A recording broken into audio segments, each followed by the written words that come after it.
Hello and welcome.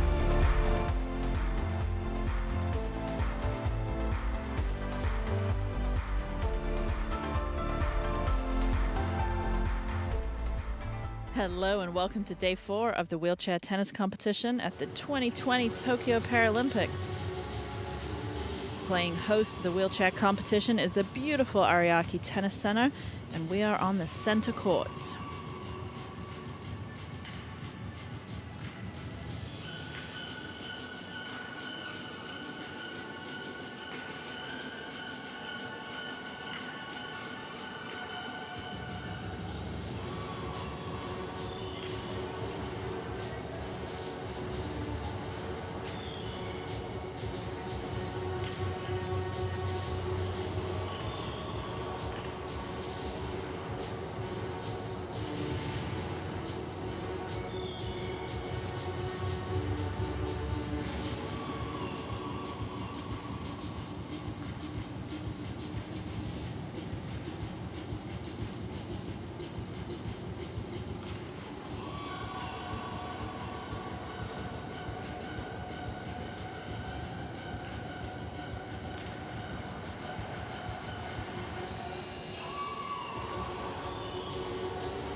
Weather here in Tokyo, as it has been, is hot and humid for wheelchair tennis.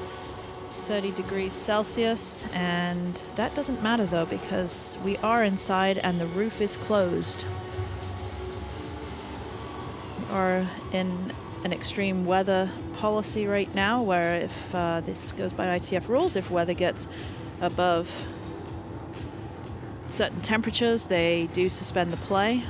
30.1 is actual suspension of play if anyone's on outside, but center court at Ariake has a retractable roof and is climate controlled, which I'm sure the players appreciate.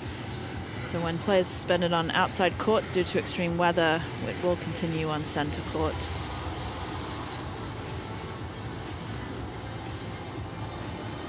Players making their last few minutes preparation in that hallway that you see by the big scoreboard. That's where the players will come out. Today's session, we've got a full session. We start on center court with Emmanuel Morsch taking on the number 3 seeder Net Van Koot.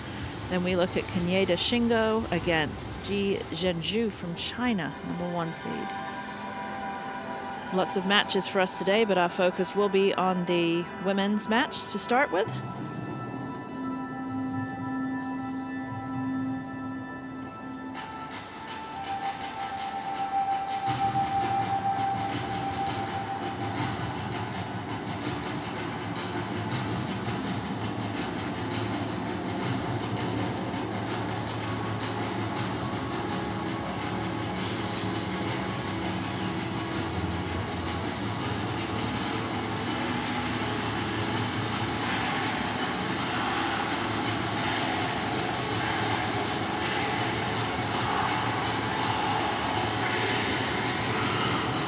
Again, we have second round action.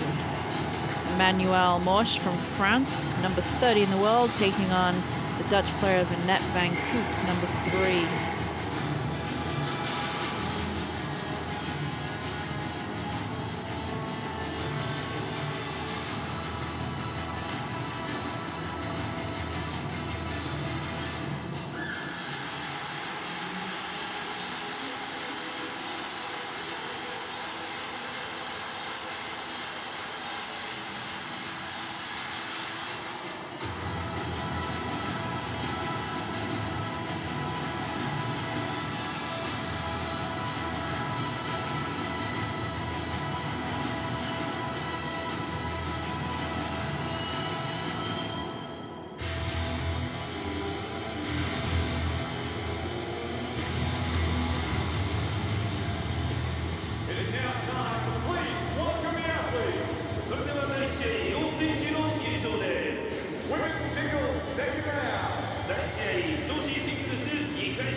This first athlete is a two-time Paralympian representing France. 2度目のパラリンピック出場、フランスから。Please welcome Emmanuel Morsch. As we see the players pushing out onto the court, Emmanuel Morsch we take a look at, representing France, 31 years old.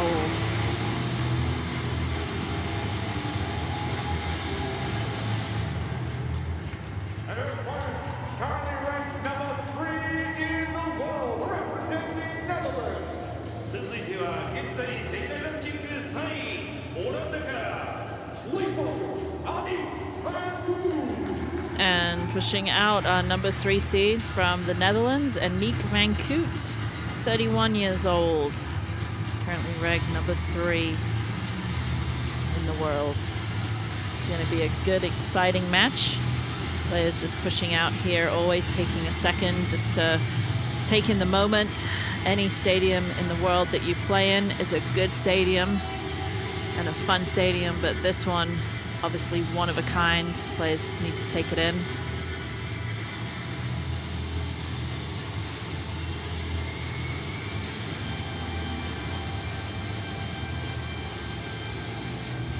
Players will take a few minutes here to prepare themselves, transfer out of their everyday chair into their tennis chair.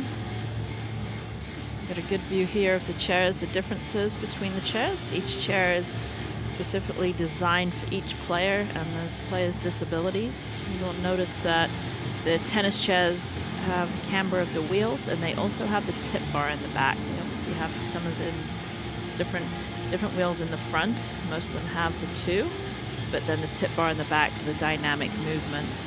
And then also the way players strap in. See Van Koot strapping in with her foot and her shin and her hips and the top of her knees there. She's just pushes to get going, listening to her music, trying to get the nerves out somewhat.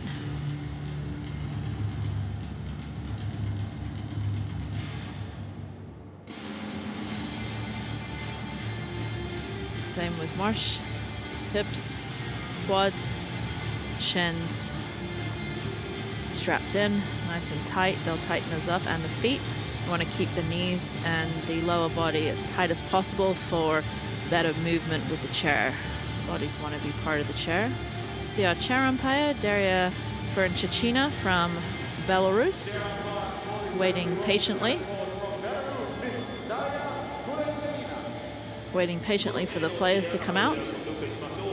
Morsch doing a little bit of a warm-up also.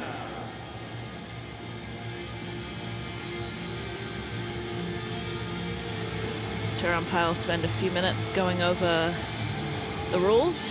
First part she'll explain is the match is 2 out of 3 tie-break sets.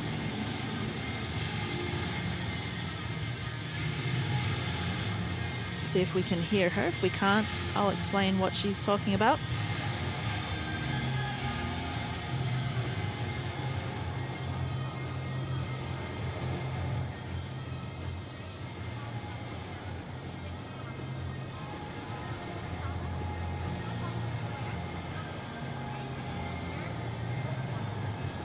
Talking about the towels, where to put the towels. They're gonna flip the coin here. The winner of the coin toss gets to choose if they want to serve or return.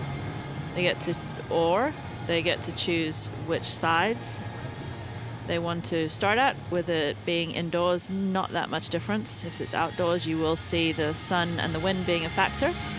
Or you can let your opponent choose what they'd like to do. I don't know if anyone picked it up, but customarily for the wheelchair athletes, they always shake hands before the match. Standing doesn't do that. I absolutely love that. I think it should be done.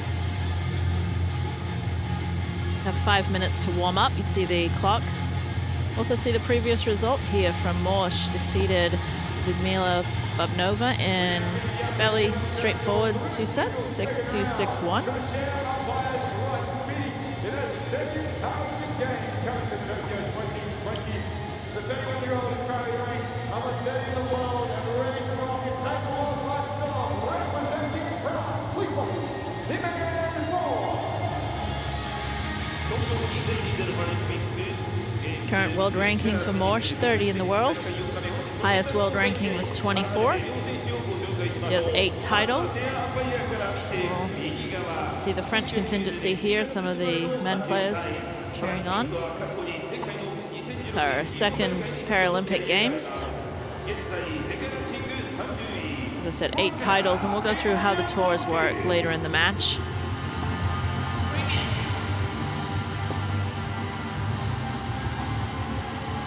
Aniek van Koot from Netherlands, number 3 seed, also a fairly straightforward match against the German Katrina Kruger, 6-3, 6-1. The Paralympic Tokyo 2020 Games, she captured the silver medals in the singles and doubles at London, a silver in the singles and a gold in the doubles at the Rio Games. She is a 21-time Grand Slam champion across singles and doubles. The number 3 player in the world representing Netherlands. Please welcome to center court, Aniek van Koot. You hear the announcement of Van Koot there, 31, current world ranking of 3, has been held the top ranking of number 1 back in January of 13. She actually has 43 titles as we look at the Dutch team, the Dutch contingency here. Van Koot has 21 Grand Slam titles across singles and doubles, and she holds from London 2012, she holds the silver in singles and doubles. Rio, she won the gold in doubles and the silver in singles, so very familiar, lots of experience here. 6 Grand Slam singles titles, last one was Wimbledon a few years ago. Has also won the Masters, which is the year-end championships, in 2014. Countdown clock, 5 minutes for warm-up. They get a warning at 3 minutes, a 2-minute warning, and then a 30-second warning. Players just use this time here to get used to the court a little bit. If they were able to warm up inside, I think Van Koot was able to warm up inside. Not so sure about Morsch. Use it to, it is a little different playing with the roof closed. See the lights and the rafters instead of the sky and the clouds or the sun.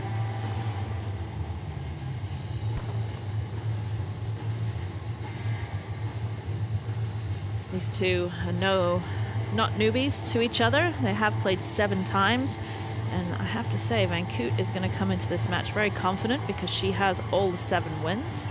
The latest win was actually at the French Open in June of 2021, so Morsch would have gotten a wild card into the French Open, and that match was a straightforward match of 6-1, 6-2 to Van Koot.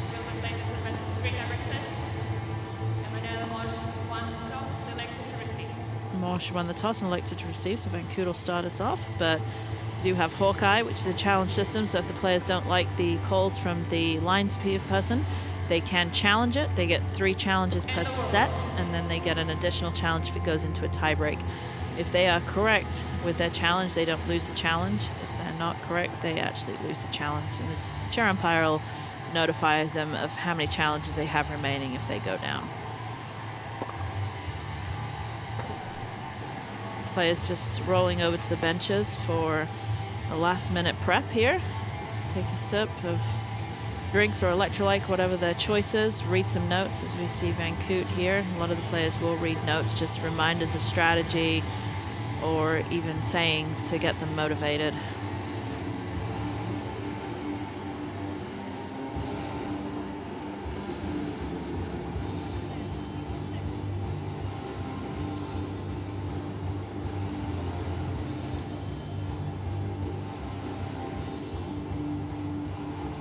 We are ready to start our second round women's singles. Emmanuelle Morsch from France taking on Aniek van Koot from the Netherlands, number 3 seed. Van Koot's going to start us off.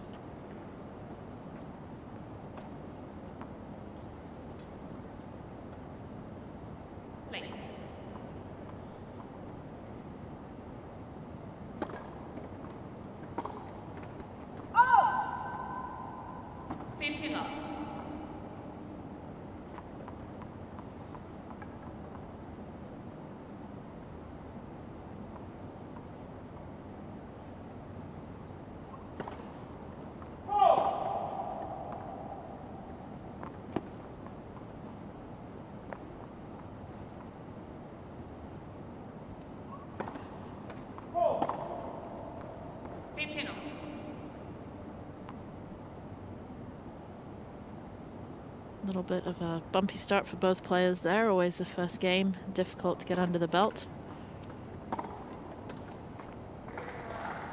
Good return from Morsch, much better than the first one. Just basic cross court, deep. Van Koot not able to recover quick enough after her serve.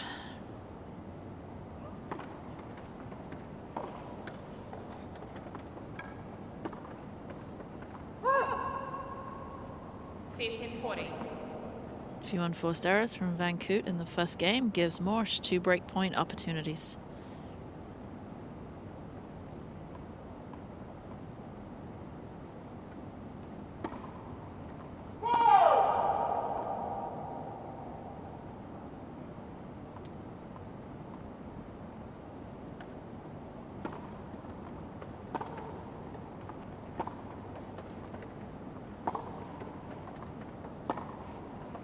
Beautiful slice backhand from Van Koot. Creates a great angle. Throughout the match, we'll go over the grips a little bit. We'll go over the movement and some of the strategies.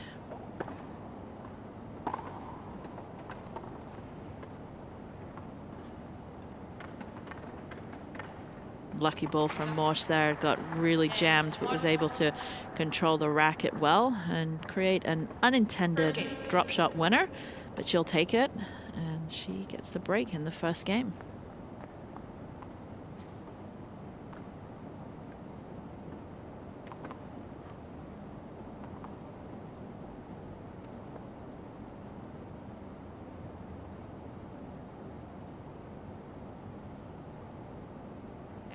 To serve.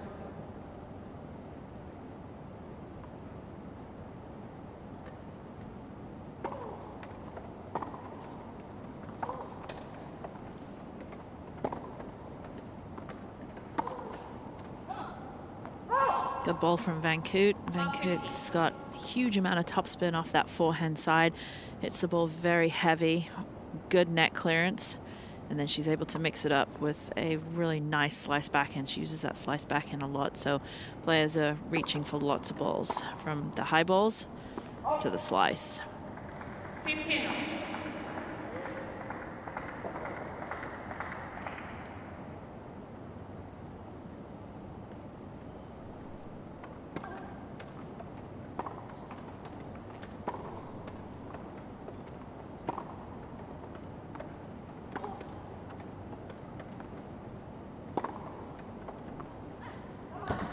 There's that high, heavy forehand again from Van Koot. You might notice if you're watching wheelchair tennis for the first time, from a rules standpoint, there's one big difference. The only difference between wheelchair tennis and standing is the fact that the players get 2 bounces if so desired. They don't have to if they don't want to, but they can.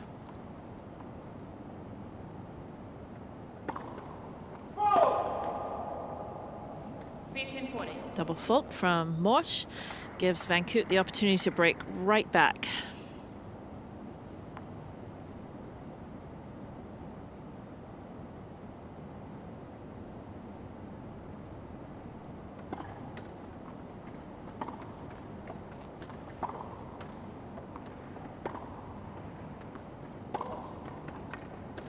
Nice ball from Morsch, taking it early, flattening it out.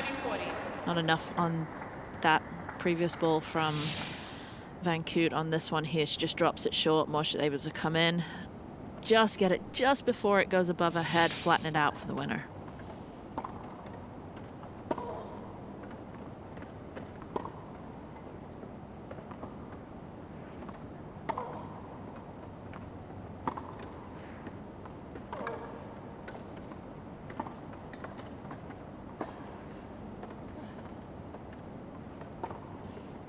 Good ball there again, nicely set up. So you're watching that, you may think, wow, great winner, but it was really set up with the backhand slice that pulled Morsch into a position that she just couldn't recover back out of, and enabled Van Koot to have a pretty simple, straightforward forehand winner.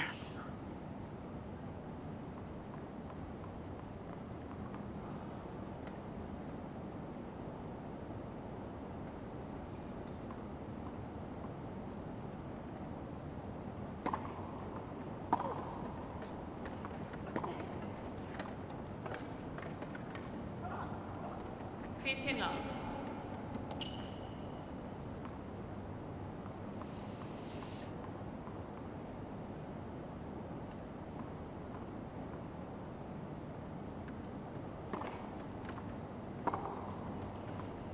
Backhand down the line from Morsch. In wheelchair tennis, the down the line is a very, very good shot to use. You see lots of winners on it. And the reason that is because after the server serves, they're coming forwards and they don't have time to get out of it and come back. And it's also going the opposite way, which we'll talk about the figure eight movement and how that works also.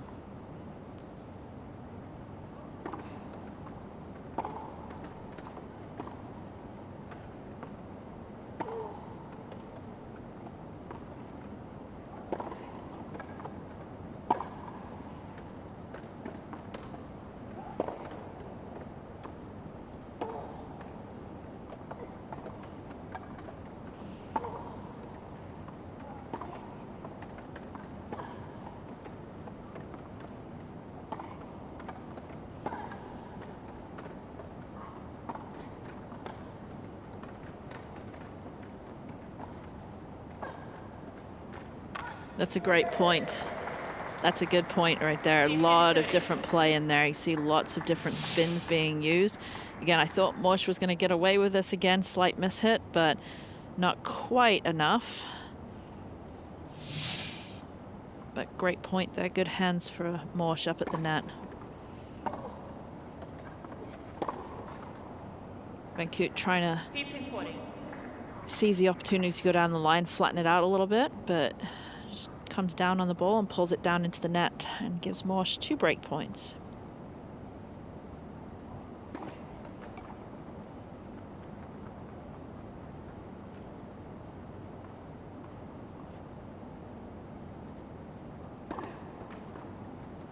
Game. Double fault from Van Koot. She's not happy about it. And gives Morsch an early 2-1 lead in the first set.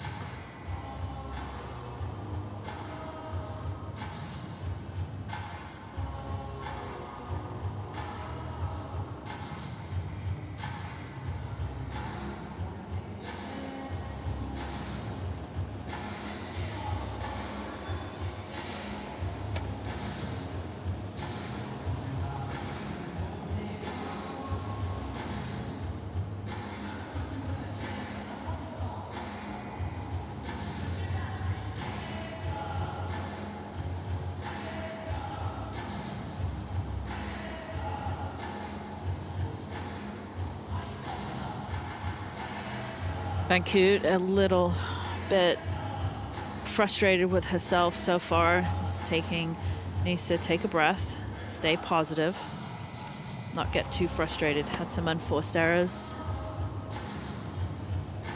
in the match already. In 3 games, we're already at 4 unforced errors, which she's not going to be very happy with.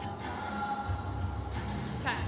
Morsch playing fairly solid though, making her play and allowing her to make those unforced errors.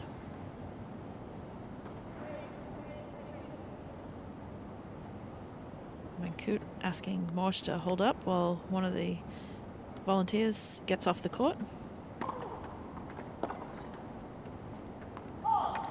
Good serve from Morsch into the body of Van Koot. You see Van Koot likes her slice backhand, hits her slice backhand probably, I'd say 80% of the time. She could prove me wrong.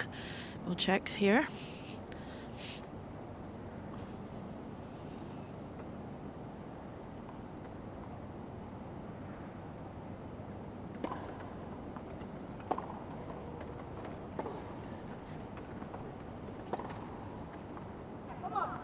Good shot from Van Koot. Set it up with that backhand. Didn't have to do a lot with the forehand.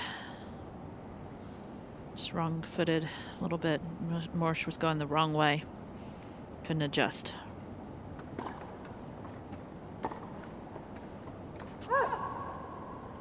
Got another backhand error from Van Koot. And Coot definitely likes to push around her backhand to look for the forehand, but off the return of serve, that's not always easy to do. You don't have enough time.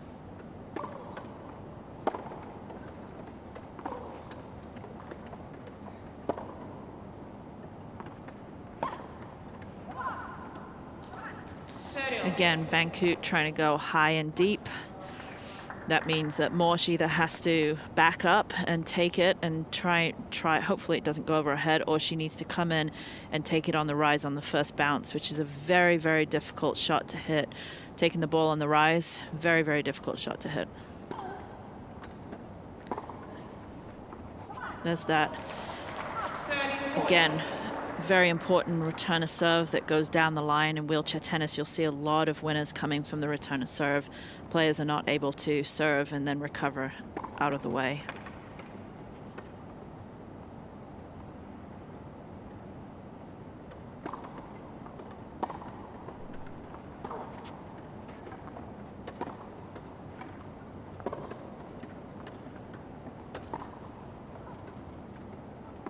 Really good angle there from Morsch. Saw the opportunity to move forward. Saw Van Coot go to slice. She knows that slice is going to go low and short. Moved up, was able to take some pace off and roll it. And Van Coot just not getting there in enough time to be able to create a lob.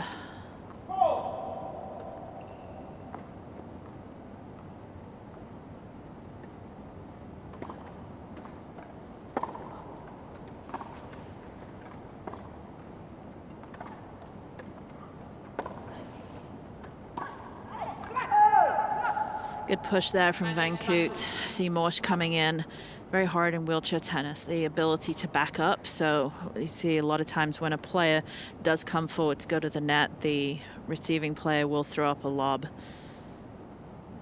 Can't really get your body turned sideways, which is the most important thing to do on an overhead, is to get the body sideways. Doesn't happen.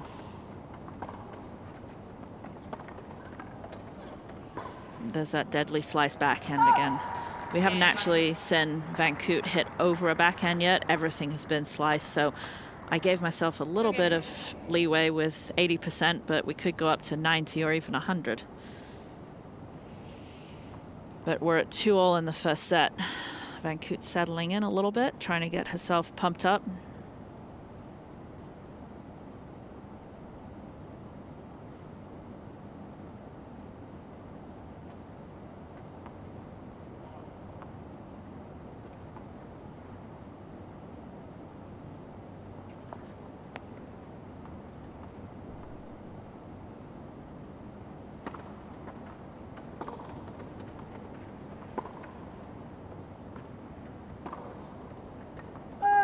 Tough ball there for Morsch.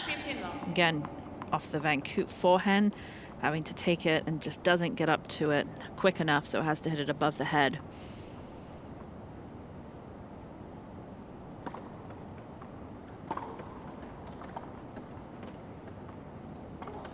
Beautiful shot again from Morsch, taking the opportunity. Doesn't need to do too much, just takes the pace off and rolls it away from Van Coot. And no way Van Coot was able to get to that.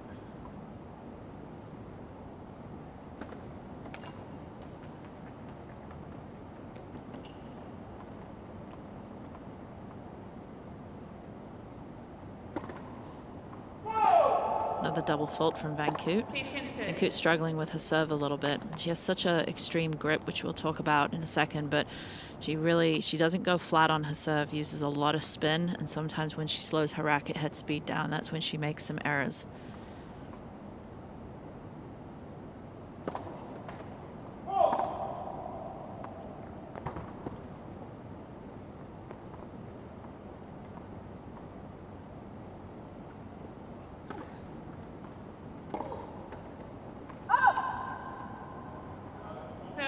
Morsch wishes she could have that one back. It was a unforced error. Didn't need to do so much. Make Van Coot play. Van Coot's a little nervous, a little tight at this point in time. Got to give her the opportunity to make those unforced errors, but 30-all.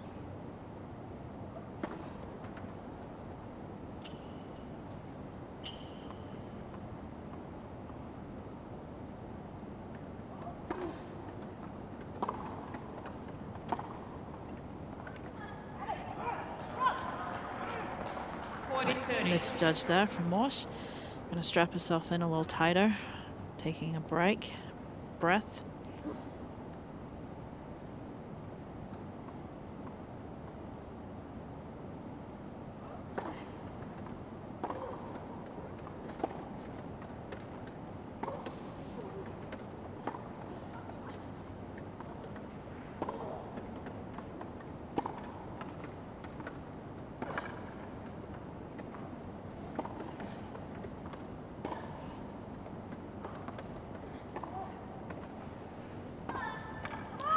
Good point from Van Koot and both players there. Van Koot wanted that point in that game. She'll relax a little bit more now. Really, both players using the court well, using the angles well, not afraid to roll it, slice it. Great game there from both players. But Van Koot comes out and has a lead of 3-2 in the first set.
Players coming back out after the changeover. That was an important game for Van Koot, especially just to calm down a little bit, had to fight for it.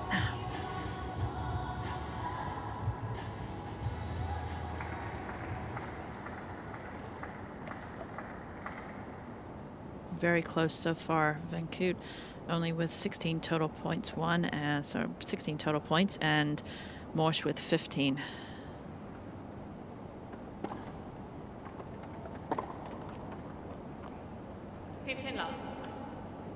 Unforced error from Van Koot.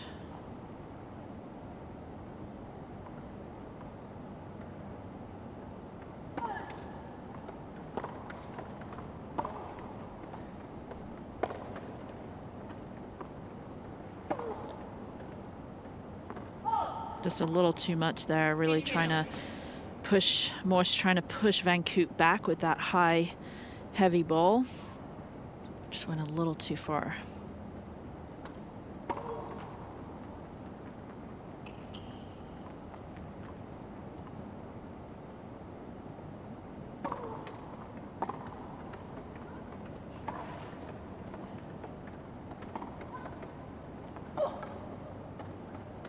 Beautiful slice from Van Koot, but again, you got to look at which shot in that rally caused the problems for Morsch, and it was the shot prior where it was cross court, pulling Morsch out, and then that gave Van Koot the ability to just hit to an open court.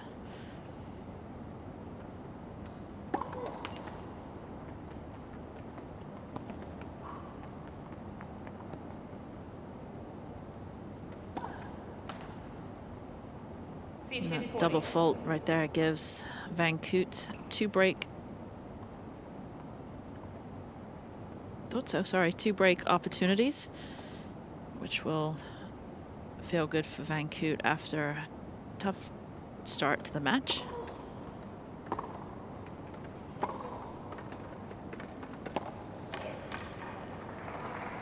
Good slice on that return, but Morsch does a great job getting up to it. Really just getting under the ball, just getting enough topspin to pull it back down. Van Koot pushing hard, just not quite able to connect it.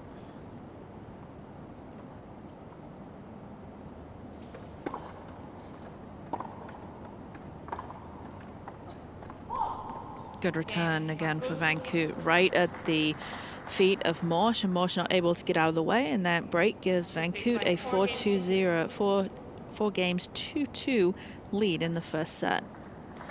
We talk a little bit about grips. The players, when they're pushing, they usually are playing most of their forehands with a semi-western grip, so that means the racket is flat, and so they can push and hit as well very easily without having to change the grip too much. Van Koot using traditional continental grip on her serve, so she will serve with that, and then has a slight change, even though she's actually very, very extreme on her grip. It's a good ball from Morsch. So with Van Koot's grip on the forehand, she is able to hits a huge amount of topspin. She'll struggle with the balls off the forehand. They're a little bit lower due to the extreme, but she doesn't mind the balls that are a little bit higher. Then on a serve, she doesn't have a big serve, but good shot from Van Koot. Doesn't have a big serve, but places it well and uses her lefty spin. Really, left-handers do have an advantage in tennis. A lot of the big points are played on the ad side, so she's able to take that and usually spin it out wide to the opponent's weakness, which is usually the backhand. That's the first backhand we've seen. Van Koot try to hit over it instead of slice it. Again, another important point at 15:30. Van Koot slices it to the backhand.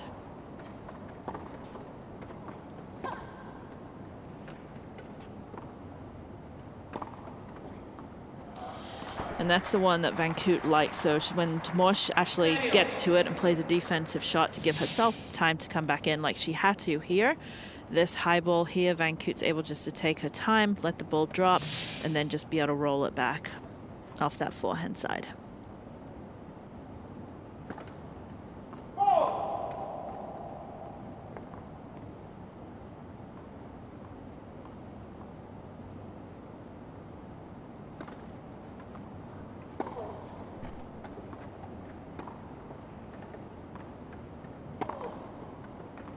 That's a great shot again from Morsch too. Just those deep balls are very hard for the players because they do have to recover, and they don't recover backwards. They will do a figure eight, which is very different than standing tennis. In tennis, standing tennis, the only time you'll turn your back to the court is if you're running down a lob. But these players will, as they recover, they do a figure eight, they'll move in, they'll finish their shot. That is the trajectory that gets them around, gives them a little bit more pace too, and then they will turn their back to the court to be able to then come around. There's a really good game there from Morsch. Stayed very aggressive, kept the ball nice and deep, and still Morsch doing a good job causing Van Koot some frustration here, and Van Koot still has a 4-3 lead in the first set.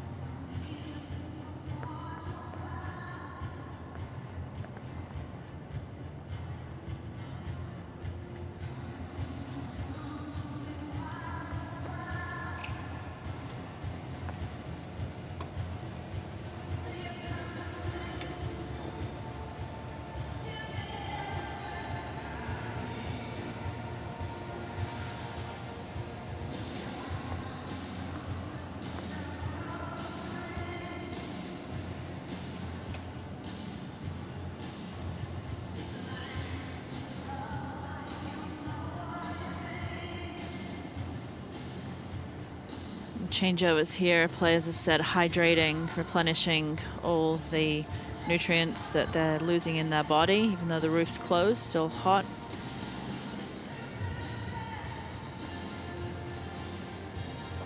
However, they do spend some time. They'll look at their notes if they're a note person. They'll look at the strategy. But I would imagine Van Koot needs to be thinking about that serve a little bit as well, getting a little bit more miles per hour on it that will not allow Morsch to be as aggressive.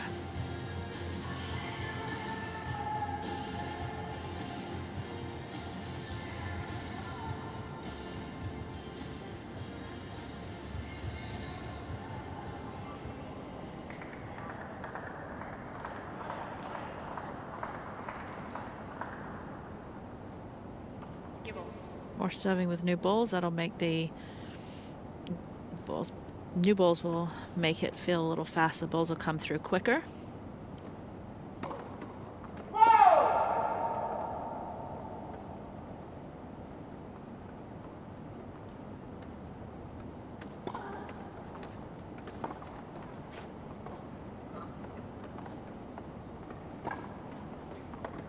Morsh in trouble with that. You saw her come in off the slice, not do enough with it, and then be basically in no man's land and trying to push back out quickly, but just not quick enough. Vankoot able to have an easy forehand winner.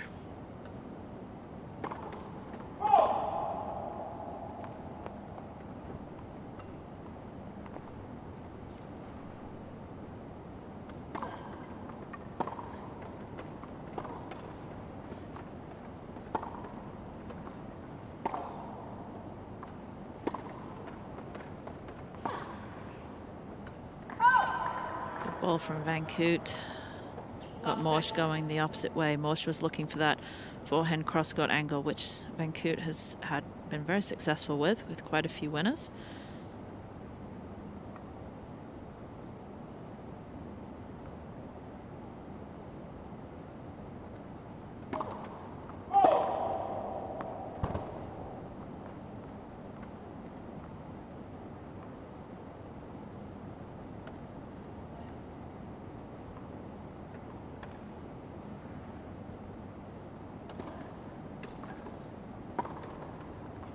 Great shot by Vankoot. Again, looking for the forehand. Took a couple pushes around to be able to hit the forehand. Hits an inside out, just takes some pace off and rolls it through the single sideline.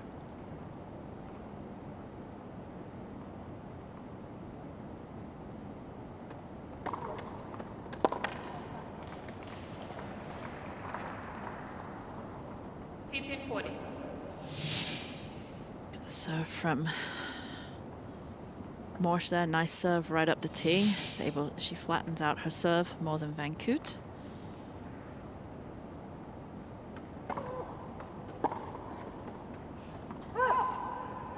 Again, nice deep serve from Morsh. Vankoot catches the forehand slightly late. Still a break point for Vankoot.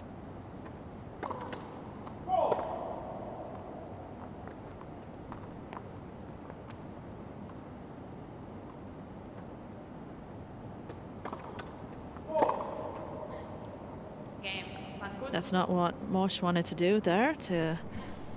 She could have just made Vankoot play. Vankoot needs to tighten up just a little bit in this first set with some of the unforced errors. But easy point there with that double fault for Vankoot. She's up 5-3 in the first set.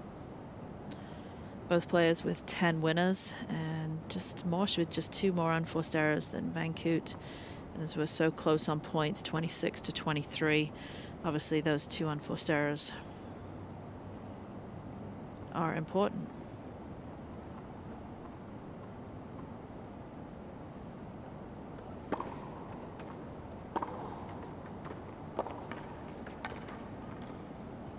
Vankoot struggling to keep the racket in her hand when she's going for those wide balls. Just so hot and humid here. Seeing a lot of the players using different techniques to try and keep their hands dry and keep the rackets in their hands.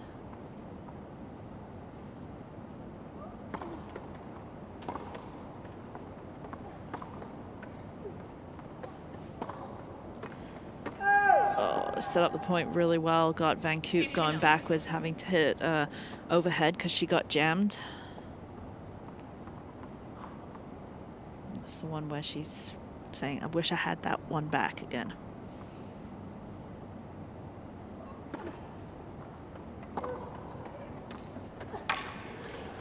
Nice backhand return. Again, that's where serve has just not got quite enough on it.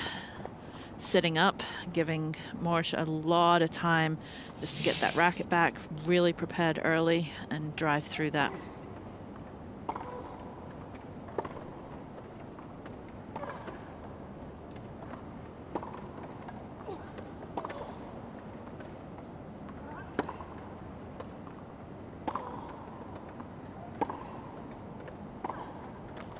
Ooh.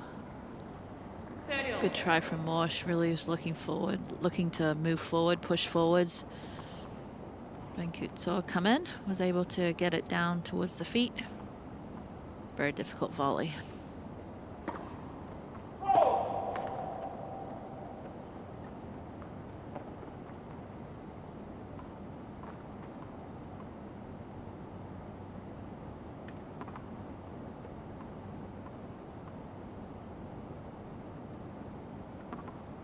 Van Koot not liking those tosses, and that's fine. Get as many tosses as you want before you have to hit it.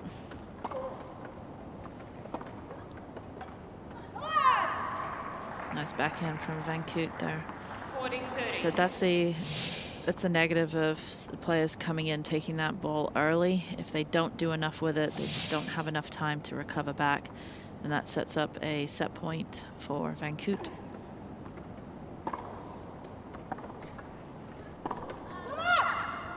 Van Koot will take that. 6 games to 3. She'll take it. She's not going to be super happy with that set.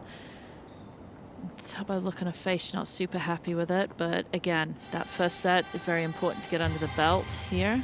Morsch played a good one. Good first set there. So she needs to think about this as she's sitting here. Think about what she needs to do to tighten up the game.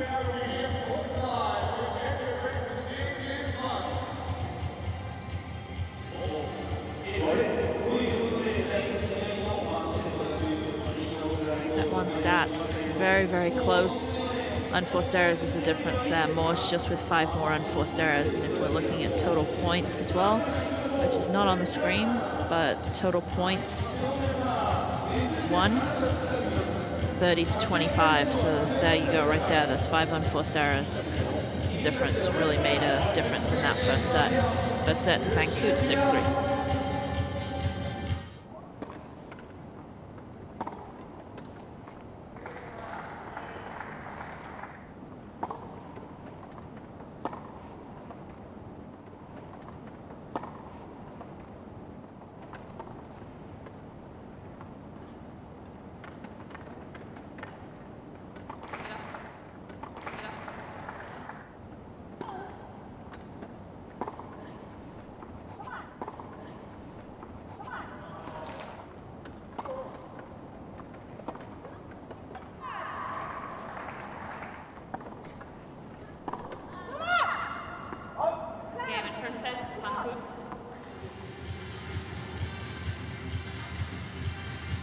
Seeing the players cool down here. Said Tokyo is very hot. You can see to the left of Van Koot's chair a black, looks like part of the chair, so difficult to see, but black tube.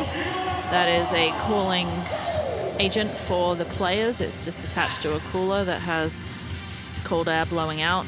But you see Van Koot with the ice towels around her neck.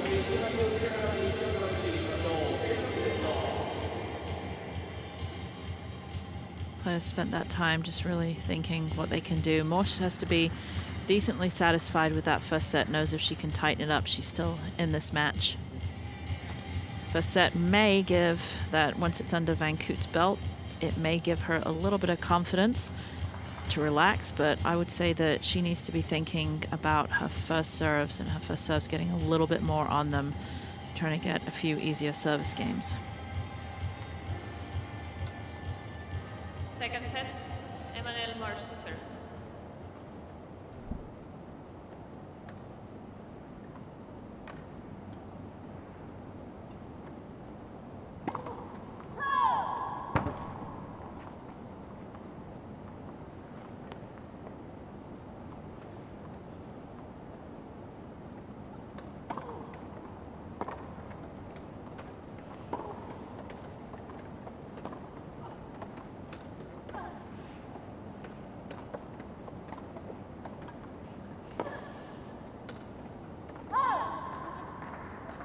Block 15. Nice point, nice use of angles from both players.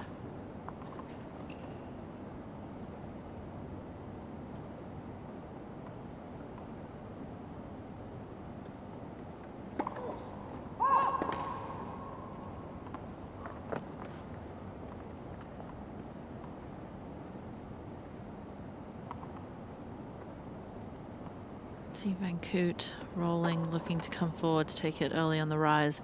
Love That 30. also puts a lot of pressure on the server when you have the returner that's moving a lot, knowing that if you don't hit a strong serve, it looks you're going to be under attack. Very important, that first serve percentage too in tennis.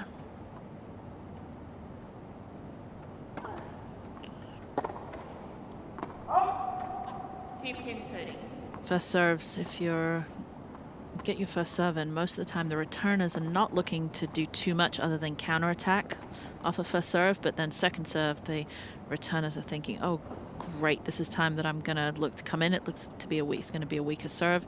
I'm gonna be a little bit more aggressive. So sometimes it's not so bad to take some pace off your first serve and make sure your first serve percentage is pretty high.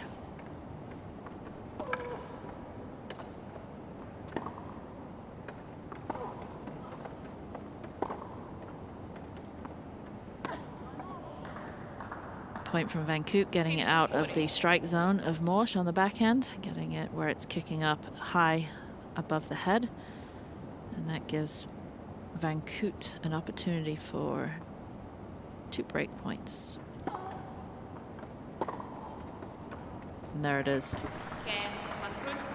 Solid game from Van Koot. She likes that. Shakes her head. Good way to start off the second set and settle down somewhat.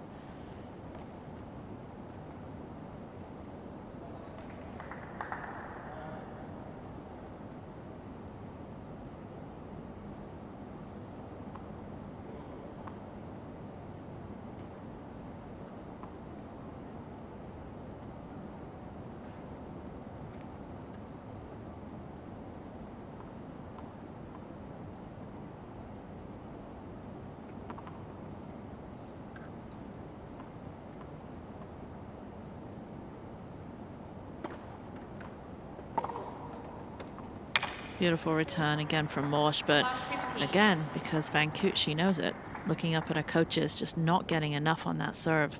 It's enabling Morsch to push forwards and be aggressive.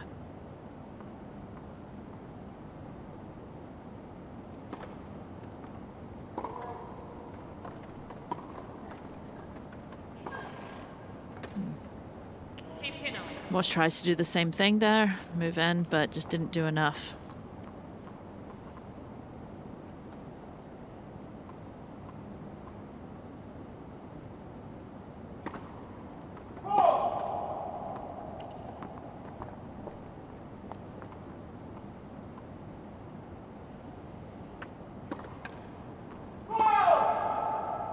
Another double fault from Van Koot. Van Koot up to 3 double faults.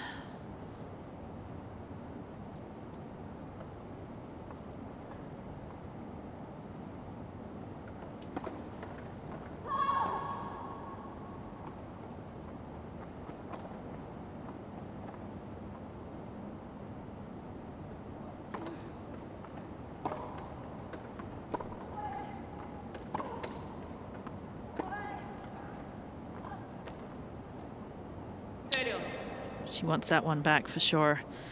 Set up the point nicely, just didn't execute.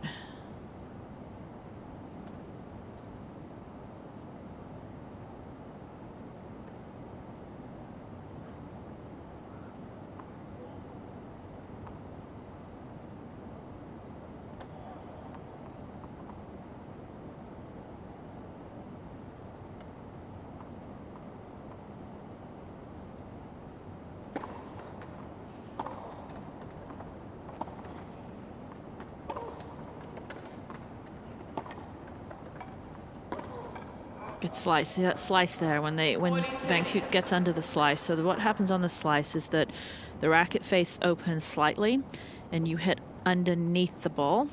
And then once the ball's moving forwards, it's actually turning backwards. So when it hits the ground and stays super low.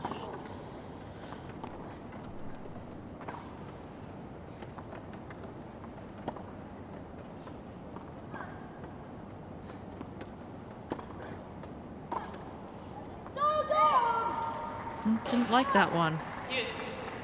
She didn't like her choice of shot there, Van Koot. She She's just saying, think she was trying to get it a little bit higher as a lob, or she was trying to drive it more. One of the two. Just ended up going right at the racket of Marsh. Advantage Van Koot.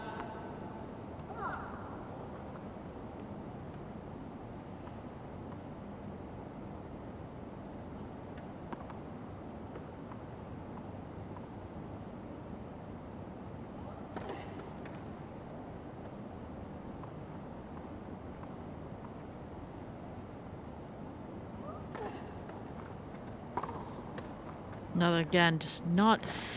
Van Koot's got to be thinking about that. She's got to be thinking about how she can get a little bit more on her serve. And the serve in tennis is such a confident shot.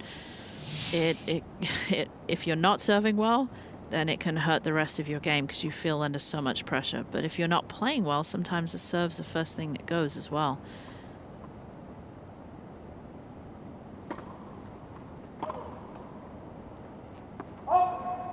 First serve in, that's all she really needed. I mean, looking at Van Koot with her first serve percentage, overall she's at 63%, which is decent, winning 50% of them.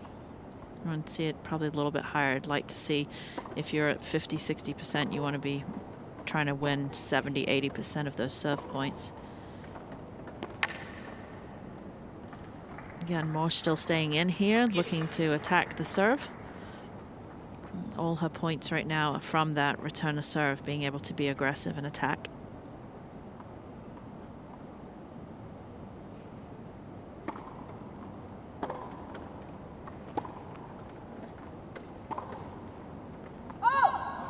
Trying to, she's again catching that ball just a little bit late.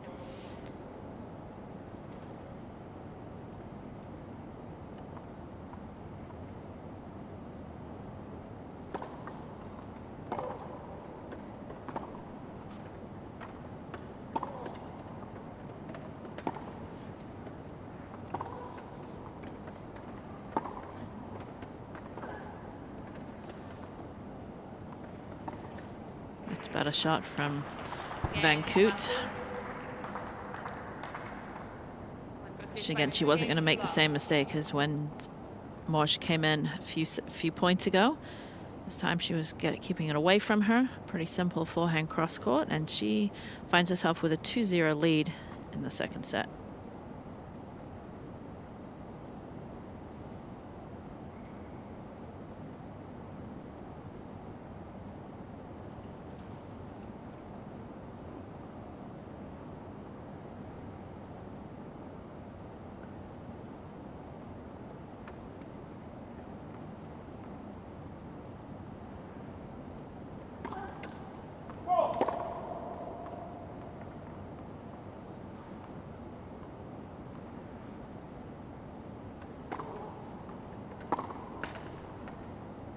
Van Koot trying to flatten that ball out somewhat and come in and take it on the rise.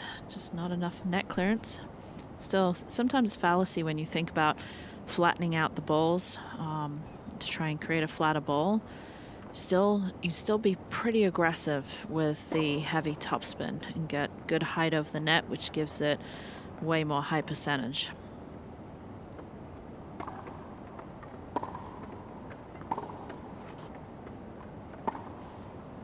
Again, Marsh having to come in on not a great approach shot, and has to also, when you come in, you do have to cover the down the line somewhat. So you usually follow the ball, which she did there, but Van Koot just saw that all she needed to do was hit a basic cross-court forehand.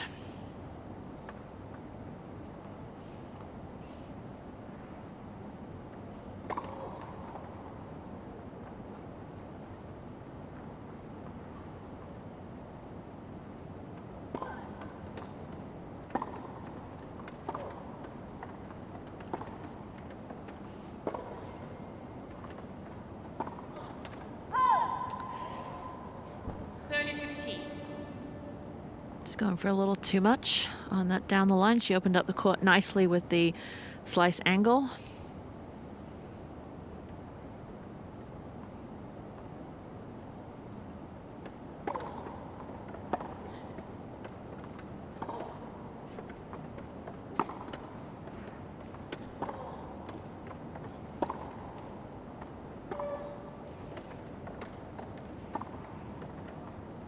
Good ball again. She's done that quite a few times, Van Koot to Morsch, where she's really gone the opposite way, where Morsch is thinking she's going to go a certain way, and Van Koot can hold it and go the opposite direction. It's caught her out of position quite a few times.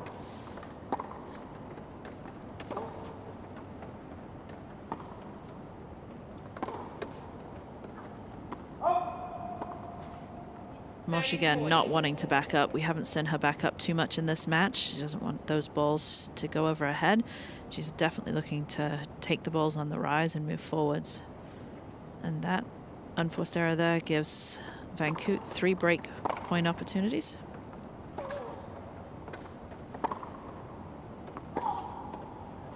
Yes.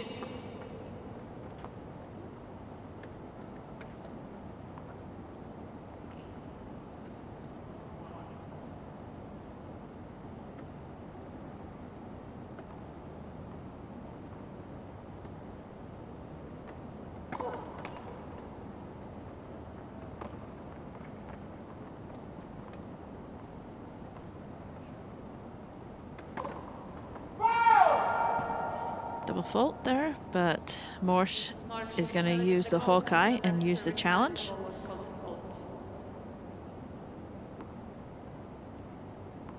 Come up on the big screen in a minute where they'll see whether the Morsch thinks it was in.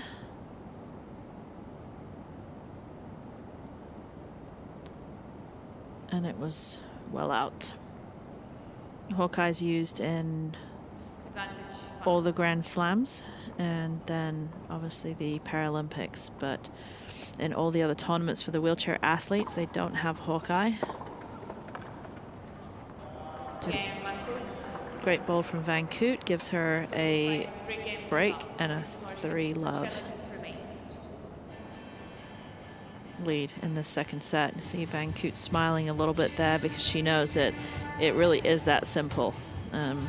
For her, it's that simple. For us, it wouldn't be that simple, but for her it is. All she needed to do was play some basic tennis and cut out the unforced errors.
Both these players since success, both within the same age, with Van Koot 31. Actually, they're both 31 years old. 8 titles for Morsch, and obviously a lot more for Van Koot with 43. So the way the tours work is it's a very professionalized tour, the Wheelchair Tennis Tour, similar to ATP, WTA on the men's and women's side. They have the year-end championships, which is the Masters event, and the top players, basically based on your world ranking, get in. Then the Grand Slams. The Grand Slams are 4 Grand Slams, but only 7 players get in on direct acceptances. And then the 8th position is for a wild card, which usually goes to the country who's hosting the event.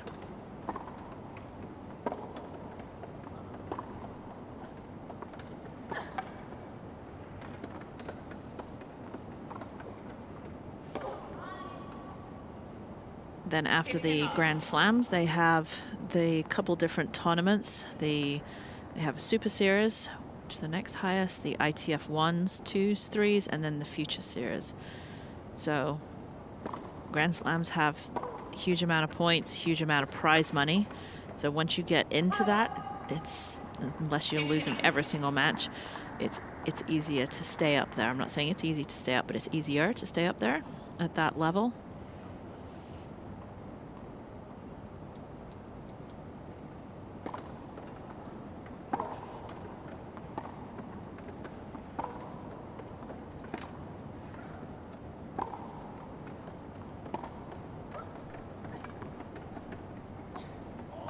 Great shot. The other part of the tour, which is also ties into classification for the Paralympics, is World Team Cup. So that's the equivalent of the Billie Jean King Cup and the Davis Cup on the standing side, where the players get to represent their countries, and they have to play in that X amount of times within the 4 year before the Paralympics to qualify. The Dutch team are always ones really to the beat, especially on the women's side, with the current #1 player in the world being from the Netherlands, and also Van Koot as #3, and then them playing doubles together too. So they always come in as favorites.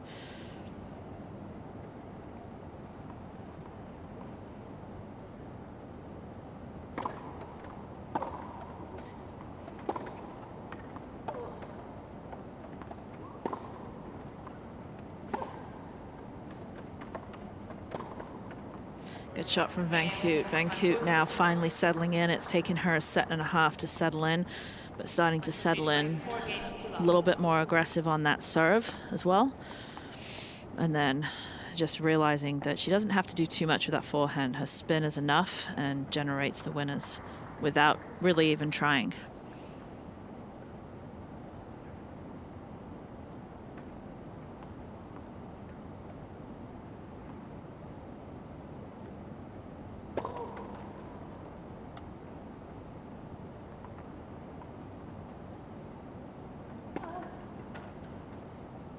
There's another double fault from Morsch.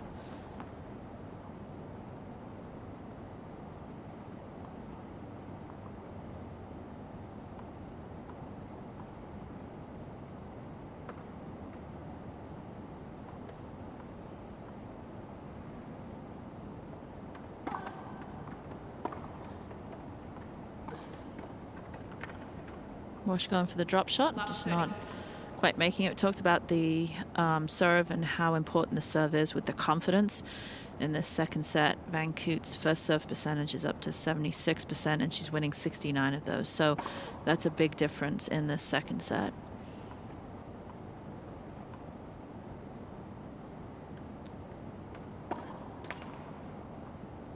Morsch now getting... It's hard. You've been close in the first set. You knew that you actually had chances in that first set, but then sometimes it just tends to slip away.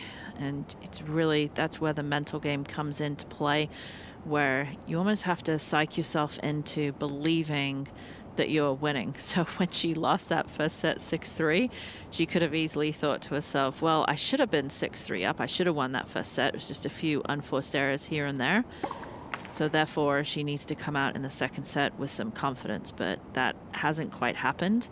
And now we see Van Koot with 3 break point opportunities, and there it is, with a couple of double faults there, and Van Koot with an easy break and a much easier second set than the first set, and a 5-0 lead in the second set.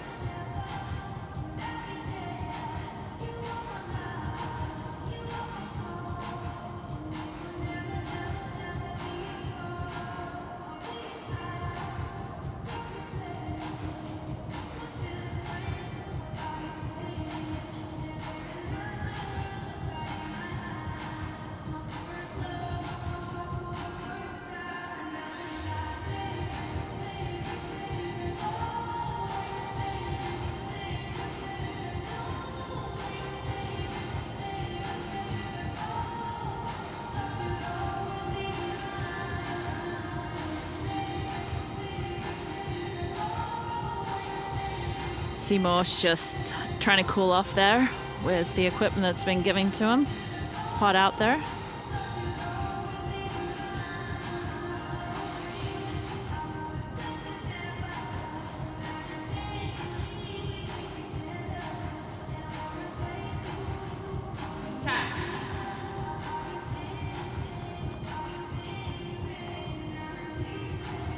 tall order now for Morsch as she comes out at a set and 5-0 down. Van Koot serving. Let's see whether she feels now the confidence on the serve.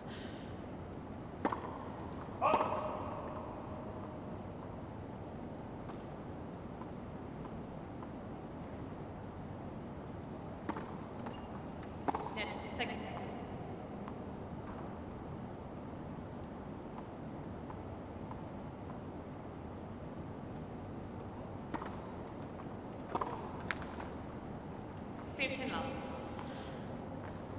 Morsch again doing what she did in the first set fairly well by taking the ball on the rise, but now with her being 5-0 down, feeling a little bit more pressure and unforced errors coming in. Morsch actually with 20 unforced errors so far in the match as opposed to 10 from Van Koot.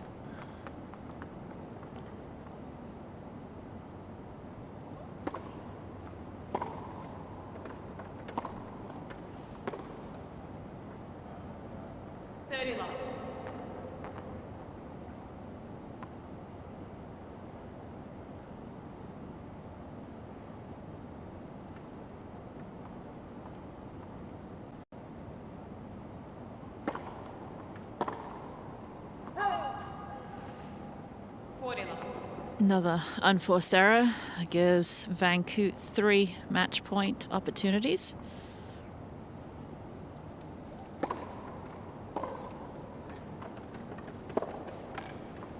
Much better, good clean game, and nice way for Van Koot to finish the match there. So we have Van Koot 6-3, 6-0.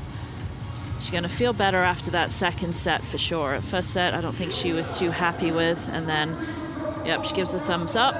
A lot cleaner second set than the first set. First serve percentage much better, and 0.1 on first serve. Definitely speed went up. Speed, actually max speed in the first set was 113 kilometers opposed to 120, so gaining a little bit more confidence. And we see Van Koot, our number 3 seed from the Netherlands, defeating Emmanuelle Morsch from France, 6-3, 6-0.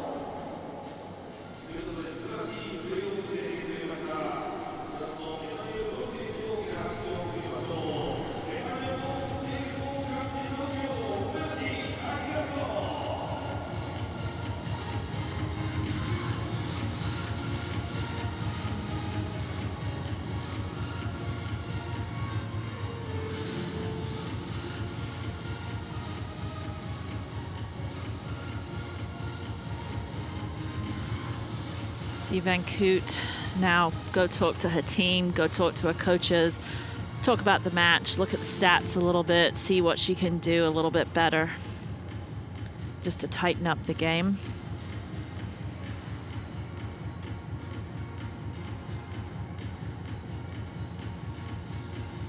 It's a fairly quick match at just under 1 hour, 58 minutes, so Van Koot may decide a little bit later that she wants to go out and work a little bit, maybe take some more serves, work on the serve, work on that acceleration, work on getting the confidence on her serve. But always good, no matter what type of win you have, always a good win. And she's got to be happy with that win, and that sees her move into the quarterfinals.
Looking at some match stats, again, points won on serve, 56 overall percentage, total winners 20 to 15, and unforced errors. Again, if you've got more unforced errors than winners, you're going to be struggling. So at least for Van Koot, with double the amount of winners, good stats for her. And as we look forward to the next match, she's going to be the first one to move into the quarterfinals as a 3 seed, and she plays the winner of Matjane from South Africa or Wang from China.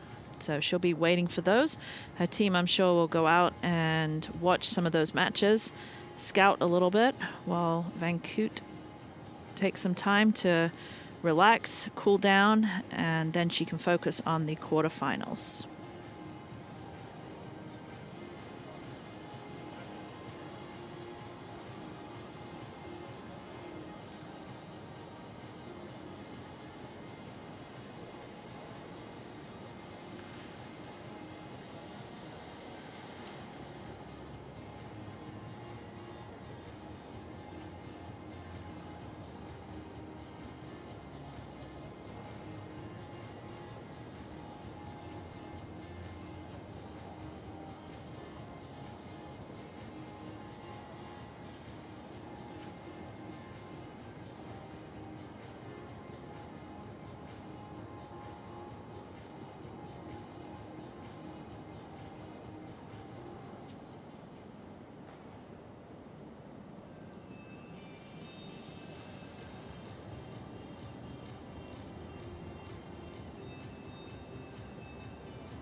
And we see our number 3 seed in the women's singles move on into the quarterfinals. Anique Van Koot taking out Emmanuelle Morche from France, 6-3, 6-0. Hang tight. We have more tennis coming very soon with men's singles.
We're at the beautiful Arataki Tennis Center for the wheelchair competition and the 2020 Tokyo Paralympics. Weather, story of the tennis so far, hot and humid. We're at 32 degrees. Play inside, though, doesn't matter because we are on center court, so the roof is closed. We are playing under the Tokyo 2020 Paralympic wheelchair extreme weather policy. Modification of play happens at 28 degrees, where players get a 20-minute break in between the second and third set, if so desired. Both players have to agree to it. Or if it gets above 30.1 on the wet bulb globe temperature, then play is suspended, but not inside. See, we've got a great match coming up. Kaneda Shingo, #1 in the world, taking on Ji Zhenju from China.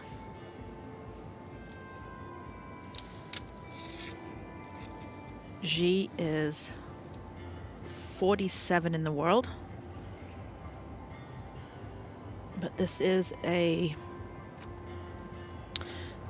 going to be a good matchup. Men's singles third round. So G has had to play a couple matches to get to this point, which we'll look at when the players warm up. So indoors here at the Ariake Tennis Center. And the center court, it has a retractable roof and is climate controlled, so I'm sure the players appreciate that. When play is suspended on the outside courts due to extreme heat, it does continue on center court with the roof closed. So that's why we're playing inside. Match is scheduled for a little bit later outside to let it cool down, to give the players an opportunity to relax a little bit and not have to be constantly waiting every hour and a half for their match times to be updated.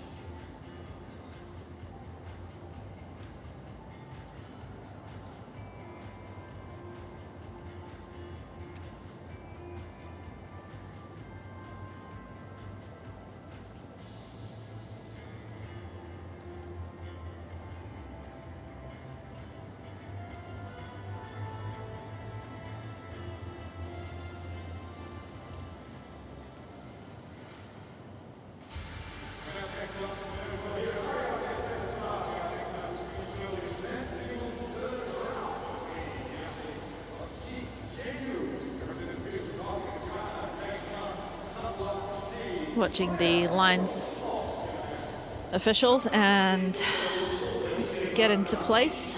Volunteers.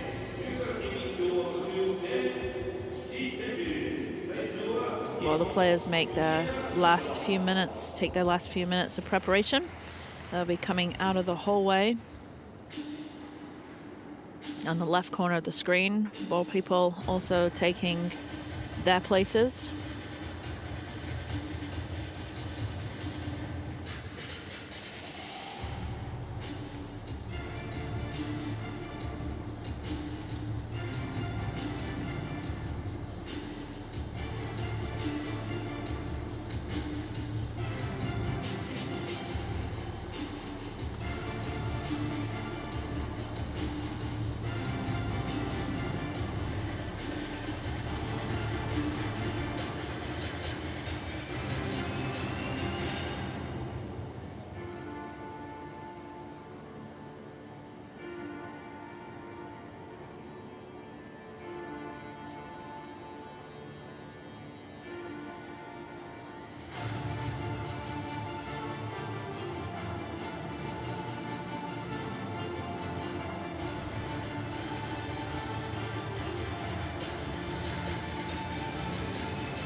Take a look at of Team Japan there. Coaches from Kaneda, other players from Team Japan, fitness coaches, mental strength coaches.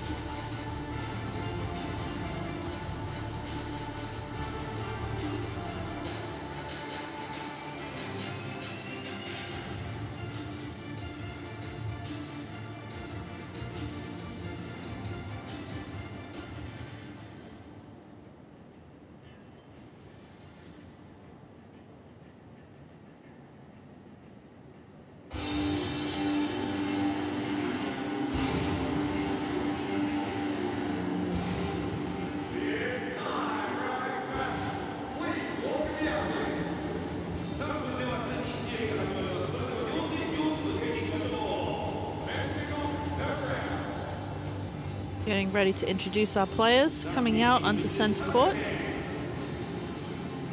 We now welcome the athletes. First up on the draw card, he's making his Paralympics debut. Please welcome from the People's Republic of China. 今回がパラリンピック初出場、中華人民共和国からWe see our first player rolling out onto the court from China, Ji Zhenju, 21 years old, so youngster. His second time playing on center court, played his first match on center court, so a little bit of nerves out of the way of coming on.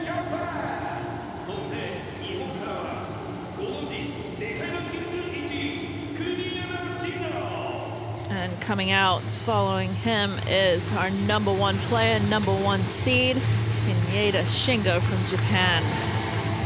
Legend in the wheelchair tennis world. Amazing career, still an amazing career. He's 37 years old.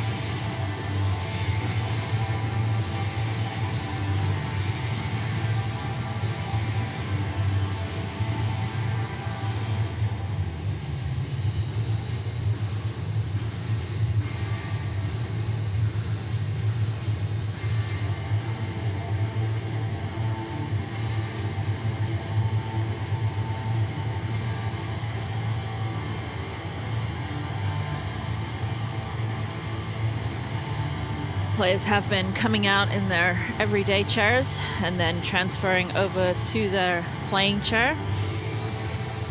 But this time, both players actually came out in their tennis chair. But spending the next few minutes just getting ready, making sure they're strapped in. Look at the chair, great visual from the camera team of the chairs. Slight difference between the tennis chairs and their everyday chairs. You'll see the camber of the wheels, different camber, and then you'll see the tip bar at the back, obviously because of the dynamic movement of all the chairs. That's why the tip bars are there, and then you'll see the strapping. And the strapping they'll usually see across the hips, across the knees, across the shins, and the players need to be moving with the chair. They're one, and you'll see Shingo Kanyeda here in a second, where he'll put something across in between his knees and then in front of his knees to keep his knees in, and that makes the players actually move faster. And that'll be, actually he's not going to apologize, he's the one that keeps it. Still knees are together, and then the chair is also based on their disability. Both these guys have very good core strength.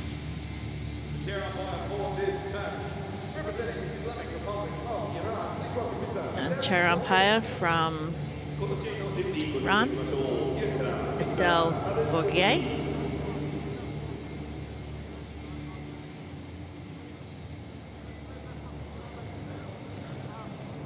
Chair umpire going over a few rules. First, the format will be 2 out of 3 tie-break sets. Talking about the time clock in the corners. Time clock, they have a 5-minute warm-up. They'll get notified at 3 minutes, 2 minutes, and 30 seconds. And then they also get time in between the points, and they have to be ready to serve, and in between the change of ends too. Coin toss here. The winner of the coin toss was Kanyeda. He's selecting to serve. The customary fist bump, handshake. Very, very different. That's wheelchair tennis does that. Standing does not. I think everyone should. I think it's amazing. It's a great show of sportsmanship. Kanyeda had a couple of choices there. He could have elected to serve or receive, or he could have elected which end he wanted, or he could have given that choice to Ji. See, looking at Ji here, he had 2 matches so far. First round against Martin Legner from Austria, where he won comfortably 6-1, 6-0. And yesterday, he pulled off an upset. He pulled off an upset against the Dutch player Mikkel Scheffers, who was seeded number 14, 6-4, 6-4. So a lot of confidence coming into this, but he's going to need a lot of confidence when you're playing against the likes of Kanyeda.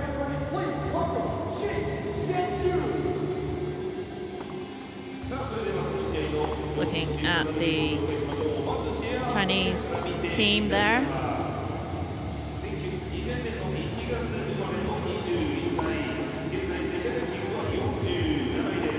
Ji is said 21 years old, definitely an up-and-comer, currently ranked 47 in the world. Probably jump up a couple points, a couple spots after this based on the points that he's won so far.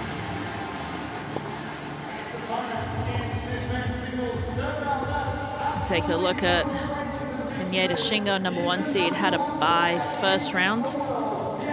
Defeated Slovak player Marek Gergely 6-0, 6-1 in his second round. Again, #1 in the world. 25 Grand Slam titles, 25, and 3 Masters championships too. Multi-Paralympian Shingo, played in the 2004 Athens, and then in 2008 Beijing won gold in singles, 2012 won gold in London, and then played in the 2016 Rio Games. As opposed to his opponent, first-time Paralympian. And what a great start to his Paralympic career as well. As I said, really good win yesterday against Sheffers.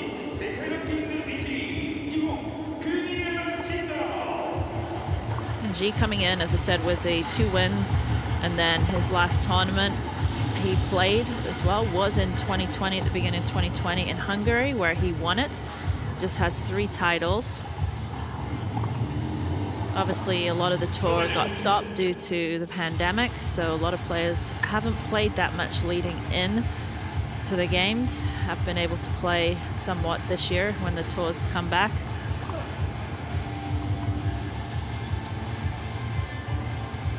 Each player will receive 3 challenges from the Hawkeye system, so if they disagree with the lines person or the chair umpire, they can challenge. And if they get 3 challenges, if we go to a tie break, they get an additional challenge. If they are incorrect, and they lose a challenge, but if they are correct, they get to keep it.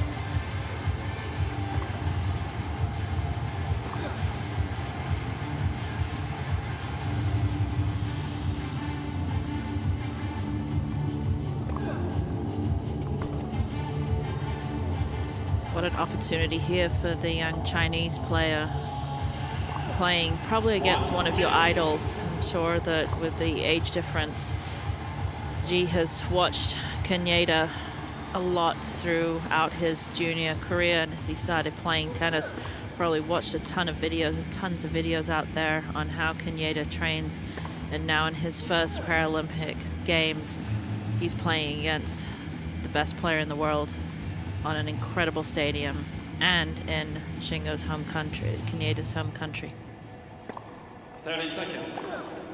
Player's got 30 seconds, few more serves, go to the bench, towel off, get a drink of water. A lot of these players have a lot of routines, as we see on the standing side, the routines like Nadal with the massive amount of routines. These players are no different, have the same routines.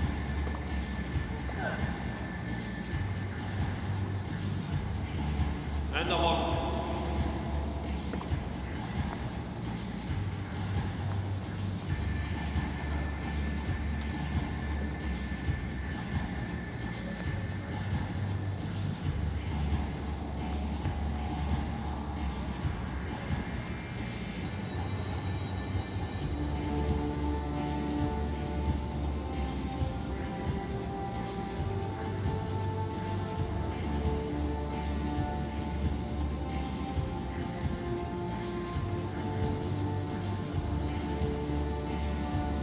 Both players making this last set of preparations before they start their 3rd round match.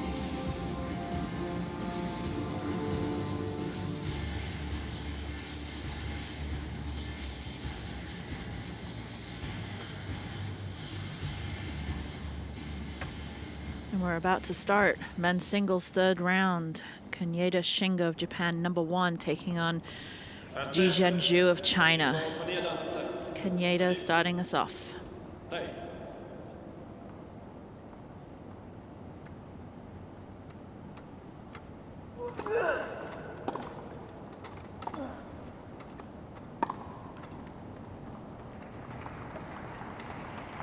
15 off. Definitely experience goes to Kaneda.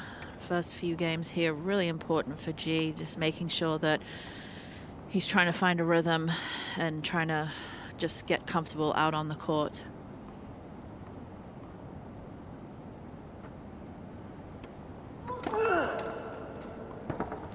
Great serve from Kaneda. Great placement, good spin.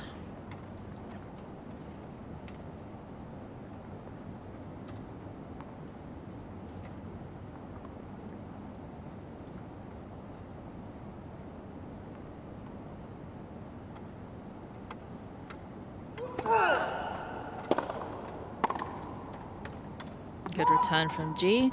Moves in, takes it early. Catches Shingo not able to recover. Great return. Wheelchair tennis down the line or right up the middle deep. Very hard for players to recover quick enough and get back into position.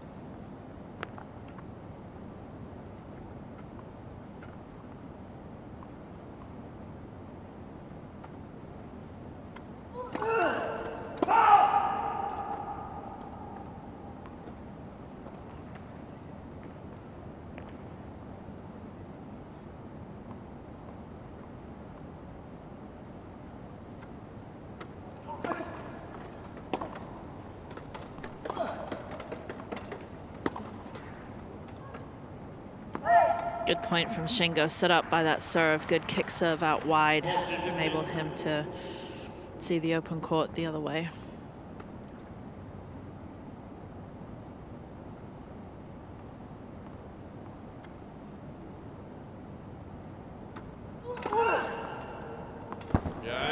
Great solid first game from Kaneda. Ace number 2. We're only in the first game.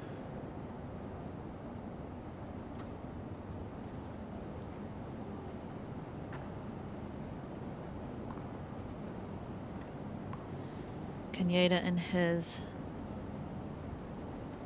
5th Paralympics. If anyone was able to take in the opening ceremony, you would have seen Kaneda being part of the oath, the athlete oath in the opening ceremony, which was, I know, a great experience and honor for him.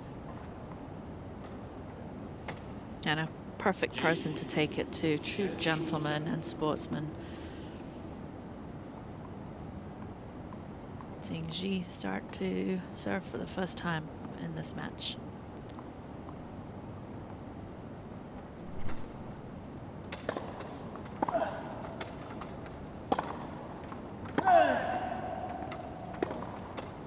Good forehand inside out from G. If you're turning into wheelchair tennis for the first time, there's one big rule difference, and only one rule difference. Quite a few technical and strategic differences, which we'll get through during this match. But the rule difference is that players are allowed 2 bounces if needed. You won't see a lot of it, but you do get to see some of it. The game's just come along so much in the last 5-10 years with the pace of the players and the amount of spin and pace they're able to get. A lot of times the 2 bounces are not necessary.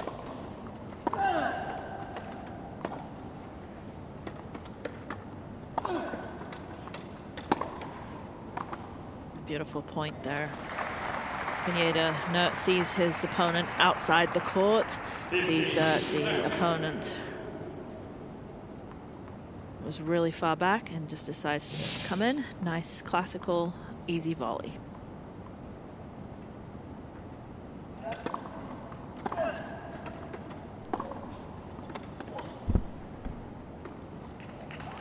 Nice ball from G, just really taking it early and really catching Kaneda and locking him, not able to get out of the way of the ball.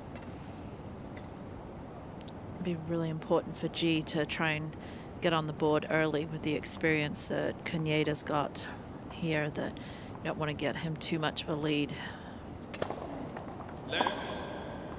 Just purely for confidence.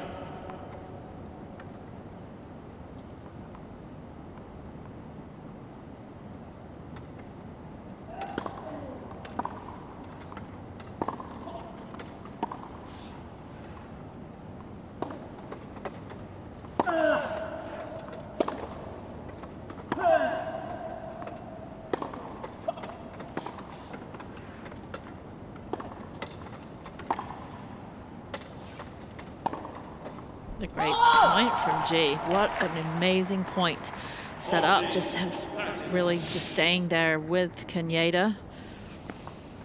Hit mostly inside out forehand, so Caneda's backhand there, and then got the short ball, and just a simple, it's not a simple cross court, but a simple cross court created the winner.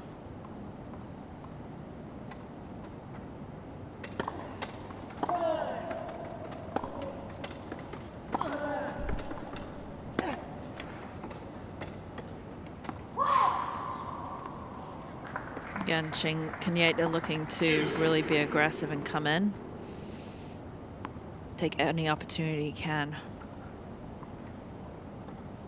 Those are the type of rallies that G's got to be expecting in this match. She's going to be running down a lot of balls, pushing down a ton of balls.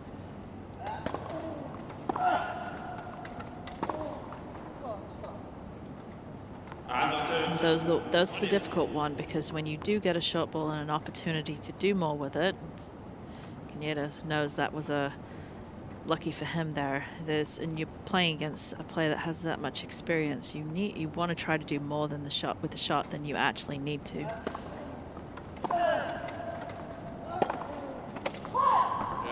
And same as that, they're really feeling somewhat the pressure already to do a little bit more than what he actually needs to.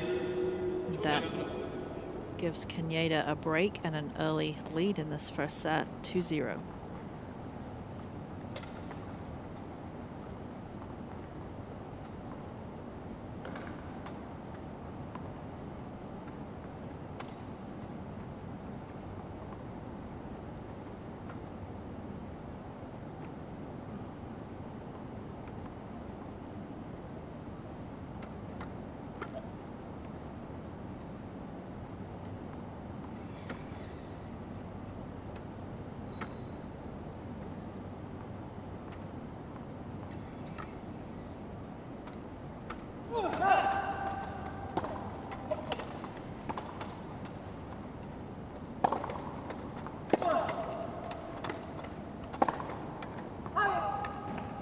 Again, G's setting up the point. They're the best players in the world when you watch them at these tournaments, and especially now moving forward as we go forward into the draw. Best players can really turn defense into offense. They're so quick at getting to the ball, and instead of just obviously sometimes they will get to it and just push it up to give themselves more time, but a lot of times they're turning that into offense.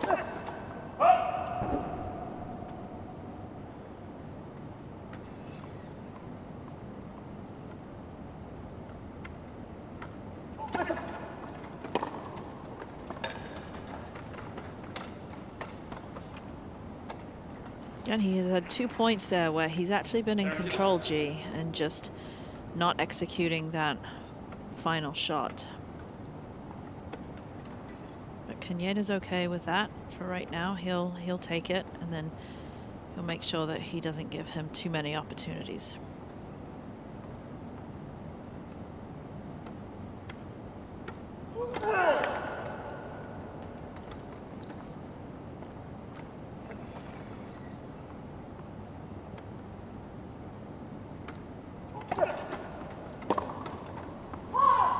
Another unforced error. 3 unforced errors in this game for G. It's a very fine line between being aggressive when you get the chance and making those shots.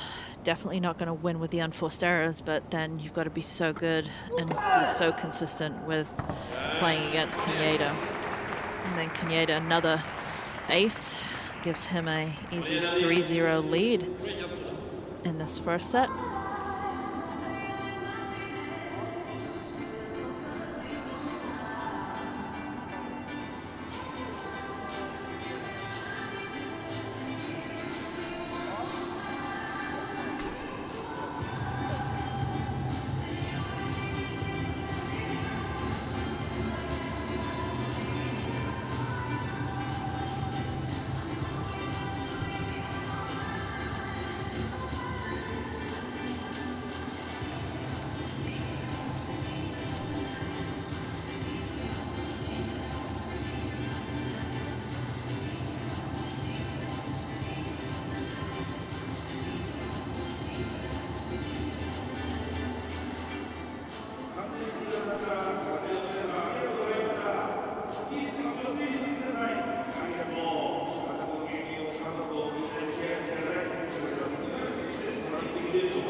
Players hydrating. Very hot and humid, even with the roof closed, still humid. Haven't seen Kaneda yet pull out the notebook, which he usually does. He has a notebook where he has all his notes in, just to remind himself.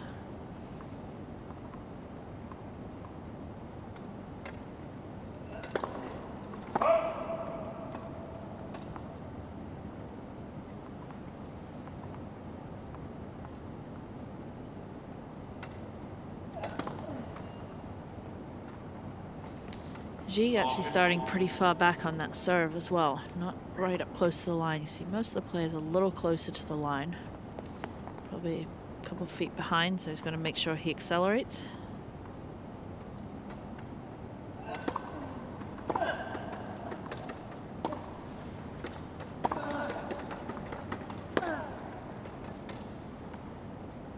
Great shot.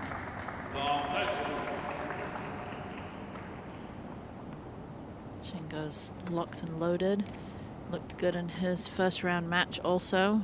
Very, very solid.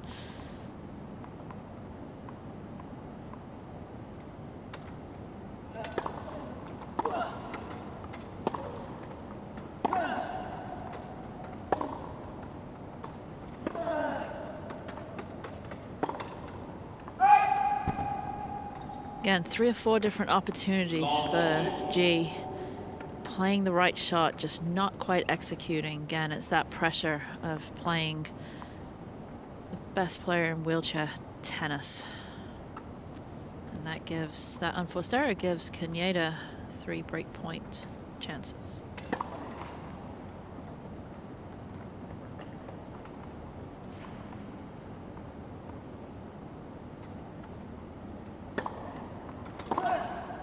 Beautiful backhand down the line. You'll see a lot of down the line winners off the return of serve in wheelchair tennis. Reason being is that after the players serve, it's difficult for them to be able to recover in and then do their figure 8 out back to give themselves enough space. So one of the differences on the movement side is that when you're playing standing tennis, you don't very often turn your back to the court. The only time you're going to turn your back to the court is if you're running down a lob.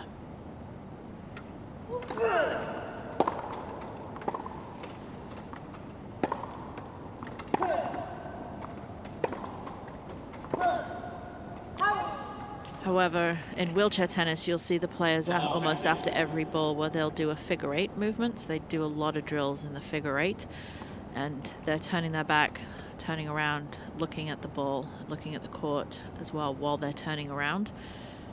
So when they're serving, they're obviously serving. See Shingo serving here to this side. His body's facing that way. For him to turn around, it's very hard for him to do. So you'll see a lot of down the line winners. And then the other return that's always very effective is right at the chair as well, deep at the chair. G, small opening here to attempt to get on the board in the first set.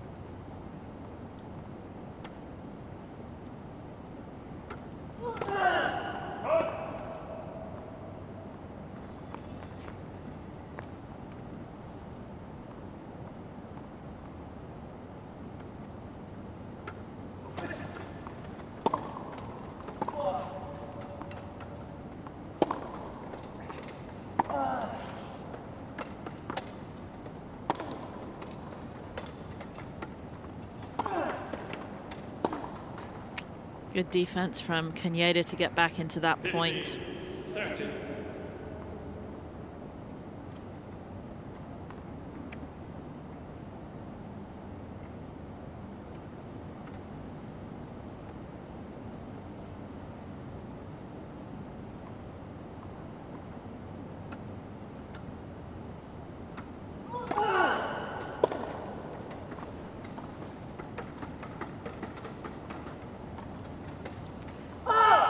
Good play from Kaneda there. He saw that G was really far back and was able to just change that grip and just hit the drop shot. It was a little high, and G got there in good time, but again, went for a little too much. That's that pressure of feeling they have to go for too much. And that slight opening is now closed.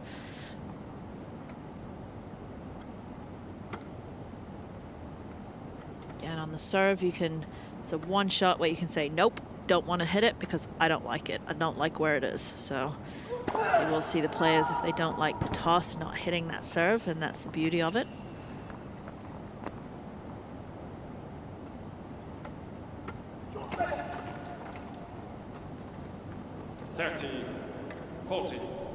Double fault for Kaneda, his first double fault of the match.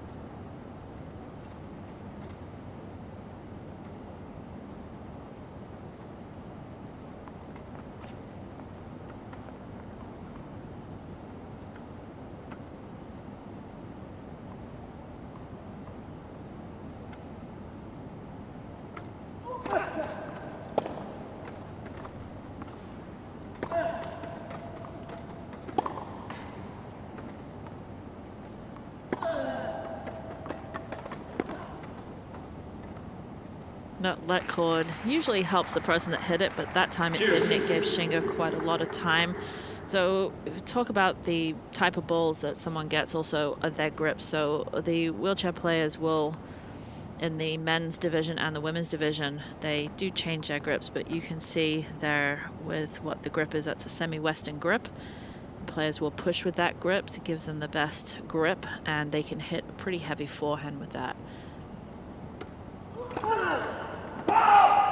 So when they have more time, easier to hit a heavier topspin forehand like Kaneda did on the last shot.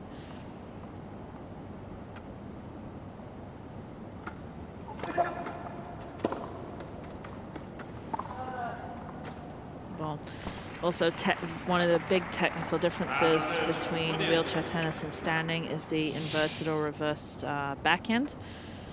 So the players will use a semi-western grip and hit that side of the board, just like Kaneda did there, but then they will reverse it and they will hit the same side of the racket and the strings for the backhand. So you will see that a lot, and when you do see it, it kind of takes your breath away for a second. You have to go back and look at it and kind of say what just happened there, because it is a sight to see, but they get so much power with that.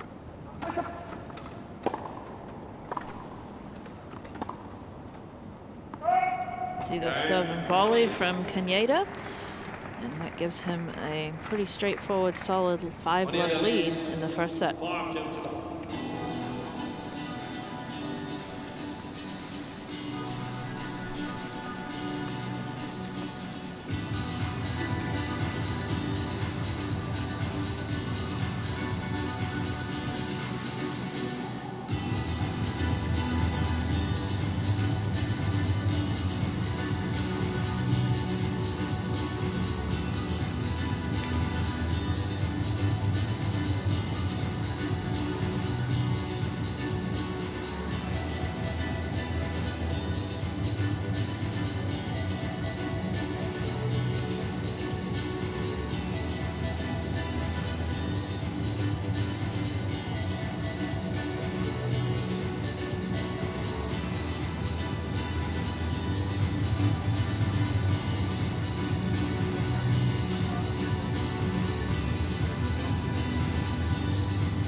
Players coming back onto the court.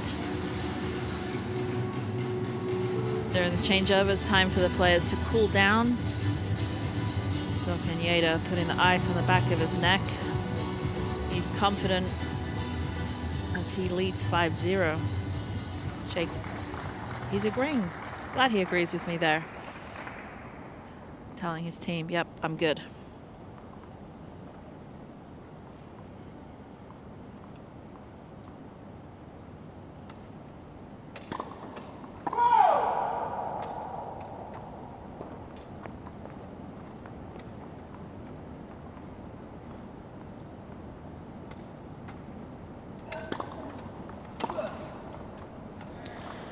Nice return from Kaneda moving forwards.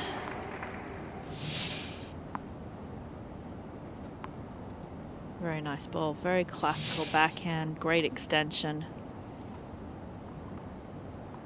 See the winners there, total winners 7-2.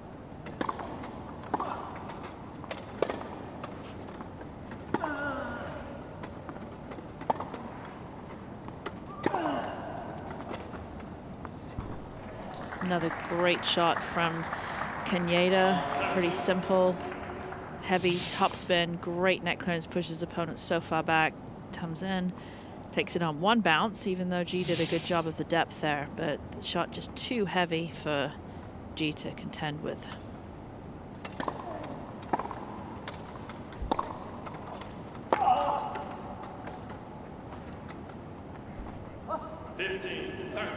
Definitely see glimpses of G and his ability. I said he's still very young, 21, but hits a very, very heavy ball, a huge amount of spin, a huge amount of pace. Needs a little bit more time and a little bit more experience, which no doubt he will get.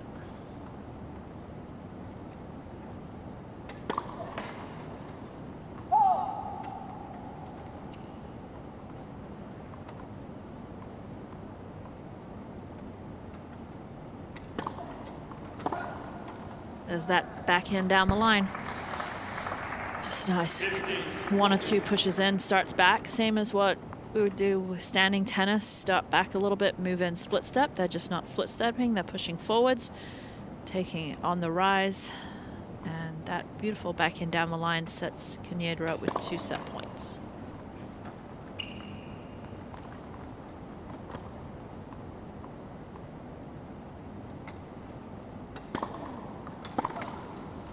Trying again for that backhand inside out, just catches that late. When you're hitting that ball from the deuce side on your backhand, you do have to catch it a little bit late to make sure you get the angle, but that one caught a little too late.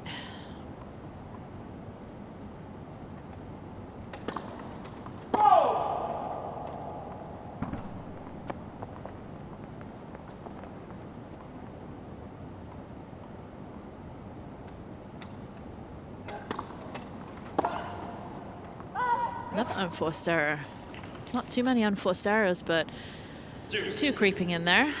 And G still fighting to not let the first set get away from him.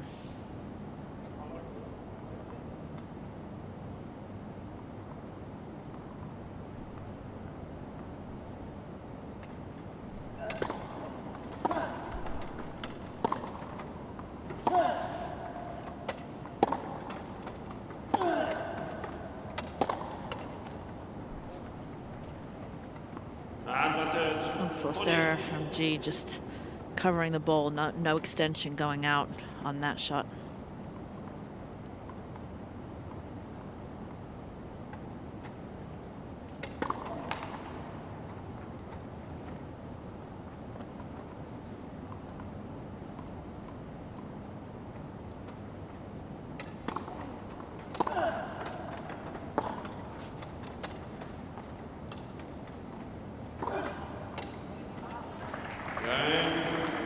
Great, easy, solid first set for Kaneda, 6-0. Just kept it nice and simple, didn't have to do too much. Experience definitely prevailing. You definitely see the potential for G, but he's got to make a quick turnaround in this match if he wants to see the quarterfinals. First set, Kaneda Shingo, 6-0.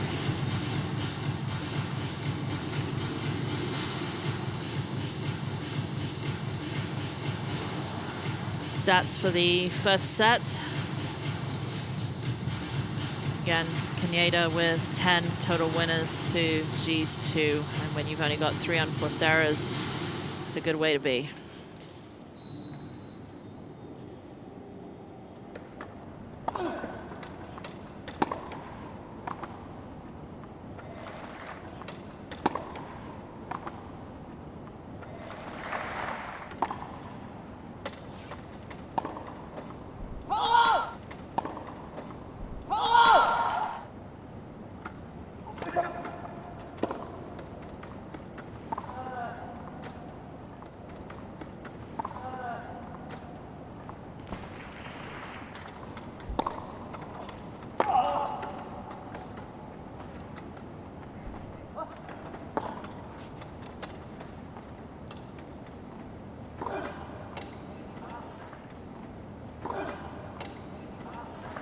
And press sets.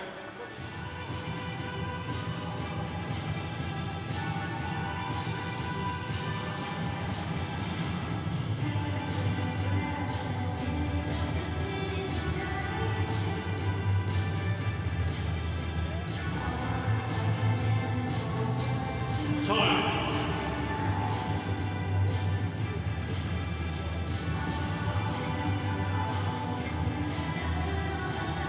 Returning after our short set break.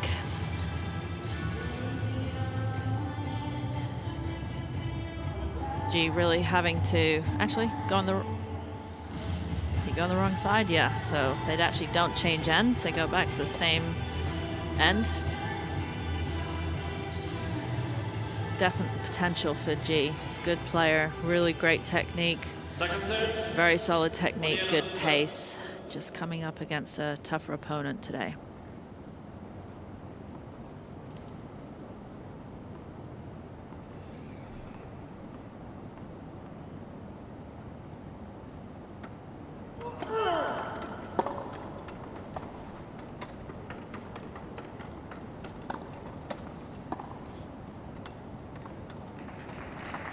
Great shot from Kaneda. Again, when wheelchair player comes to net, hardest shot to hit off of that is to defend off of is the lob. So sometimes the lob doesn't have to be great for it to become a winner.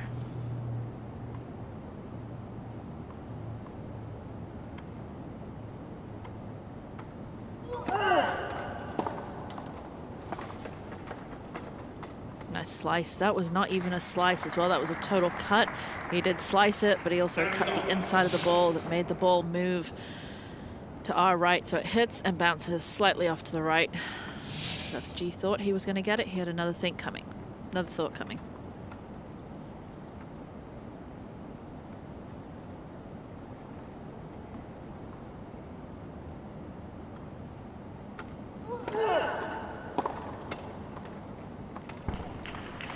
Another great return down the line. Really nice. Takes it super early, just with the force of his chair moving forwards, didn't have to do too much. But very nice backhand down the line winner.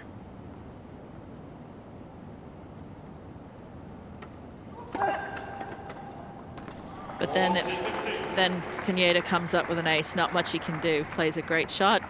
And then Kaneda comes up with the ace. It's 4 aces so far for Kaneda.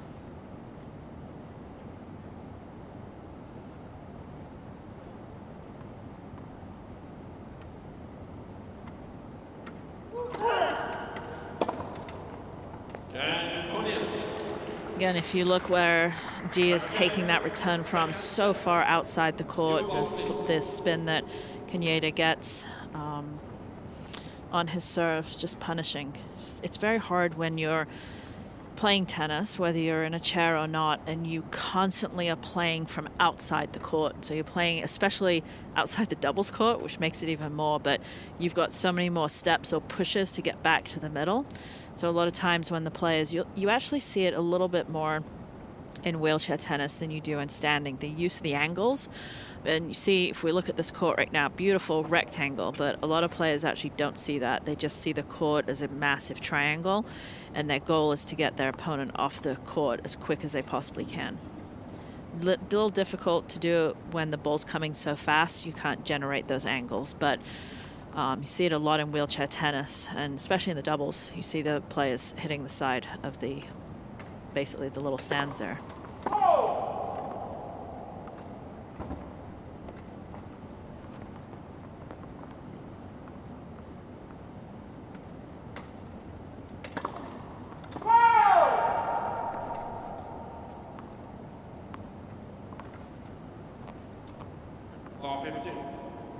Double fault number 2 for G. Again, feeling the pressure.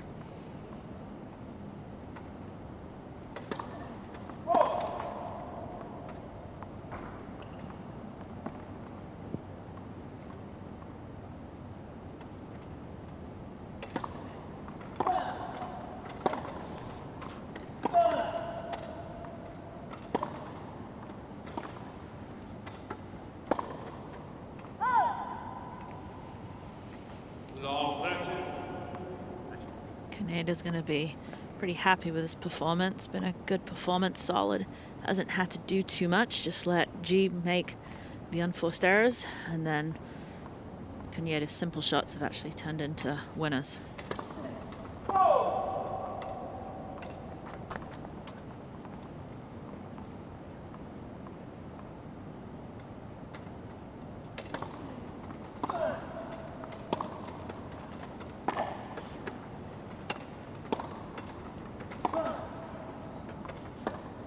That point right there just shows how hard it is. I mean, G played an amazing shot off his first shot after his serve, and in most cases, like it was in his last 2 matches, that would have been a winner. But when you're playing the best in the world that's so fast, they didn't just get it back, got it back and put so much pressure on G.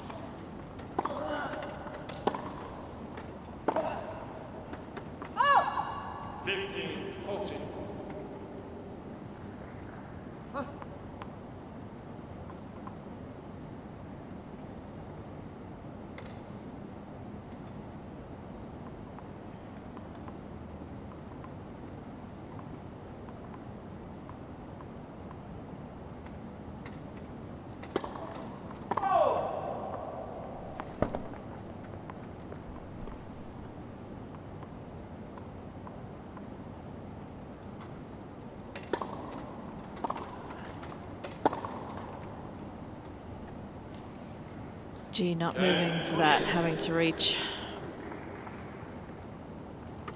That gives Kanieda a break and a 2-0 lead in the second set.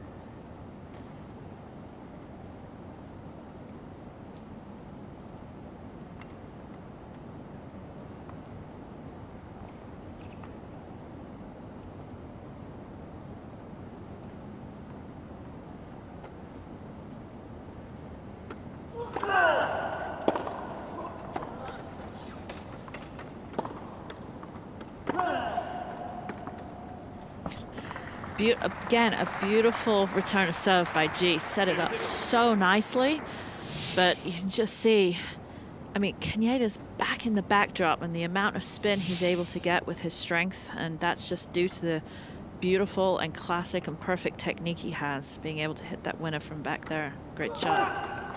And then follow it up with, again, that's what G has to look and learn a little bit about, just a little bit more.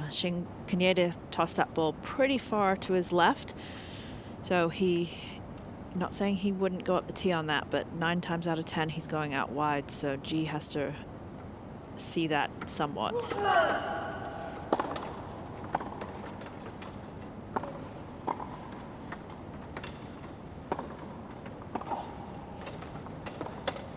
Another good point showing why we're watching the #1 player in the world here.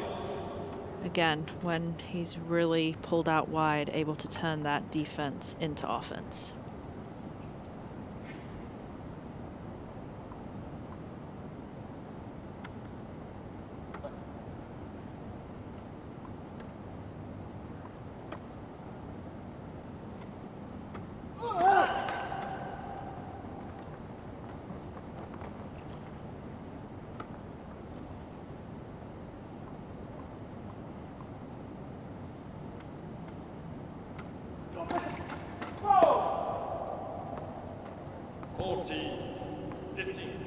Double fault number 2 from Kanieda. That's okay, he won't mind that.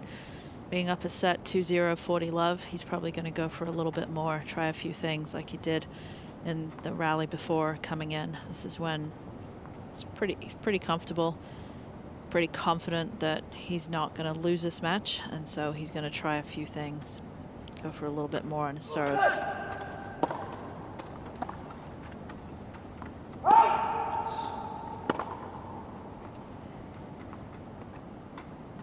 Just out. 40, 30. A lot of times when the players look up to their boxes or their team after a shot like that that's pretty close, they're actually asking them whether they think they should challenge it. Umpire won't let them wait too long to do it, but sometimes they just want affirmation that they think they're close.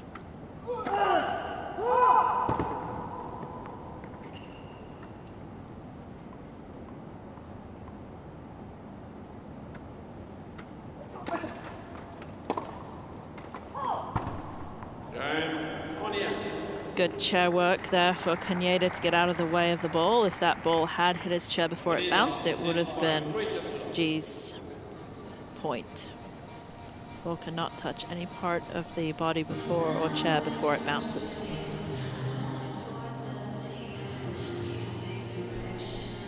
Kaneda with a 6-0, 3-0 lead.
Watching the players on the changeover there, see Kaneda wearing a ice jacket just to cool down somewhat.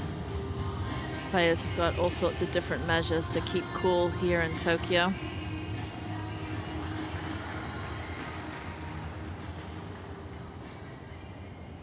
Tall order now for the Chinese player, but I would imagine his goal right now in his mind is he wants to get on the board. That's what he'd like to do at this point. Starts further back than most players on the serve, just probably trying to give himself a little bit more time to recover.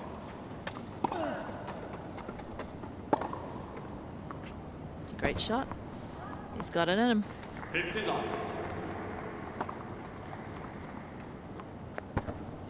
The issue is when he starts this far back, I would say that's probably 3 feet-ish back, maybe.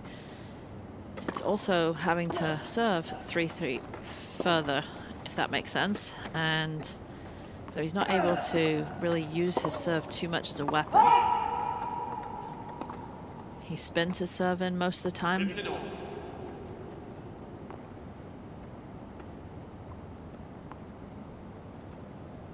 Actually, in the first set, he had 65% and only 43%, excuse me, in the second set so far.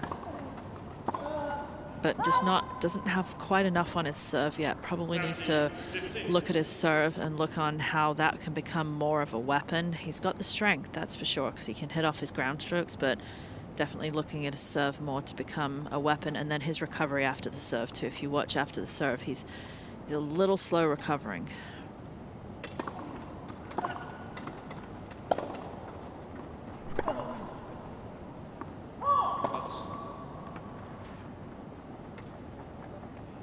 Two game points for G to get on the board in the second set. Just be a little relief. It's always a little relief to, you just let out a sigh. Did it, I got on the board. And he does it.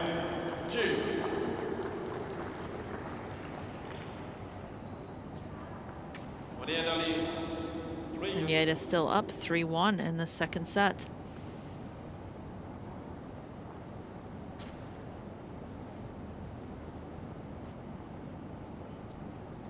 Kaneda with 15 winners to G's 2, so it's part of the story right there too, just the physical strength of Kaneda, of how he's able to set up the points. Yeah.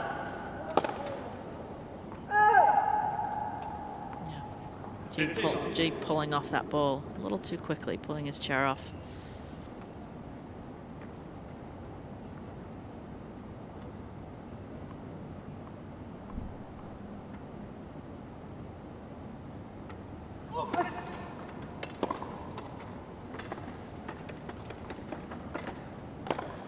There's that slice again, but set up with the great serve, kick out wide. slice down the line that even caught the inside of the ball just a little bit, where we can see catches the inside of it, it bounces, and really had a lot of movement on going away. If that ball had gone straight, G actually would have gotten that.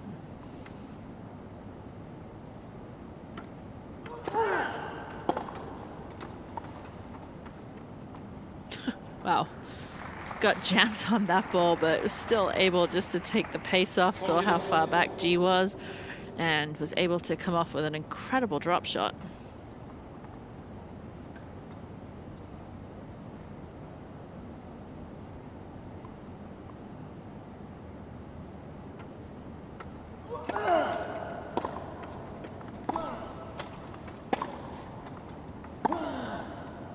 Again, beautiful backhand, just solid straight through the ball, stays down nice and low. And that backhand down the line, another winner for Kaneda, gives him a 4-1 lead in the second set.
As we come off the break, Shingo's looking at a 6-0, 4-1 lead. G did a really good job in his last service game of getting on the board. He's going to want to do the same thing in this service game, that's for sure.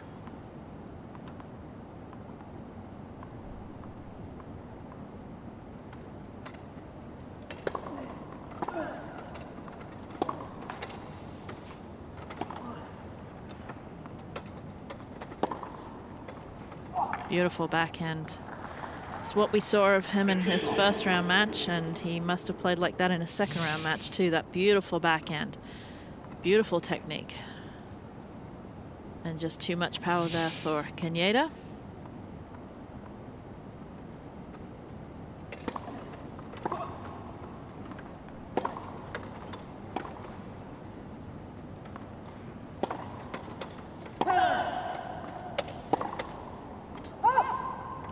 G's probably thinking, good Lord, what do I have to do here? I hit two amazing backhands, probably two best backhands I've hit, and they're coming right back. So he tries to change the direction and therefore created the unforced error.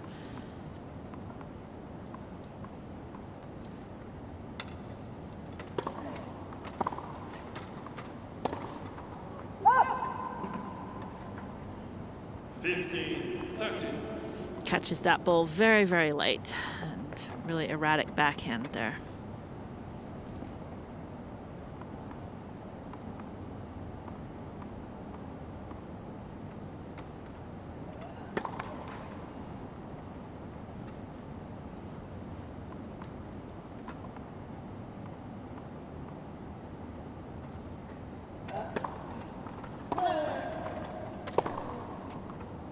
It's a beautiful ball by G.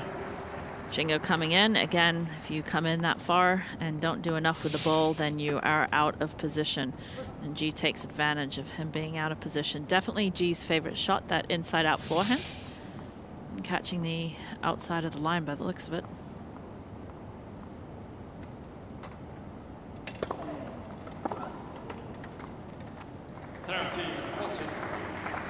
Really nice backhand there from Kaneda giving him a break point opportunity.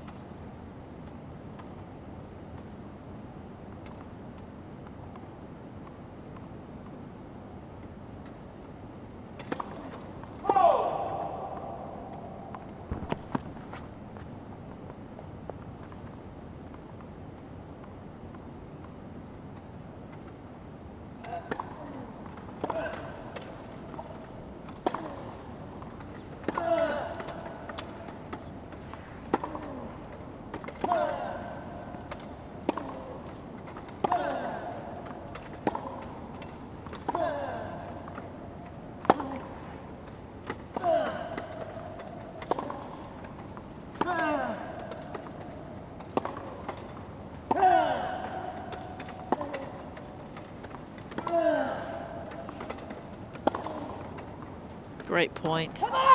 Best point. He deserves that. He deserves that. Come on. Best point of the rally. Really just hung in there. Didn't try to go for too much. Just high, heavy balls. And then took the opportunity again. That ball going through the singles line. Best point of the match.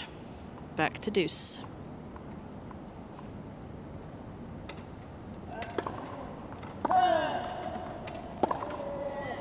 And he needs to follow that up again. Another great forehand winner there.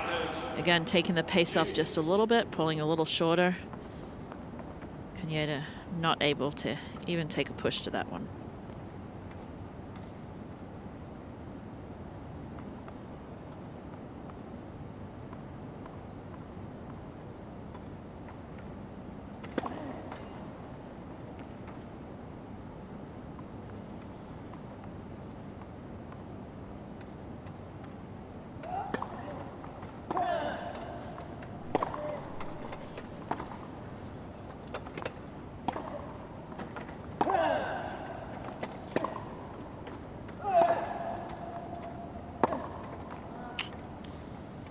Didn't quite move up to that. Let that ball get way too low.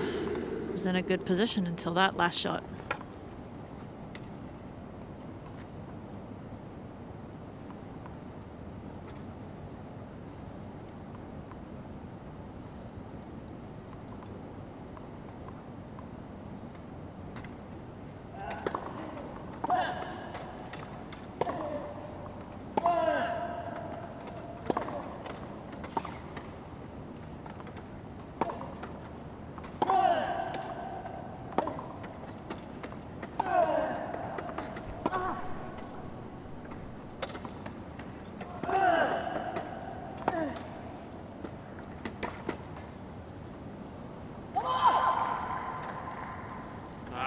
Tennis, when someone says you just got to get one more ball back, that's the reason why. That G did not think he was going to win the point with that, and Shingo did, but again went for a little too much there.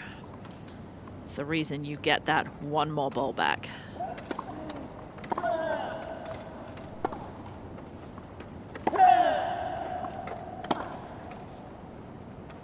Cheers. And again, just the constant pressure from Kaneda. Just misses an easy volley on the point before that he shouldn't have missed, but then comes back and is like, nope, not giving you another free point. Have to earn this one.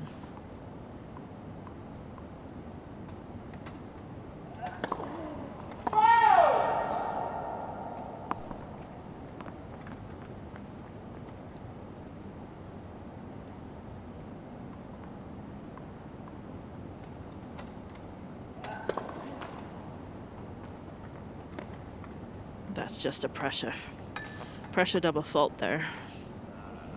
Been fighting like crazy in this game just to get another game. A couple really good points and then throwing the double.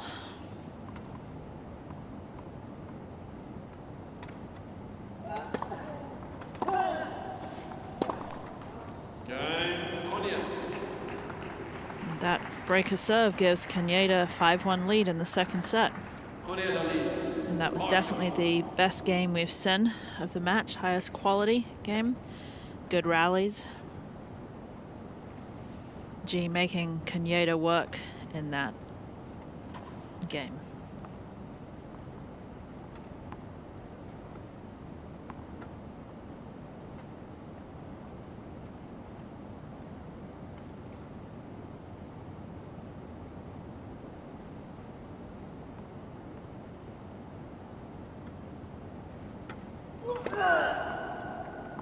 15 love.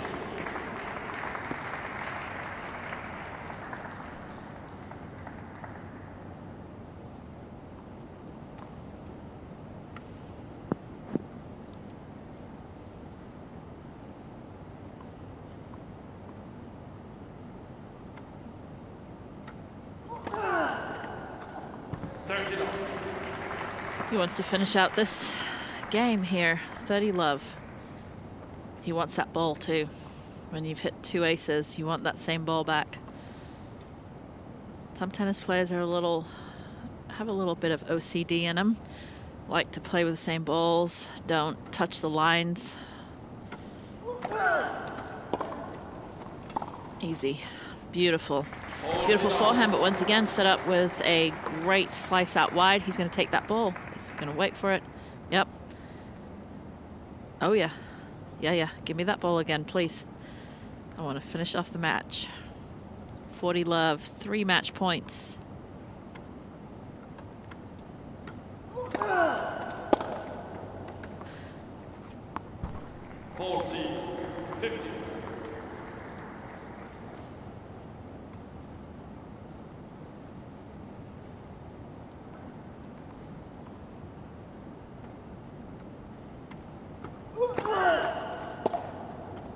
Quite fitting to finish it off with a great serve up the tee.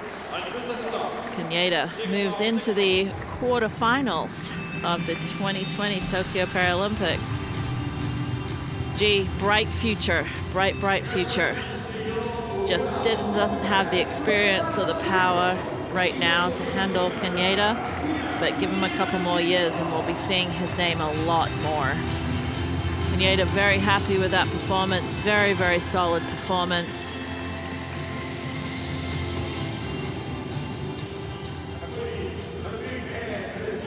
So see the score 6-0, 6-1 to Kaneda against the Chinese player of Ji Zhenju.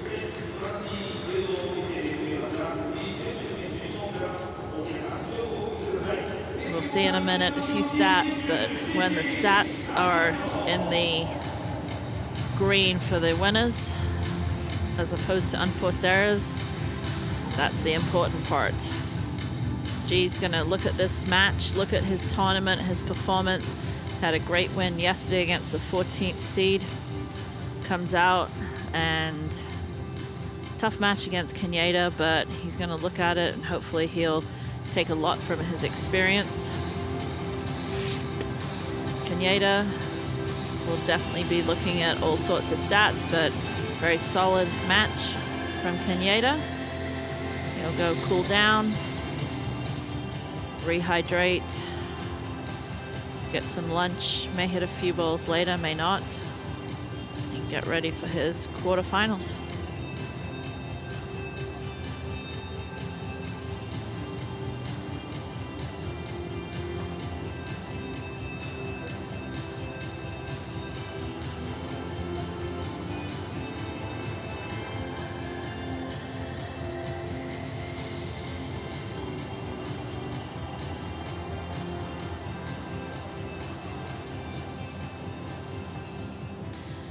In actual fact, he will be hitting again because we will see Kaneda later on center court for his doubles match.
Take a look at some match stats here. Again, total winners 22 and unforced errors 7. That's the way you want to be.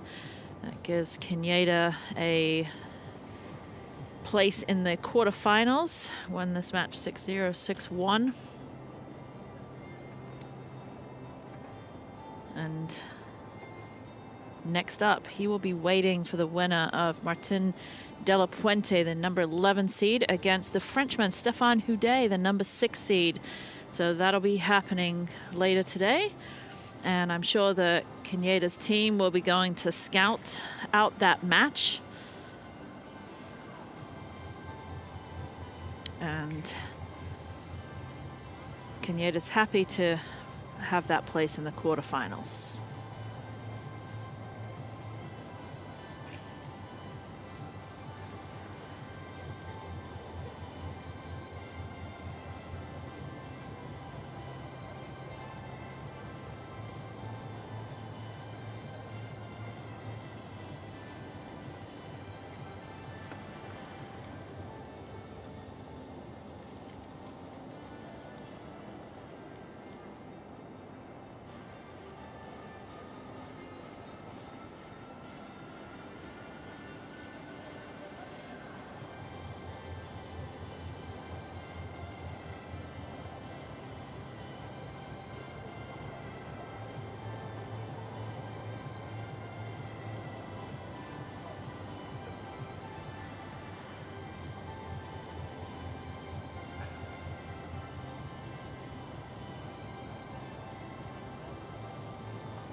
Once again, moving on to the men's singles quarterfinals from Japan, Korea.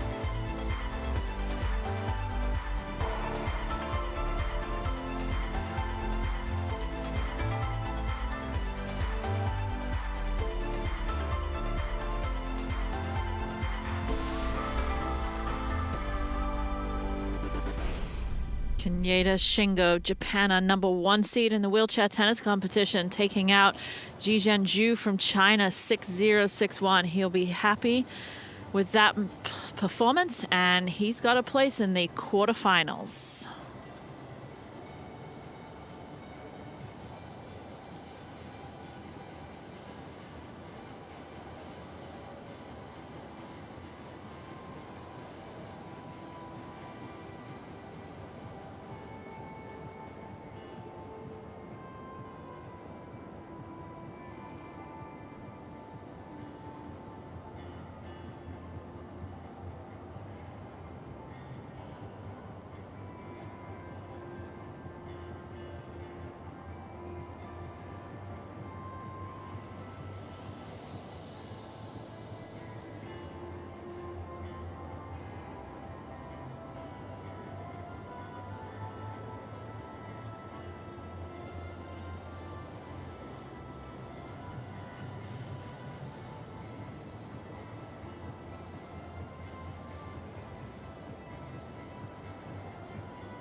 バレーの舞台でしたし、自分が車椅子のスタッフの時とかで自分が実際に出てみて、なんていうか改めてそのパラリンピックに出ることのいい意味というか、すごくやっぱり自分にとって大きな存在なんだなっていうのを出場してみて初めて改めて気づいたので、その舞台で一番になるっていうことが、自分を感じてきたので、はい、そうです。いや、わからないです、本当に。やっぱり自分自身もパラリンピック2回経験していて、なんだろう、よく言われるのは、どんなのが住んでるとかっていうふうに言われますけど、自分自身も難しいことも経験したし、純粋にすごく楽しかったっていう経験もあるし、本当に、なんですかね、全力で楽しんだ、その場を楽しんだ人が結果を残すと思うので、誰が上がってくるかっていうのは本当に最後までわからないと思いますし、そのトップを争ううちに自分が必ずいたいなっていうふうに思います。自分の障害っていうのを考えると出られない競技ですけど、やりたかった競技は車椅子ラグビーをすることが一番楽しみですし、パラリンピックをなんていうか、その日本で開催するとどういうふうな、なんていうか、国民の人たちがどんなふうに盛り上げてくれるのかっていうのを見るのも楽しみですし、あとは、自分が2回のパラリンピックを経験してきて、日本のパラリンピックを開催するクオリティというか、おもてなしを実際に選手やスタッフ、海外の選手やスタッフの人たちが体感してほしいなと思うので、どんなふうにできるのかっていうのを見るのが楽しみです。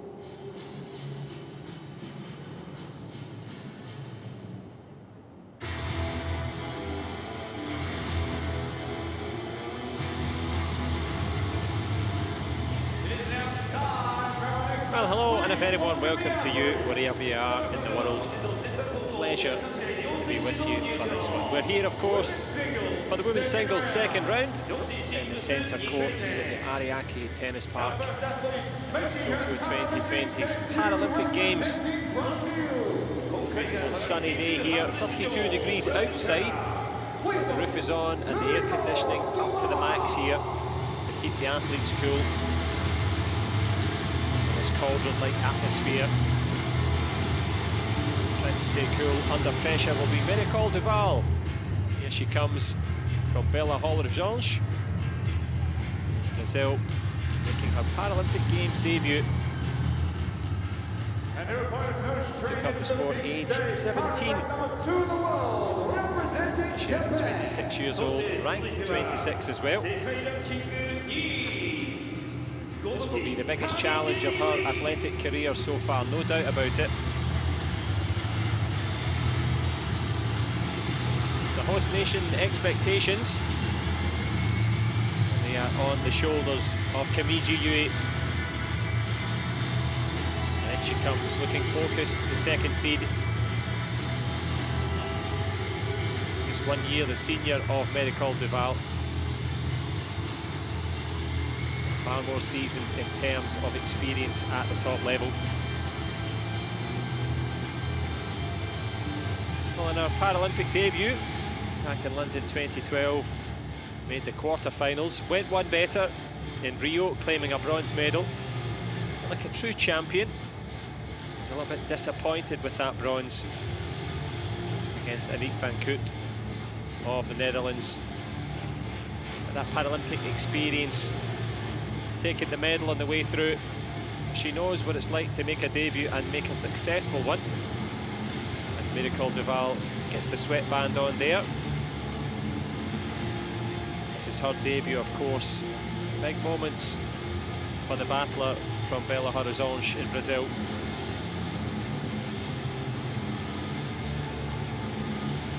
If you're totally new to wheelchair tennis, the only real difference is 2 bounces of the ball allowed for the players.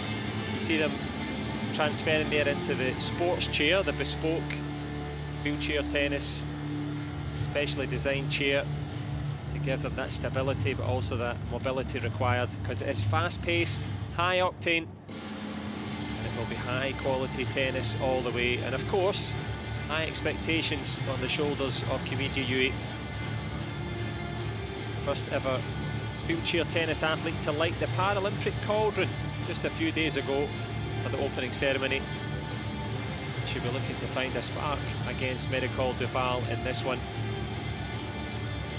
Brazilian, of course, Pan-American Games experience, the Parapan American Championships, Lima, a qualifier for that one. So she's been to a multi-sport games, but none bigger, of course, than the Paralympic Games themselves.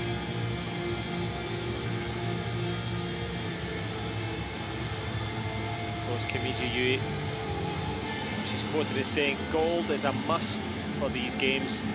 So nothing like embracing the pressure. And she leaves her day chair behind and gets herself settled in now to her business chair. Can she do the business in this one? Her third games, of course, got all the experience. Now we have contrast, Duval making her debut. I'm sure Rafaela Oliveira de Morales, the coach, just giving her plenty of encouragement to stay calm, to keep doing what she's doing to get this far, especially after that opening singles match win over Shelby Barron of the USA. 6-4, 6-4. She was in good form, the Brazilian. It's Fiona Edwards, experienced umpire in charge of proceedings. I'm sure smiling behind the mask. Who will be smiling at the end of this one? Let's have a little listen if we can.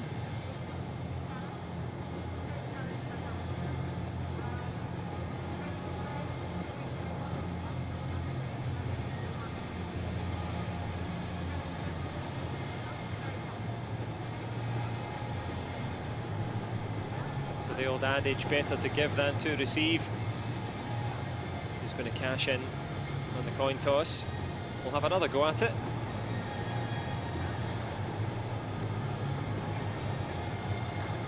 Yeah, fist bump rather than a clap of the rackets. The pleasantry's over. Time for the serious business to begin.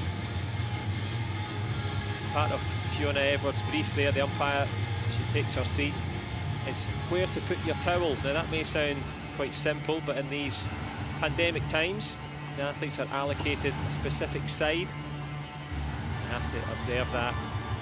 That becomes even more complex in the doubles. But at the double, there is that win. Miracol Duval. She may well need a miracle in this one. There's Kimiji Yui. So experienced. Absolutely an up-and-comer of this sport. Cruising through the first round, we welcome you 20 seed from Belo Horizonte. She was inspired to get into the sport by Mauricio Paul, the first ever wheelchair tennis player from Brazil. It's Team Brazil, coaching contingent. Running the rule over this one, a couple of fellow athletes taking advantage of their accreditation as well. A nice cool seat on centre court. 3 minutes. Well, it's been 5 years in the waiting, 3 more minutes in the making for Kimiji Yui. That opening win against Maria Florencia Moreno. It looked straightforward on the scoreboard. It was straightforward against the Buenos Aires battler. 5-time Grand Slam champion and singles and doubles, and one of the athletes to light the Paralympic cauldron for this year's Tokyo 2020 Games. She's the #2 player in the world, representing Japan, Kimiji Yui. The stadium announcer doing a good job there of running over the athletic resume. We could have been here till next week if we'd have read out all of her titles behind her. But most recently a winner in Australia, the French Opens, her 4th time winning in Roland Garros. And they were out on the Twitter yesterday. 2 minutes. celebrating that success, and also you've got time to pop along to the ITF Twitter feed. Maricol Duval's reaction to her first round win. Well, a huge cheer from her teammates. Ana Calderia showing just what it meant for her teammate to make it through in that one. So the emotion high, even if the crowd is not there. We all know the reasons for that. We've all been beset by the problems of the pandemic. And the athletes just delighted to be here. And that is literally the case for Kimiji. Before the games kicked off, she said, "I would like to thank everyone for making the Paralympics happen despite the difficult circumstances. Many people were unsure about hosting the games here, but they're happening. I'm hoping that it will inspire the next generation into para-sports, no matter the sport, ideally tennis, of course, to create a more inclusive world via sport." So admirable sentiments, and sentiments echoed by hashtag #WeThe15. If you've got time, pop along to WeThe15.org, check that one out. Over 1.25 billion people living with disabilities, succeeding with disabilities, and the intention of that is to create a more inclusive world. Of course, sport is just one section of that, breaking down barriers and showing what's possible. And that couldn't be further from the minds of both players. It's not about the future generations, it's not about inspiration, it's about the perspiration required here.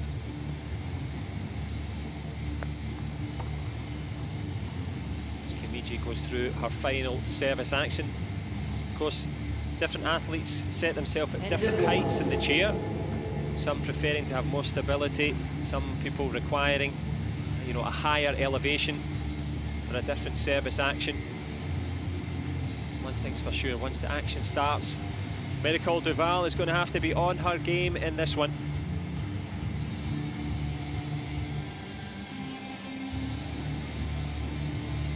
I'm sure the kids back at the Butagia Tennis Club in Belo Horizonte will be cheering her on.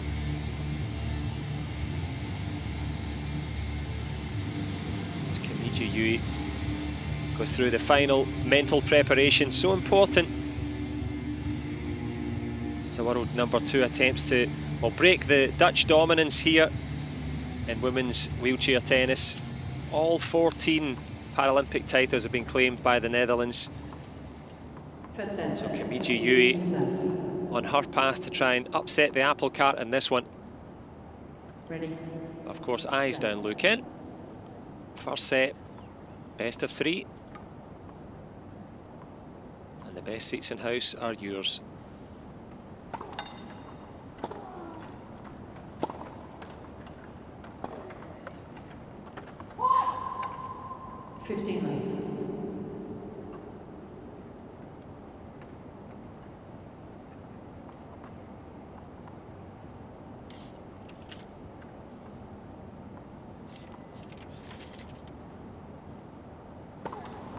Let's versuch.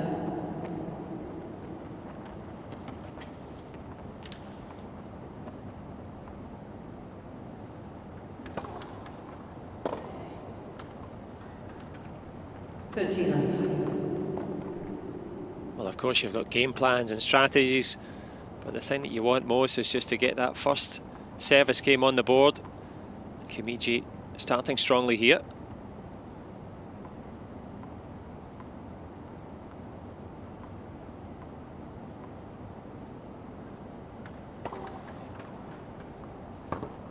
And a beautiful ace right down the tee.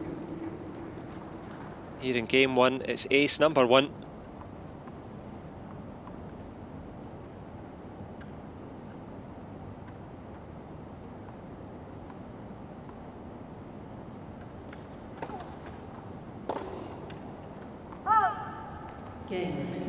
And as opening service games goes, a textbook start for the favourite.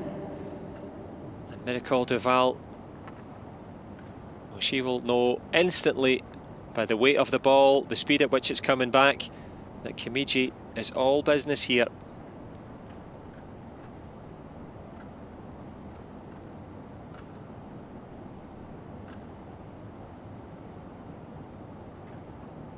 So a change of ends.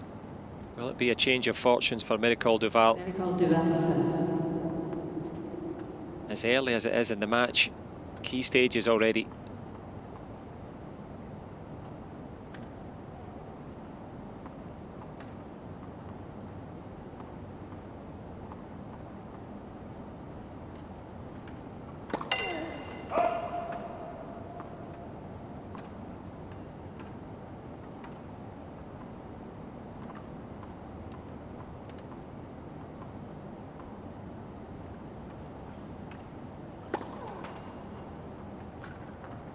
Another 15.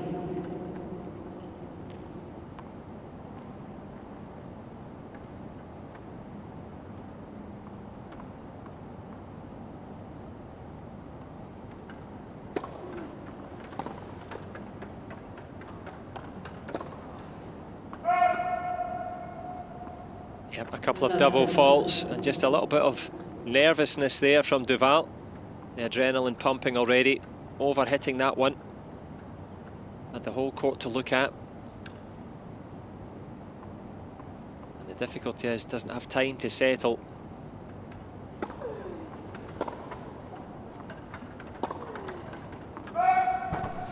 Yeah, and again, just striking a bit too cleanly through the ball. 3 break points already on the Brazilians' opening service game. And the imperious and impassive Kimiji ready to pounce.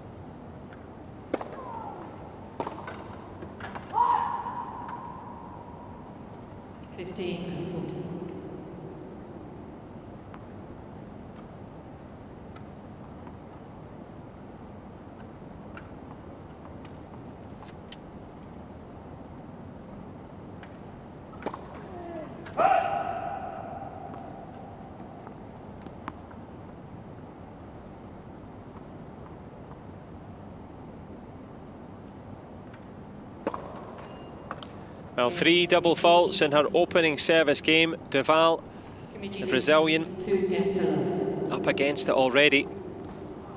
Kimiji took her service game to love. And there's lots to love about the start here in this one. The women's singles second round dominated early. As Kimiji Yui, the second seed, true to the form book at the moment. And what has Miracle Duval got by way of response?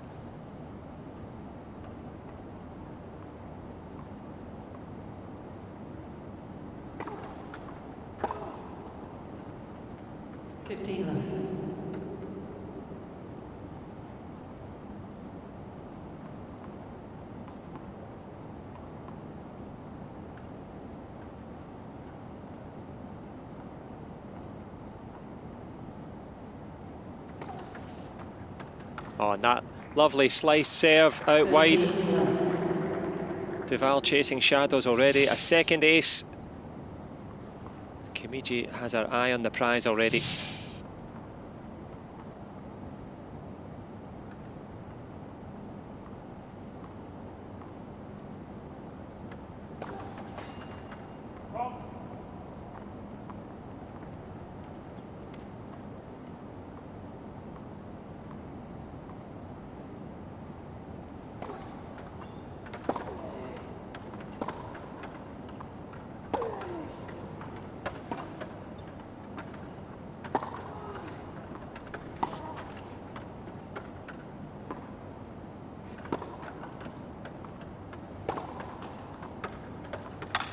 Much better from Duval, bringing her best game so far, but Kimiji rips another one straight past her. Big forehand, the misdirection on it. Duval had to reach for it and couldn't get it. Speaking of reaching for it, Kimiji has a real strong grip on this one.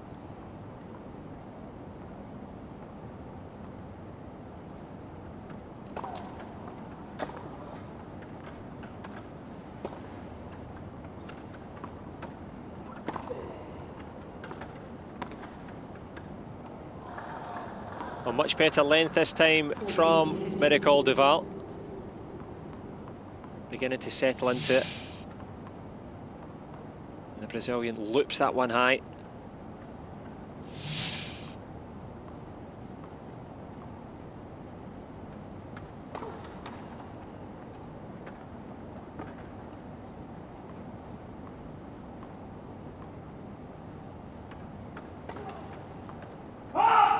Correction. Was good. Yeah, Okay. correction there from the umpire.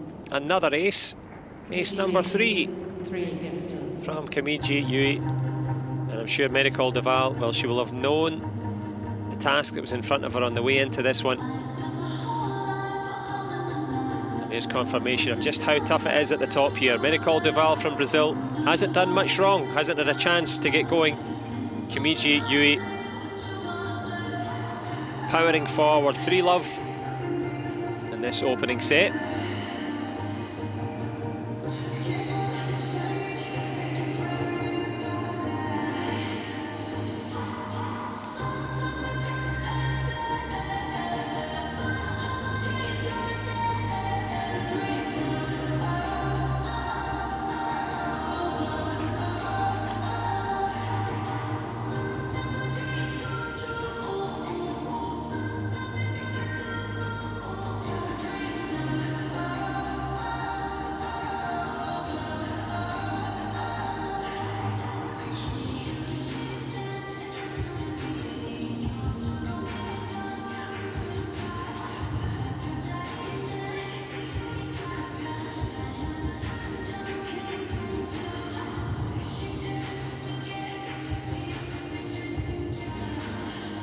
Nice football skills there.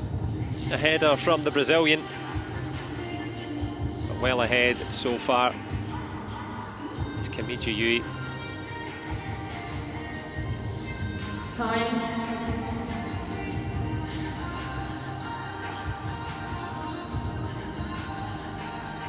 As you can see, the roof is closed. The air conditioning is turned up to maximum. Wherever you are, I hope you're relaxing as well. Or if you're sneakily watching it at work, good on you.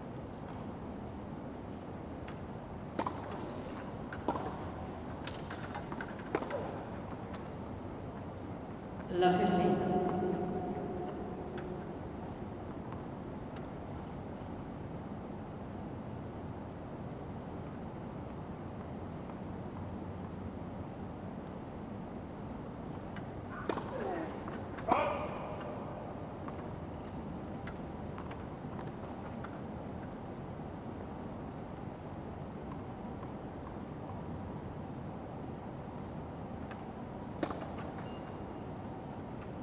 Love 13. Yep, just not got the service action going quite yet. It's the fourth double fault now here in the fourth game.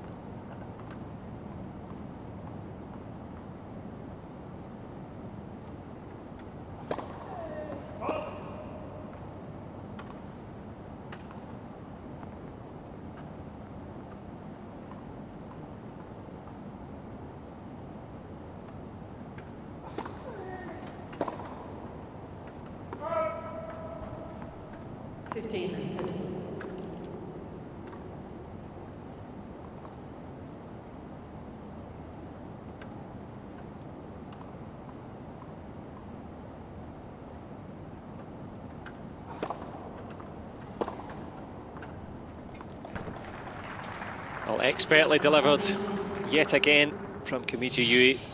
Sees this one early, winds up the forehand, cracks it home.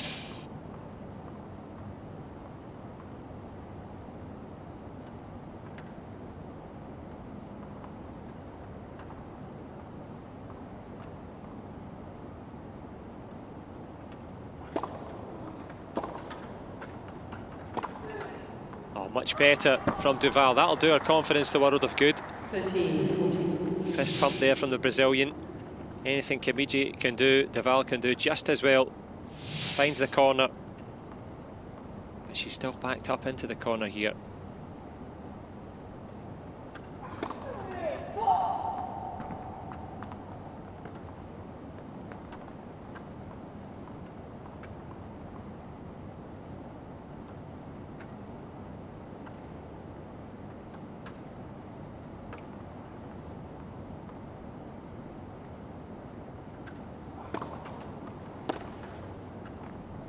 One catching the rim, and Duval clawing her way back into her service game here. Needs a hold.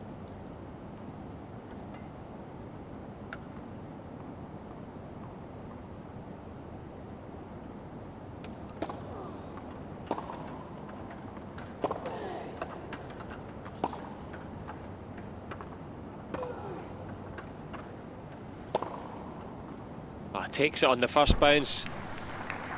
First class from Kimiji. And if you are totally new to wheelchair tennis, obviously your eyes are drawn to the racket, but also keep an eye on the non-dominant hand. That's the one in charge of manoeuvring the chair around.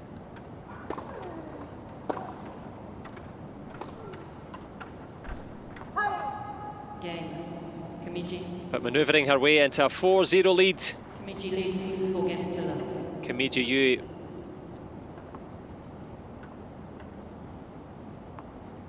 Here in this second round, 4-love in the first set.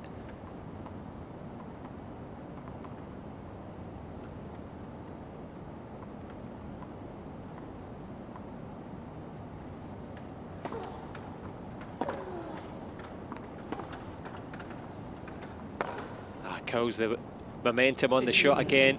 Cuts right through the ball. Leaves Duval precious little to reach for.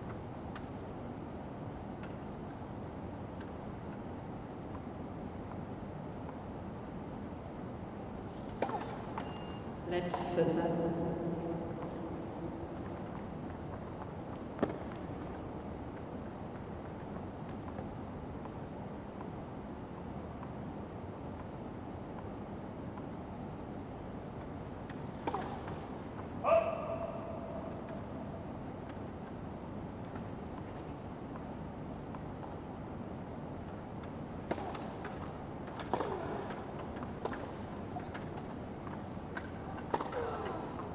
Excellent. Miracle Duval drawing the applause of the Brazilian fans in the crowd, and that's the reason it sat up nicely, manoeuvres herself into position, and a nod of appreciation there from Kimiji.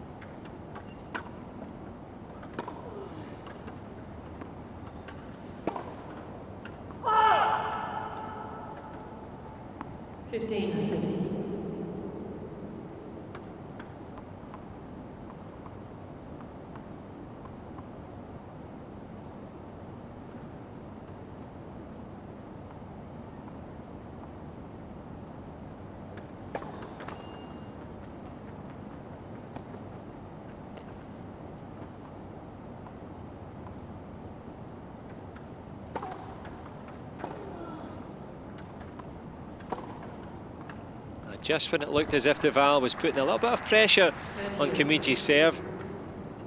The second serve there, 15-30 down. The champions respond, and it is the current Masters champion with a masterful performance so far.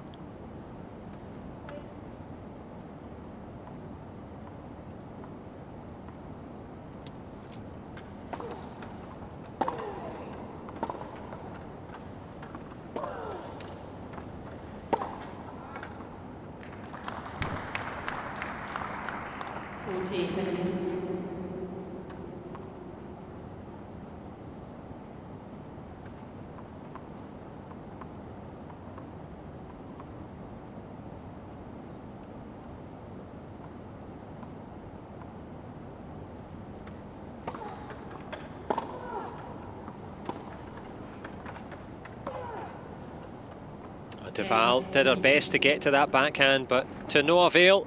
Availing herself of a significant lead here in this opening set. 5-love to Kimiji Yui. And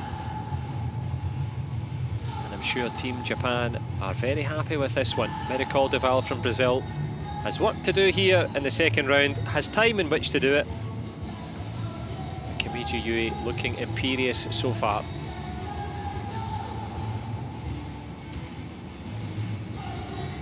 She's backed herself all the way, full of confidence.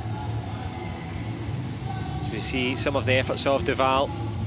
A couple of clean winners. And you get the feeling against lesser opposition, Duval would be in a much better position.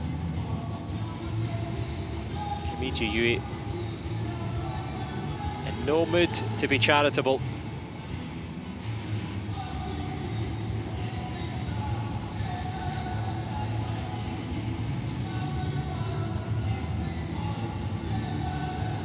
course, Kimiji Yu. Well, as you can see, great work from the camera operator there. She sits, gets her composure, has a little bit of self-talk there. I'm sure her mum, Yoshimi, who raised her to play with her big sister, regardless of disability or not, they just played together. And that was one of the reasons she got into the sport of playing tennis, so she could hit the ball with her big sister. And I'm sure the entire Kimiji family looking on and hoping that their daughter or sister can get the job done here.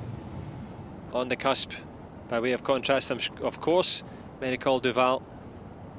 I'm sure that Rafael Oravella and Leo Botija, club coach back home, cheering her on.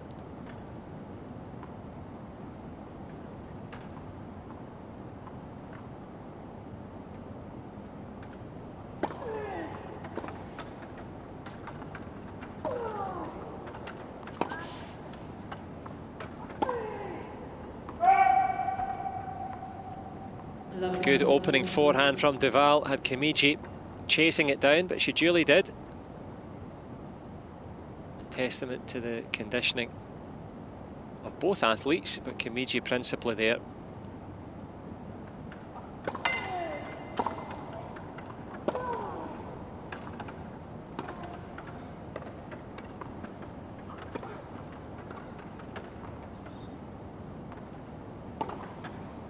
Oh, how do you like it?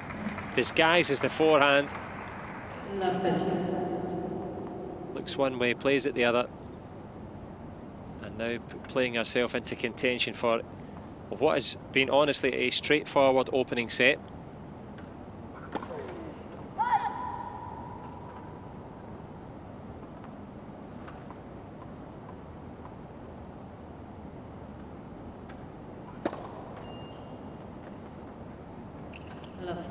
Well, double fault for the 5th time in this set, and it creates 3 breakpoint opportunities, 3 set point opportunities.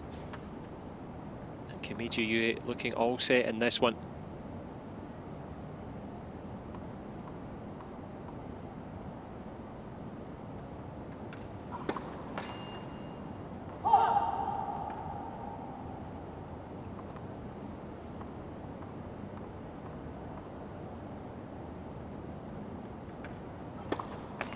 Well, the unforced error count too high for Marie-Claude Duval. 6 against 2. And too good and too strong for too long in that one. Kimiji Yu very much on form here. The women's singles second round. Brazil's Marie-Claude Duval against Kimiji Yu. And it's Japan's finest with a fine 6-love lead taking that opening set. And of course, as you can see, best of 3 sets, but the best so far. The 3 aces from Kimiji. And look at that, points won on serve, 80% for Japan, just 24% for Brazil, and that, along with the unforced errors, well, it shows the quality that Kimiji has got. A previous world #1, currently ranked #2.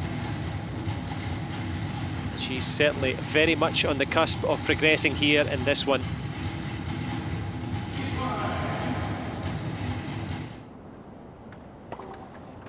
Well, in the opening set, Duval would have come with hope and expectation, but that was quickly dashed by the quality of Kimiji, despite the best efforts of the Brazilian. A couple of good moments, but consistency counts.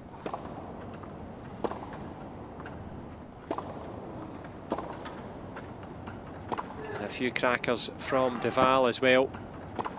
But ultimately, it was Kimiji with every shot in the book.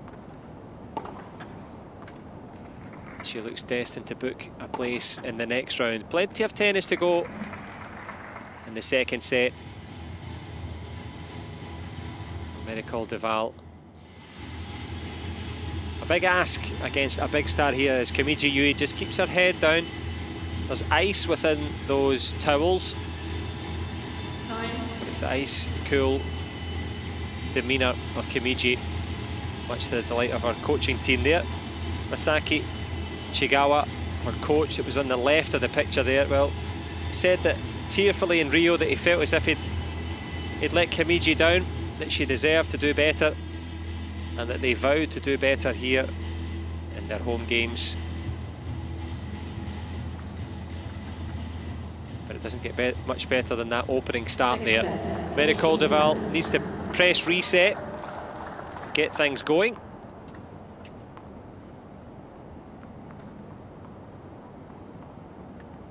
Second set of the second round in the women's singles. And it's the second seed, Kimiji Yue, to serve.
Good stuff from Mary Calderval, showing her quality. Sends Kimiji chasing after this one, leaves the open court. And a nice highlight there for the battler from Brazil. Puff of the cheeks, tough times.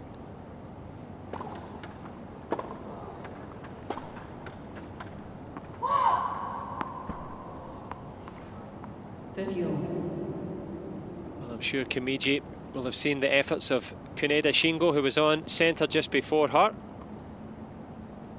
Managed to get it done in 2 sets. She'll be looking to do exactly the same. You'll get paid for overtime.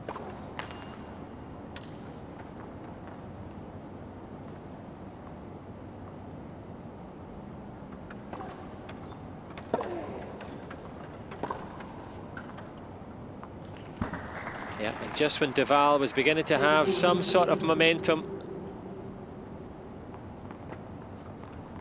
Kimiji chains it up nicely. Down the line she goes.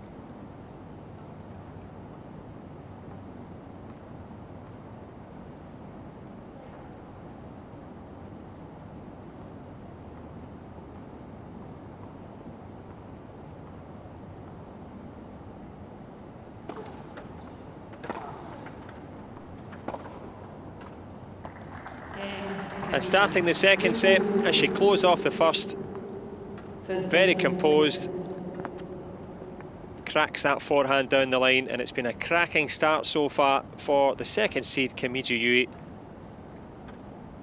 Took the first set comfortably and taking that opening service game with similar style.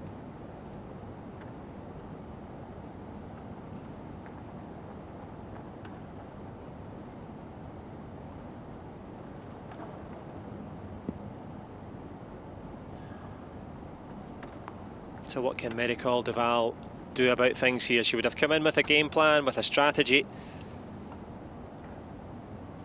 But of course Kimiji Yue's quality just too much at the moment.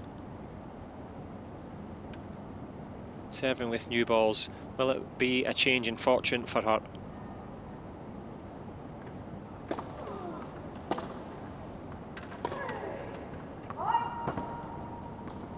Love 15.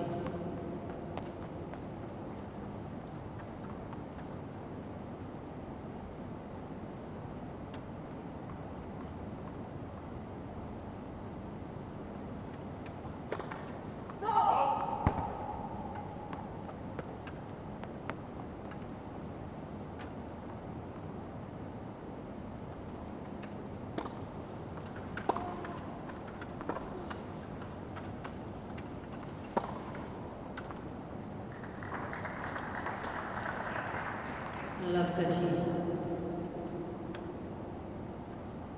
Well, yeah, more opportunities for Kimiji. A nod of the head.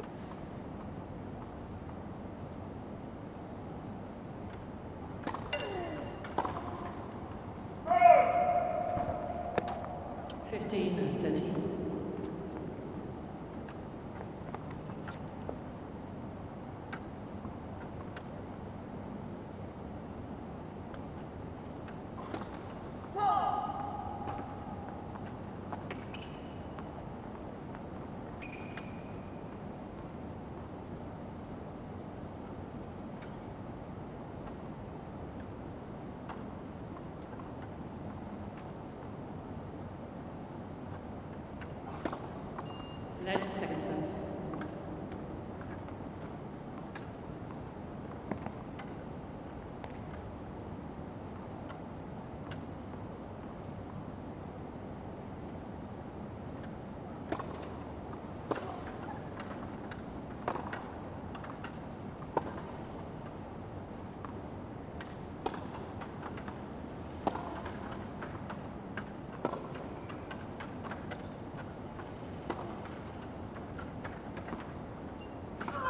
Well, the cross-court coverage there from Kimiji. 14.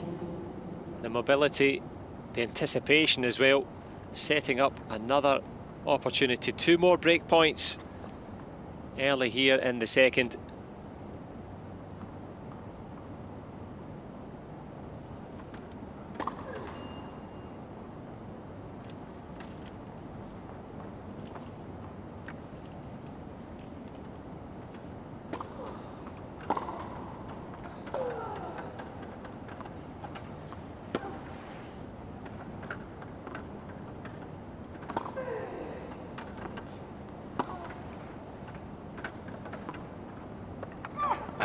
A swing and a miss there from Duval. Testament to her tenacity to try and get to it there. Kimiji leads 2 games to love.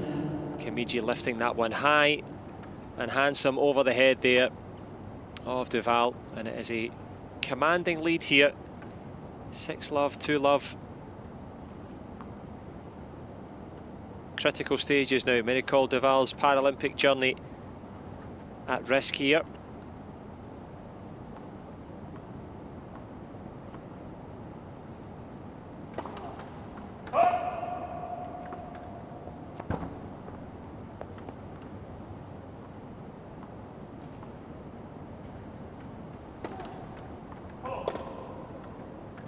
Love 15.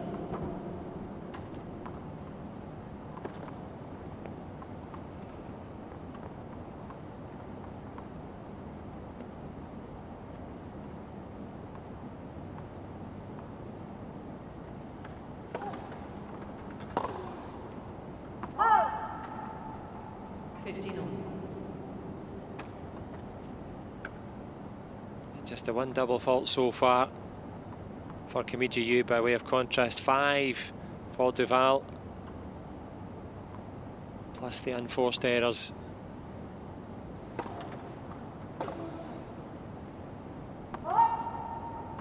And the Brazilian may be a tough nut to crack, but of course Kimiji Yu has the tools and has all the skills to pay the bills as well.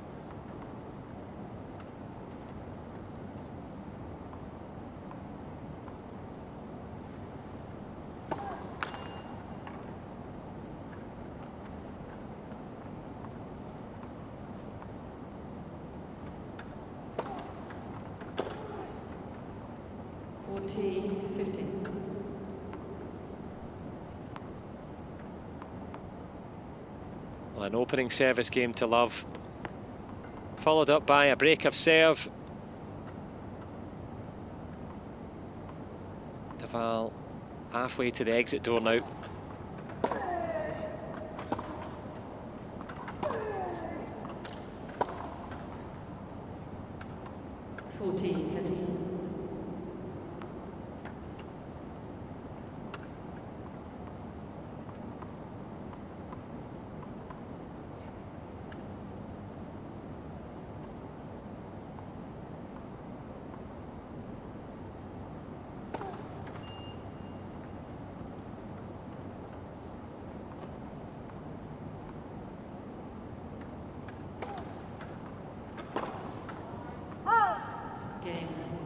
And a comfortable hold in the end there for Kamiji Yui.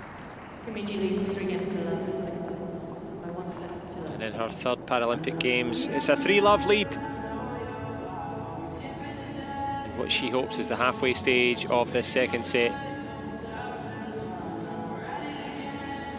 Confirmation then, women's singles second round of the wheelchair tennis. Miracle Duval of Brazil against Kamiji Yui, the second seed from Japan.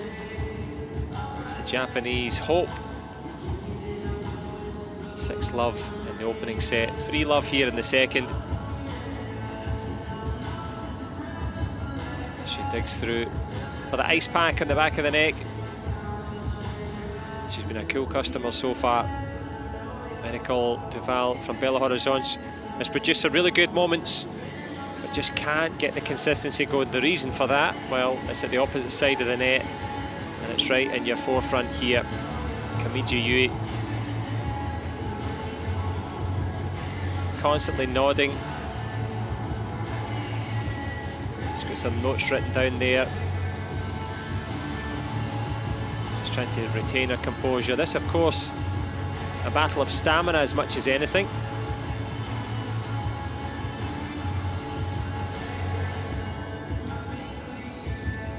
Neither athlete want to overcommit and use too much too soon, but Miracle Duval needs to produce something special.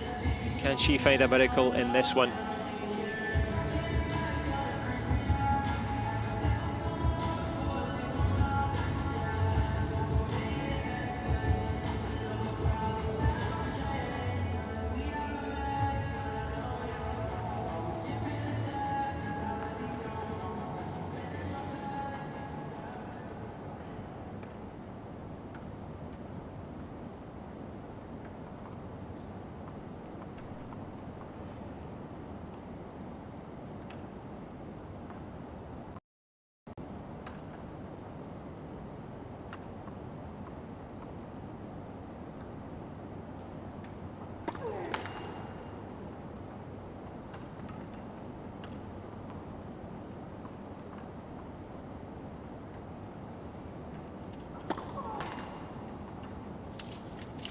Love 15.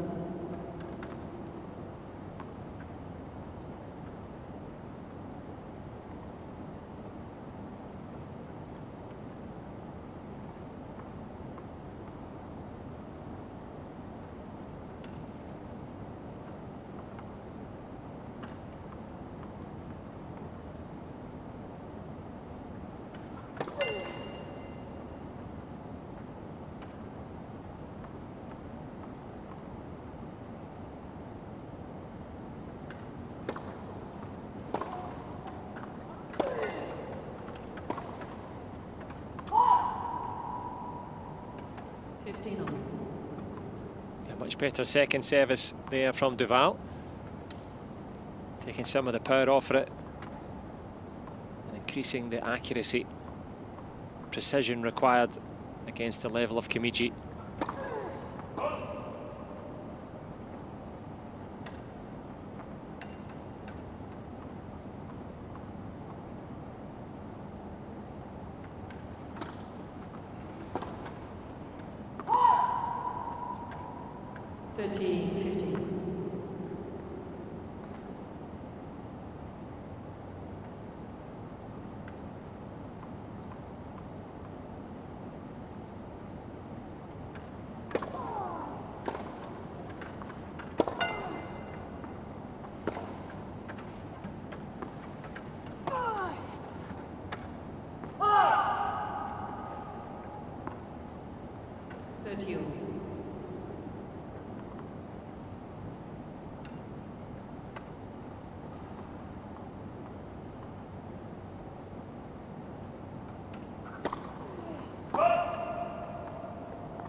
Hoping to avoid the ignominy of not having a service game hold yet. And Miracle Duval drops in another double fault. It's Kimiji Yui with breakpoint opportunity number 5.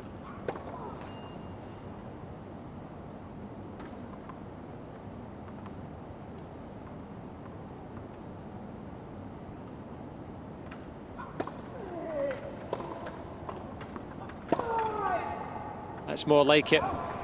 Big powerful forehand down the line from the Brazilian. Still plenty of fight left. This one sits up nicely. Great positioning and even better precision there.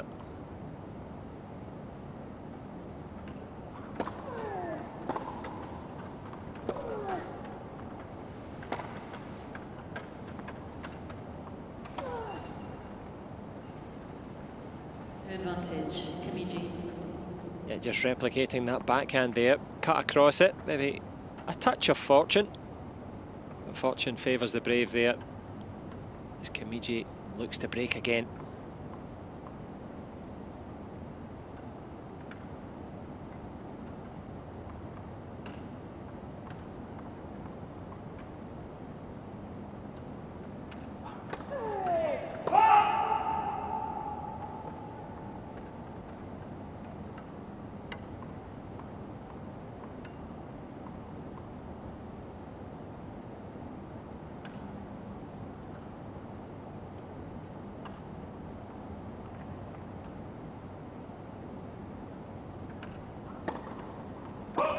Yep, the service action not working at all for Miracle Duval. Kimiji leads. Double faults contributing again there. And Kimiji doesn't need any free gifts, because here in the present it's Kimiji Yui, 6 love, 4 love, and she's on serve. And Miracle Duval, a forlorn figure here. Can she find some fight?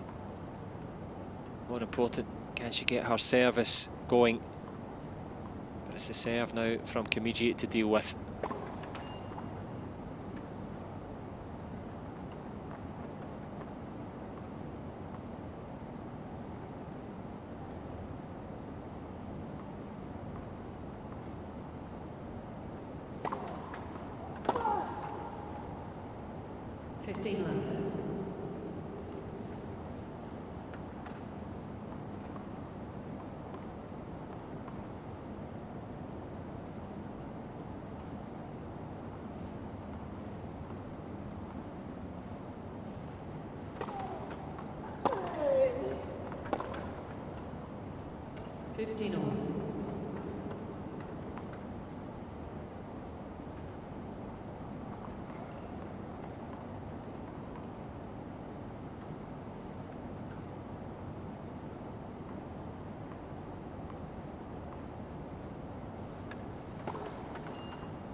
Good anticipation from Duval, moved in to take the second serve early.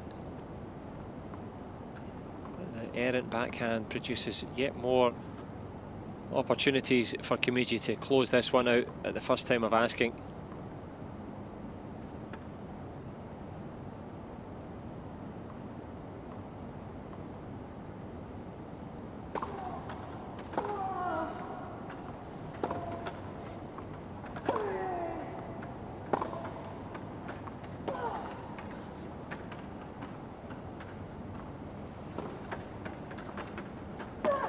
No chance there for Duval. The excellent court coverage again from Kimiji. Anticipates, moves, and dominates, and Miracle Duval, well, for how much longer? The Brazilian trying to hang on in there, would dearly love to get a game on the board to give her some crumb of comfort. But a comfortable lead so far for Kimiji Yui, taking that first set 6-love, and it's 5-love here in the second.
Time.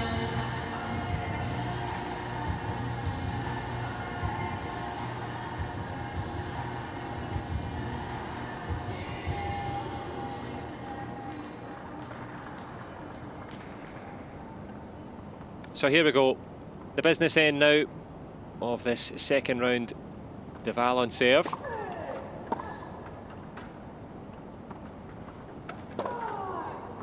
And on form. Good booming forehand down the line. 15. Yet to take a game of any note.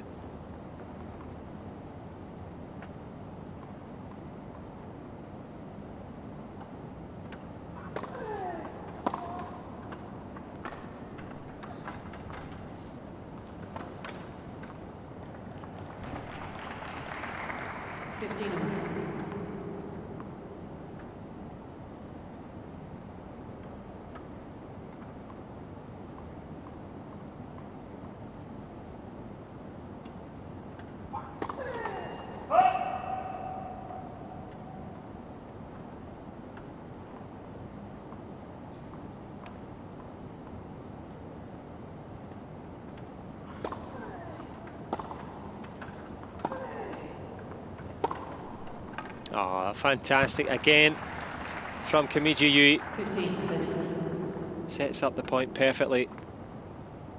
And not for the first time, finds a home for that one.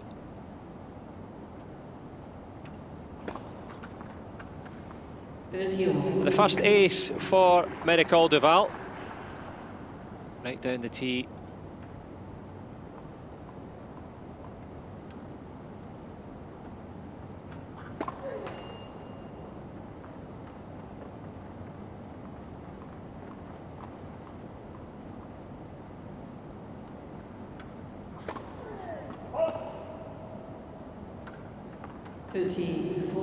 Yeah, the unforced error count too high. The double faults likewise.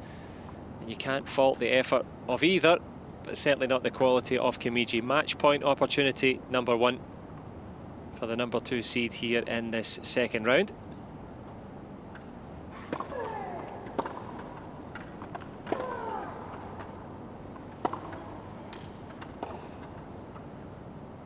And at the first time of asking the quality of Kimiji, formidable form, a nice show of respect between the two former combatants, and of course now friends on court. But Miracle Duval's dreams are dashed in the second round as Kimiji capitalises here in Tokyo. A broad grin for the first time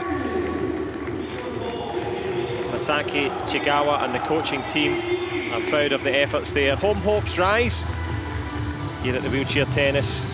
Quality counts, and you can count on Kimiji. Miracle Duval overmatched and undone, and the Brazilian succumbing to a 6-love defeat here in the second round. And there's lots to love about that for Japan's home favourite.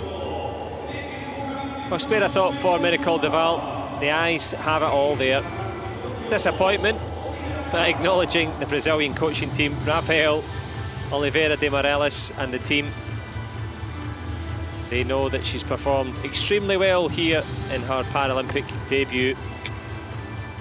That opening singles match win against Shelby Barron of the USA. Couldn't quite get it done here in this one. In fact, couldn't get a game on the board. And that's why Kimiji Yui advances to the next round in the wheelchair tennis and the women's singles.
Well, Miracol Duval from Brazil leaving the court.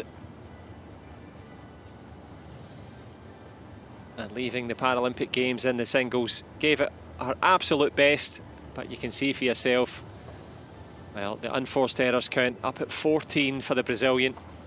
Points won on serve, under 30%. By way of contrast, Kimiji was 75% won on serve, mix in with a few aces as well.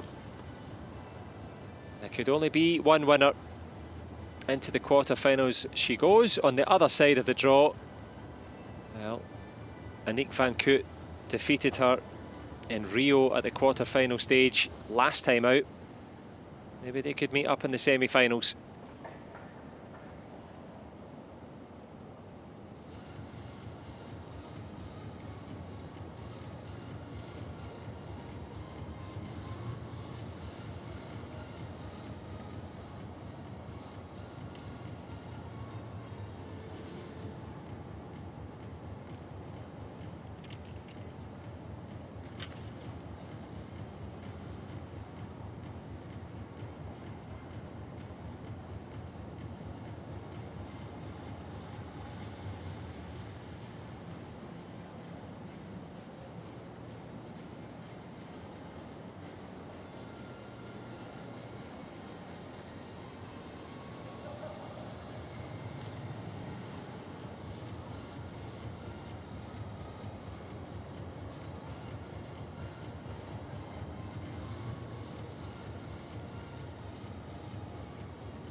So the quad singles quarter-finals, Great Britain's Andy Lapthorne going against Niels Vink of the Netherlands. And what promises to be a top-class battle between two top-class wheelchair tennis exponents of the highest order. So wherever you are, settle in for some more top-class wheelchair tennis as we await the athletes.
So here they come for the quarter-finals.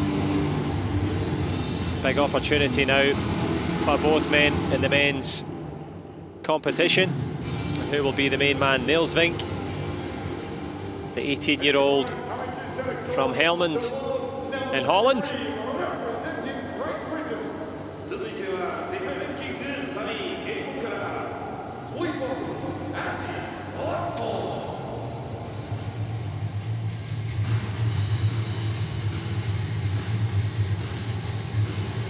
And here he comes, Andy Lapthorne, ranked number 3 in this one, the 30-year-old.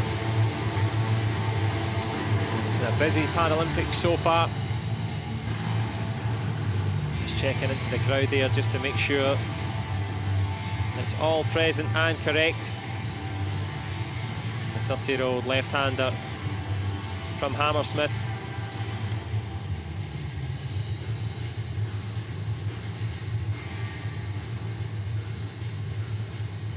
Has the Paralympic pedigree, of course.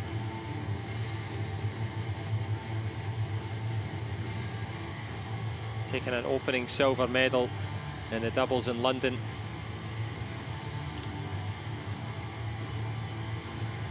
Along with his mentor Peter Norfolk, aka the Quadfather, who helped him develop as a player and become wiser and become a winner. And you'll need all of that wisdom and guile against this young man here. Now the teenager, 18 years old.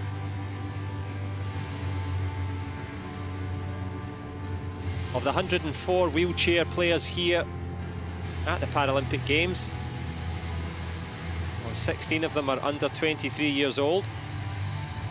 And this young man, well, he went over to the London Olympic Games, the aforementioned games where Lapthorne took that silver. He went over as a child with his mum and was so inspired by what he saw. He fell in love with the Paralympic Games and vowed that he too would compete as a Paralympian, and not just compete but go ahead and win, and fell in love with the sport. And here he is 9 years later going against, well, the man he would have watched in London.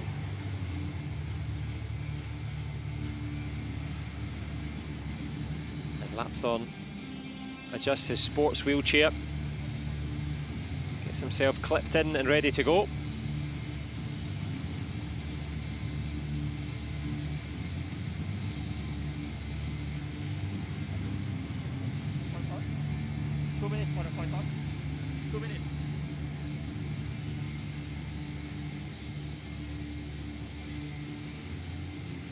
Amon Tuampinkum from Thailand, just giving them the 2-minute call. And of course in the quad, there's the little technique that Lapthorne does, just as a little kiss of the line on the way in. So in the quads, of course, you can, if required, tape the racket to your hand. But sometimes it's not always needed. But in the tail of the tape, well, these men stared across the net at each other before. As our Thai umpire, Amorn Tuan Pinkham, runs the rule over this one. So they're part of a doubles battle yesterday, of which the Dutch duo came out on top against Lapthorne and Cotterell. So looking for some measure of revenge here in the singles. Sam Schroeder and Nils Vink were very, very impressive.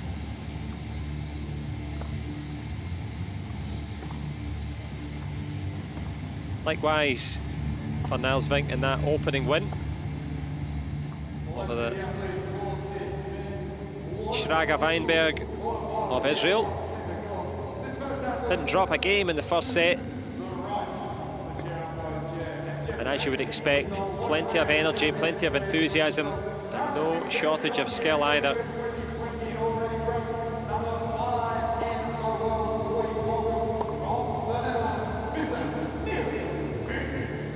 Nils Vink ranked number 5 in the world, as you just heard the stadium announcer say, and what a rise it has been.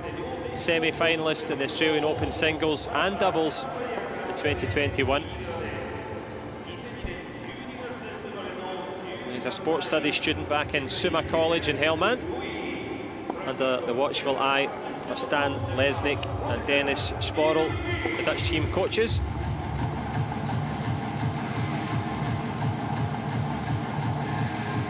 Well, the DJ is certainly hitting out with the heavy metal stuff. It'll be the heavy forehands from this man to look out for. Andy Lapthorne's win against Canada's Robert Shaw. An impressive one.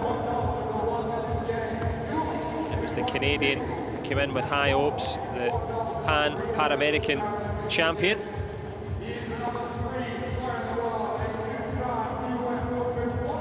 Couldn't get over the top of this man here. An illustrious career for Lapthorne. 13 Grand Slam titles to his names in the doubles. 3 of the big ones in the singles as well. Big West Ham fan, of course, who have been top of the league. I haven't checked. Such are the vagaries of football, it could have changed quickly. As Rob Cross and Martin Waite, the British coaching duo, just about visible to you. It's a busy old day for the British contingent, with Jordan Wiley and Gordon Reid also going over in court number 1. But who's going to be number 1 in this matchup?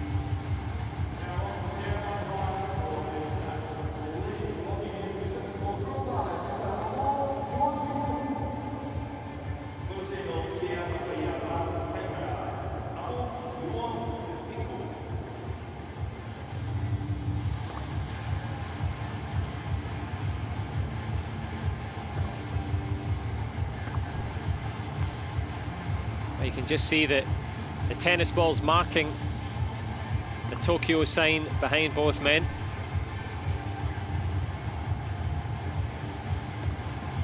This centre court, the venue for the Olympic Games, the Paralympic Games, and of course all the top tennis tournaments here in Tokyo down the years.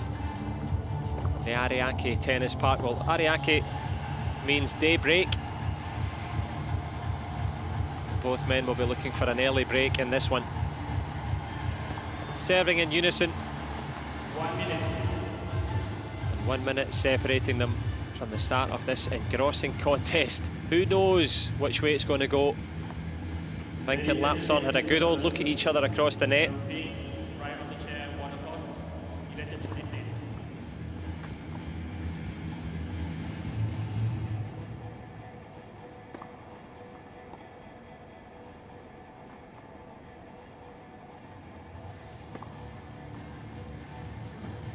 Seconds.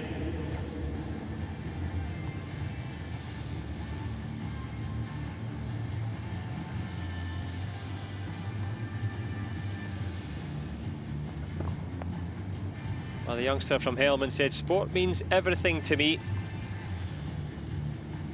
Said it's been life-saving and life-changing, channeling, I should say, his considerable talent and energy into tennis.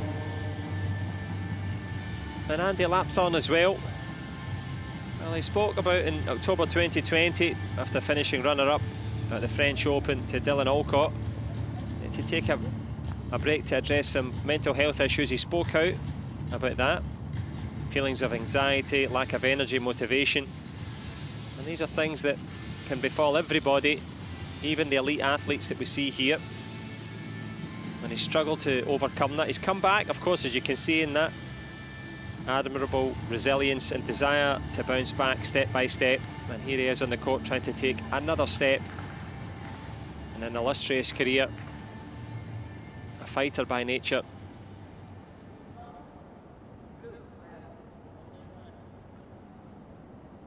So Lapthorne just confirming that he's going red, which is the pandemic protocols of where to put your towel. And it is Lapthorne to serve here in the first. Ready? Play.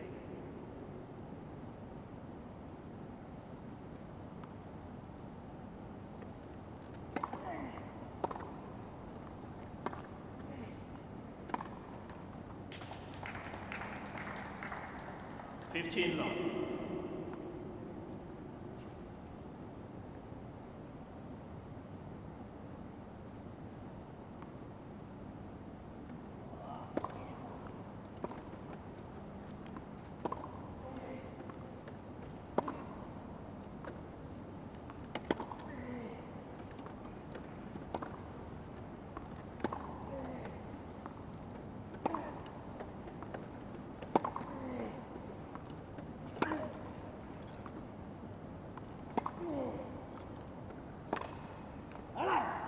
Lapthorne and Vink wasting no time at all here. High octane stuff. And considerable court coverage from Vink already. That'll get the heart rate up for sure.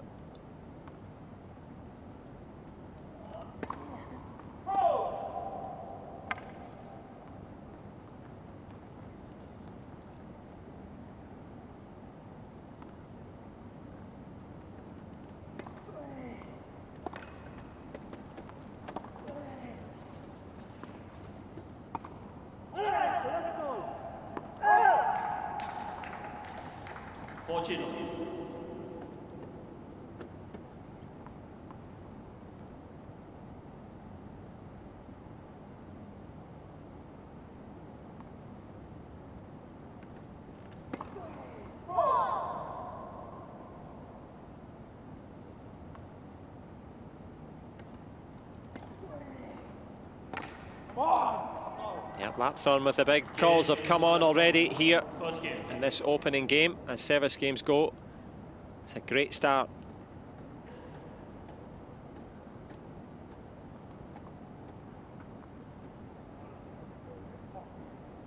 Yeah, trying to get pumped up, trying to get motivated. Needs a strong start, and he's got a good one there on serve. As Niles Vink, the youngster, will bring the energy, no question.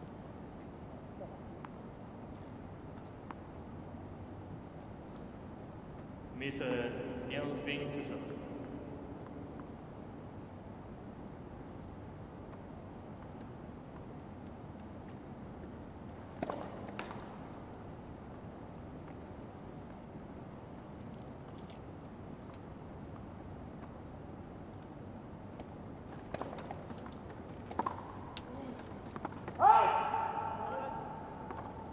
Mr. Lapthorne is challenging the ball on the left baseline. Yep, first challenge from Andy Lapthorne. One of three available in this opening set. Worth a throw. 15 love. But to no avail on this occasion.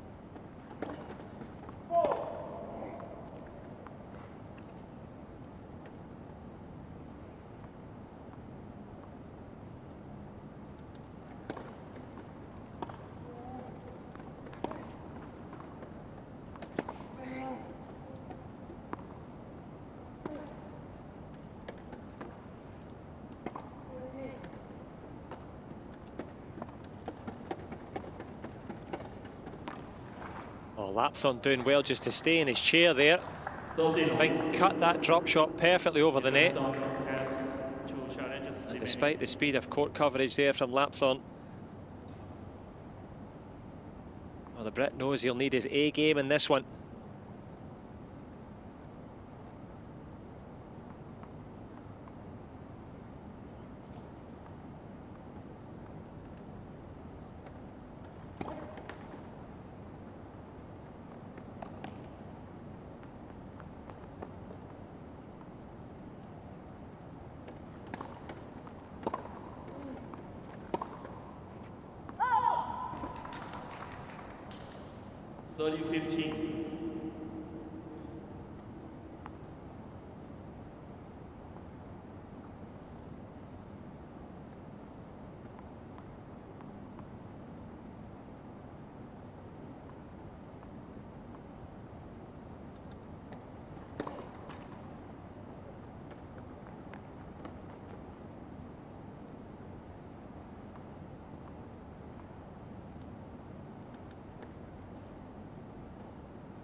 A good shot, the call there from Andy Lapthorne, acknowledging the quality of Niels Vink there. And his opening service games go. Doesn't get much better than that from both men. 1-1 here in the first. And it is the quad singles quarter-finals, of course.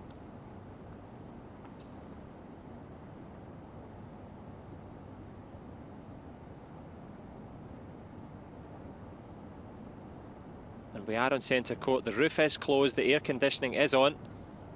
Still pretty toasty here in Tokyo.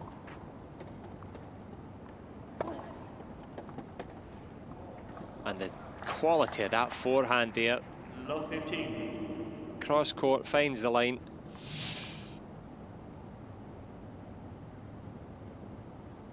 And it's the movement of the core just to set the chair in place. Quality from Vink.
Oh, come on, is the call from Lapthorne. The fist pump already. It's going to be a battle for every point. You can feel it here at the Paralympic Games.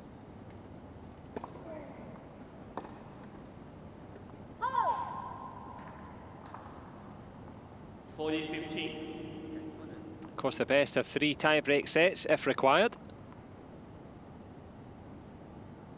Don't want to do too much fortune telling, but I imagine it's going to be hard to separate these two.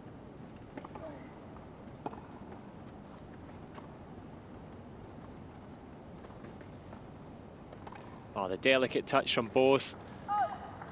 But Vink was superior there. And Vink read the dink over the net. Look at the court coverage. And how about this for soft hands at the net?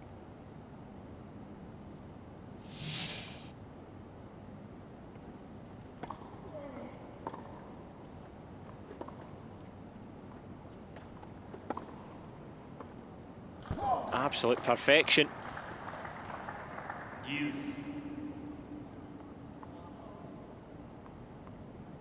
Well, mixing it up nicely. And as you can see for yourself there, 5 winners already.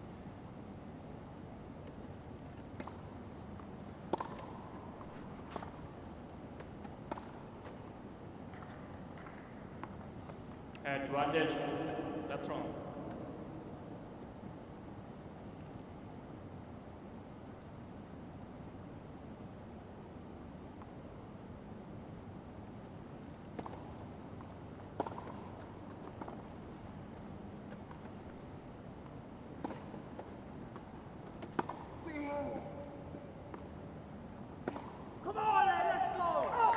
Oh, come on, let's go is the call from Lapson. Left wrong. He's highly motivated. Left on leads 2 games to 1. Knows the importance of a fast start, clench of the fist. The positive self-talk, so important. Early stages though, Andy Lapson of Great Britain 2-1 up here in this opening set. Niels Vink producing some formidable tennis. 5 fantastic winners already from the young Dutchman.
Oh, fantastic there.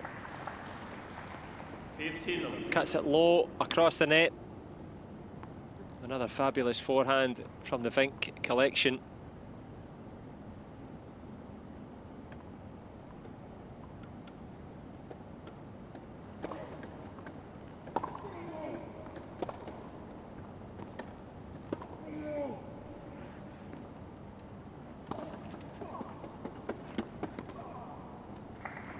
Well, all 14 Paralympic golds and the women's medals have been taken by the Netherlands. Messrs Vink and Schroeder attributing their march up the ranks to training alongside the women, learning those lessons.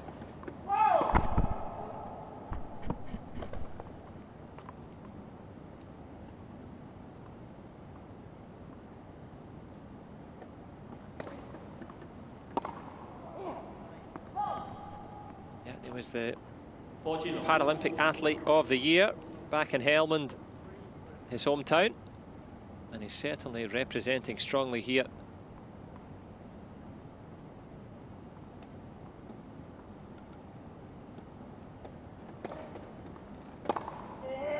Oh, how do you like it though? Lapson reads the playbook, 40-15. Steps in, rolls in, cracks this one home. The anticipation, the big push and the big winner.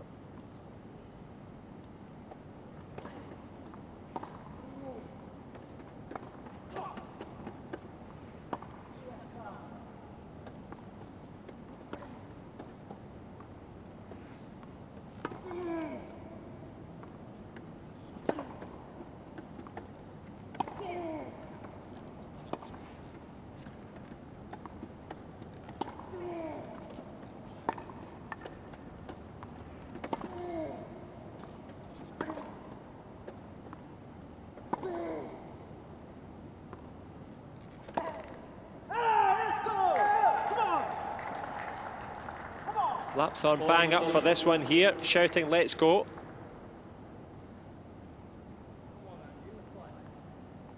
Putting the pressure on.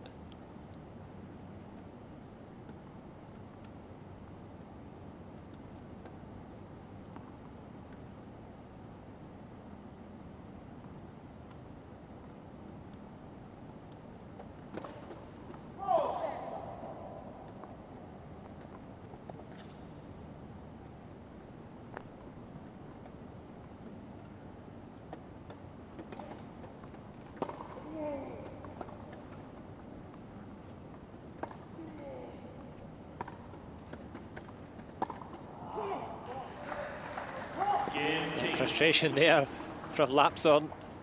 He's calling out, but Niels Vink likewise showing his desire to get through this one. 2-2 already on serve in this one. Neither man cracking a light or leaving an opportunity.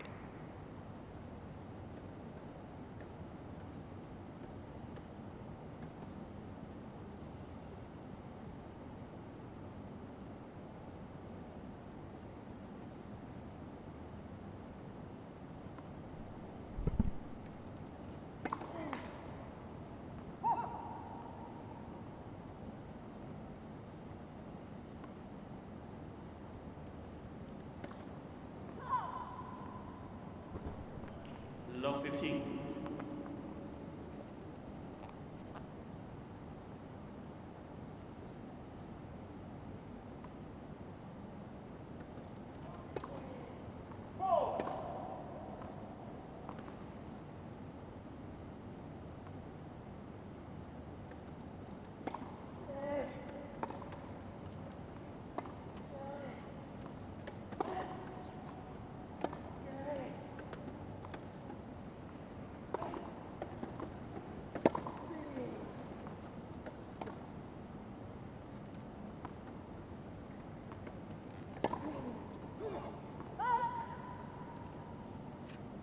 Love 30.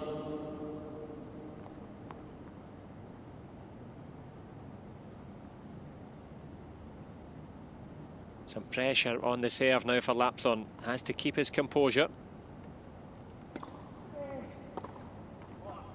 Vink came in pretty close there. 15-30. Anticipated.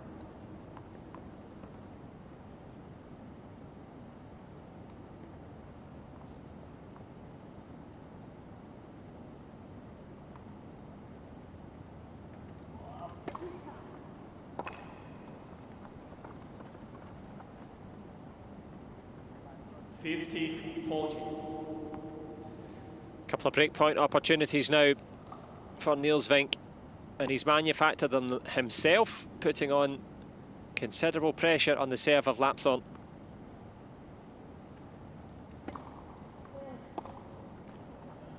And a good first serve from the Brit.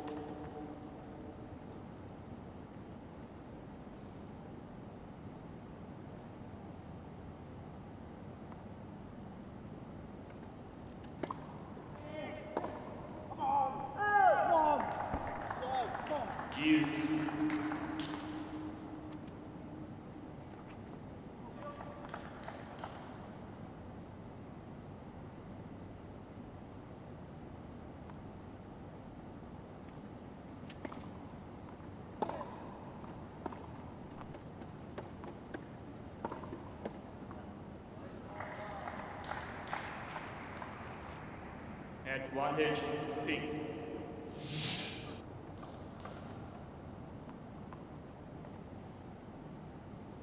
And Niels Vink again trying to take this opportunity, number 3.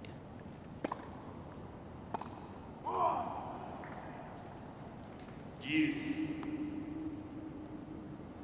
From 3 break points, he's clawed it back to deuce. Lapthorn, the fighting spirit of the boxing fan evident.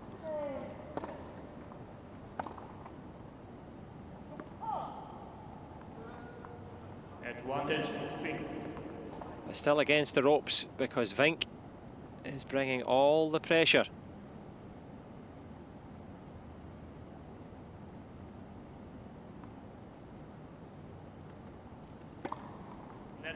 service.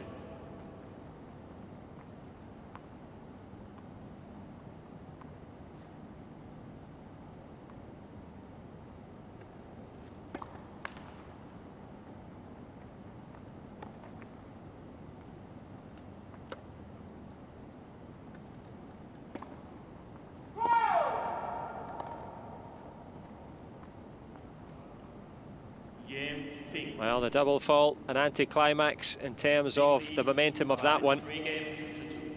But Vink will not care one jot. How critical could that be in what has been a closely fought contest between Lapthorn and Niels Vink? It is the Dutch teenager leading 3-2 in the first.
So big moments now on the Niels Vink serve against Andy Lapthorn of Great Britain.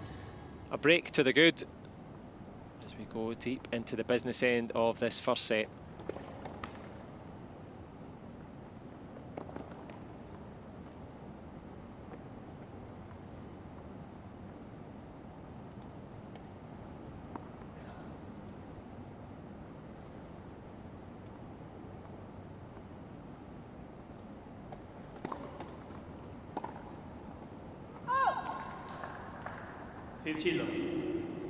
Yeah, Lapthorn moving to anticipate the serve, but Vink a little bit of luck there perhaps.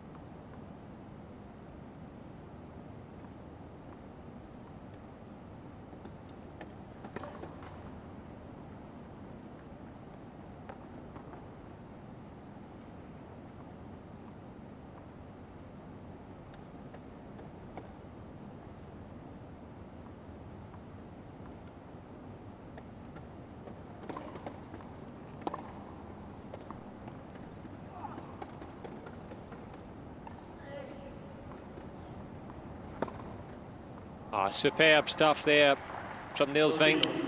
Good pick-up from Andy Lapthorn. Great athleticism to cover the court here. Digs this one out. But the backhand, well, that one is not coming back. The 9th winner from the young Dutchman.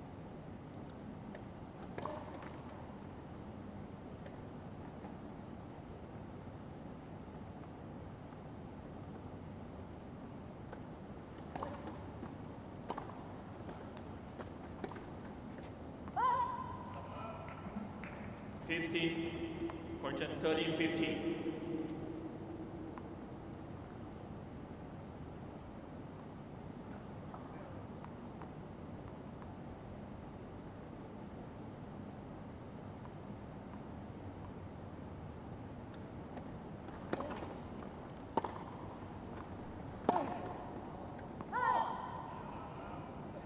Socio.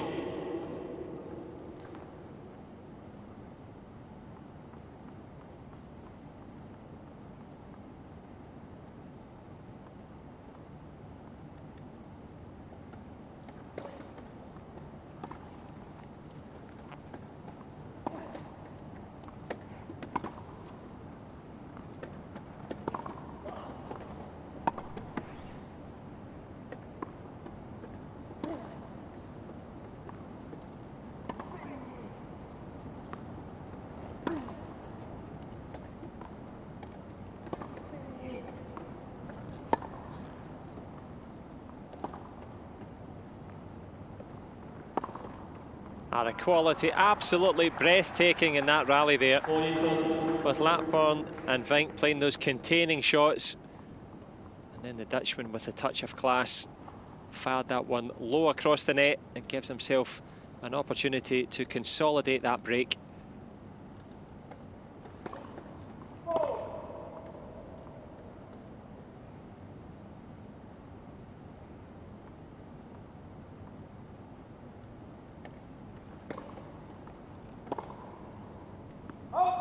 And he duly does a hold of serve. Vink leads 4 games to 2. Niels Vink with that early break, to the delight of the Dutch contingent there. Holding strong in this quarter-final against Great Britain's Andy Lapthorn. 4-2 he leads here in the first set.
Oh, fantastic forehand. Sits up sweet there for Vink. A clench of the fist from the 18-year-old from Helmond. And he meant that one.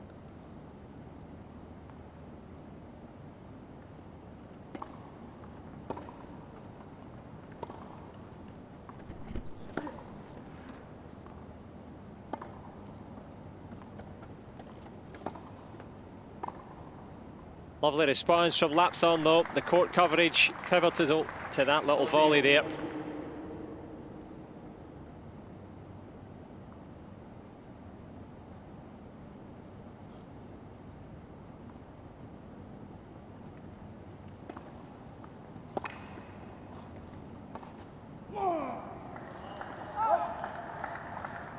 Well, a big roar there from Vink as he senses victory. The brow furrowed.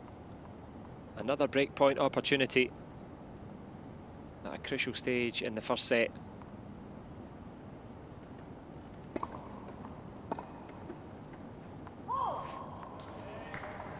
Good serve though from Lapthorn.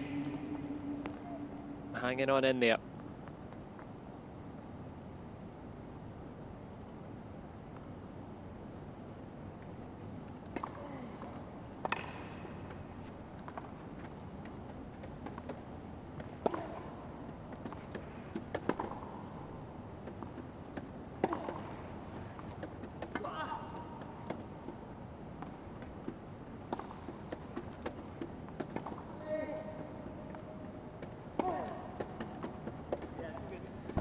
Yeah, that is good indeed. Lapthorn acknowledging the quality of Niels Vink. The high backhand, the perfect forehand down the line. Fine margins between the two.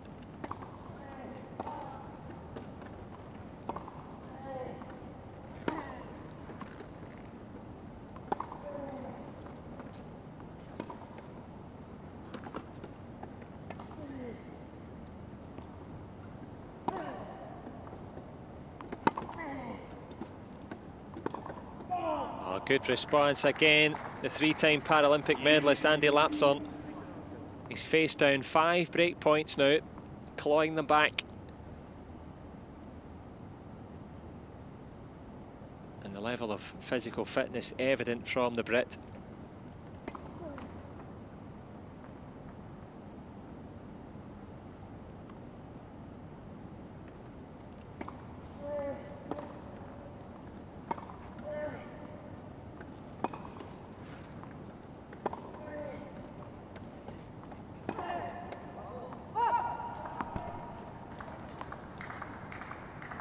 Advantage left front.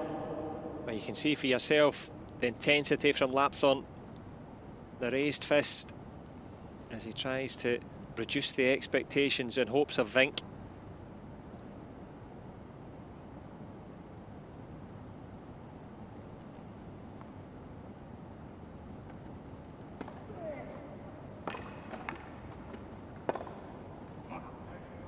He will not go away. Niels Vink responding again in kind. Longest game of the set so far.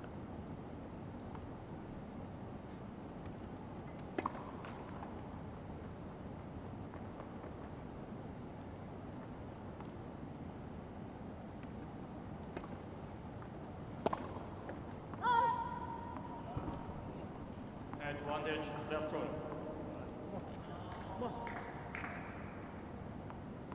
Well, he's faced down 3 break points in this game alone.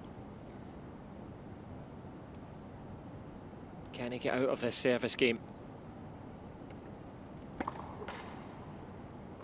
Net for service.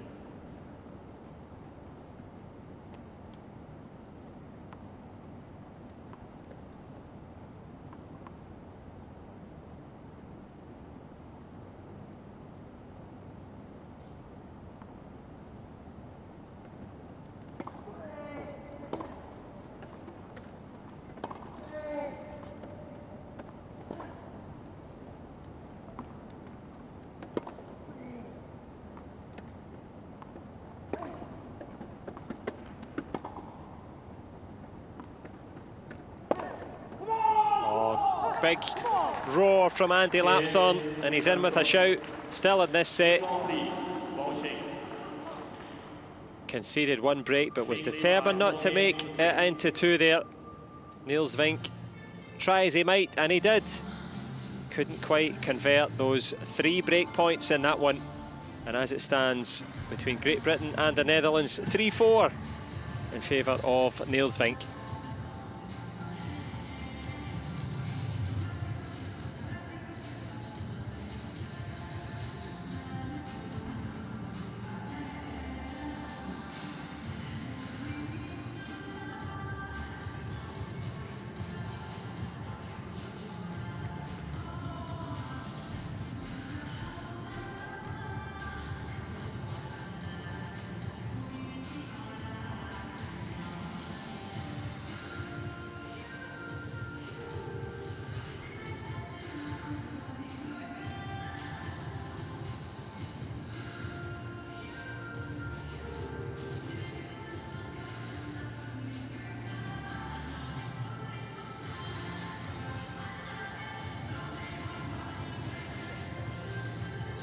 Well, trying to stay cool in this cauldron-like atmosphere, the Ariake Coliseum, and it's a gladiatorial performance from the 3-time Paralympic medalist Andy Lapthorne. Bang up for this one. Oh, right here, come on, is the call. Niels Vink is right here with him. New balls at the business end of this first set.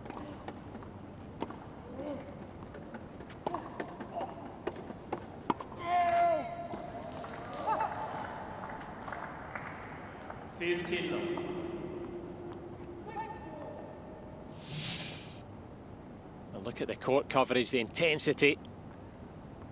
Does so well just to stay in the court there.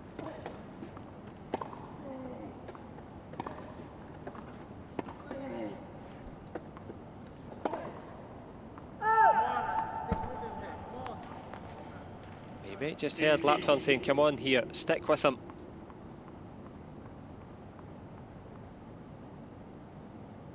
Vink goes for the low percentage backhand there.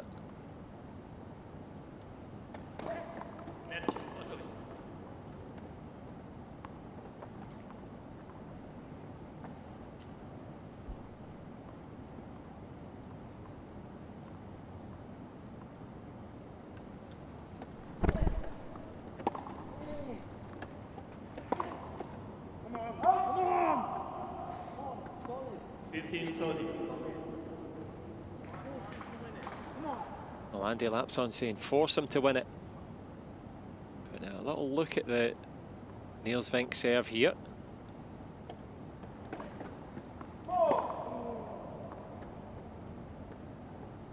Crucial now for the Dutchman.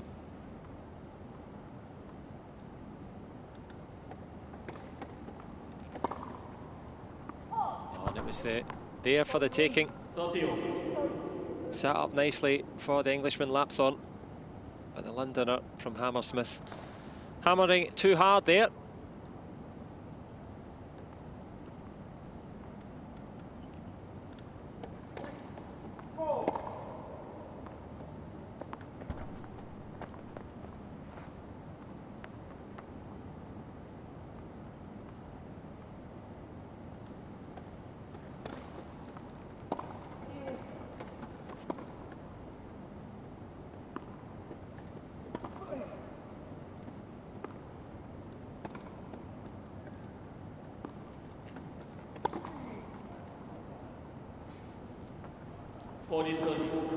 Well, from 15:30 down, Vink has an opportunity.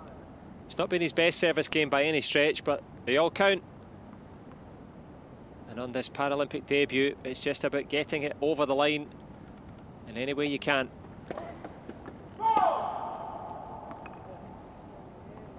Unless that, of course, is the service line.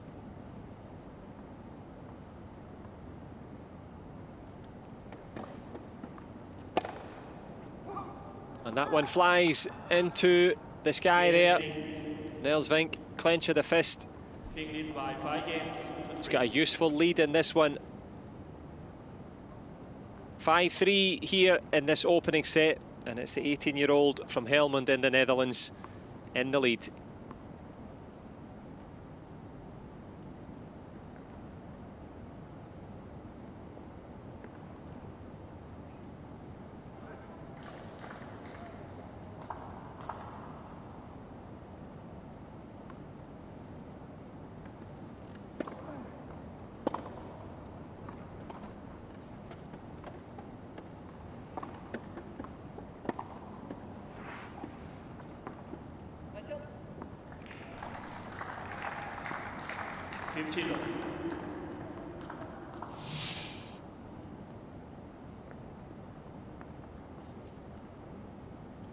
Well, the Lapthorne lob to perfection.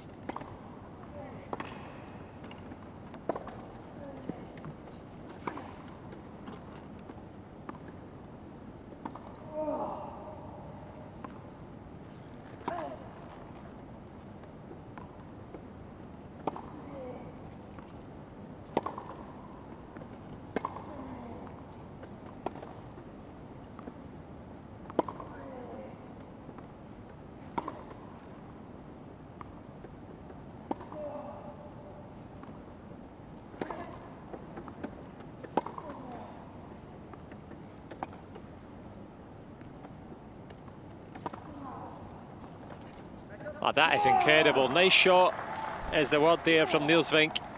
And a big shout there from Andy Lapthorne. The standard of wheelchair tennis here, absolutely incredible. That forehand right on the money.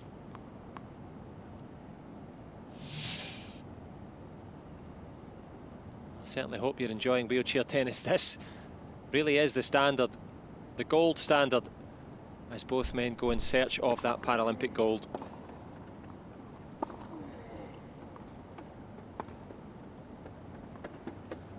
That'll do nicely. The sliced backhand cuts across it perfectly. Breathtaking at times, and the stamina of both evident here. Neither man struggling with the physical demands of this one.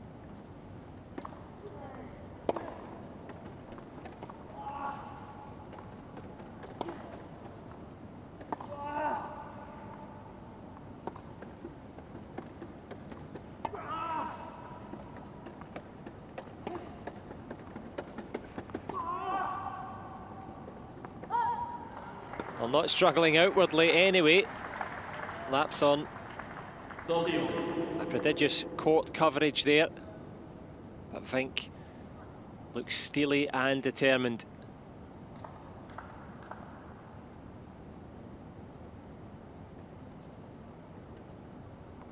Just taking his time to get back into position. Lapthorne catch his breath a little bit. Been a breathless start from both critical stages though.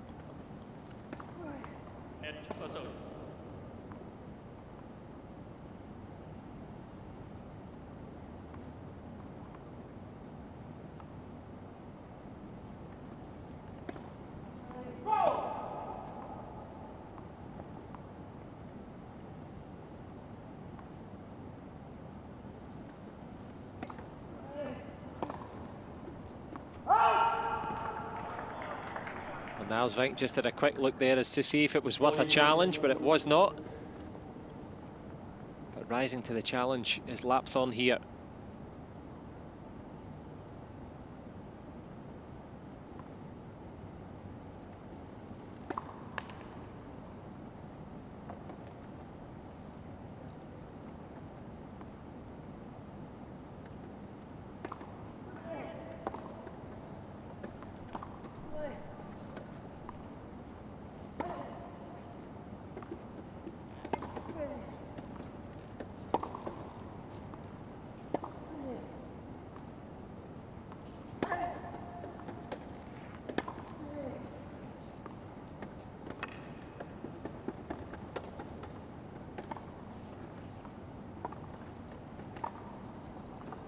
Oh, outrageous tennis from both men there. Andy Lapthorne holding serve and holding his nerve at the end of a pulsating rally there. Precision proving pivotal there for the Brit. And it's London's finest hanging on in there in this opening set. But it will be Nilsvink of the Netherlands with a chance to serve for this opening set. How crucial that could be. Opportunity knocks. Can Nilsvink answer?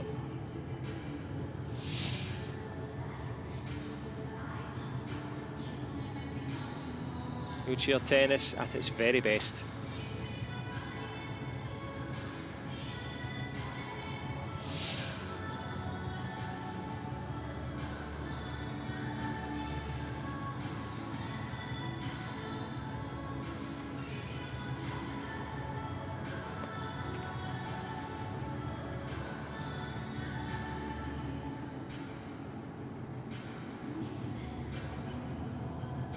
Well, hats off to Lapthorne and to Vink as well.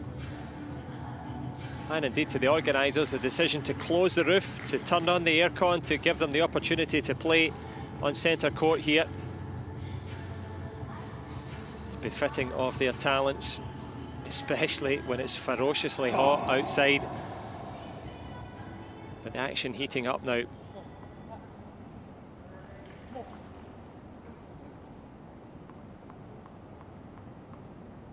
Is Nilsvink serving to claim this opening set here in the quarterfinals.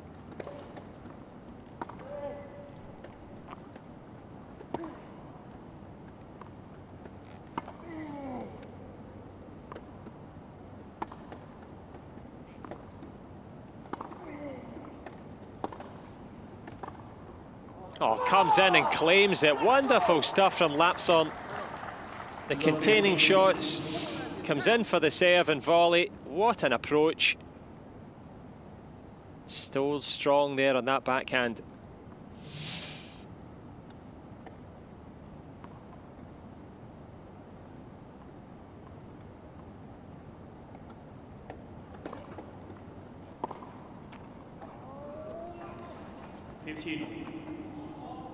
Oh, from delight to frustration, has a little smack at the racket there. I'm sure Vink will be happy to see that.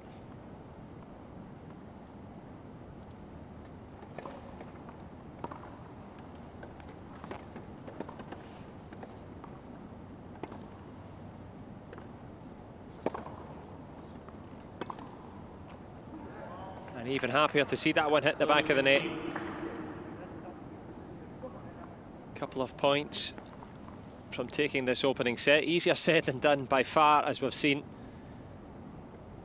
This high quality encounter.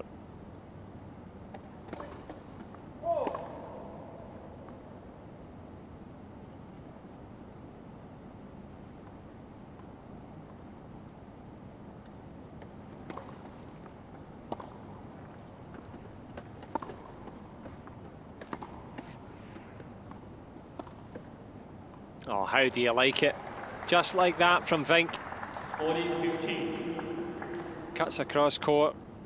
Pure quality. And deserving so far of these 2 set point opportunities.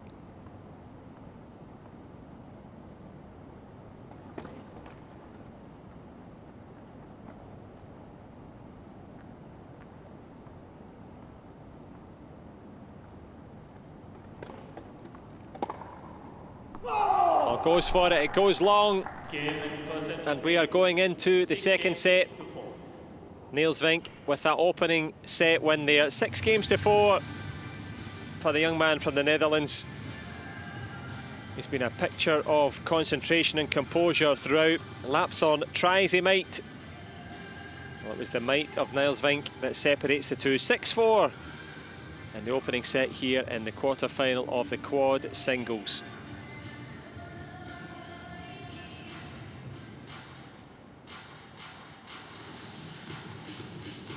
Well, the opening set was certainly about the quality of the first serve. Lapthorn with 3/4 of them flying in. The unforced error count just marginally lower. And look at that, breakpoint conversions, just the one. 6 chances, manages to take one of them. And that's what separates these two. But the standard of tennis, absolutely breathtaking at points. Both men producing some outrageous winners.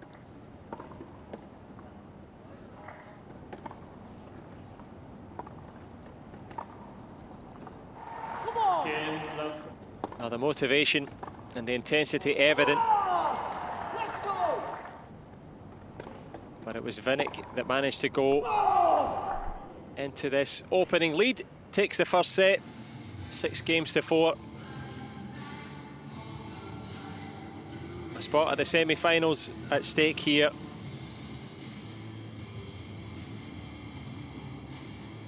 And Niels Vink already up and ready.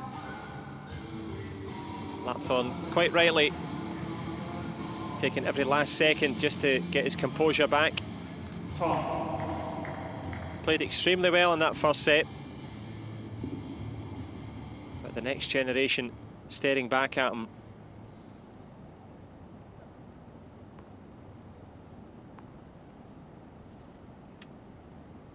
Second set. And the front results.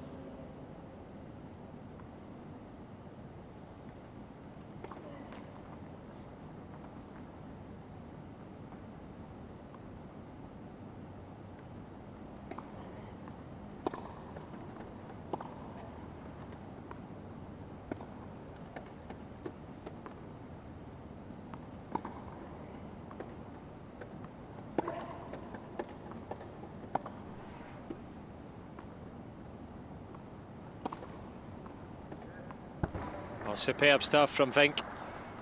Love 15. The control of the chair, the positioning. Setting up that excellent winner.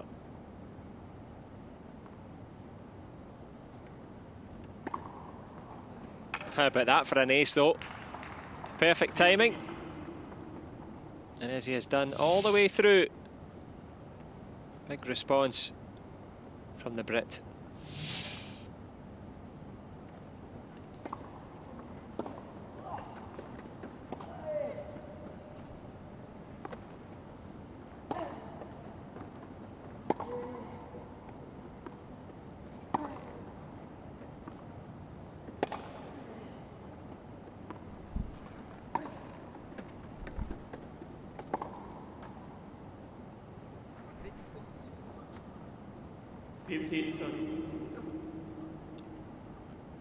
This time it's Vink's turn to give himself a talking to here. Can he turn the pressure up?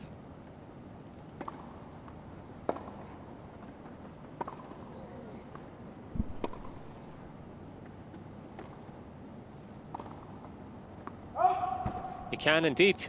A couple of breakpoint opportunities by virtue of the excellent manoeuvrability and court coverage there of Vink, twisting and turning. Can he turn this opportunity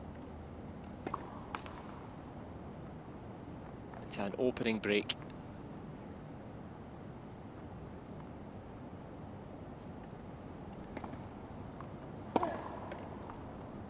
He most assuredly can. The big backhand and the big break here in the first game of the second set. Well, there was only one break needed in the last set, and he started as he means to go on. Andy Lapthorn with work to do in this one. Niels Vink, the young man from the Netherlands, showing his quality.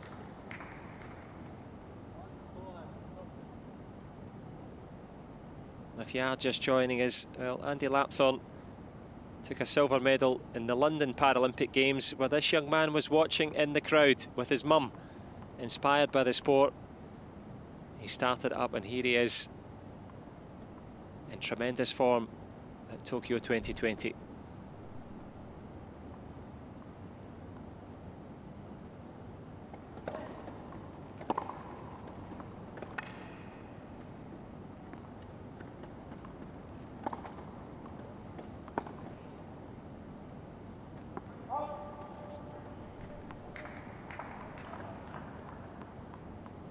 Love 15.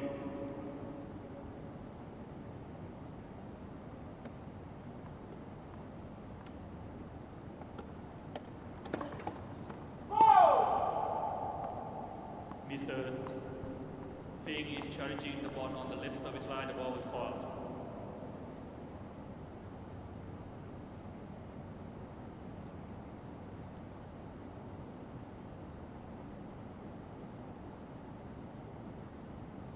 Is the challenge worth it? Yep, called out indeed.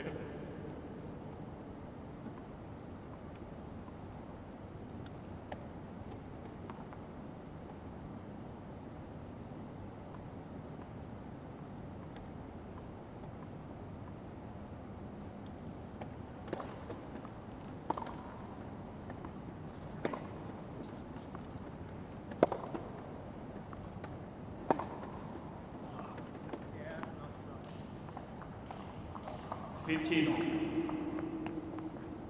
Feng has 2 challenges remaining. Well, the biggest challenge in remaining for Lapthorn is to keep his motivation.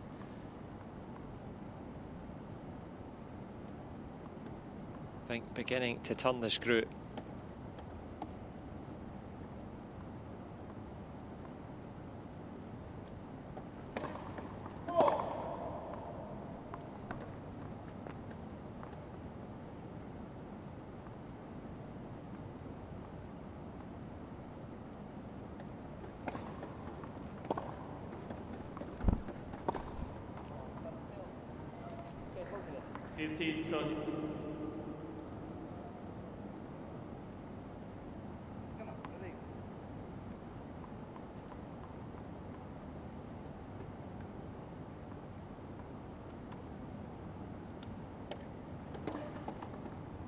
Service.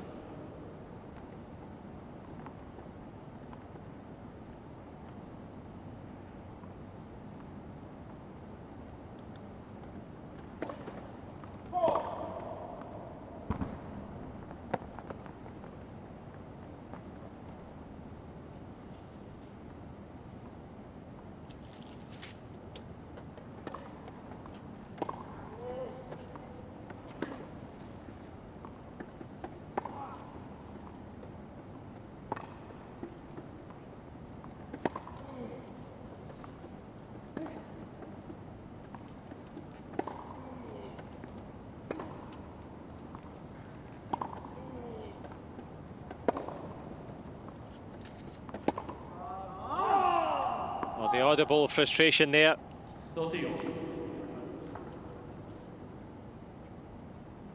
Lapthorn letting one loose.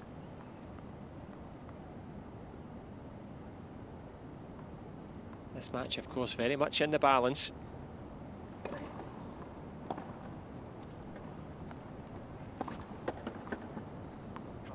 But the precision again from Vink.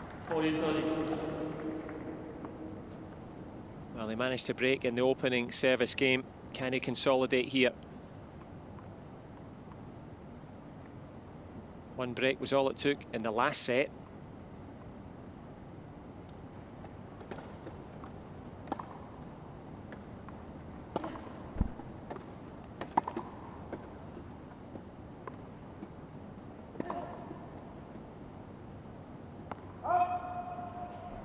A good strategy from Lapthorne. Launches it long and high, a bit of a containing shot, forcing the error there of Vink.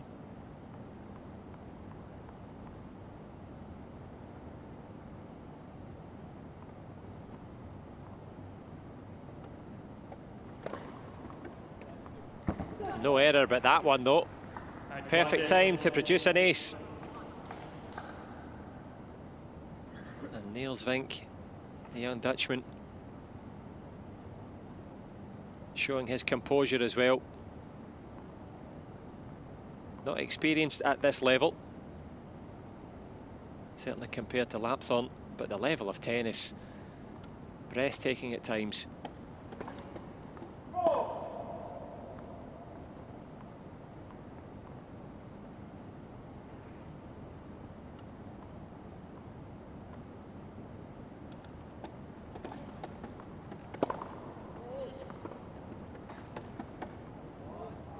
And a little luck as well, acknowledged there by Vink on the path to victory. Sometimes you need every advantage possible. And the tail of the tape as that one trickles over. 6-4 in the first, 2-love in the second.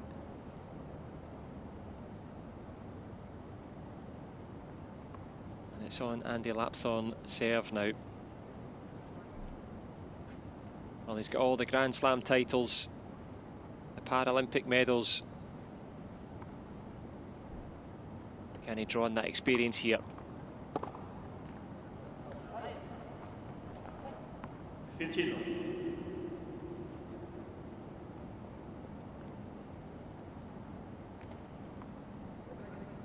Please.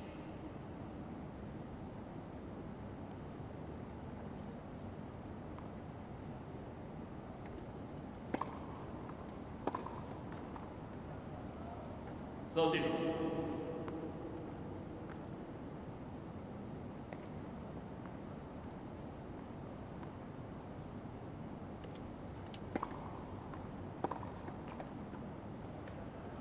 Fortune.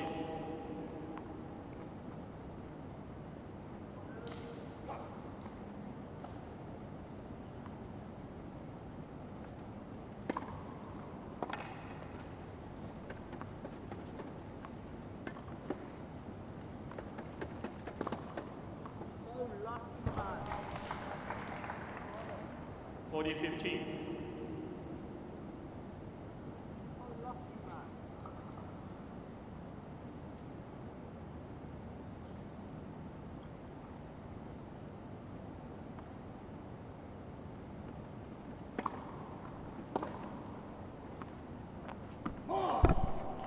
That one hits the line. Lapthorne had a look at it, thought about taking it. This clips the paint.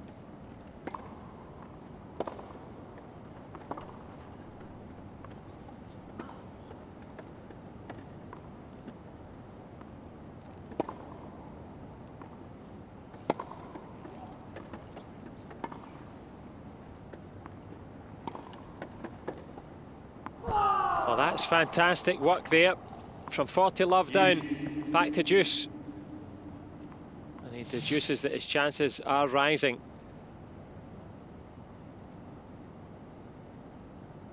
A formidable forehand again.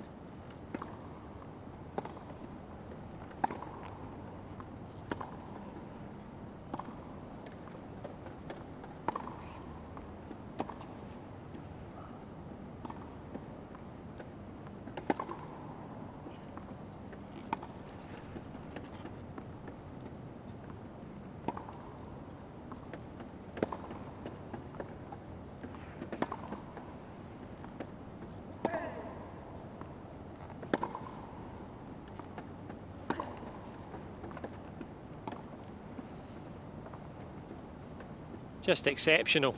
Absolutely exceptional from both men. From 40 love down Advantage fixed. to a chance to take a break point here. The longest rally of the match so far. Look at the court coverage, the athleticism, the anticipation, and the touch. A Dutch of class.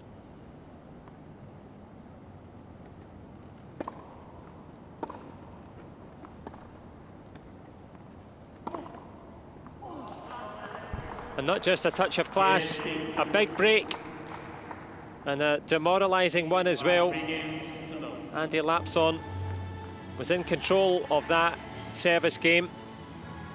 A little bit of luck, it has to be said, for Niels Vink on the opening point, but he capitalised and turned it around. 6-4 in the first and 3 love in the second.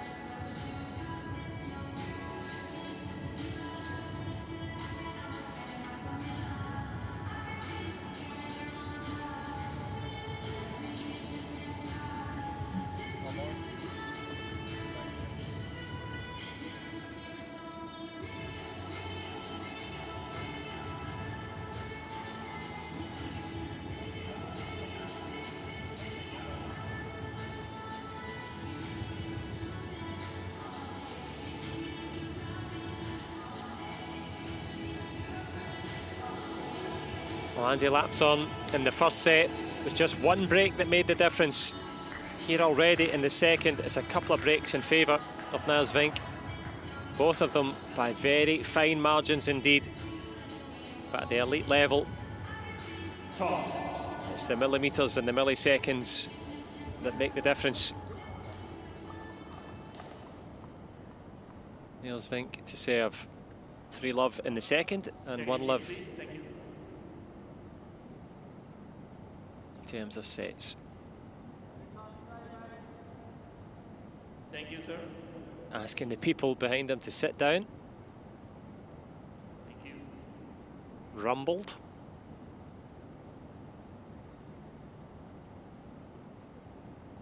The steely glare of Vink. Not something you want to see too often.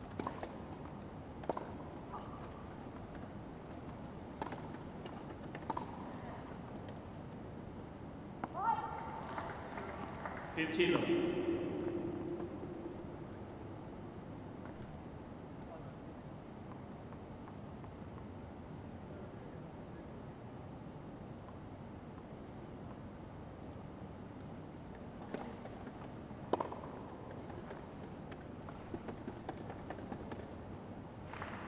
Perfection.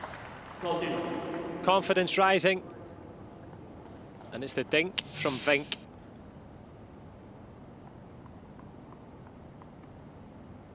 And he'll be feeling in the pink.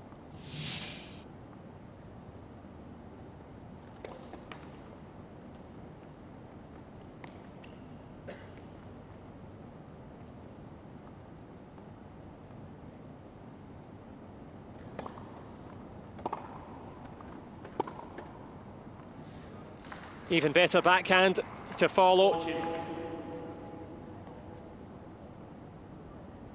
Turning up the heat.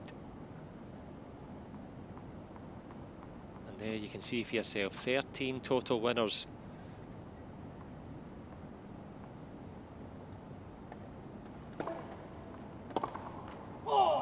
And it's a big hold. For love here in the second set. And Andy Lapthorne up against it now. The British number 3 seed under pressure. Niels Vink, the teenage sensation, producing when it matters here on his Paralympic debut. It's going to take some stopping.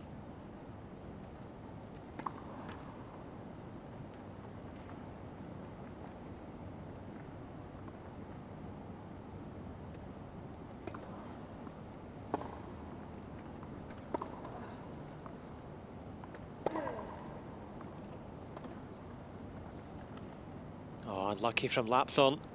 Love 15.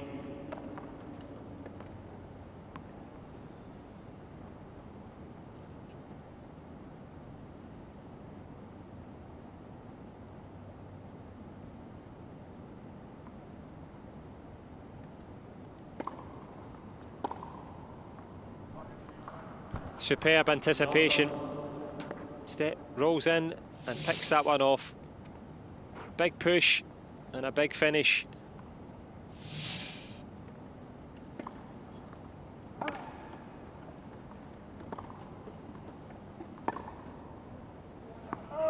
Well, Andy Lapson going for every shot. But Niels Vink in this second set been oh so impressive.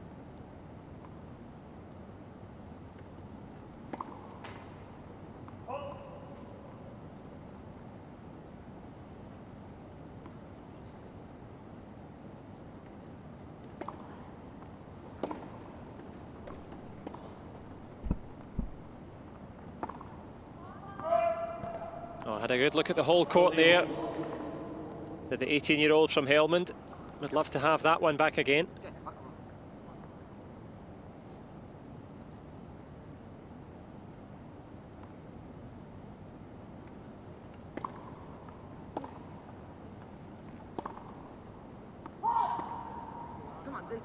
But it's errant again from Andy Lapson. The left-hander from London. Overreaching on that one as we reach critical stage now. Break point again.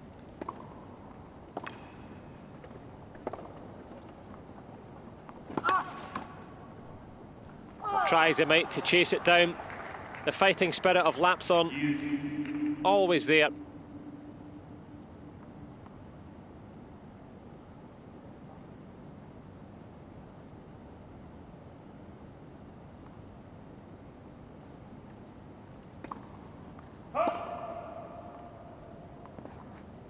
Well, in the first set there was nothing to separate them. Now it's only the spirit of Lapson hanging in.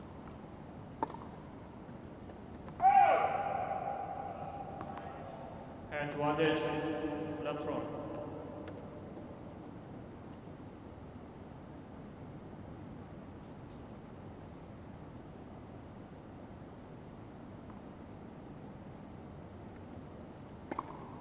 Net for service.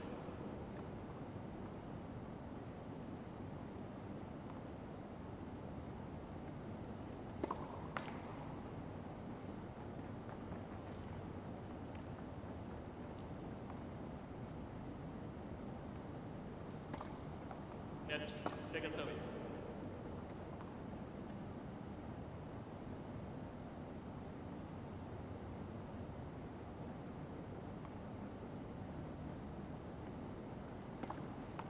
Net, second service. Well, Andy Lapson's singles efforts here at the Paralympics hanging by a thread.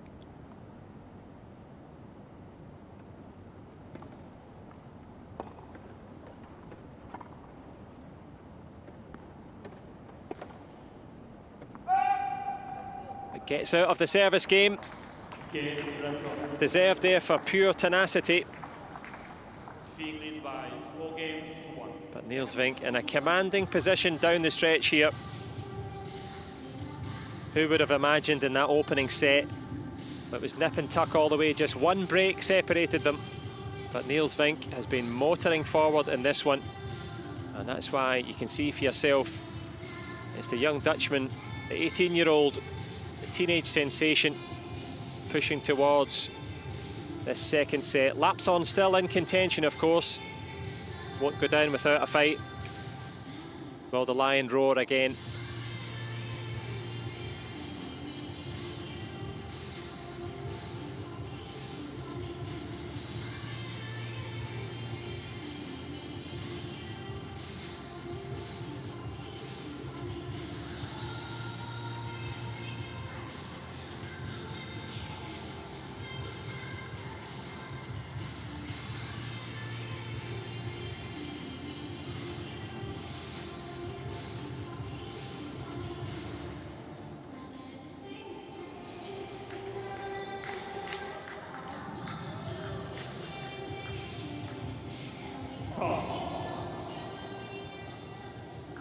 So the critical stages now. Niels Vink in his Paralympic debut. Here he is in the quarterfinals against a man he watched at the London 2012 Paralympic Games.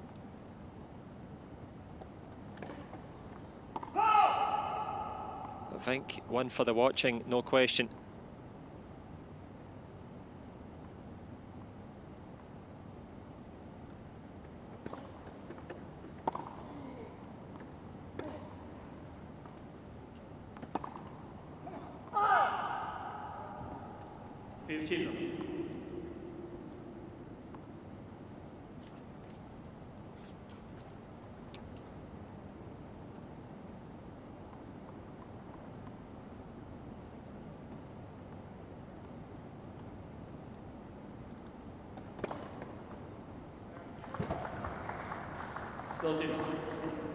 Okay.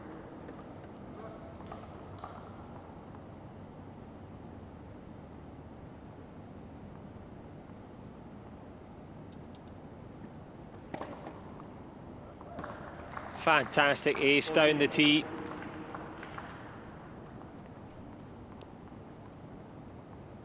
Ace number 3.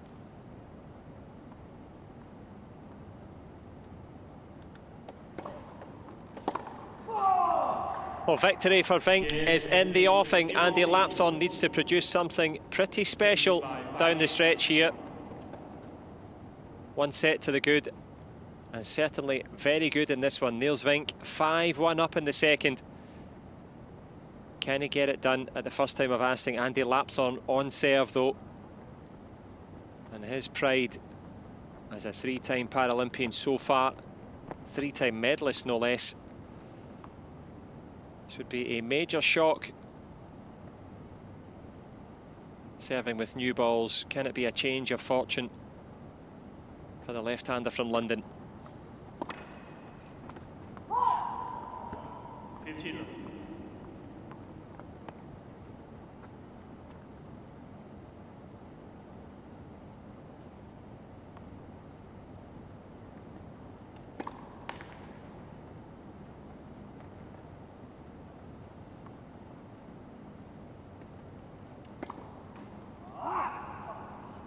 15.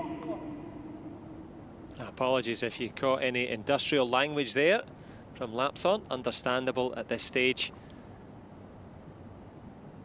And I'm sure you don't mind at all.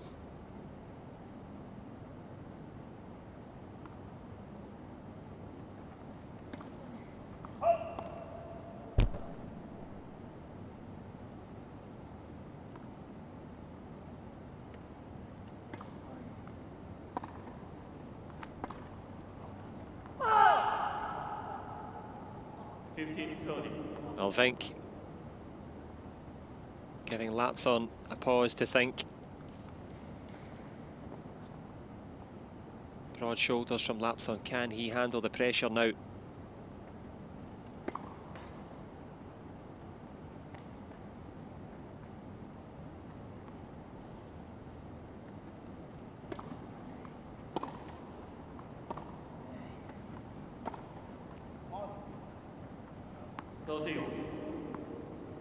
Ever the fighter, Andy Lapthorne digging in.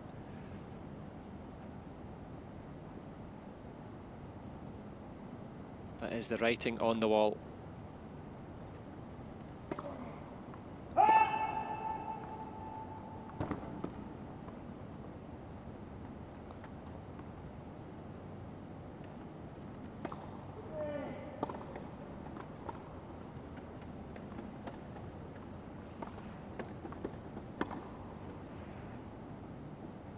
Oh, the Lapthorne lob lands long and creates a match point opportunity. Niels Vink, the teenage sensation from Helmond in the Netherlands, on the cusp of the semi-finals.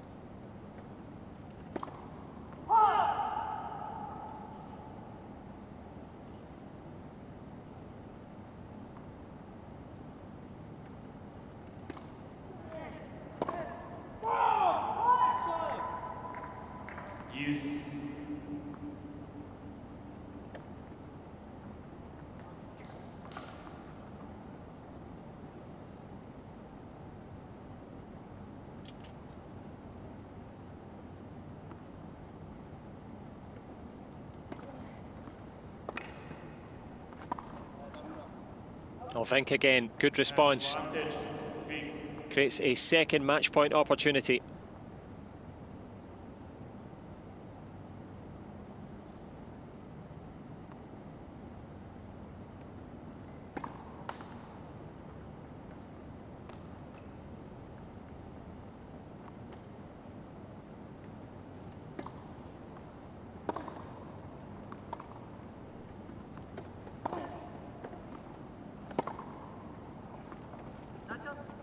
Nice shot is the call from Niels Vink, acknowledging the work there from Andy Lapson. The tenacity of this tennis star there for all to see.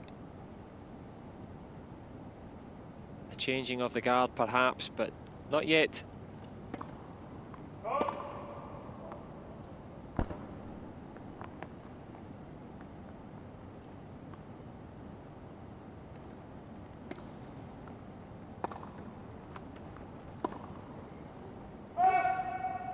Well, that one goes long. Match point number 3. Niels Vink has had a good look at it on 3 occasions now. Lapson every time returning fire.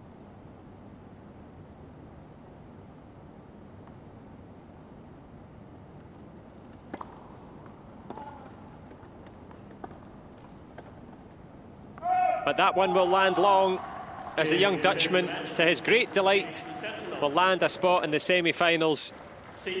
Team Netherlands will be happy with that one. Victory for Vink, and lots to think about for Lapson.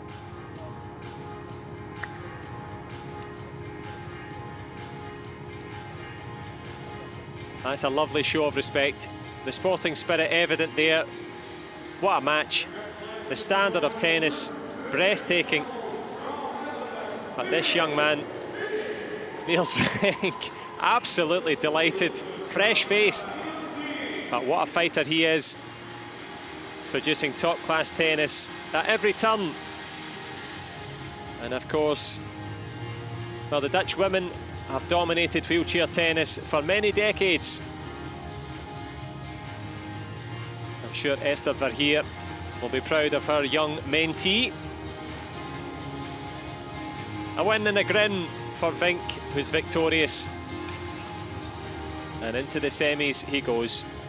Superb stuff, confirmation then. Andy Lapson, the 3rd seed, gave it his all, but Niels Vink, by virtue of that 6-4, 6-1 win in the 2nd set, and in he goes to the semi-finals.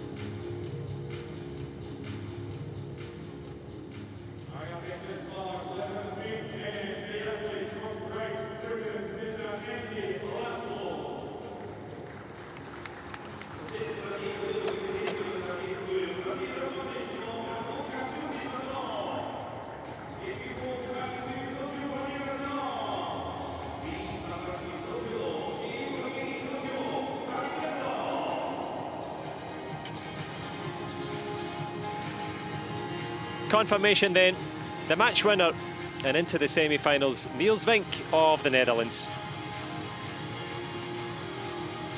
A hard day at the office, but historic moments ahead.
Well, a little text from Andy Lapson, or maybe even a social media post. Post-match thoughts, I'm sure, and the reason for that, these statistics. Well, the excellent Vink justifiably victorious, less unforced errors, and those breakpoint opportunities, 12 of them. Lapthorne didn't have an opportunity to break on one occasion, and that shows the excellent efforts of Niels Vink. And that is why he has the opportunity in the semi-finals. Who's it going to be? Davidson and Schroeder, or Sageno and Wagner? And likewise in the top of the bracket, will it be Alcott or will it be Barton? You get to find out, of course, as Niels Vink continues his Paralympic adventure.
Well, foes at the start, but brothers in arms at the net there. Andy Lapthorne, the battling Brit, gave it absolutely everything that he had, but the three-time Paralympic medalist was put out by the excellent work by the young Dutchman. Who could believe it on the way into this one?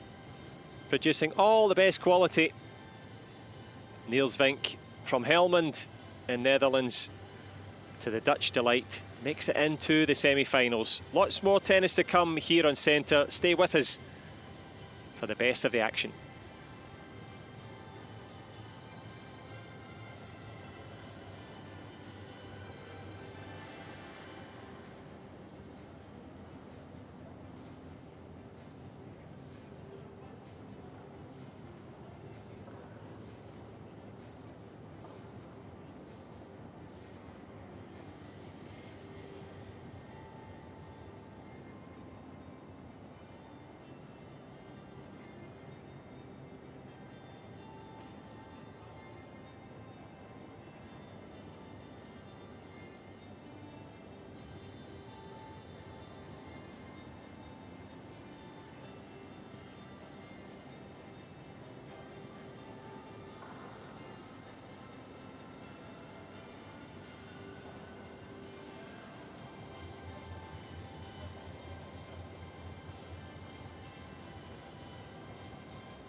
Really looking forward to it. It's been a long time now. It's been an extra year. I think it's going to be good. I can't wait for that. You're competing at the best level there is. The best players in the world will be there. You see each other a lot of time on tour. But yeah, on the Paralympics, like especially in the village with all the other athletes, I think it's wonderful to be there. Playing for your country, I think it's one of the best things that exists. Play with your flags on. Yeah, everybody's watching football and supporting you. Yeah, you're playing like against my country, especially in doubles as well. So, yeah, I think it gives you a lot of energy as well. I was really looking forward to the games in Rio. Just a week before we played in Canada, but in the match against Mickey, I broke my thumb. So I had to go to the hospital in Canada. 2 days after I flew to Brazil. I played with a lot of pain, but I went for it because we were playing 4 years old. It was really strange, but I think, yeah, to get motivated, stay motivated, I think it was one of the best ones for me to continue. We are at the beautiful Ariake Tennis Center court for some third round men's singles action at the 2020 Tokyo Paralympics.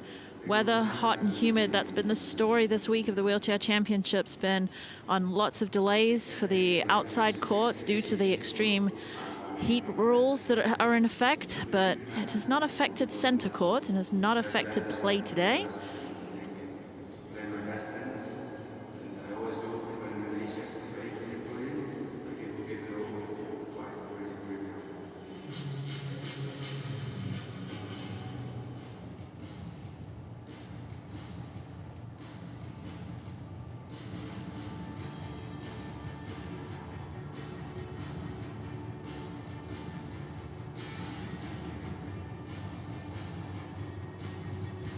Men's singles third round. We have a great match on the books. The Dutch player Tom Egbrink, number 8 in the world, taking on Swedish player Stefan Olsson, number 10 in the world.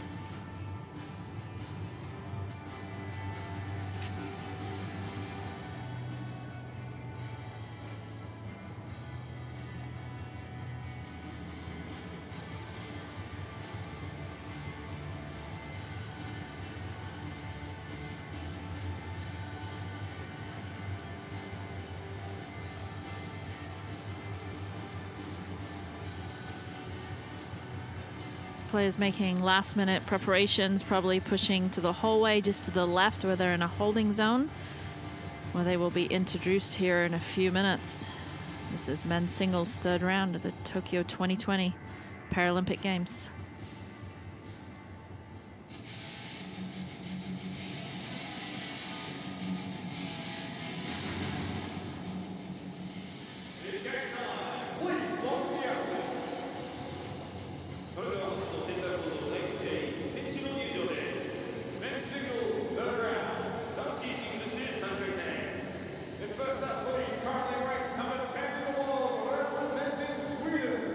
As we watch the Swedish player come out, number 10 player in the world, and Stefan Olsson. And that's one way to push the chair out along with the bag. Stefan Olsson, number 10 in the world, from Sweden, age 34 years old.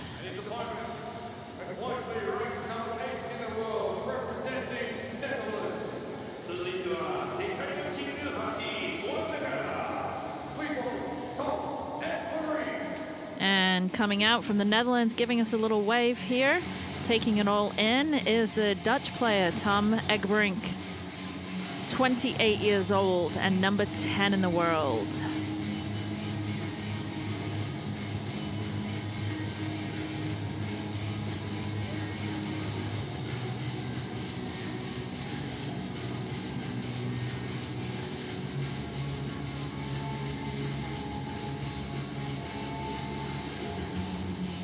Players will take the next few minutes getting ready, getting out of their everyday chair into their tennis chair. Tennis chairs are designed specifically for each player and their disability to give them the best motion and movement they can possibly have when they're in the chair.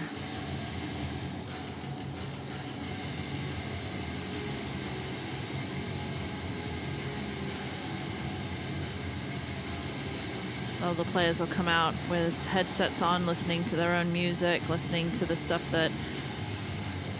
type of music or podcast that gets them pumped up, gets them in a space where their head needs to be.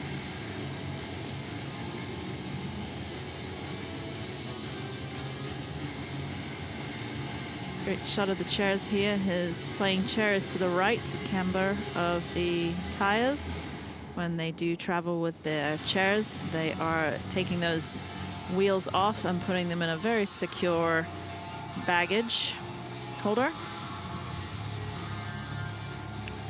Tip bar on the back, which you can see egg rink on the bottom left of the screen.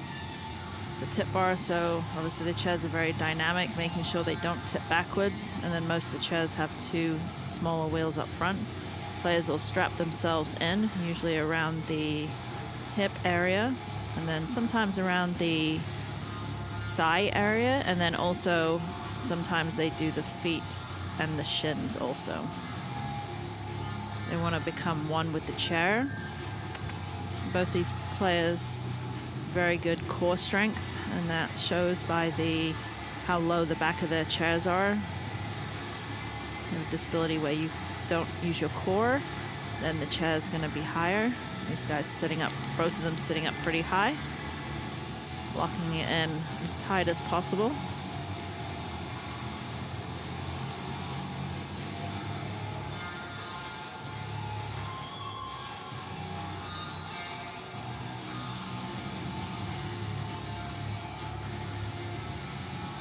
Chair umpire is going to go out and explain some of the rules to the gentlemen. They're all both very familiar, both seasoned players, familiar with all the rules, but we'll just reinstate them again, and if we don't hear it, I will explain those to you.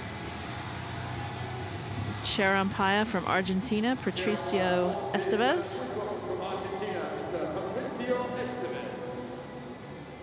この試合のチェアアンパイアはアルゼンチンからパトリシオ・エステベ。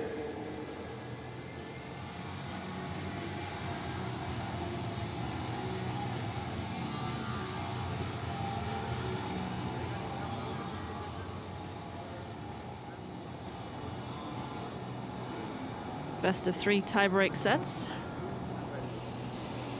Using Hawkeye, which is a challenge system. If the players don't like the call of the lines person, they can challenge it. They get 3 per set. If they go into a tie-break in a set, they get an extra one. They're giving each other custom high five, fist bump, good luck type thing. Wheelchair athletes do that all the time. I think the standing players should do it. After the coin toss, the player that wins a coin toss gets to choose if they want to serve or receive, or they get to choose which end. Just look at his stats real quick. Stefan Olsson, first round, defeated Rodriguez from Brazil, 6-3, 6-2. And in the second round, Arai from Japan, 6-0, 6-2. So pretty straightforward. And if the players don't want to change the ends, which again, for playing inside with the roof closed right now, there's no need for them to choose that. They can also offer that choice to their opponents. Doesn't happen very often. Introducing Stefan Olsson here, 34 years old, world ranking of number 10. Had a high world ranking of number 2 back in February of 2011. 37 titles and 2 Grand Slams. Both of those Grand Slam singles titles coming at Wimbledon in 2017 and 2018. And when you start watching him in play, you'll understand why. He's got a really good slice backhand, which I showed right there. Really uses his slice a lot, probably more than the topspin. His 5th Paralympics. 3 minutes. And cool thing on this one was that he was the flag bearer. Tom Egbrink, number 8, first round bye. Boran in the first round, 6:061. Boran from Malaysia. So might actually help Olsen that he's got 2 matches under his belt there.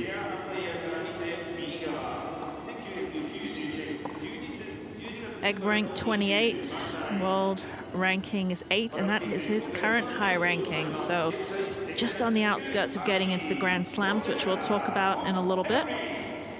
33 titles and his 3rd Paralympics. Look at the Team Netherlands there. National coaches, athletic trainers, fitness trainers, mental toughness trainers. They've got it all. They've got a very solid program. The Dutch Federation women are current world champions. 2 minutes.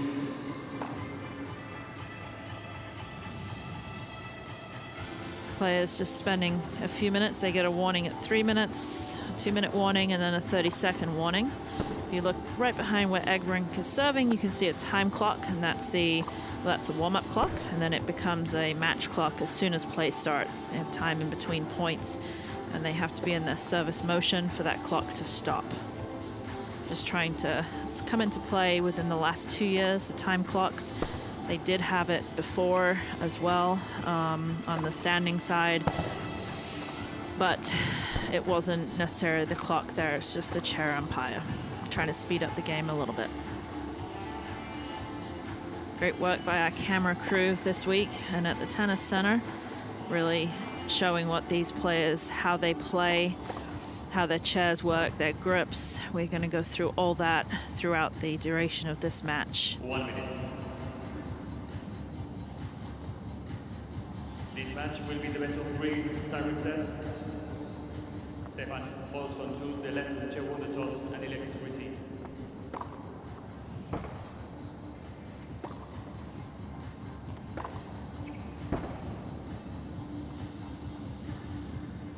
Olsen won the toss and elected to receive.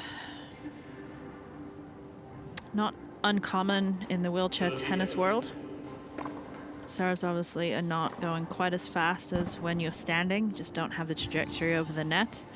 These guys, though, both big hitters, so we will see some good serve speeds. I think the fastest I've seen so far is 149 kilometers, and we'll see if Egbrink could probably be the one that can hit harder than that, but both these guys, very, very powerful players. They will take a few more seconds just to go back to their benches and take a few sips of water, towel off. Last minute mindset here before we get ready to start this 3rd round match.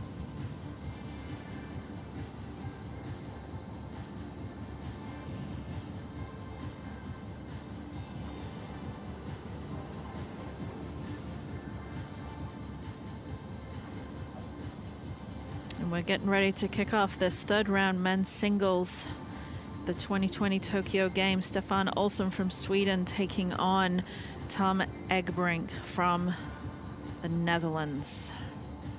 Egbrink will start us off. First set.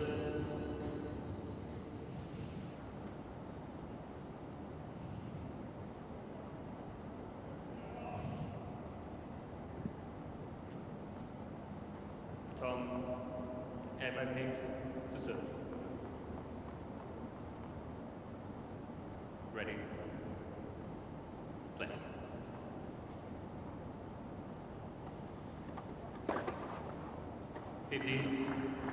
It's a nice way to start off the match. Said he serves big. Took a little bit of pace off there, sliced it out wide. 15 love. Great way to start a match.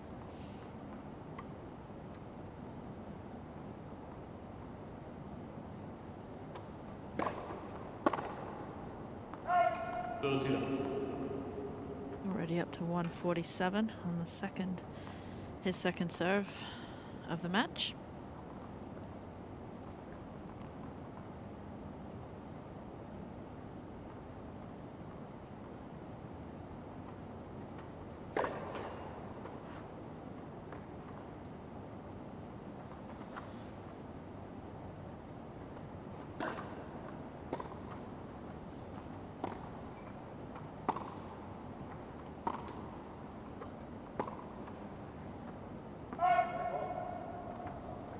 See already how the slice is going to come into play from both these players. Keeping the ball nice and low, cutting through the air and then cutting through the court also.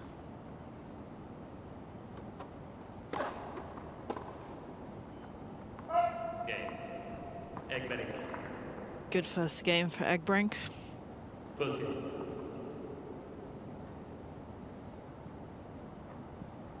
Three out of the 4 first serves in. Always nice to start off the match that way, get your confidence. Serve is such a confidence type of part of the game. If you don't have confidence when you're actually playing, sometimes the serve percentage goes down. And then likewise, if you're not having a good serve day, your confidence goes down also.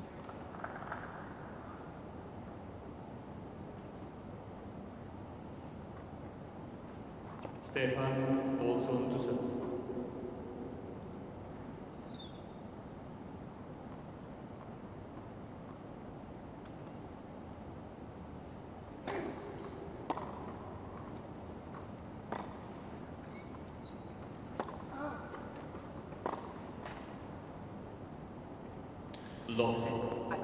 These two are very familiar with each other's games.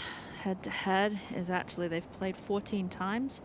Olsson's only lost twice, so he's going to come in here with a lot of confidence, but funnily enough, his 2 losses have come on a hard court.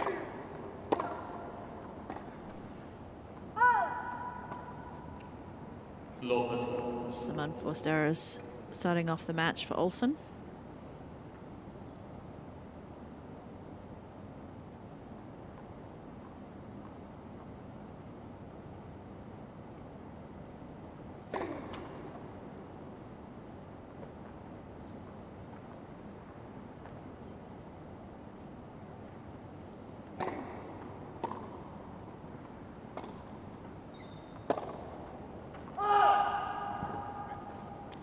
You're new to wheelchair tennis. The only difference rule-wise to standing is that the players are allowed to have 2 bounces if they would like it. They don't have to. A lot of times, especially in the men's side, they will not need 2 bounces. It's too powerful. Shots are too powerful, too heavy. You will see it when they're needing to chase down a ball for sure, or if they want to take some pace off to be able to get a higher, heavier topspin. They may actually take 2 bounces at that point. That's beautiful hands, good get. Good point there from Olsson. Great pickup at the net, great touch. Olsson's also, both players actually very, very good and strong doubles players. Let's see that by that pickup.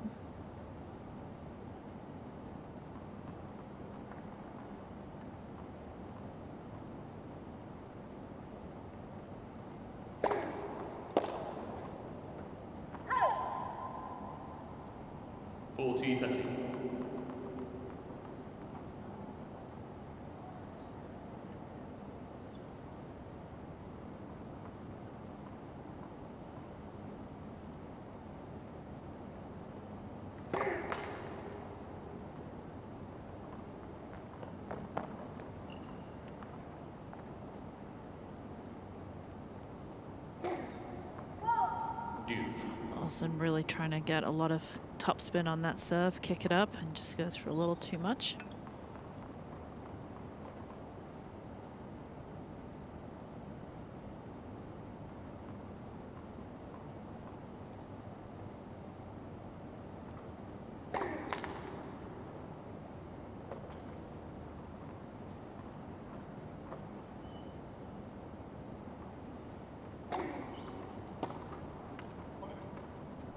Advantage also.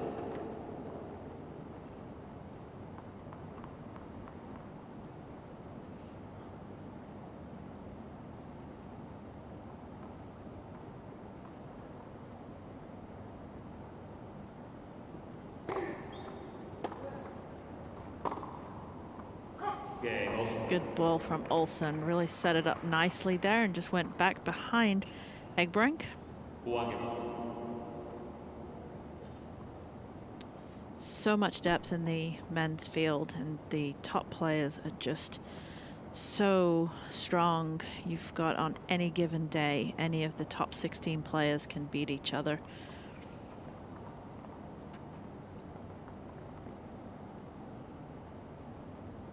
Really, it comes down to who's going to be more consistent, who's going to make fewer unforced errors, get more balls in the court. That's really the name of the game.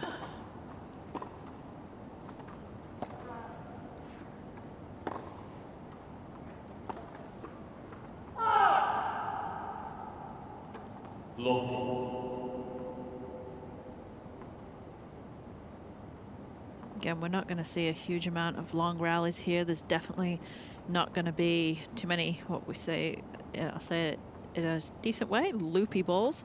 It's going to be, definitely going to be, players are going to be looking to move forwards. That's one of the challenges from Hawkeye. Egbrant is challenging. I think he's going to lose a challenge. Didn't look close from here, but again, hard seeing it. And he was not challenging it, I don't think.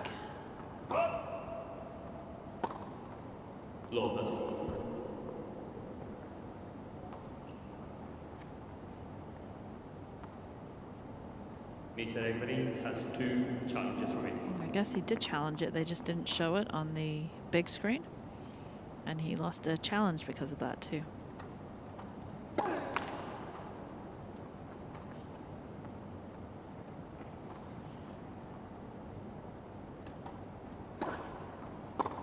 It's a great return of serve. You've watched any of the other matches, you would have heard me talk a little bit about the return of serve down the line in wheelchair tennis. It's very, very popular shot, very difficult shot to defend against. Players will serve, and by the time they come forwards, they don't have time to recover back and out. Therefore, you will see a lot of return winners that go down the line. And with that return winner, it gave Olsen 3 break points.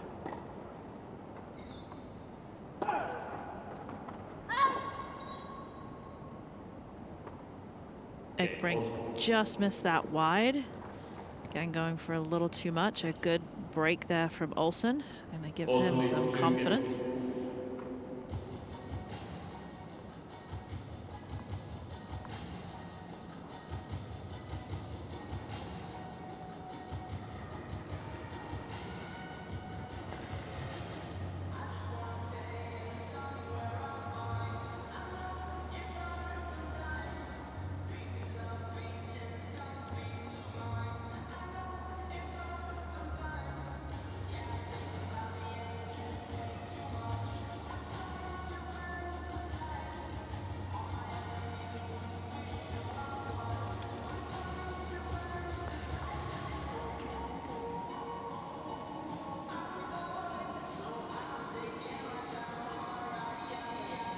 Watching Olsen take some raisins there. Needs a little snack.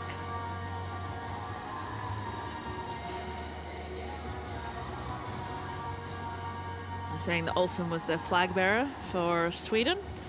Got very emotional when he got the call. Obviously a great honor.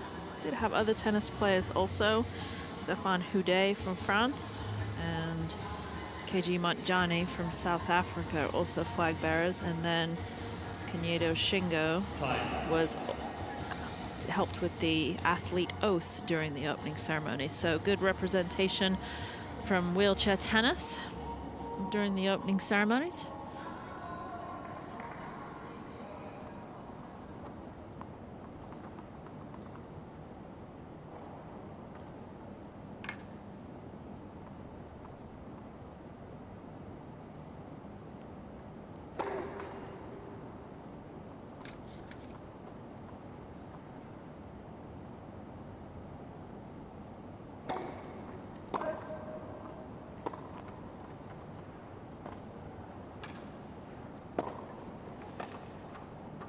Ooh, almost.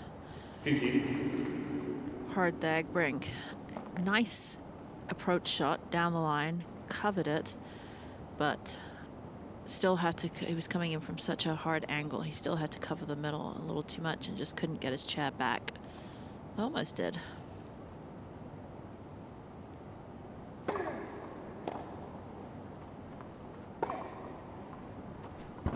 Again, Olsen playing behind Egbrink.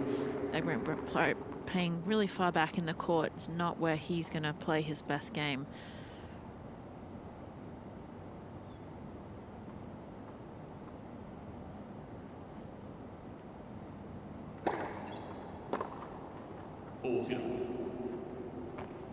Egbrink not happy right now with the amount of unforced errors.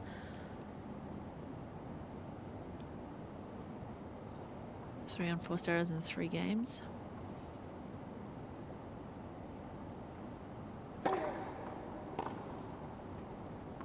Make that 4. Good start for Olsen. Also leads 3 games.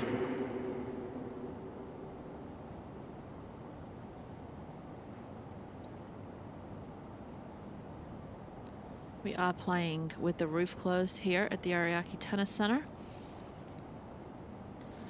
The weather has been brutal here, and wet bulb globe temperature has been over the 30.1 degrees Celsius, which is the rules for wheelchair tennis. When that happens, play does not start. But at the Ariake Tennis Center, there is a retractable roof, and it's climate controlled. So great return down the line. A little bit late, but he'll take it. So the players that have gotten to play on center court are quite happy with that. You see this forehand down the line.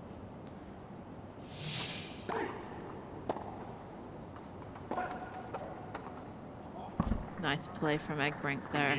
Once again, setting it up with a great serve, kick out wide, just pulling Olsen so far out.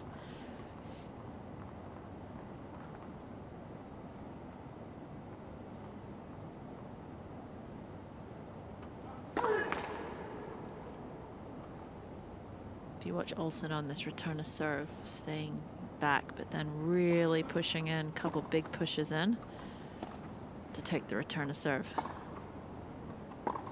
It's a beautiful play from Olsen.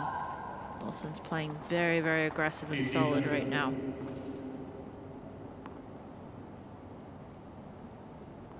In wheelchair tennis, one of the technical differences within the movement is the way that the players recover. They don't turn their back on the court.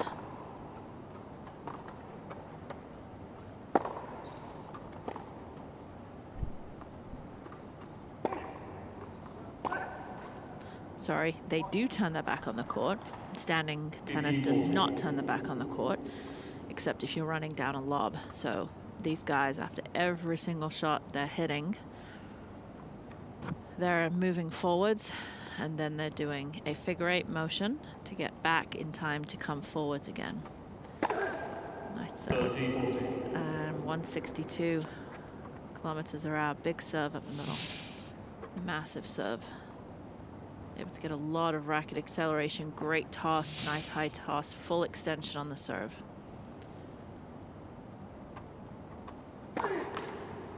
So their motion, no different than standing when coming in. These guys are moving in, they're just not doing a split step. Okay, Olsen. They're moving in, they're looking to stay aggressive, and that's what Olsen's doing right now, taking a lot of time away from Egbrink and really making Egbrink feel the pressure. Not doing much with his returns, but being nicely aggressive with a slice chip on most of them.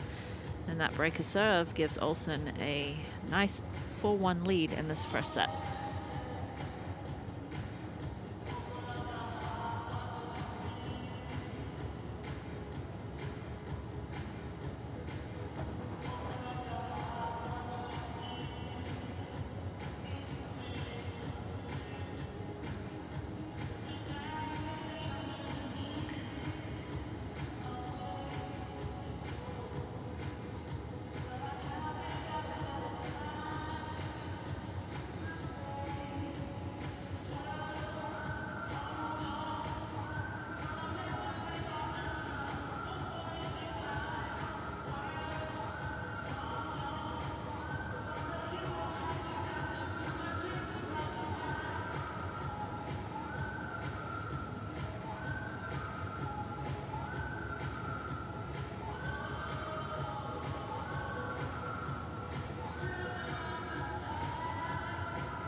On this changeover here, Egbrink cannot be happy with his start. Olsen's played really well, but Egbrink, too many unforced errors at this point.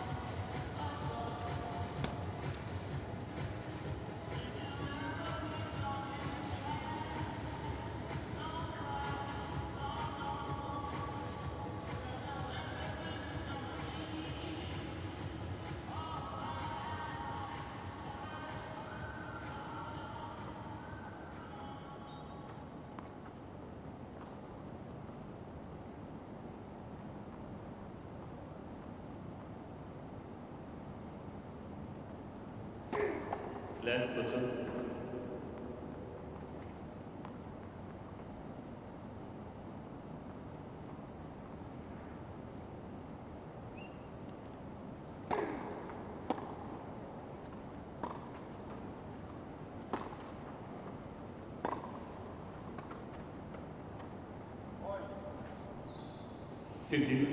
The best players in the world, what you see is when they're full out pushing and they're outside the singles or doubles lines, you know, usually what players would do is they would roll it up high, give themselves time to get back in. But these guys, I mean, the best players in the world, they're turning that defense into offense, which is what Olsen did there. Olsen's glad that one was just out. 30.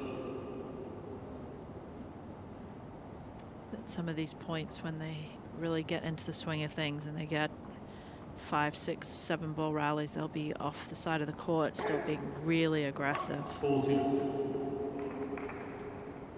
Olsen's playing really solid since after that first game. Just a couple unforced errors. Actually, players really look at the toss of the ball, and that one, Olsen tossed it to his left, looked like he was going to kick it up the tee, but was able to get a great angle out wide.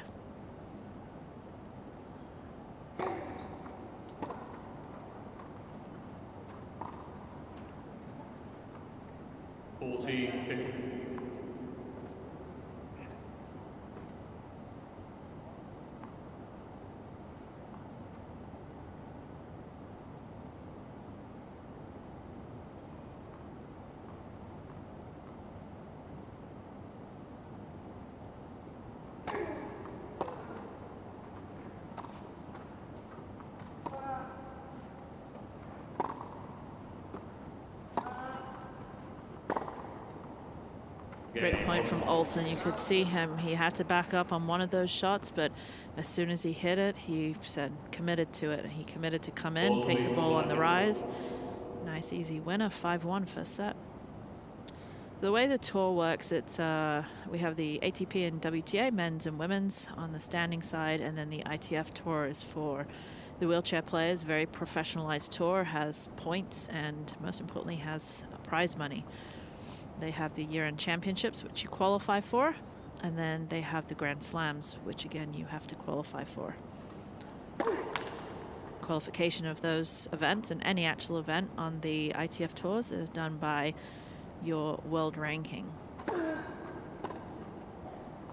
So if you see these guys' rankings, Egbrink 8 and Olsen 10, excuse me, for the Grand Slams, which are where most of the prize money is at this point in time, they take the top 7, and the 8th person is usually a wild card, and 9 times out of 10, not always, the wild card goes to someone from the country of where the Grand Slam's being held, as I said, held. Not always, but a lot of times they are. So these two are just outside the top 8 right now. So they are not getting into those Grand Slams, but they will get into the Masters. It's a larger draw. And Olsen has been, obviously, with a high world ranking of number 2, has played all the Grand Slams and majors. Just recently has been on that brink.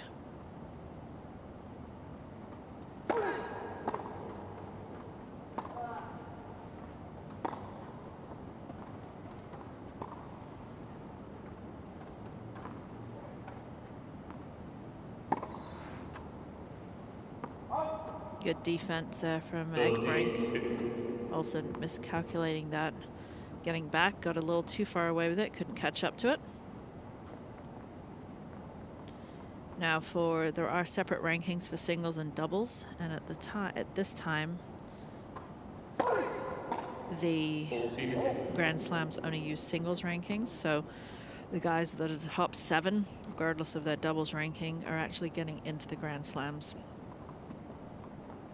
I know that's something that the Slams are working on. And in the last couple of years, the Slams have gone up a lot in prize money. Even in the last 4 years, the US Open has almost doubled prize money for the wheelchair athletes.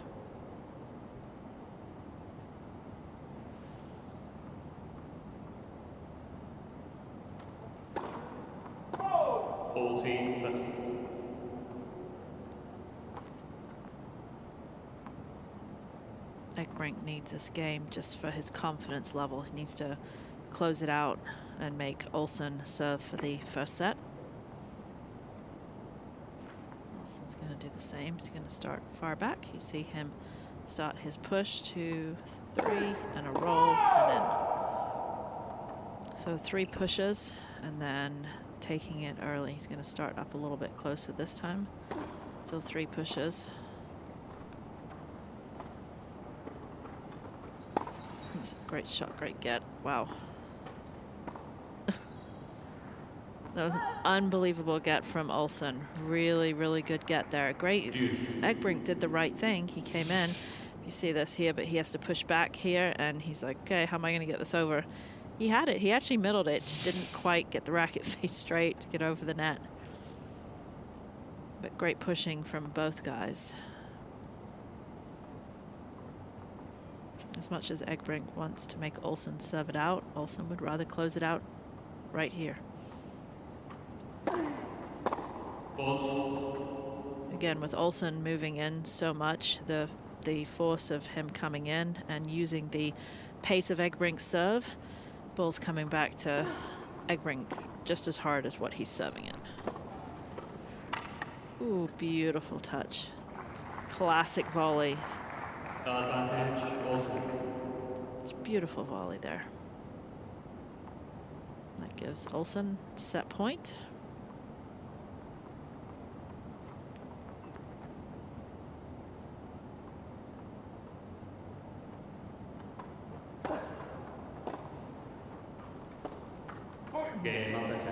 Unforced error from Egbrink gives Olsen the first set. 6 games to 2. Olsen's got to be happy with that set. Played a very, very clean set. Egbrink's going to have to go to the changeover and just think a little bit, because number's not good for him.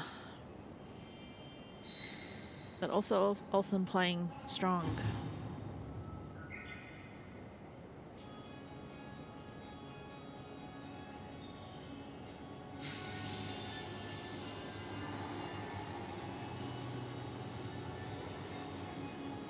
Said these guys at any time, these top 16 guys can beat each other on any given day. See a few highlights here. Good pickup.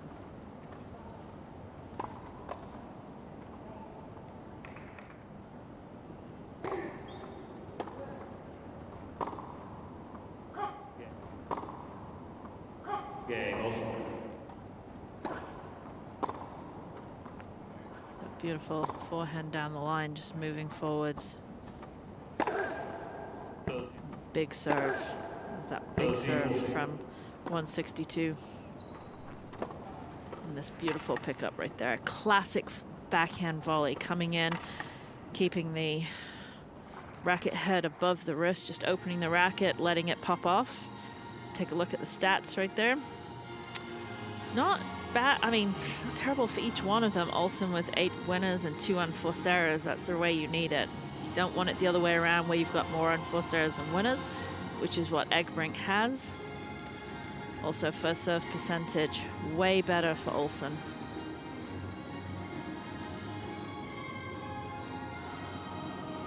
Interestingly enough, on the first serve, you know, sometimes it's more important to get the first serve in and have a high percentage.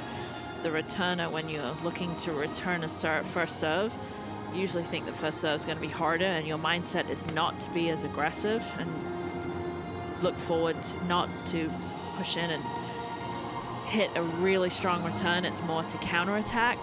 But then when you get a second serve, you're like, oh, goody, I get to come up and I'm going to crush the second serve. So sometimes it doesn't matter how hard the first serve is. I think one of the most famous tennis players in the world many years ago, Chrissy Evert, had a first serve percentage of about 80%, and she won 80% of those, but didn't have a big first serve, just getting a lot of first serves in. They're starting off this second set with new balls. Eggerbrink likes that. Getting that return down the line.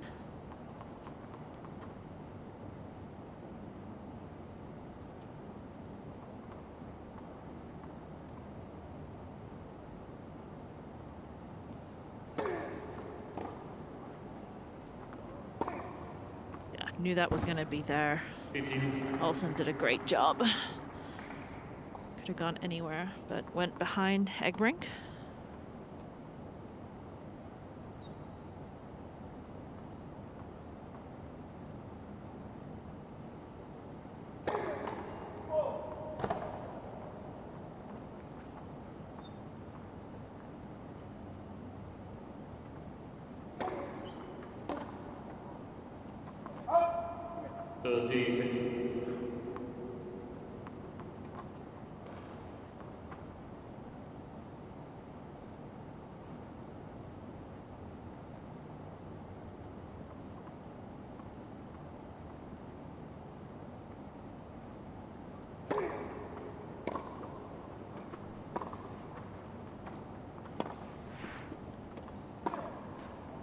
Interesting enough, on that return, Eggerbrink went with a topspin return instead of the chip, at least to get himself back into the point. Go through the grips here in a few minutes.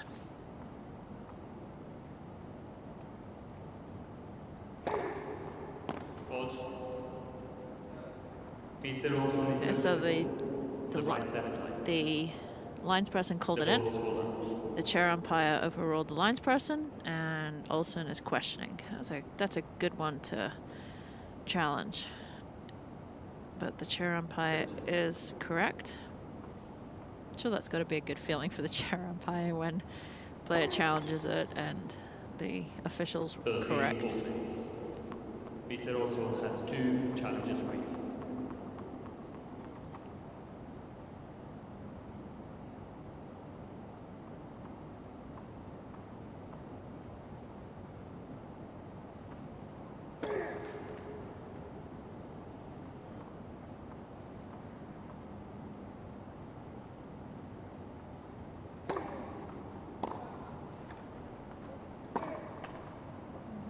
A little lazy and sloppy from Olsen in that first game. Eggerbrink definitely needed that, desperately needed it, definitely and desperately needed it. Needed to get on the board early in this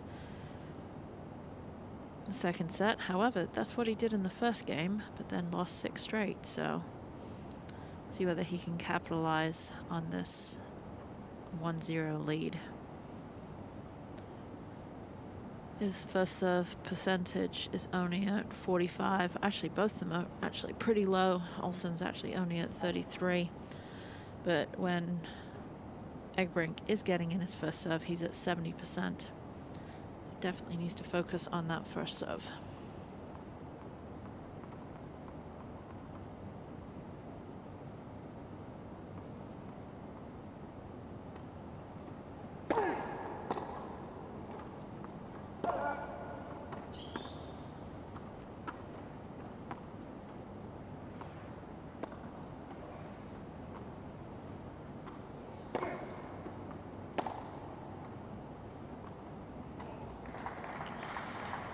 Good pushback there by Eggerbrink. As soon as he was going back, he just took a peek to see what Olsen was doing. Olsen stayed back, but then got himself back into that point, but just totally mishit that backhand.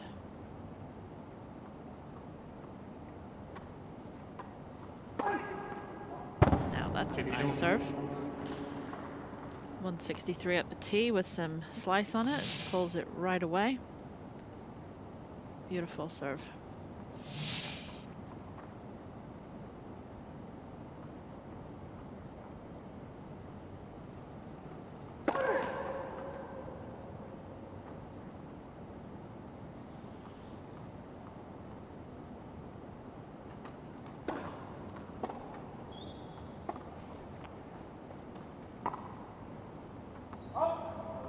Olsen changing his grip on that forehand, going to the slice and just pushes it a little deep. Look at the grips for a second.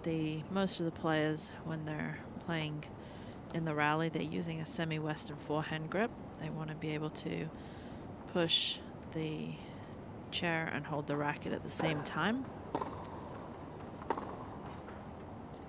And then what a lot of players will do on the, well, challenging them. So they will hit a forehand with the semi-western grip, which is flat. Then they'll use that same side of the racket and invert the backhand or reverse it and hit a backhand. So that's called a reverse or inverted. And that's one of the technical differences also with wheelchair tennis. I think there's only about one standing player that hits that, and that's because he's got such an extreme western grip. You do see both of these players. They're serving both with a continental grip, which is also known as to tennis player, club tennis player, it's known as a shake hands grip. And then they'll also stay with that grip to slice.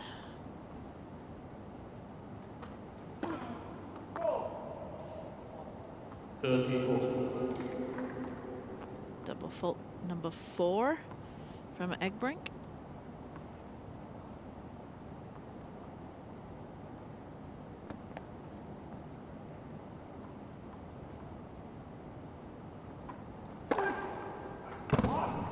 Good comeback there with that big first serve. I said big first serves from Egbrink.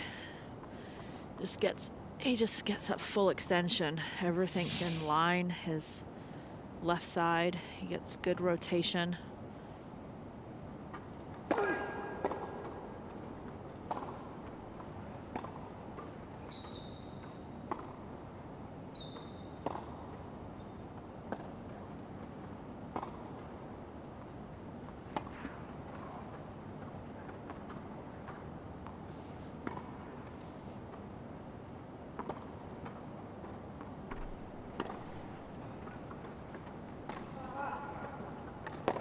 Not a great point, good point. Probably best point of the match so far. Again, lots of spin, good defense there. Balls, actually those are the slower balls that I was talking about that you won't see too much of, but really was able to cut that slice there and also not able to do anything. We can see Egbrink's serve here again.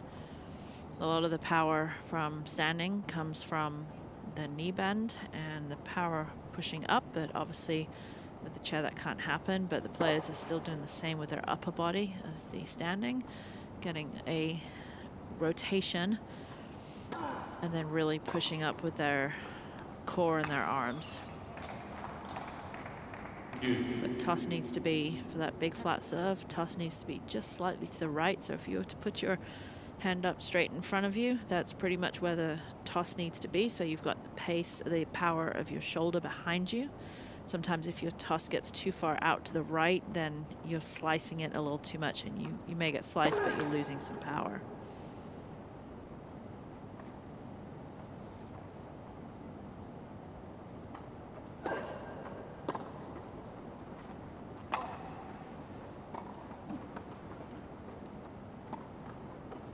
Oh, Egbrink wants that one back. Olsen was lucky there. He had an amazing approach shot and then just exactly what he just did. Just cut it too much. I was lucky to get away with that, but he was happy with that one. Gives him a break point opportunity.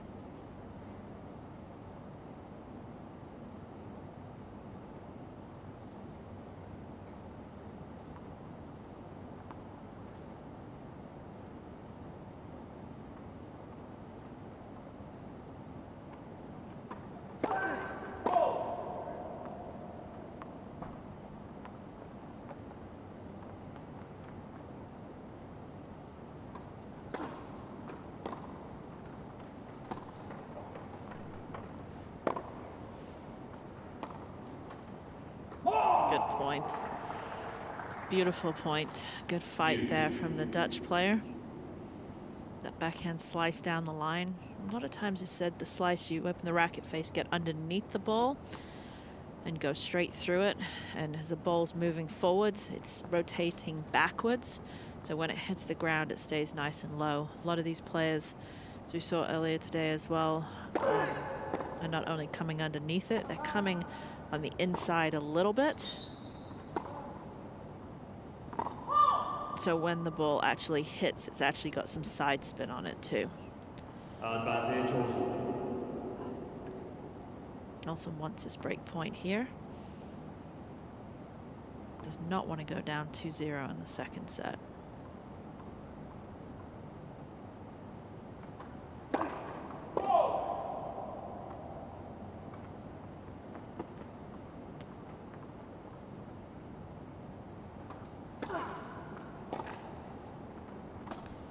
There's that slice. That's exactly, thank you, Mr. Egbrink, for doing exactly what I just explained on that. That's the one where he comes across the cuts around the inside as well as underneath it, and the movement of that ball was absolutely crazy. There's no way Olsen was going to be able to push that one down.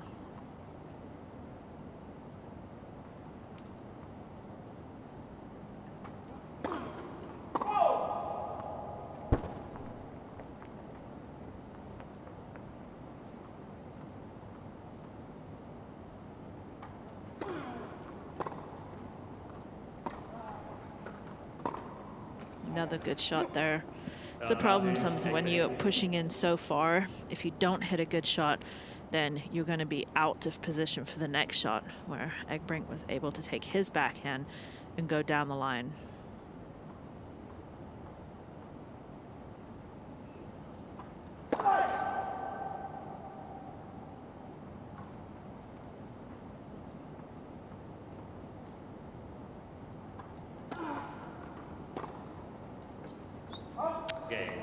Good hold from Egbrink, and now we've got an interesting match on our hands. Egbrink leads 2 games. Egbrink loses the first set 6-1, but is up 2-0 in the second set. Fighting hard.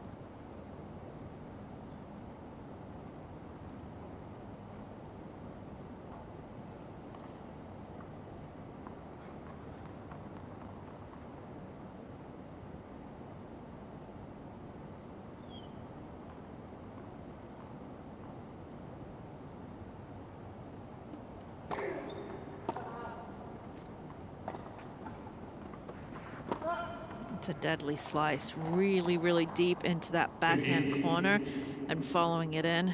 Basically saying to Egbrink, see whether you can pass me, I dare you.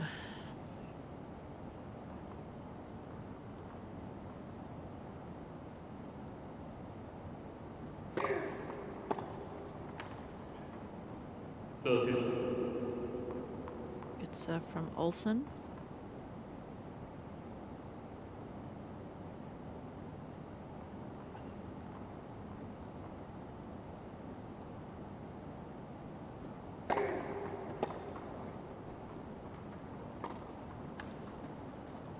Just sneaky inside out backhand short.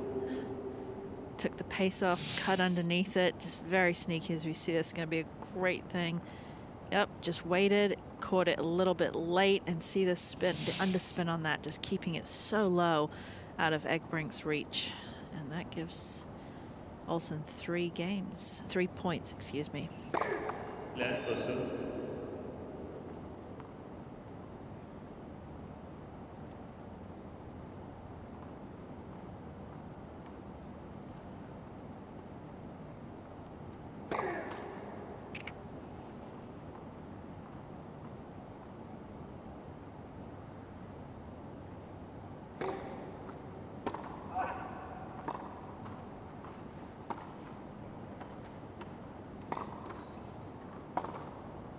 Good shot. 2 backhands there from both, one backhand from each of them where they went over the top of it with topspin. But this one here just was able to take it right off the rise and just whip the forehand cross court, giving Olsen no time to recover.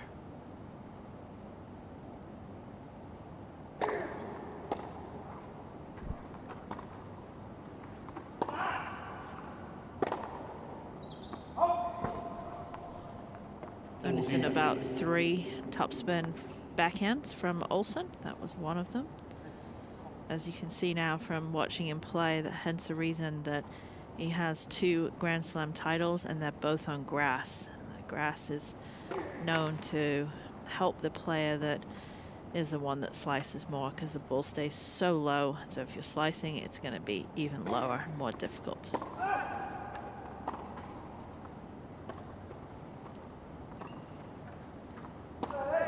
That's a good point.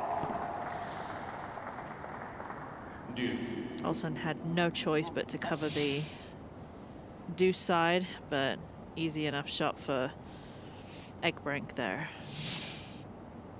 Definitely tightened up his game in this second set, Egbrink, making Olsen play just a few more balls, and hence giving Egbrink some opportunities.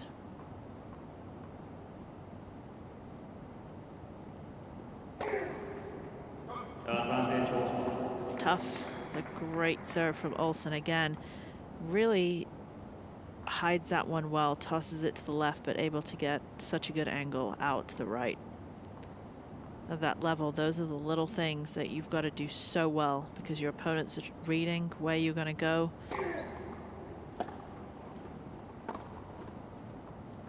It's another great slice. So if you can disguise your shots like Olsen does on that serve, it's tossing it to his left, but then is able to get enough spin on it to pull it on the deuce side. And then beautiful backhand slice for another winner. And Olsen's on the board in the second set. First set to Olsen. 6 games to 1, but Egbrink is 2-1 up in the second set.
Time.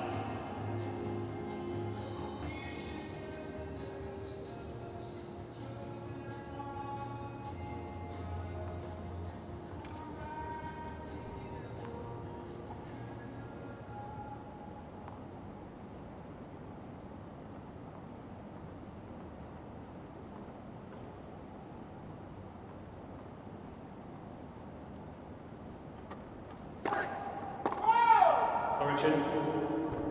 Third set.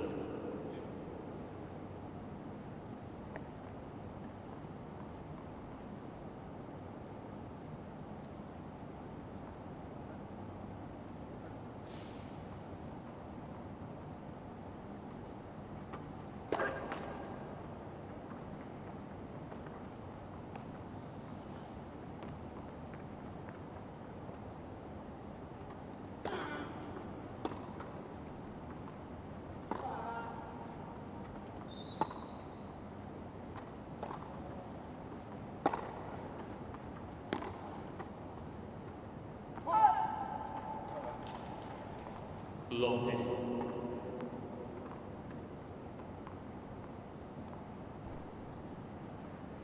Important service game here for Egbrink. I feel that he needs to try and come out in this one and stay ahead. 3-1. Olsen just had such a clean first set that it's going to be hard for Egbrink to come back if he doesn't stay on top in this in the beginning of the second set.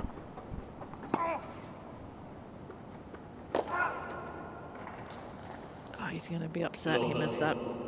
It's actually a very hard shot for in a wheelchair is the overhead, because in standing, the one thing you're told to do every single time, the quickest thing you can do is turn your body.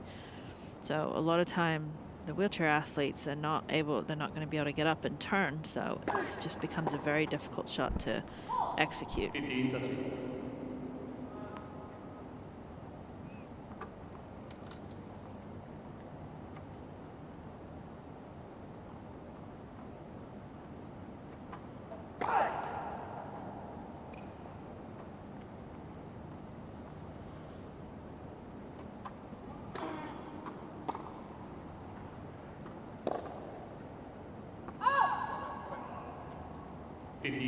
A lot of pressure from Olsen there to really coming in behind that. And again, just asking Egbrink if he can do anything. And Egbrink right now is not able to do anything with those.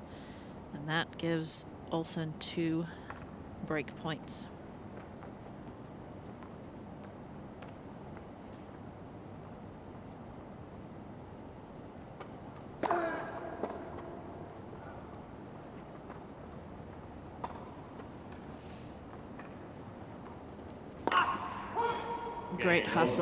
Great hustle there from Egbrink, not always fighting, but just too good. Olsen's very, very solid right now and brings it back to 2 games all.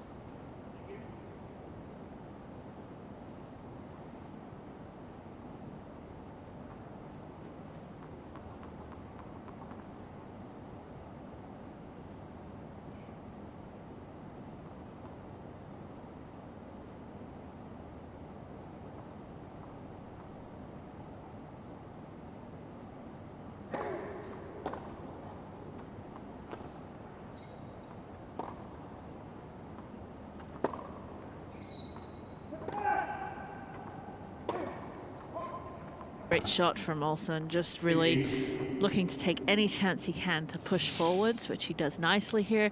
Takes this on 1 bounce right before it gets above his shoulder. Good spin, just to a basic cross court that turns into a winner.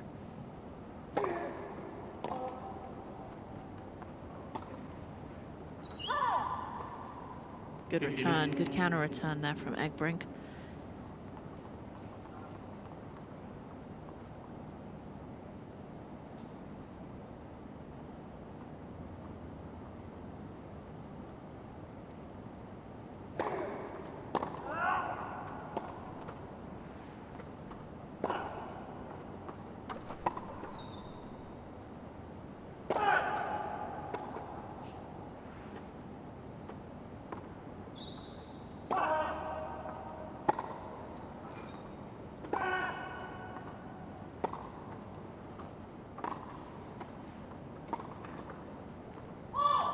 Just misses it. He fought so hard in that. Olsen just really pushed, played defense amazingly, and then just that slice backhand just missing it wide.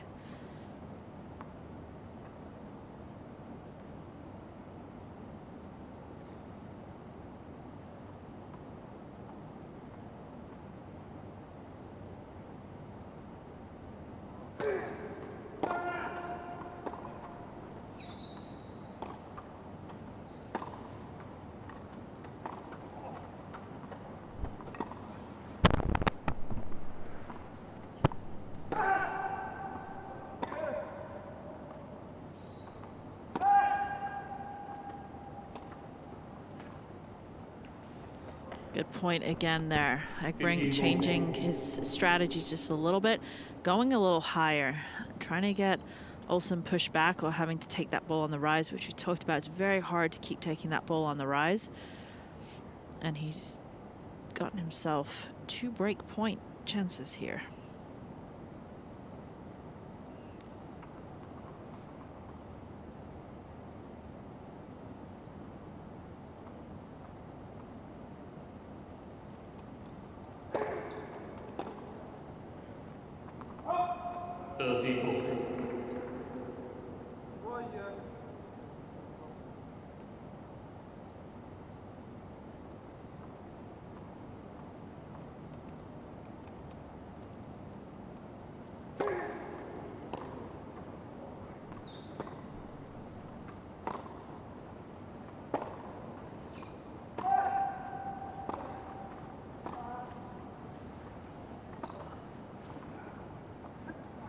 Oh, good point there. Great point.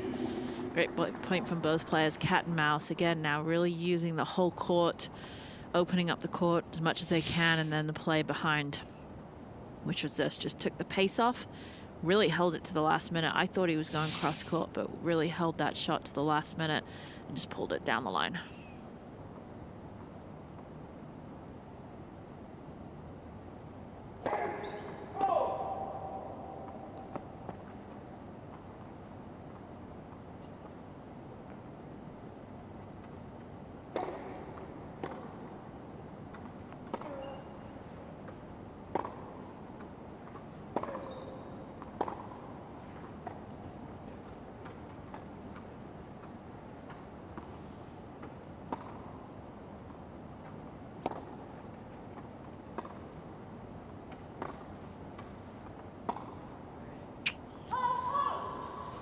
Good rally. These are the type of rallies right now that Egbrink actually needs. I'm not sure he wants them. It's not his style of play, but he has, it's obvious he's trying to change style because the first set just didn't go his way, and he's not outplaying Olsen with Olsen's style either. So I like the way that Egbrink has changed up, is trying to change up his play.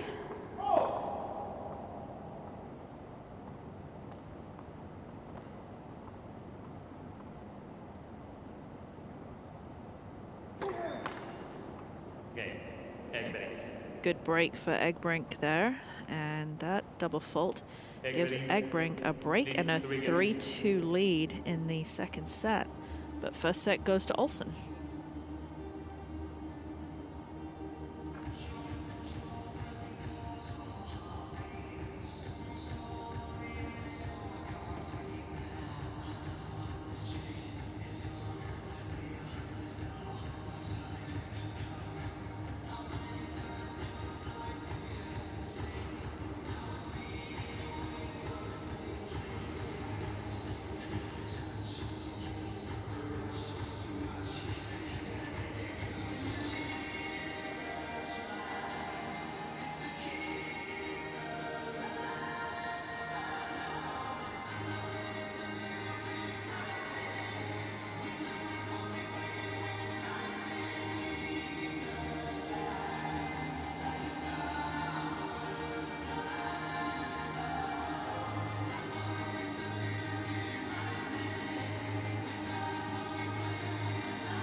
Turning into a very exciting match here with Olsen winning the first set 6-1, fairly straightforward, but Egbrink totally changing his strategy. Cut out the unforced errors, playing a little bit higher, trying to keep it out of Olsen's strike zone, and serving him well so far, up 3-2 in the second set.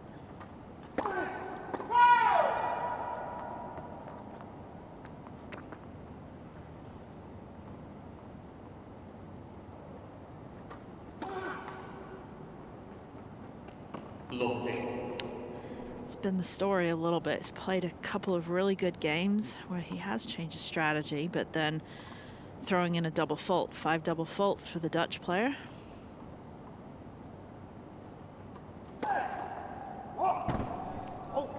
If you can follow it up with an ace, good on you.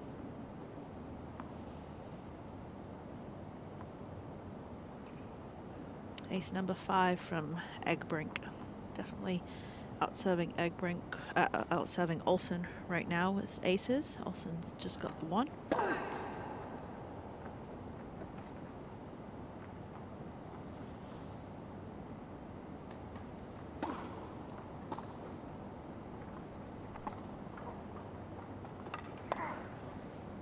I think Olsen was expecting a out call on that serve and didn't quite get it, so he was a little slow. He's just looking at it.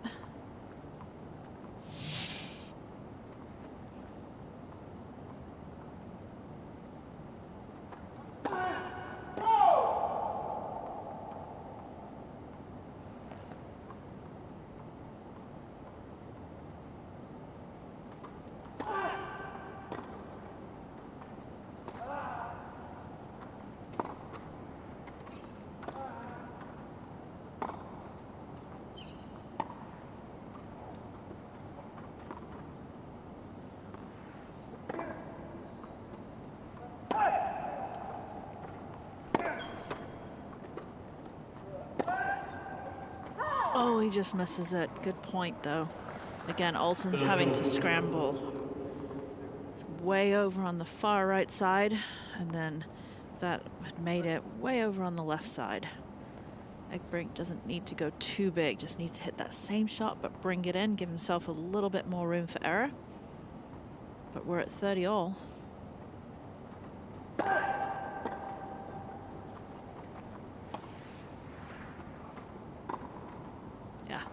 Olsen's not going to miss that. It's set up with a beautiful backhand down the line. So Egbrink having to go backwards for it and just comes in. Nice, easy volley. It's a great get right there. But again, Olsen doesn't have to do too much. Blocks the volley away to the open court. And gives Olsen a break point to tie up the second set.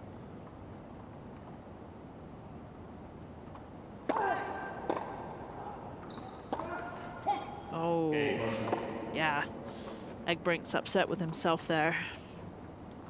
Had that set it up with a great serve again, and then just made that unforced error on that forehand and just handed Olsen the service break and to tie things up at 3-all in the second set.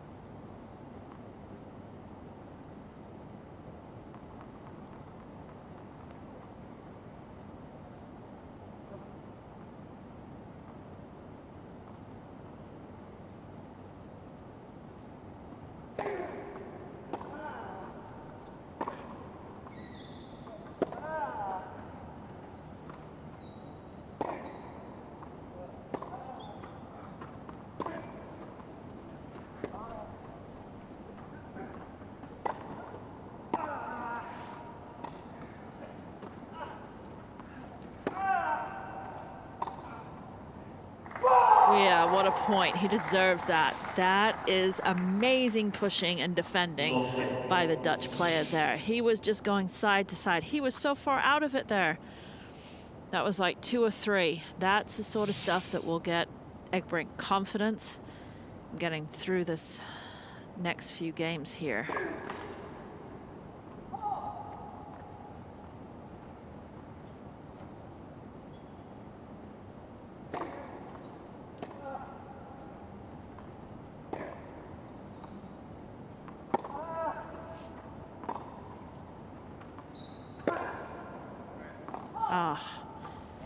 Egbrink definitely changed his strategy in the second set to stop taking the ball so much on the rise and looking to come forwards. Definitely gone to more of a, not defensive, but yeah, defensive, that's the best way to say it, mindset, backing off a little bit, trying to get the ball out of Olsen's strike zone.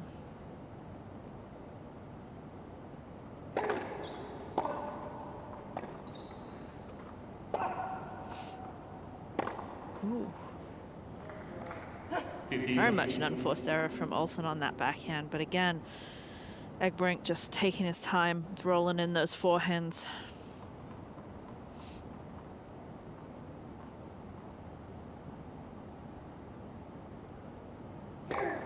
Left for serve.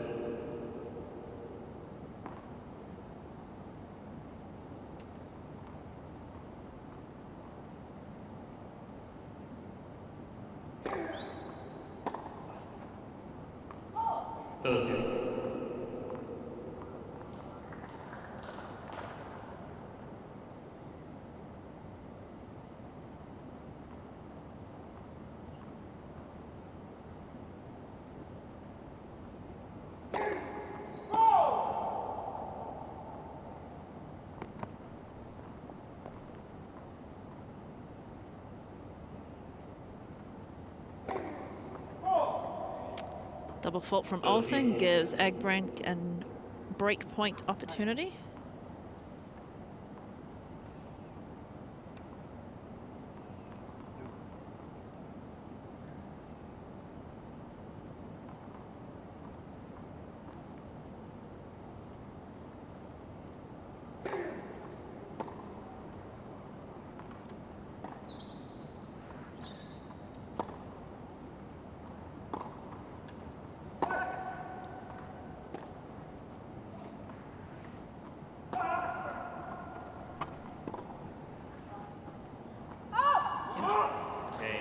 Egbrink likes that fighting and that change of strategy. The fight is doing him well. Egbrink's up 4-3 second set, but first set Olsen.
Time.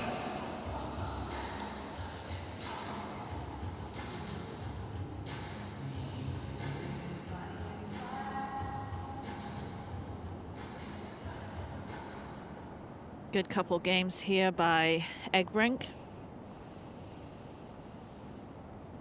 Getting very interesting in this second set. Olsen with an easy first set, 6-1. And now Egbrink serving 4-3 second set.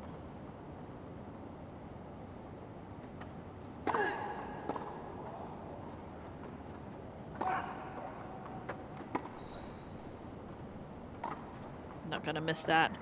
Even on that approach shot coming in, Egbrink did not drive it. He really took his time, rolled it, gave himself some time, pushed Olsen back, and then that set up the easy volley.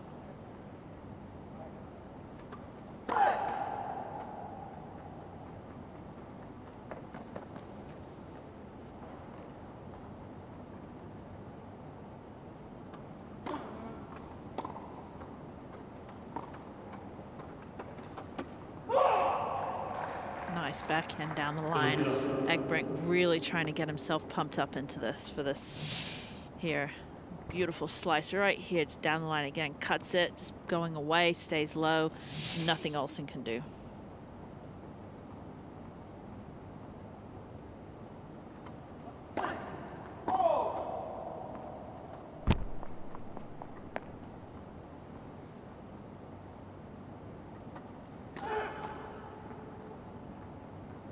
Not what he wanted after that. Got to get that first serve in, need to spin it in, ensure that first serve goes in when you're up 30 love and you're down a set. Very important. Don't need to be throwing in that double fault and giving away a free point.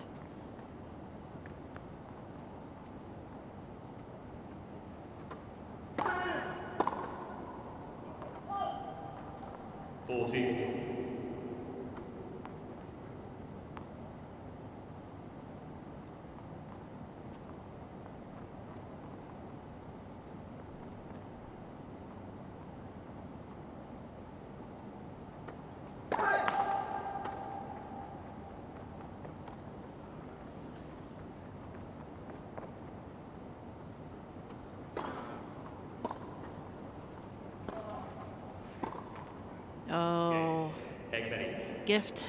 Gave him a gift on a platter there for that.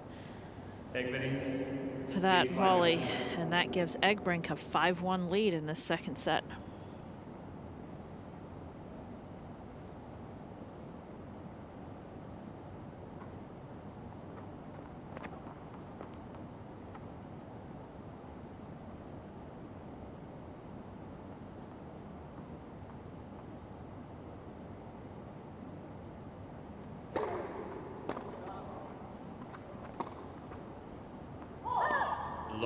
Olsen serving this game to stay in the second set. Really saw the tides change quickly. That first set was all Olsen, but Egberink took some time, changed the game plan a little bit, and has thrown Olsen off somewhat.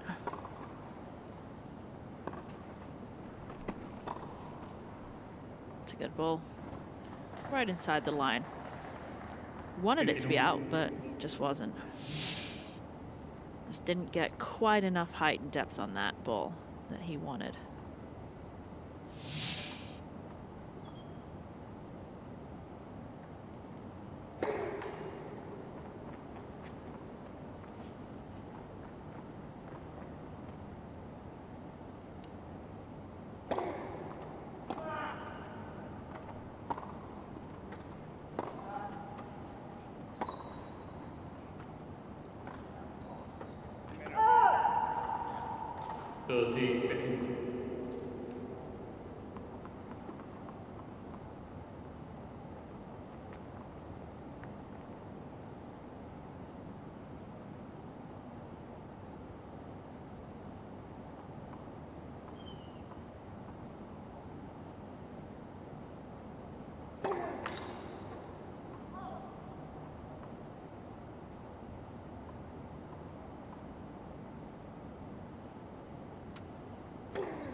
That's an amazing shot from that, to create that angle from the center of the court, from that height you see there. I mean, from the center of the court, getting up above his shoulder, just being able to hit that reverse backhand and take it and just rip it through the singles line. Amazing shot and amazing strength there.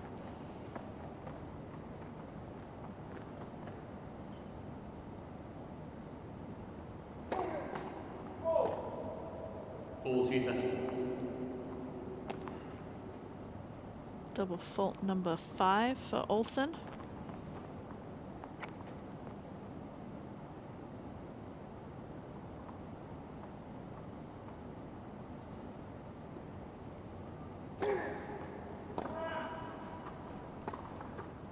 Beautiful.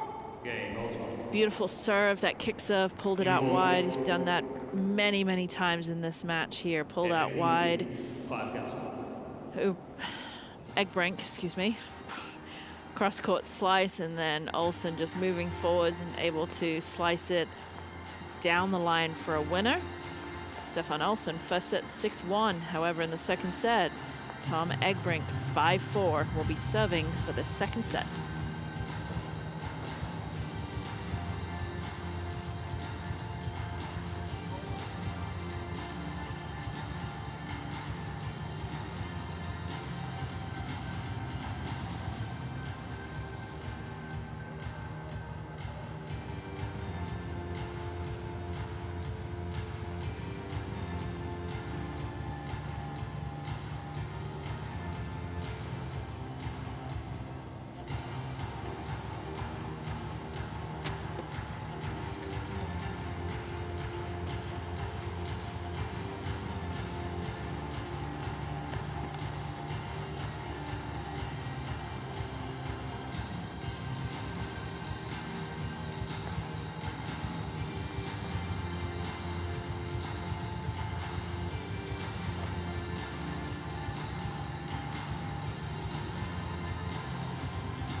Tom Egbrink serving with new balls to try and take this match to a third set.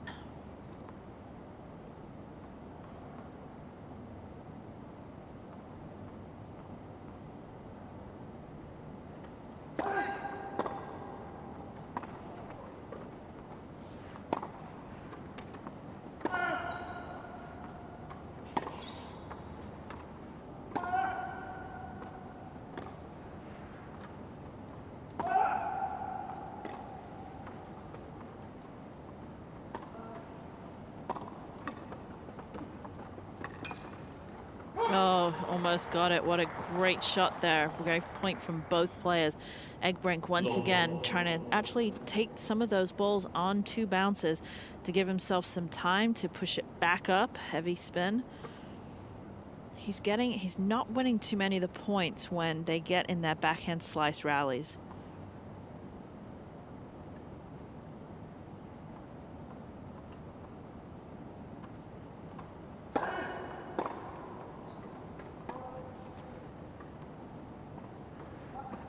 Oh, that's an unbelievable shot there from Olsen. He's played 2 great points. Saw the back turn, came in, took it early, and just a soft drop shot there. Nothing that Egbrink could do on that. He was recovering back just like he was supposed to. Just too good from Olsen. Love 30.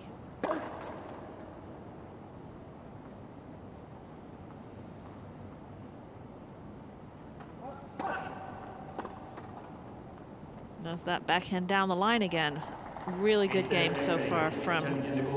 Oh, he's challenging it. Why not challenge it? Why not challenging it and challenge it? Important game. Got some challenges left. Haven't used them all yet, but it's going to be in. And that gives Olsen 3 break point chance to even the second set out at 5 games all.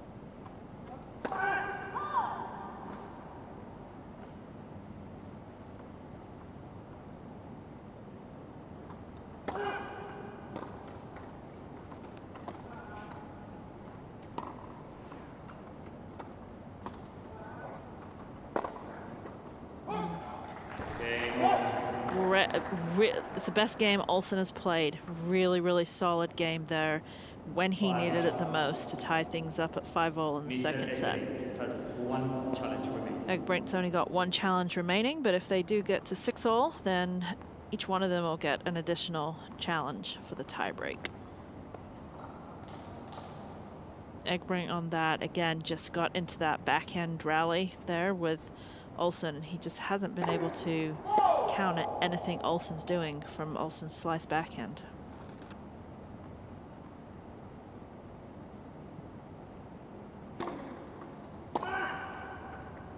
It's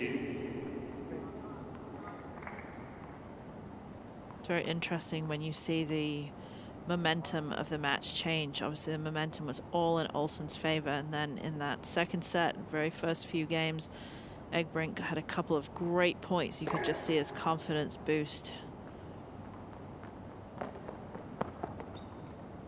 And then that last game, Olsen came out, lights out. Best game he's played.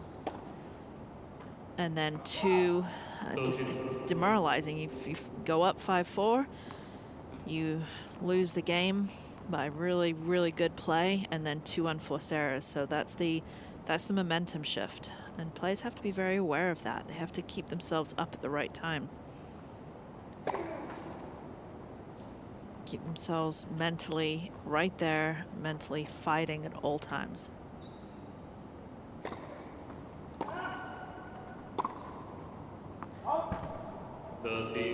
Egbrink will take that unforced error.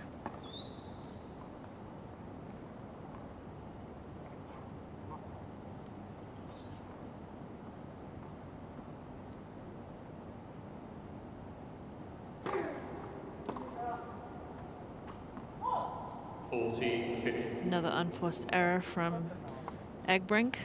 3 unforced errors off the return of serve. It's not how he wanted this game to go.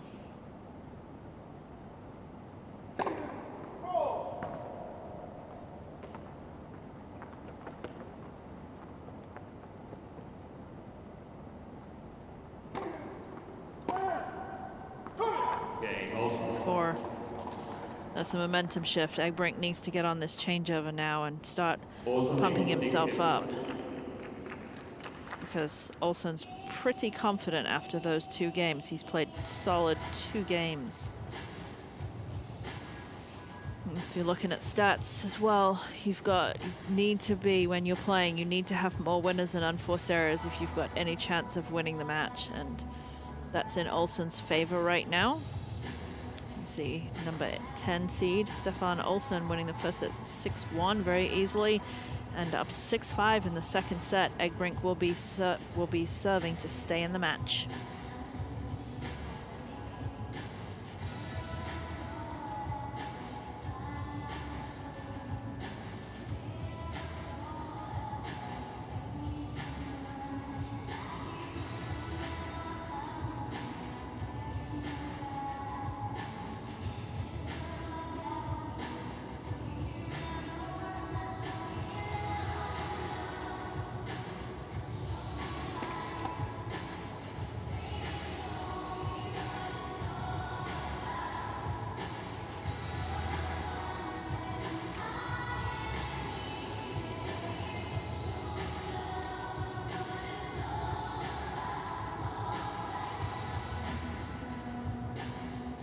Time.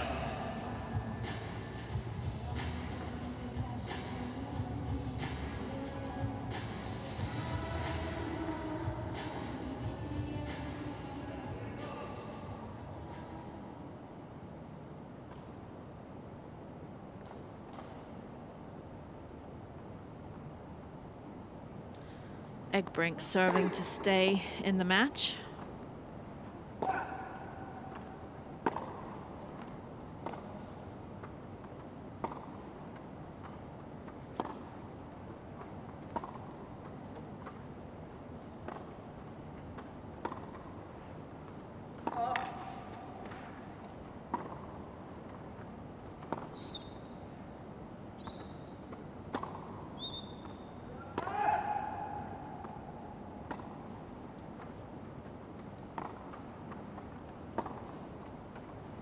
Beautiful, absolutely beautiful point there. And it ended just like a lot of the other points. There's lots of changes there. Egbrink did really, really well to change the momentum of that point actually at one point and got it up higher, but then it went back to the slice, and Olsen has just been superior off that slice backhand today.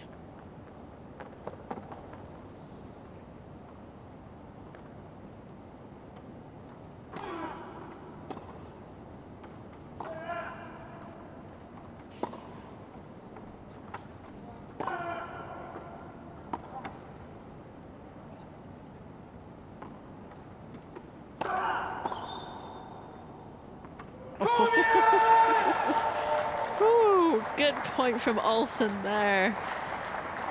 He deserved that come on there. I mean, this was a big overhead. He just blocked it back, just soft hands, and all Egbrink could do is just sit there and look at it, and it lands just inside the baseline.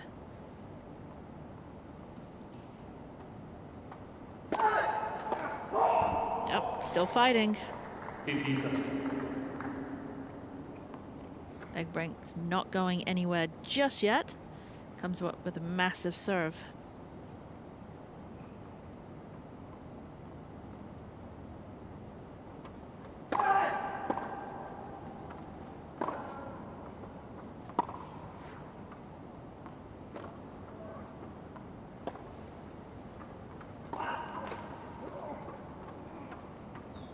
Oh, lucky from Egbrink there. 30. Custom hands up to say sorry. Very lucky from Egbrink there. 30-all.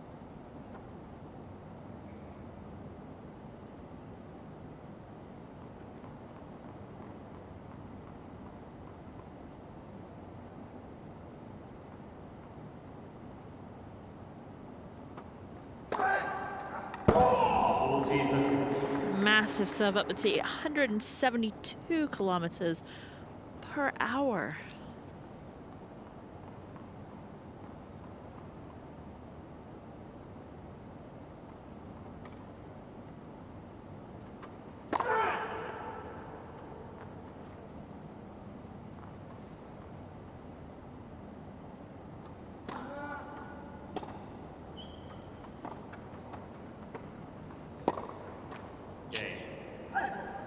Good fight there from Egbrink. Really wasn't sure he was going to get out of that game there. 6-all tiebreak. So we're heading into our tiebreak.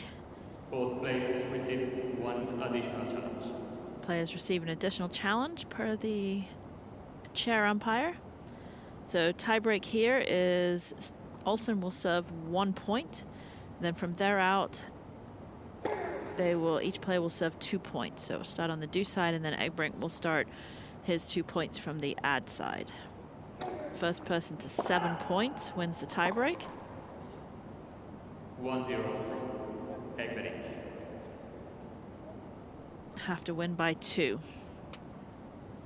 They will change ends at 6.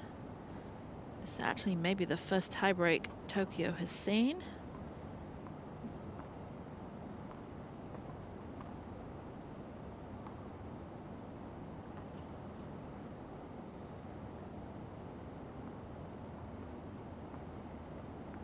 So 1-0 Egbrink. Egbrink now gets to serve on the ad side, this left side, and on the do side.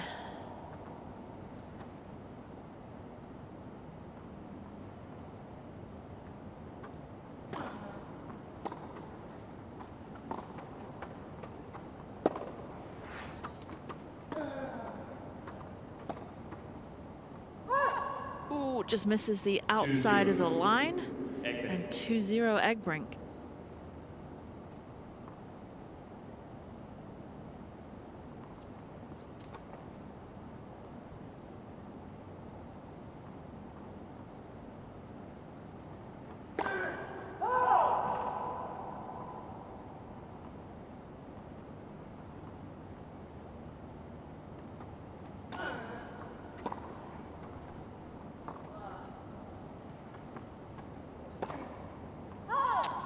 Olsen just missing it wide.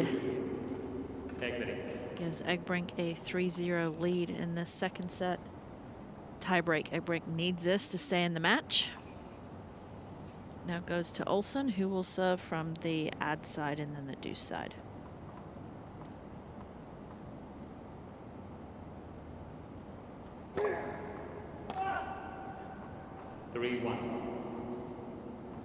Egbrink.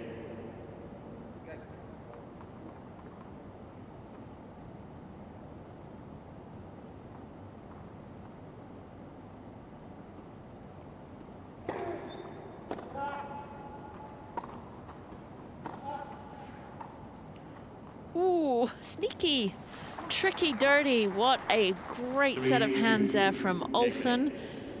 Just beautiful. Coming in, didn't do too much, just needed to let the ball bounce off the racket. Back to Egbrink, serving at 3-2.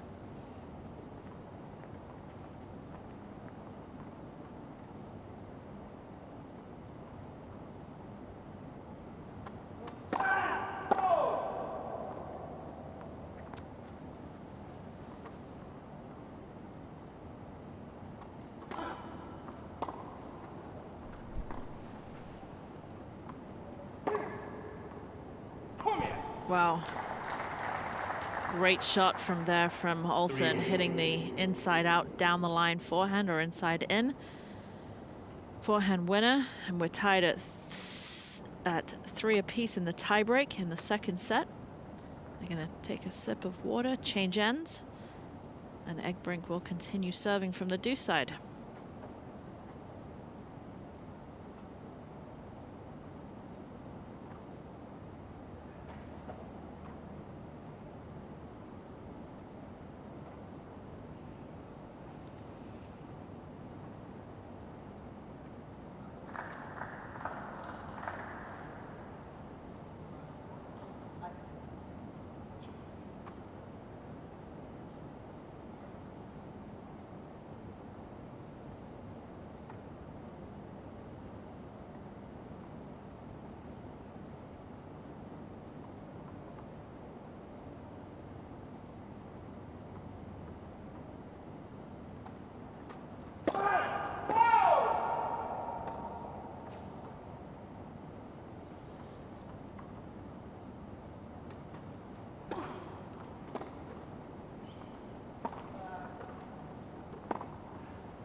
4-3. Egg 4-3 Egbrink. Olsen to serve.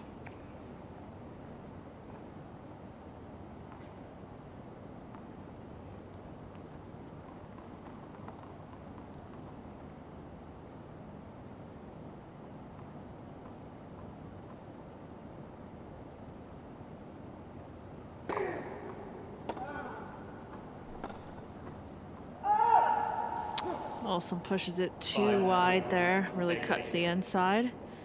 Gives Egbrink the mini break and a 5-3 lead in this second set tiebreak.6-3.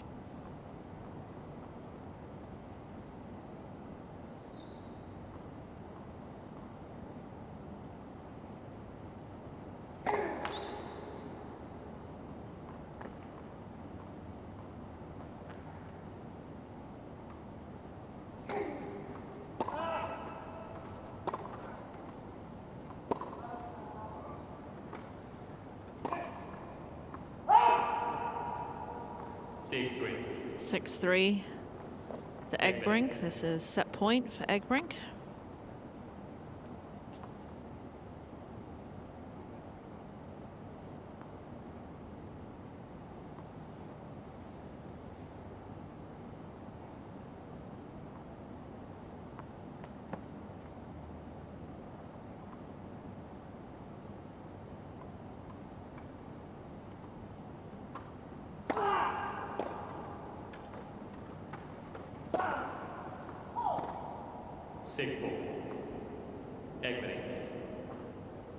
One set point fought off by Olsen.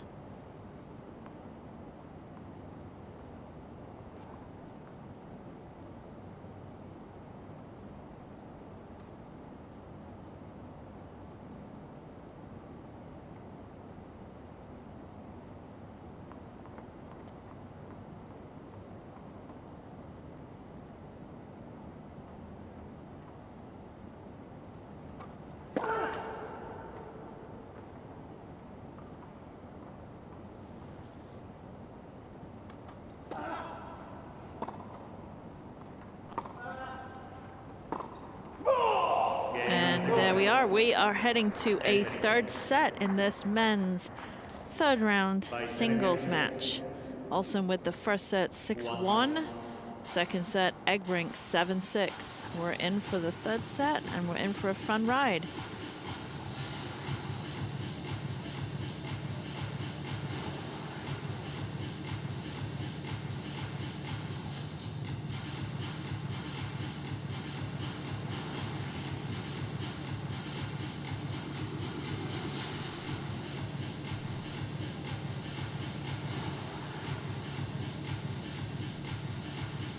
Looking at set 2 stats, a lot cleaner here. 14 unforced errors, 21 winners, and from Olsen, and 11 unforced errors, 13 total winners from Egbrink. So again, serve percentage really level. I mean, obviously couldn't be much closer there, but Egbrink just coming away.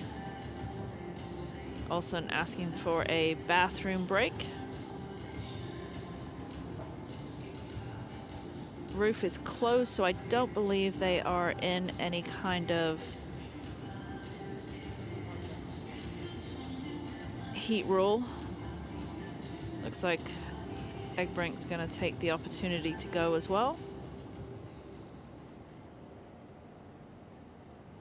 Both of them just going to the bathroom.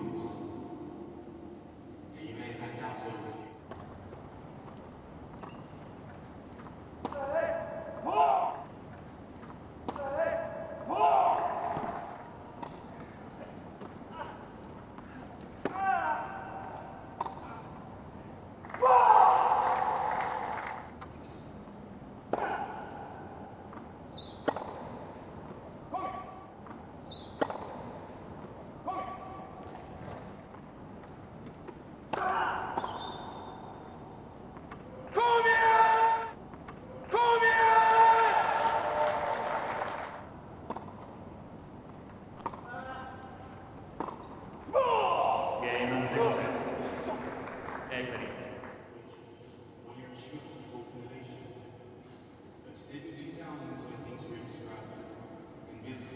the Just waiting for the players to come back out onto the court. They both went to the bathroom. And we will be in for the third set as soon as the players get back out on the court. Let's move on to shame of the hero we need. We had the doubles in Athens and the feet. 45 grand slams, 3 games to chat. Now he wants something to face of Japan. And we saw a great thing on the field in Beijing, where Taylor and Wagner got 3 great wins. But in the arena, people's belief, defending the goal he wanted to leave. And the government declared their unity for the impending union. Catering facilities for the missing and the shooting. In London's abundance made up the game for them. Focusing less on Paralympics taking losses, onus would be on their athletic issue, not how they all became better ingredients. So when Esther got the 4-7-0, Romy Cadell, she became the hero. 2 million people then noticed the scene. Rio was buzzing as heroes were coming, and the past people came fancy the change. Tennis brought in a full combat to the games. But why switch stores? Why live in the trouble? Yes, there's a thing called singles and doubles. But in Tokyo, we shouted the gold. The #1 player in the world. She's already earned her place on the ladder while Korean might not say anything. I often think about their circumstances and how adversity never hurt their chances. And there's someone out there who needed these leaders to help them achieve and solve their belief. And even if you suffer in the road of defeat, our comrades offer you welcome relief. The Paralympics is all we will chase first, and you can be the hero you always will. Let's give it your best to go to the line. Waiting on players to come back out onto the court. We're at a set apiece. First set went to Stefan Olsson of Sweden. Second set went to Tom Egbrink of the Netherlands. So we are heading for a third set. Both players did take a short bathroom break. They'll be out on the court within a few minutes.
Seeing both players come back out on the court, getting ready for the third set. Olsson with a quick change of clothes.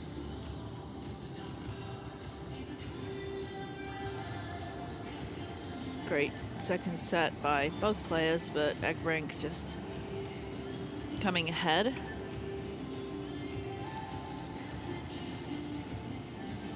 Take a few bites of that bar, a few bites of banana for Olsson.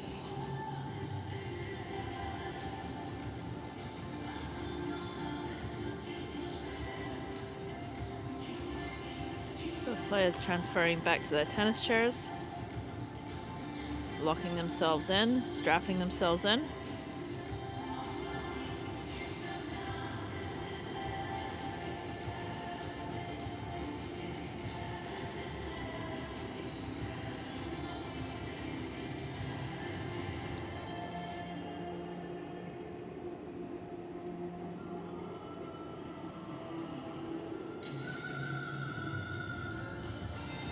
Olsson still going for those raisins. Bananas and raisins. Trying to keep the energy up. Need the energy for one more set. And that set will decide the winner and decide who moves on to the quarterfinals. Winner of this match taking on Danny Kawasashi from Spain or Joe Girard from Belgium.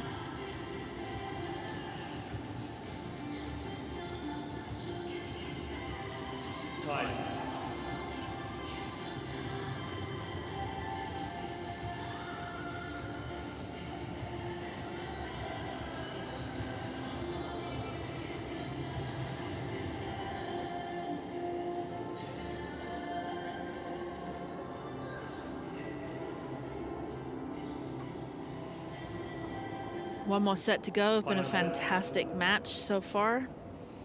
It was all Stefan Olsson in the first set, but Egbrink changed his strategy. To serve. Was not quite as aggressive, tried to get the ball up a little bit higher, actually give himself and give Olsson a little bit more time, and it worked. So here we go, third set, and Egbrink's going to kick us off for the third set.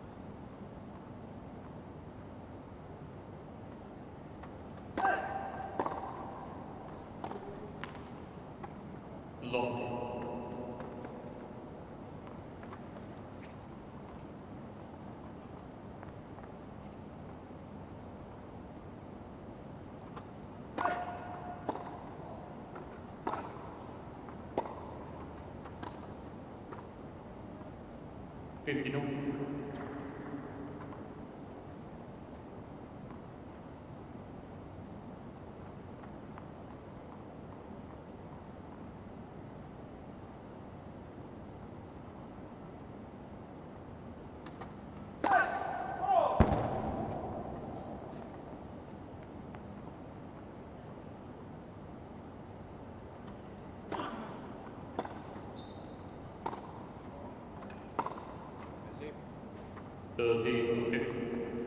One of the few unforced errors off the backhand slice that we've seen from Stefan Olsson. First set, Olsson only had 2 unforced errors, then went up to 14 in the second set. But the backhand slice was pretty consistent for Olsson.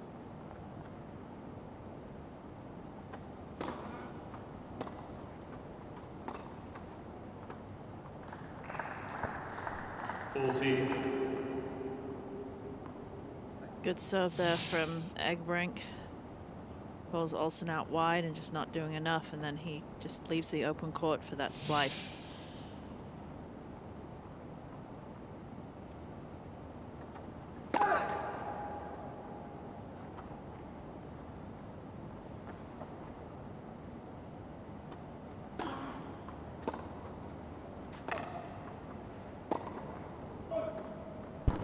Good point from Olsson, pushing in like he did. That looks like what he did in the first set. Moving in, pushing in very aggressively, taking the ball very early, and then just looking for that easy volley / overhead. And that gives Olsson a break point chance in this first game of the third set.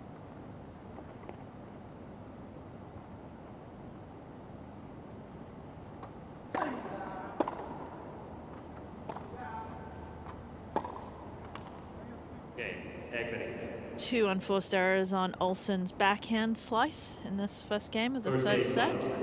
Good hold from Egbrink, and Egbrink leads 1-0 in the third and final set.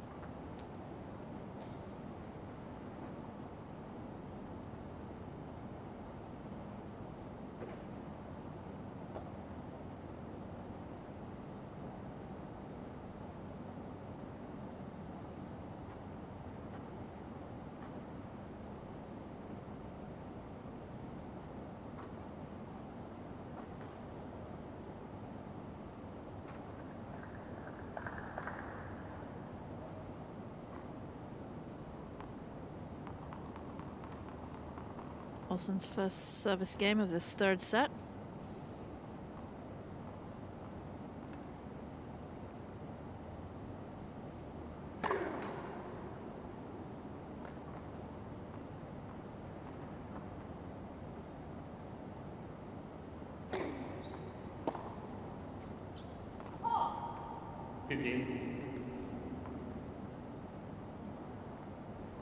Both players taking that break just to go change. Just gotta cool down just a little bit. Need to get back into the swing of things in this third set.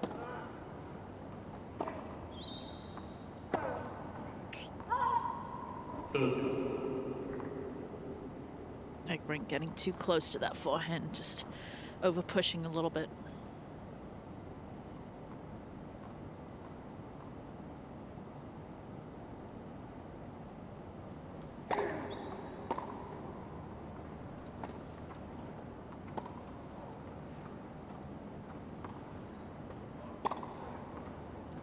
It's good movement, good chair movement by Olsen. Really good to get back from that lob there.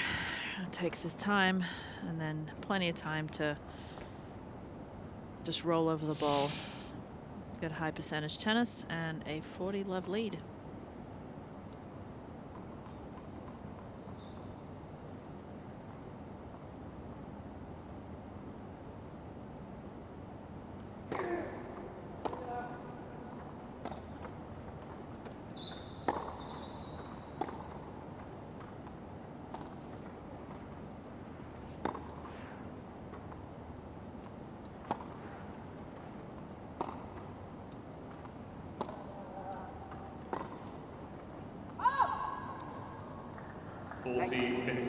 Both guys' slices really just staying low, cutting, coming across the inside too, so really moving the ball away, especially when they hit down the line, moving the ball away from their opponent's heavy slice.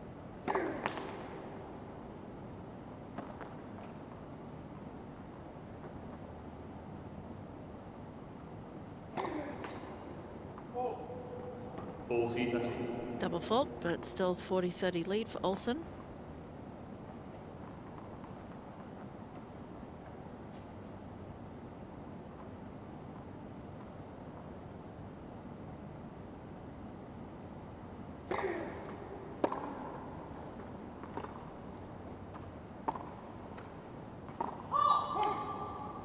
Just a little out there.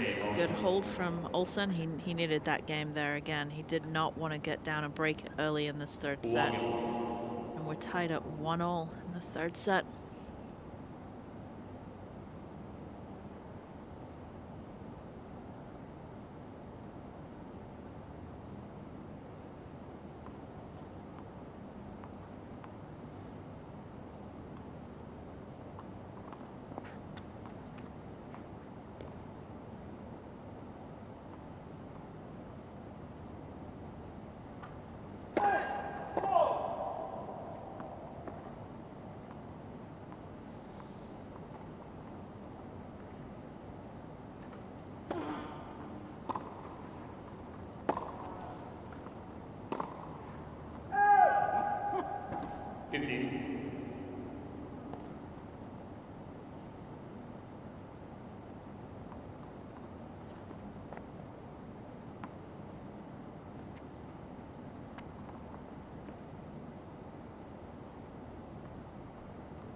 Good consistency there from Olsen, just adjusting a little bit to how Egbrink changed his strategy in the second set. So he's staying a little bit more patient now too.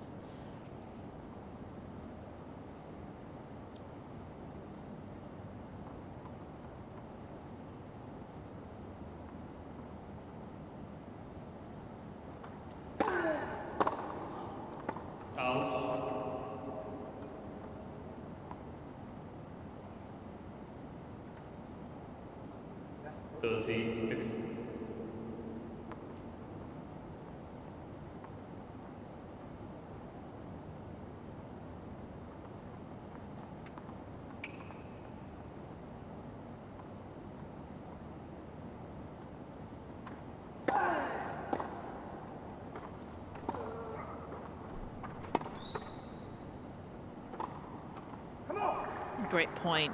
Easily, Egbrink could have really, he got up there super quickly, but just took the brakes off, just put the brakes on, excuse me, and just took his time and rolled it and just pushed Olsen back, and that set him up for the easy high volley.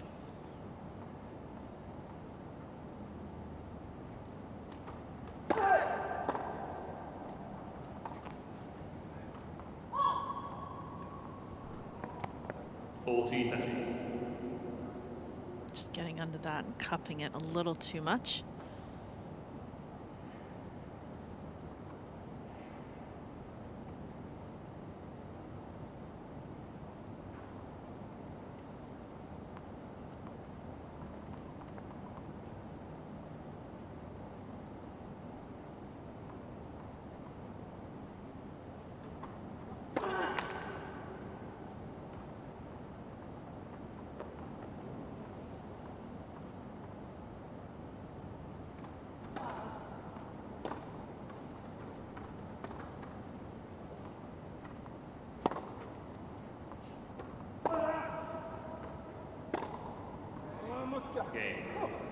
Yeah, good point there from Egbrink again. Again, getting the opportunity to get it up high. And got it out of the strike zone of Olsen. Only seen Olsen hit about 6 topspin backhands. And on that one was definitely unforced error. And that gives Egbrink a 2-1 lead in this third set for a place in the quarterfinals of Tokyo 2020.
Time.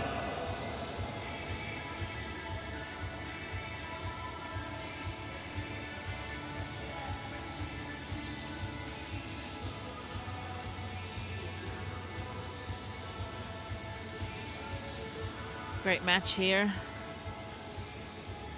for a spot in the quarterfinals. Stefan Olsen taking on Tom Egbrink. Stefan Olsen winning the first at 6-1. Tom Egbrink winning the second 7-6, 7-4 in the tiebreak, and now 2-1 on serve.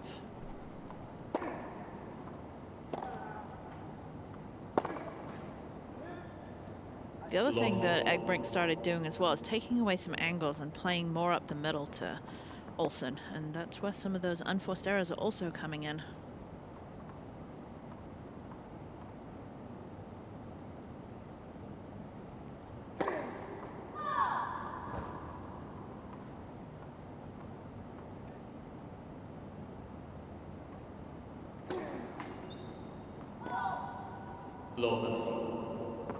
Slight opening here for Egbrink at love 30 on Olsen's serve.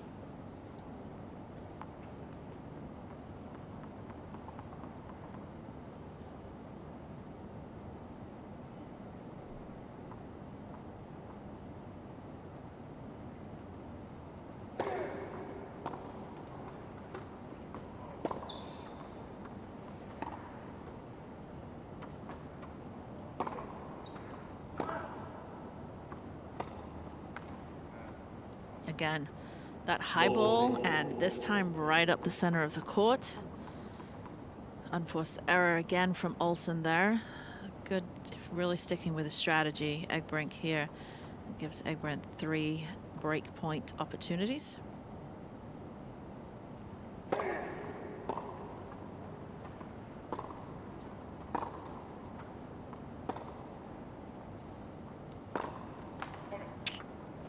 When he gets into that slice rally with Olsen, Olsen's running a high percentage of those slice rallies, keeping the ball low. Olsen needs to continue to be aggressive, because when that ball does get up high, he is struggling, especially on the backhand side.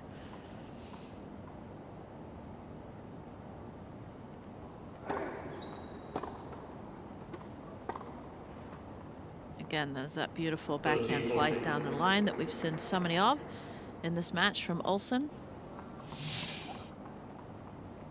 Again, a little bit inside out, but gets under it nicely. You see the ball rotating backwards as well. It's a great camera shot.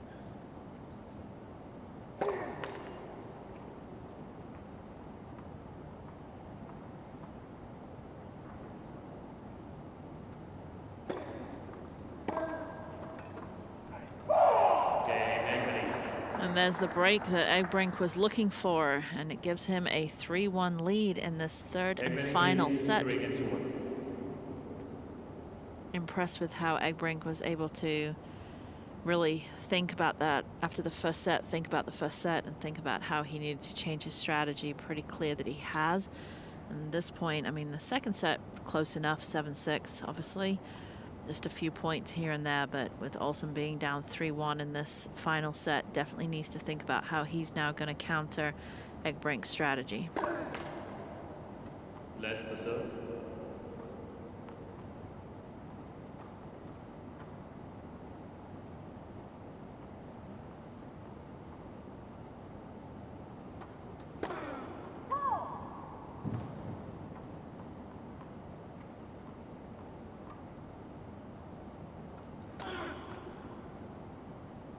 Loved it.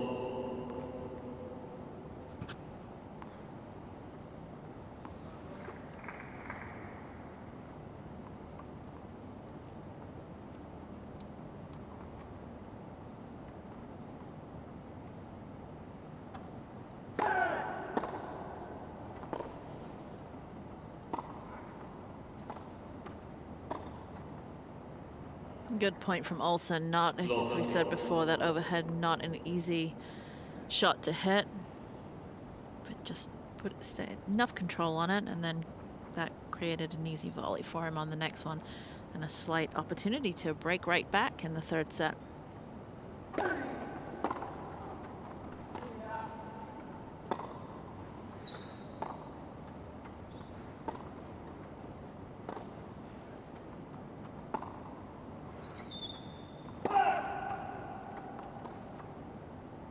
A little too much there. So again, trying to get that ball up over Olsen's head, which he did, and then Olsen trying to hit a drop shot from a shoulder, at least shoulder height. Very difficult to hit.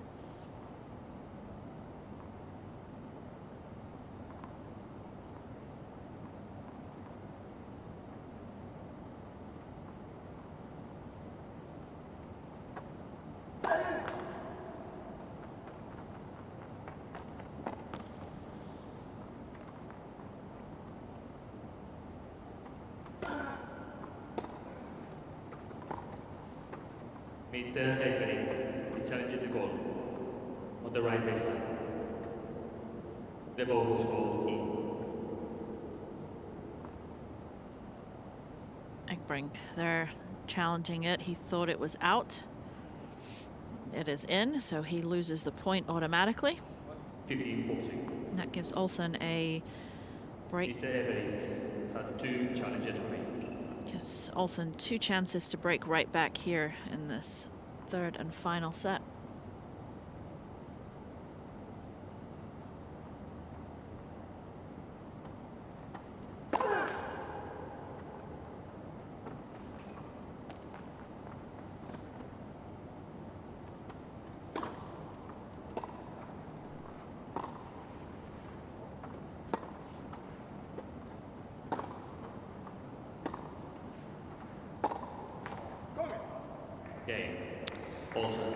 Again, the momentum changes just a little bit, and we will go into a change of ends with Egbrink leading 3-2.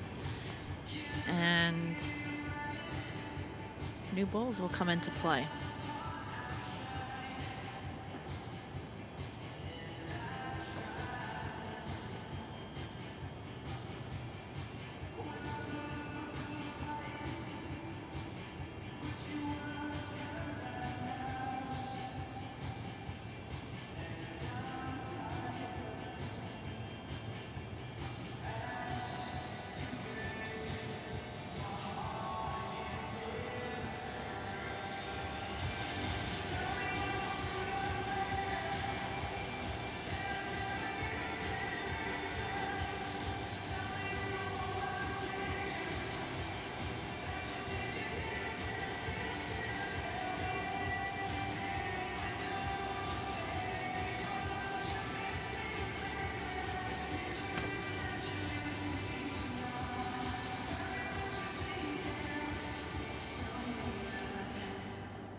Time.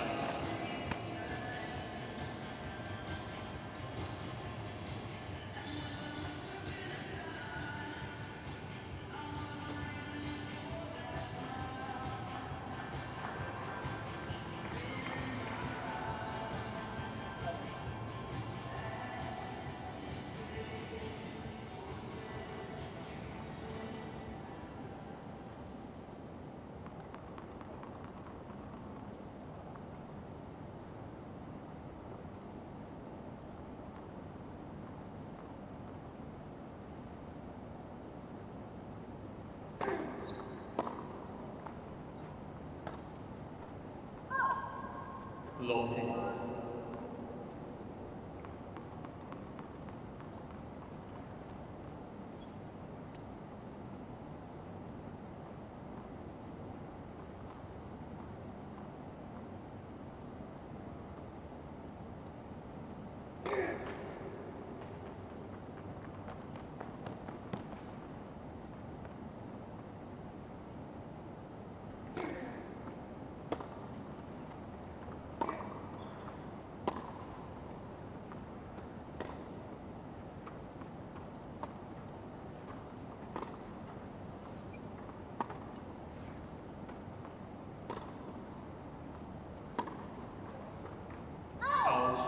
Just wide there. Again, Egbrink getting into that slice backhand rally with Olsen, and it definitely benefits Olsen when that happens.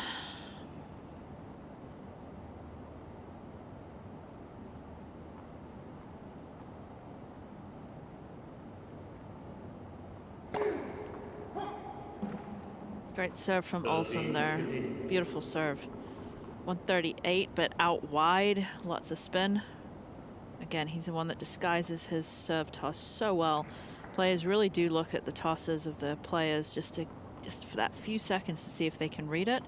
But Stefan Olsen, whether he's serving up the tee or out wide, has the same toss, so very difficult to see.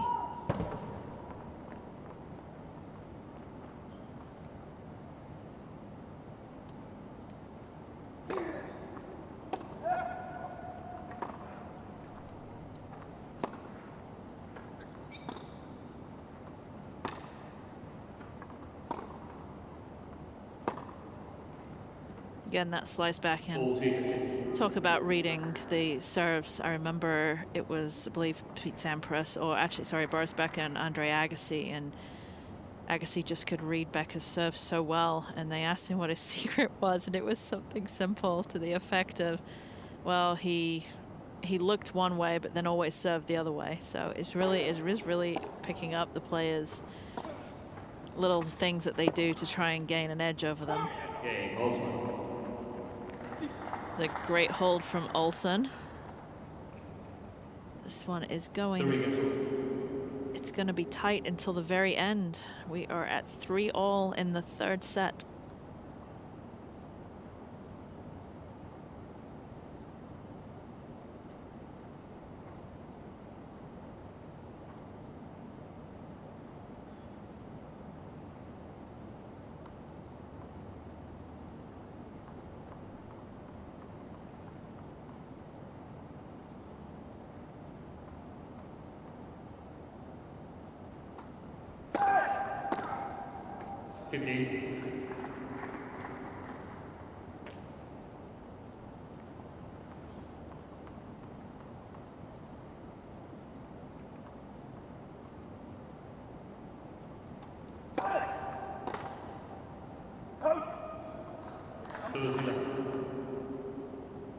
Good serve from Egbrink here, 30 love.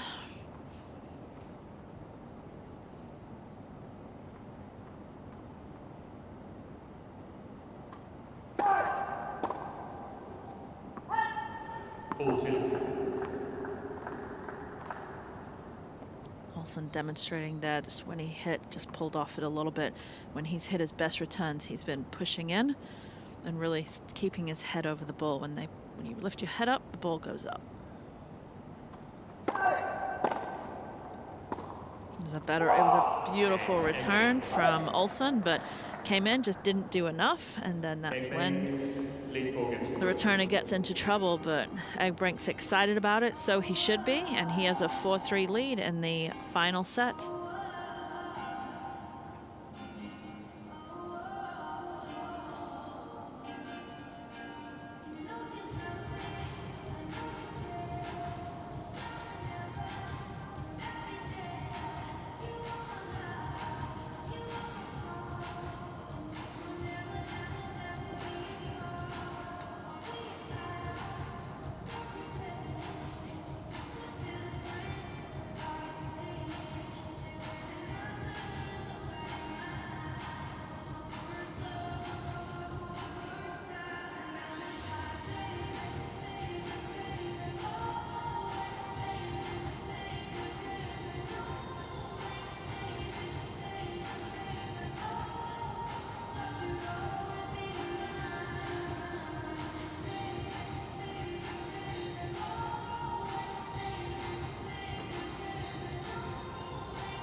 Time.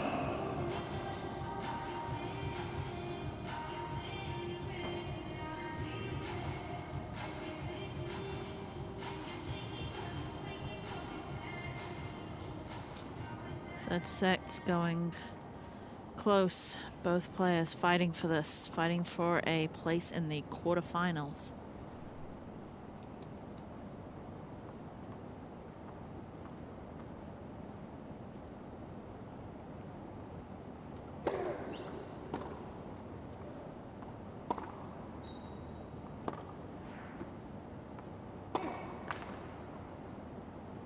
Olsen wants that one back.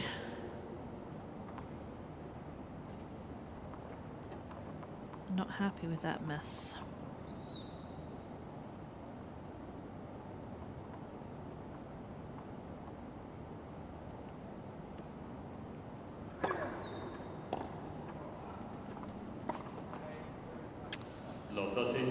Unforced error there. Very, very not a great time to hit that unforced error from Olsen. He wants both of those back. At the state of the match, this unforced errors are gonna not be very forgiving.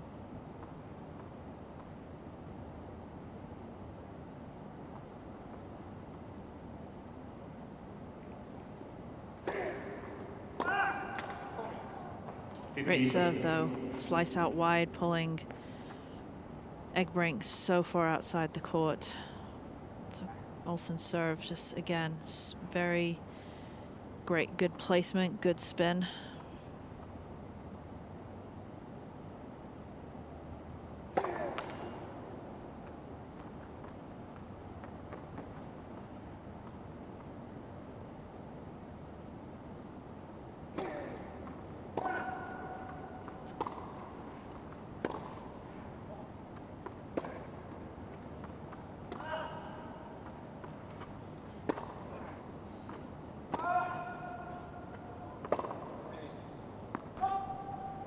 Again, that's the game plan for Egbrink there. That's what he's been wanting. What he's done really well since the second set. Changed up his game plan, hit that ball nice and high. It's so hard to keep taking the balls on the rise. Here and there, yes, can happen, but really difficult to be consistent at that. And that gives Egbrink 2 break point opportunities for a 5-3 lead.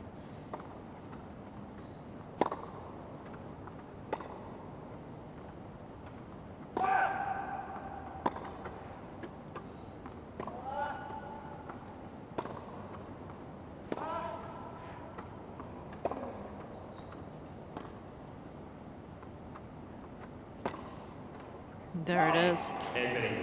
Good play from Egbrink there, and he's right. Handing his hand to his heart there, fight, and he's done an amazing job fighting in this match. And his fight has given him a 5-3 lead, and he will be serving for a place in the quarterfinals.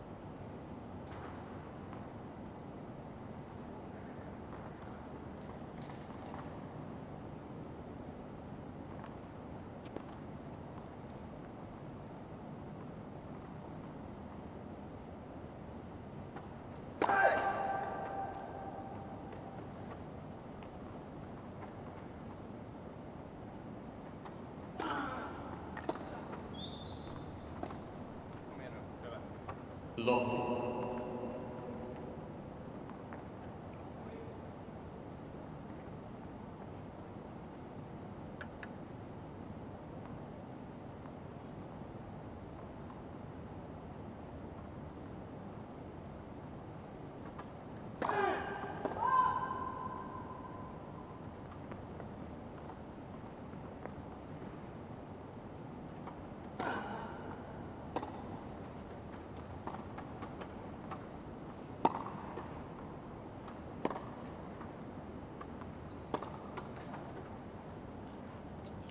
Backhand has not let Olsen down too much.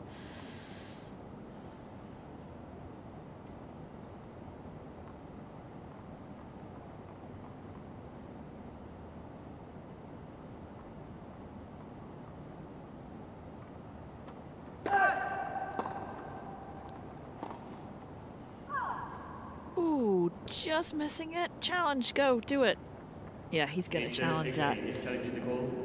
He doesn't know whether it's going to work or not, but again, doesn't have a lot of time left to use his challenges, so why not? I think he knows it is. He did get the inside, and it's going to be in.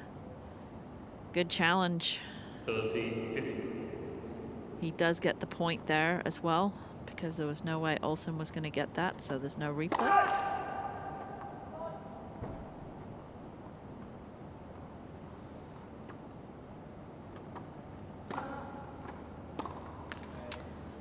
Unforced error again there from Olsen, feeling the pressure, and that gives Egbrink 2 match points.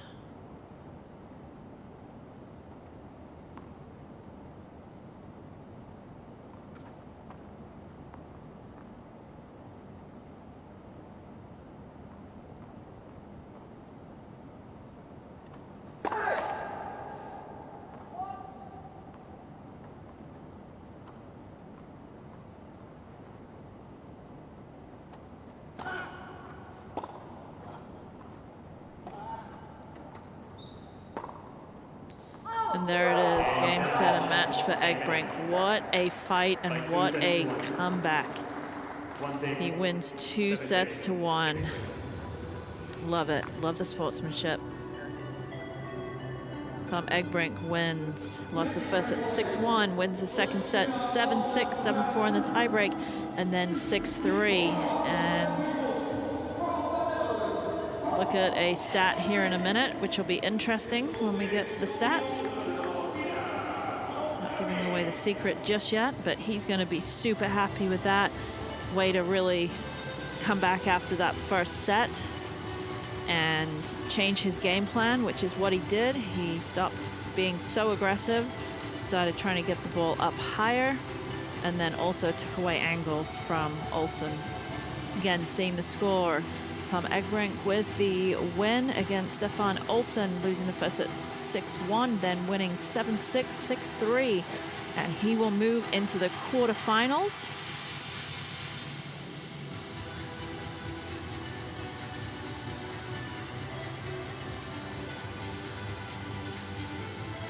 Olsen's going to be disappointed with that because he had it. He had a match point too and just couldn't convert it.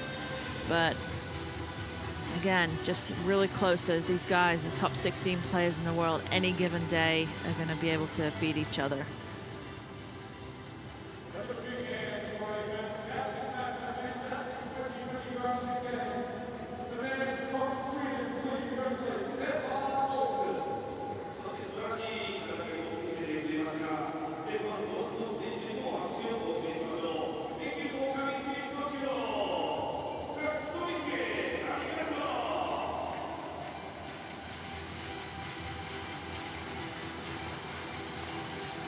Disappointment for Olsen again. He had it on his racket. He had it right there. Played an incredible first set and part of the second set too.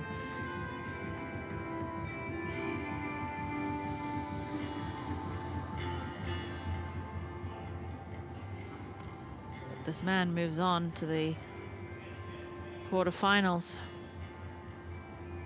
There it is. And yep, he's pumped. He's excited. He fought hard, changed his strategy.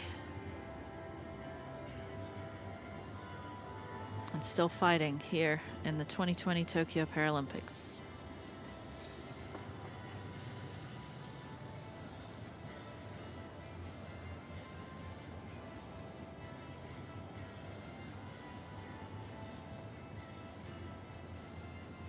Just taking a minute here. I believe Olsen's actually doing some press, waiting for his turn to do an interview, but just taking a deep breath, thinking about how he did. Look at some match stats here. I'll actually give you my own match stat here. Olsen won 91 points, and actually Egbrink won 86. So that shows it's not total points won that's important, it's when you win the points. So that's a tough one for Olsen to see, but Egbrink into the quarterfinals, and he waits the winner of the Spanish Danny Cavasaci or the Belgium Joe Girard, the 3rd seed and the 13th seed. But Ebrink's very happy to be in the quarterfinals. He'll go get cool down and he will start preparing for that match.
We knew we were in for a great match, and it certainly didn't disappoint. Tom Egbrink of Netherlands overcame a tough Stefan Olsen from Sweden, losing the first set 6-1, but then winning 7-6, 6-3. He moves on to the quarterfinals, and he will be waiting anxiously in that match for his next opponent. Hang tight, we'll be back with some more matches in a few minutes.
just excited to be able to play games again because it's been a long time. It's just a chance to play for my country. In tennis you don't get that a lot when it's an individual sport, so I really enjoy representing Great Britain and obviously trying to get a medal is great for myself. I remember when Pete Norfolk came back from Athens and he showed me his medal, and that was the first time I really thought, wow, I really would like to get a medal. Yeah, of course. I've been on the podium for doubles and I'd love to improve on bronze. But for me, the whole reason why I came back after having my son was to be on the singles podium, and that's a real lifetime goal of mine. I think the most Yui, because she has that home advantage. She's also very relaxed. She's very difficult to play, and so I think she's fun to watch. See, I really love basketball, but I'm really not a team player, so I need to be an individual sport. We are at the beautiful Ariake Tennis Center for the wheelchair competition at the 2020 Tokyo Paralympics.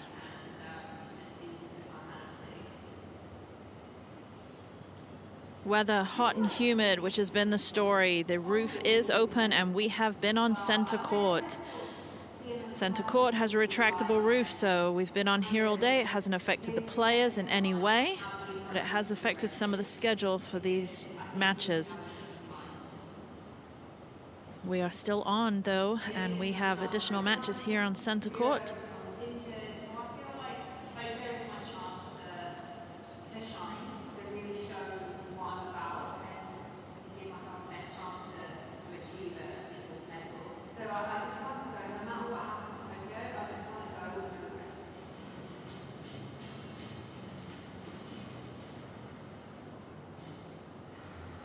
We are up in second round singles, women's singles.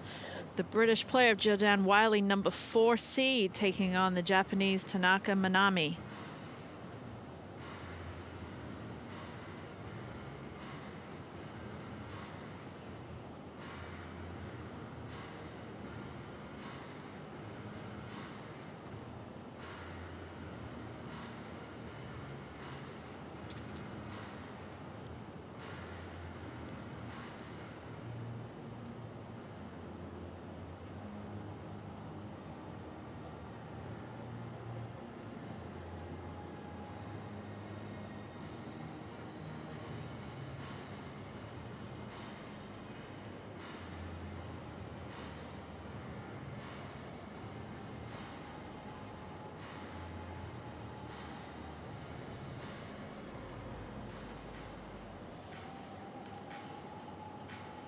Waiting for the players' arrival. They're in the hallway just to the left of the screen, middle screen.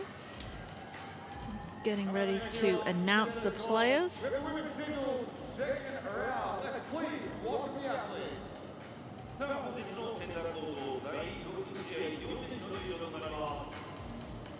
Women's singles second round. This first athlete making her Paralympic debut representing Japan.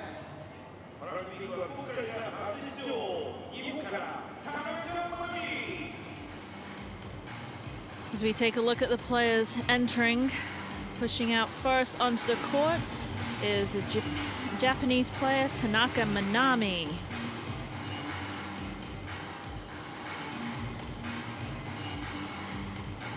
Tanaka, 25 years old, world ranking of number 15.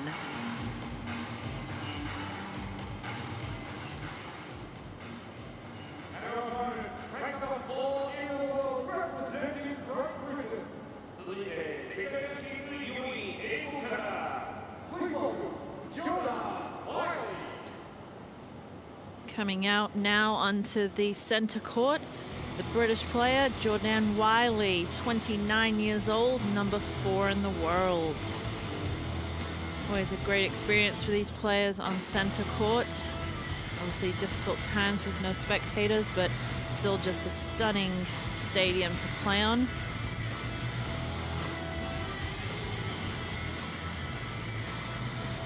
is a second round match.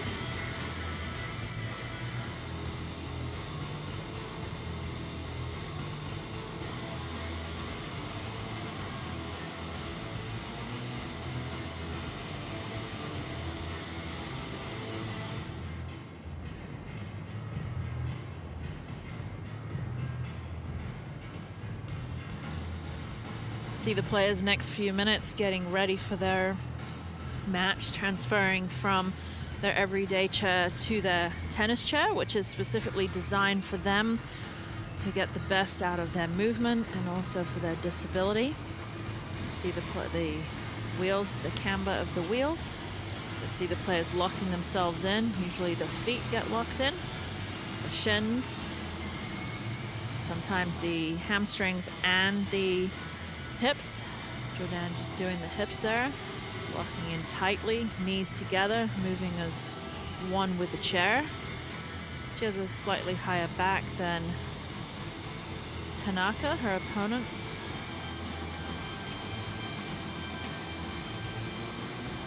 You'll see the chairs too also have a tip bar in the back, which most of the everyday chairs don't, of their players at least. So make sure that it is protecting them. Obviously, when they go back, they need to be a little bit more dynamic when they're on the tennis court. So Tanaka locking her feet in first. Now she does have her hips on this one, something in between her knees.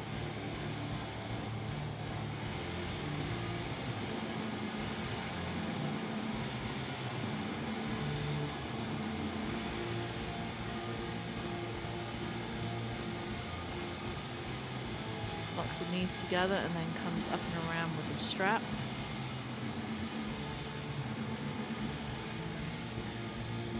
No time limit for the players to get ready. Just within a reasonable amount of time.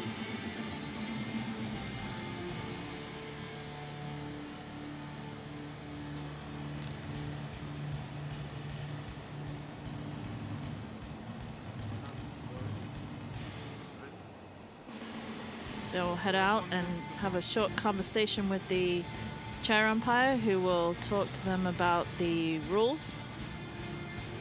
Heard this a million times, but they have to hear it before every match. Be 2 out of 3 tie-break sets. Chair umpire here from Tunisia, Yassine Lakhdar.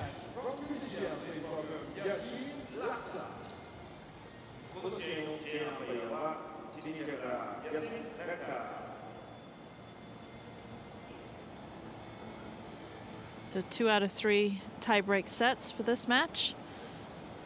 There are time clocks in the corner, and between points they have 25 seconds to make sure they're in their serving motion. They have a warm-up clock, 5 minutes. They'll get a warning at 3 minutes, 2 minutes and 30 seconds.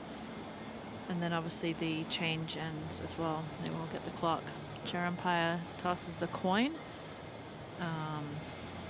Customarily, the wheelchair players tell each other good luck before the match. I think everyone needs to do that. It's amazing. They can choose either to serve or return. They can choose which end they want, which comes into play with wind and or sun. There's no sun here at this point in time, so nothing to worry about there. Or they can elect to have their opponents choose. Looking at Tanaka Manami, first round match.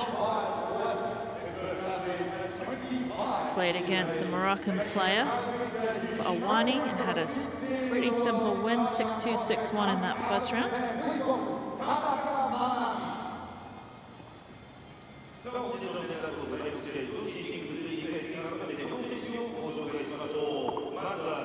Looking at Tanaka here, her first Paralympics this year.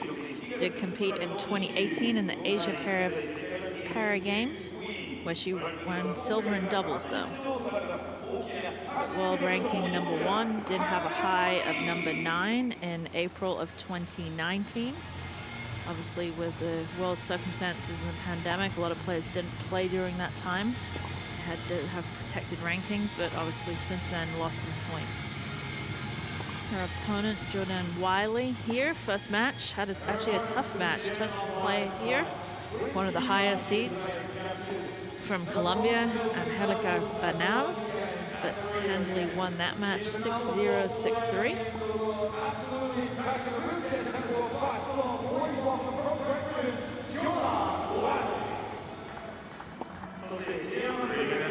Dan, 29 years old. Current world ranking of number 4, was number 3 as a high in June 2016.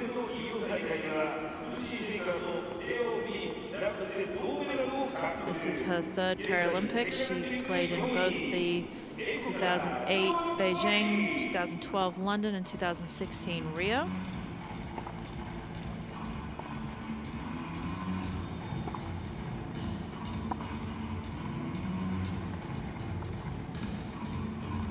Wiley's going to come into this match fairly confident. They have played each other 7 times before, and Wiley prevailing on all those matches.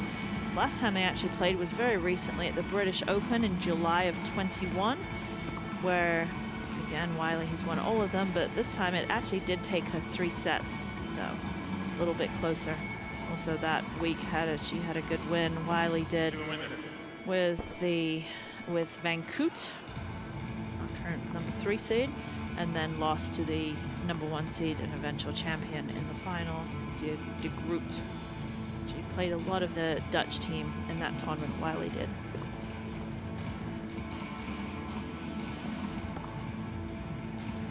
Spending a few more minutes here with their warming up the serves.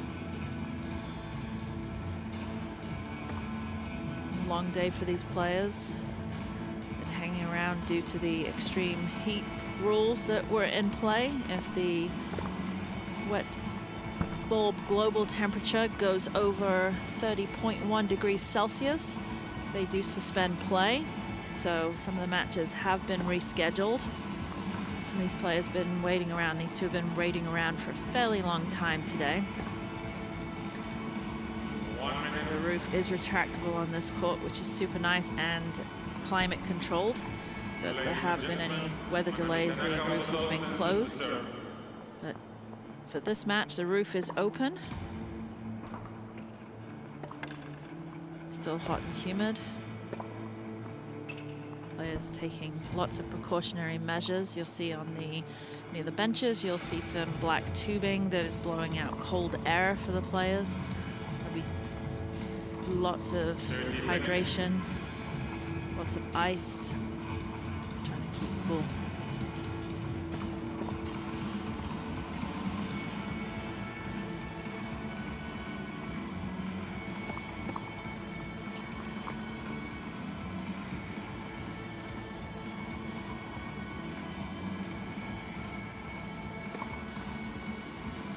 Players go to their benches just to get a last sip of water, towel off a little bit.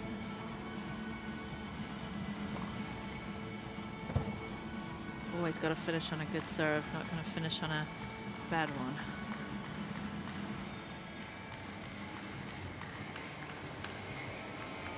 There we see Wiley cooling down, spraying herself with some cold water, taking another sip of water.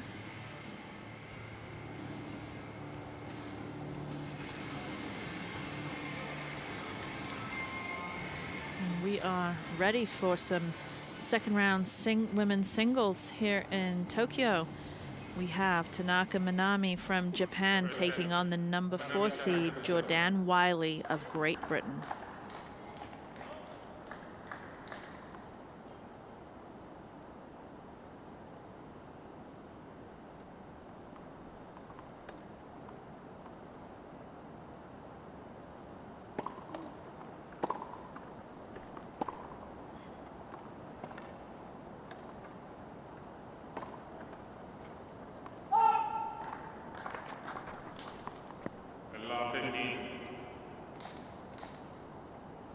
First couple of games, the players will just try and get a feel for the other player. It's not like they don't know each other. They obviously do, with actually playing against each other a numerous amount of times, but different location, different time. 15 on. Wiley's game's very much more aggressive than Tanaka. She's going to look to move forwards a little bit more. than her opponent.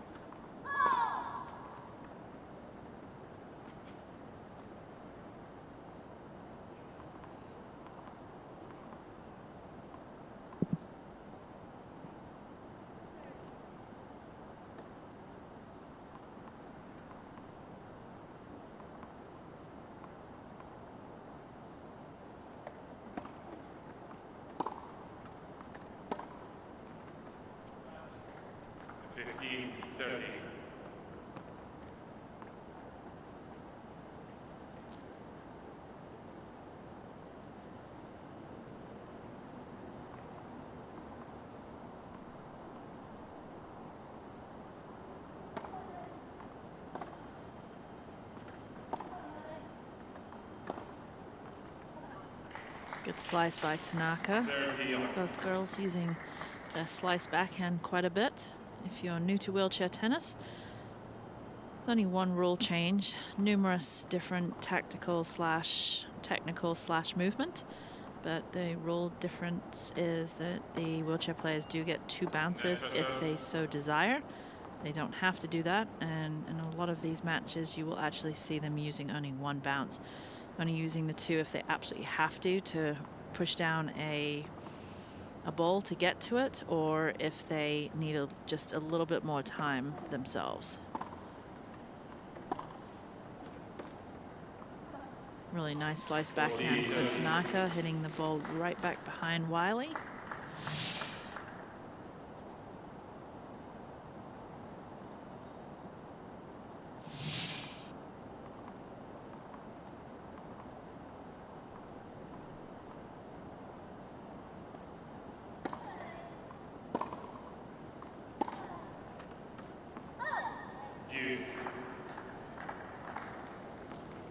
First couple games, just want to think about getting first serves in, getting returns in.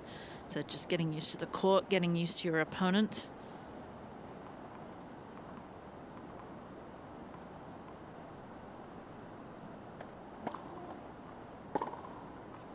Great return from Wiley. Beautiful angle. Just move forwards on the 1 bounce, going to be aggressive.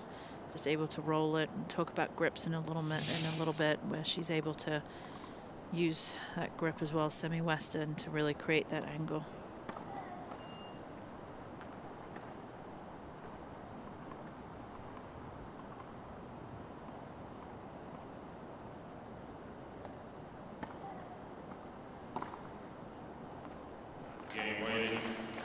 Very nice ball from Wiley, taking the ball very early, slicing it right down the line. You're going to see a lot of down the line winners off the return of serve.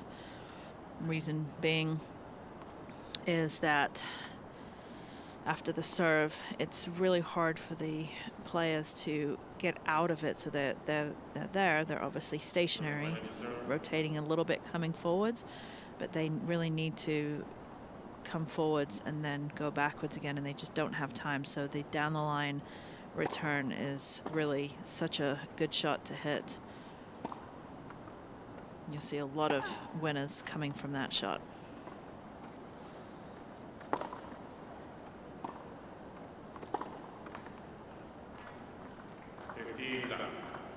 Wiley very comfortable coming forward. She's a very accomplished doubles player as well.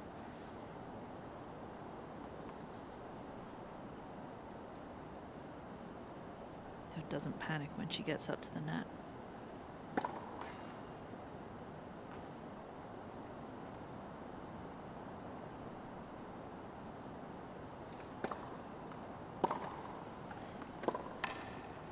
Good return from Tanaka.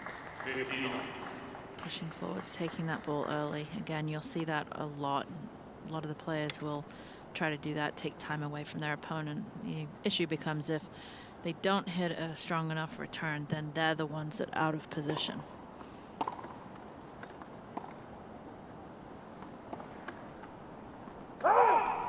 Tanaka just getting a little bit jammed with that forehand, catching it a little bit late.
A little bit sloppy there from Wiley with the double fault and the unforced error before.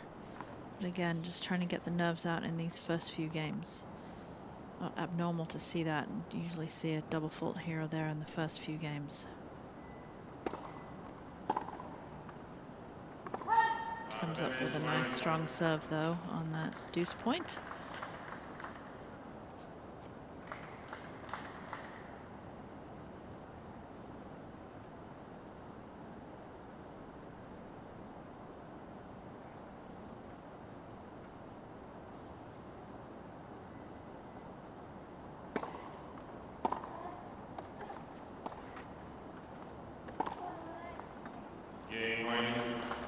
Nice hold for Wiley, and she's up a 2-0 in this first set.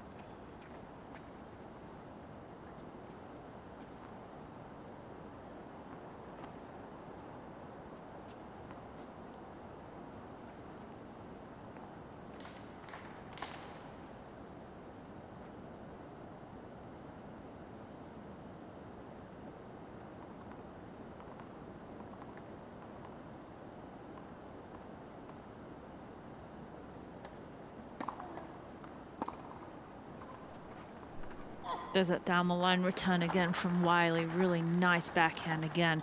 Coming under it, hitting the slice. What happens with the slice? The ball stays very, very low. And obviously it's moving forwards, but you've cut underneath it. So while the ball's moving forwards, it's actually reversing in the air backwards. So when it hits the ground, it stays super, super low.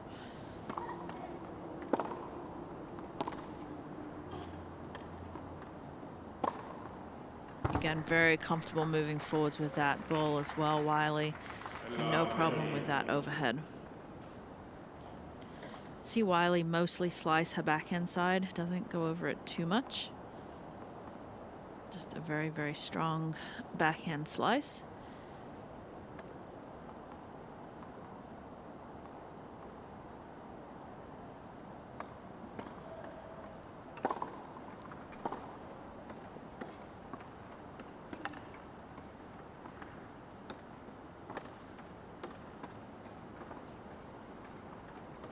No way that Tanaka's going to get that good point from Wiley.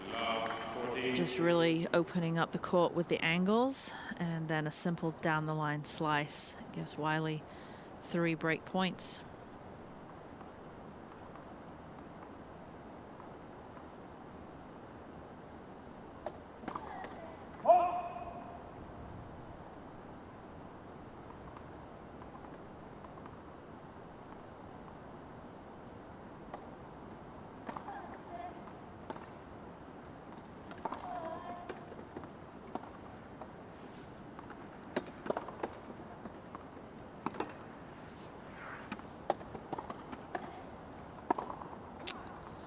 Good point from Wiley there. Tanaka looking to move around her backhand to hit that forehand, which is fine.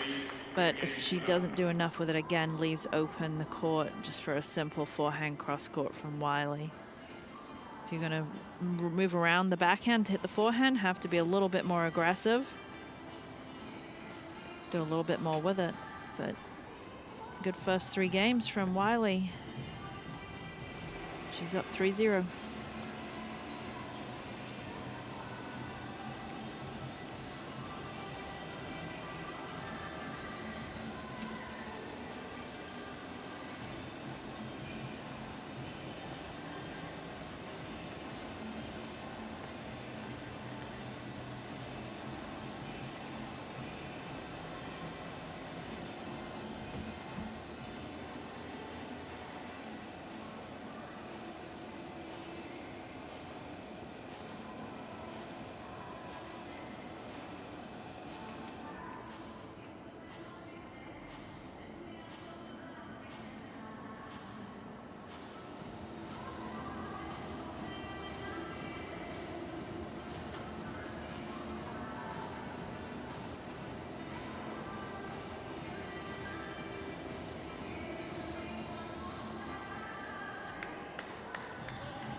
Wiley serving at 3-0.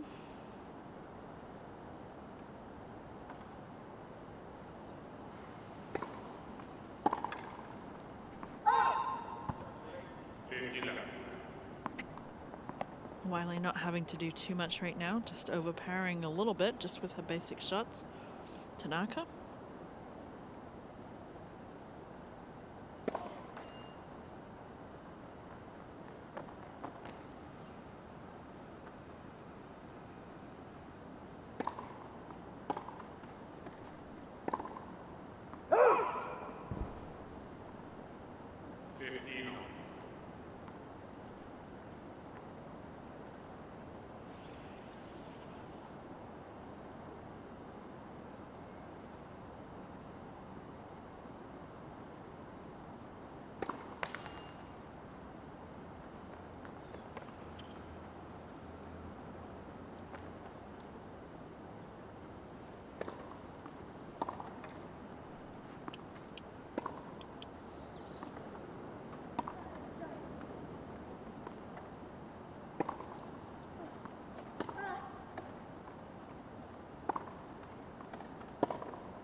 Just a little out. Wiley, no problem with those shots. She's very content to just stay consistent until she gets the ball that she wants, where she'll look to be somewhat more aggressive.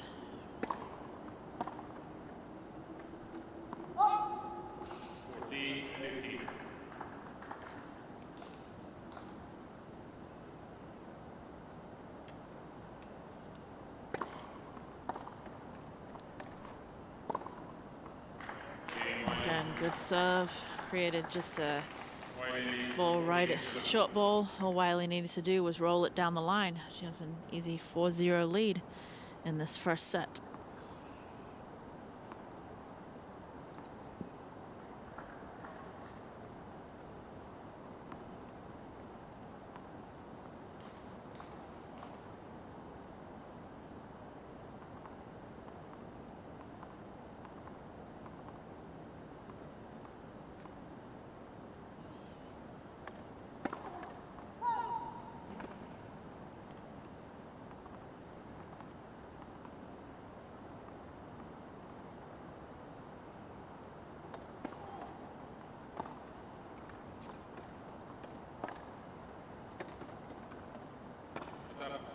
Not quite up there. Decent return, but Tanaka just with the short little drop, not really a drop shot, short angle, slice angle.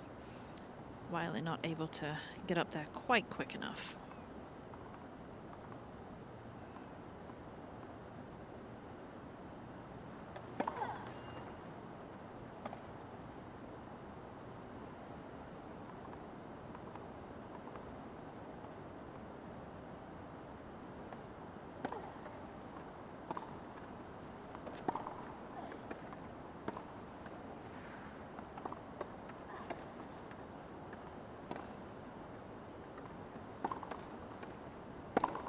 Oh, she had it. She wanted it. She knew where it was going.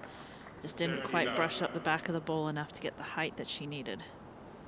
Set up the point nicely, though.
Great slice right into the backhand corner, catching both of those lines.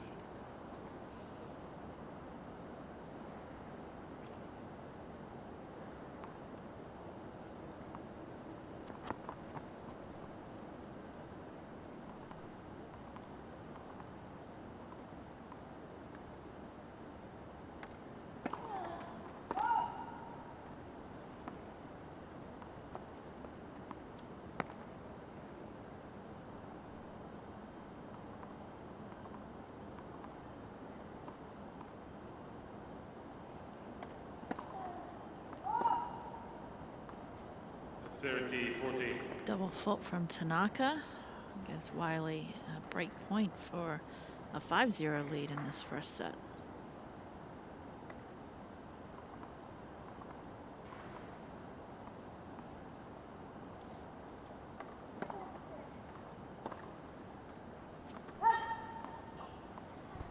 Deuce.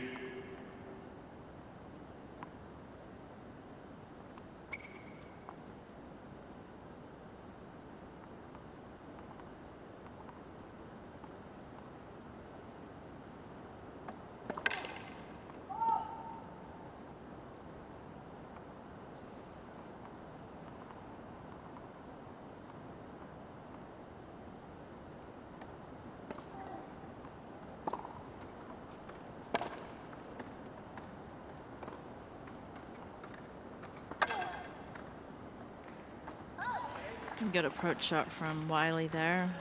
Slice again. Slice with a little bit of side spin on, so when it hits the ground, it's moving away from Tanaka.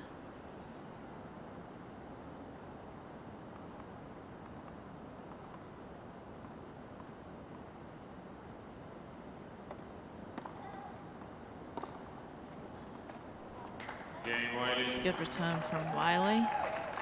Not much that Tanaka can do right now. Wiley just playing it pretty smooth, not having to do a ton. Pretty solid first set so far. We see Wiley, our number 4 seed, with a 5-0 lead against Tanaka Minami from Japan. 8 winners to 1 unforced errors so far. And also Tanaka has 6 unforced errors, so can't in tennis have more unforced errors than winners. Well, you can, but you're probably not going to win the match. So Wiley just being more consistent and more aggressive at the same time.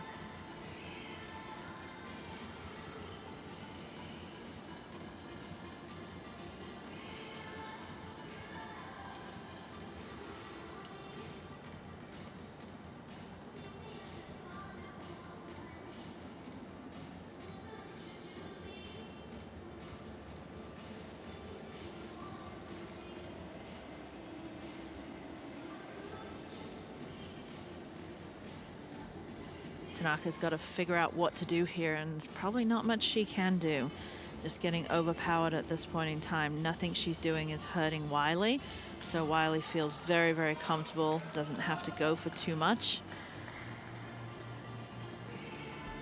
But Tanaka's going to have to start, if she wants to make a move here and get on the board, she's going to have to start being somewhat more aggressive to put Wiley under a little bit more pressure.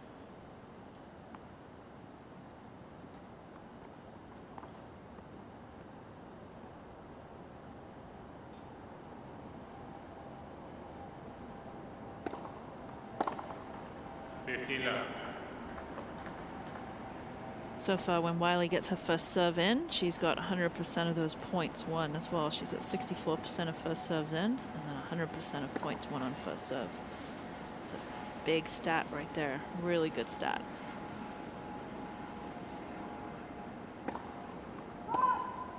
And she's actually only winning 20%, actually 17% due to that double fault now, of points won on her second serve. So Tanaka's not doing too much on the return of serve, which is normal for the first serve. You don't usually, as a returner, look to be too aggressive on the return of serve. So it wouldn't hurt Wiley. I mean, nothing's really hurting her at this point in time, but it wouldn't hurt her to take a little bit off and just get a higher percentage of first serves in, especially when she's throwing in some double faults like that. That's irritating her. That frustrates her at that point. She's got 3 double faults. Just spinning that first serve. Tanaka is not going to do much to it. She tried to there, but just missed it a little bit long.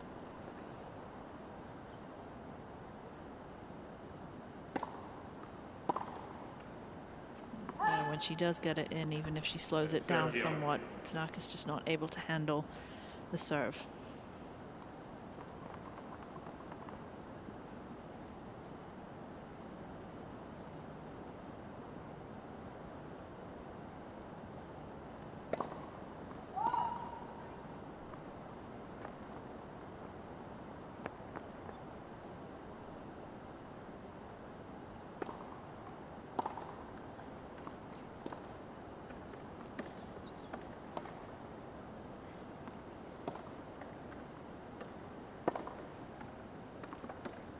It's a good shot from Tanaka there. It's getting it 30, high and deep out of Wiley's strike zone.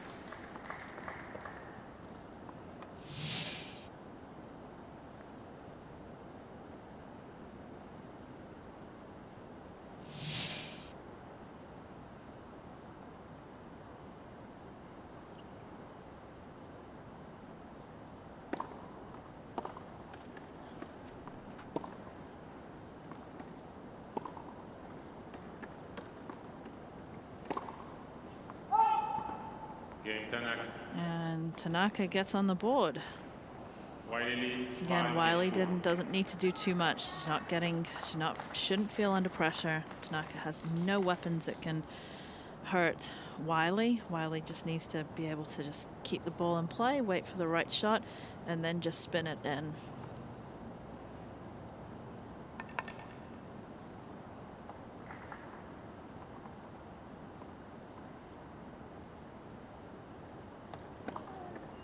Net for service.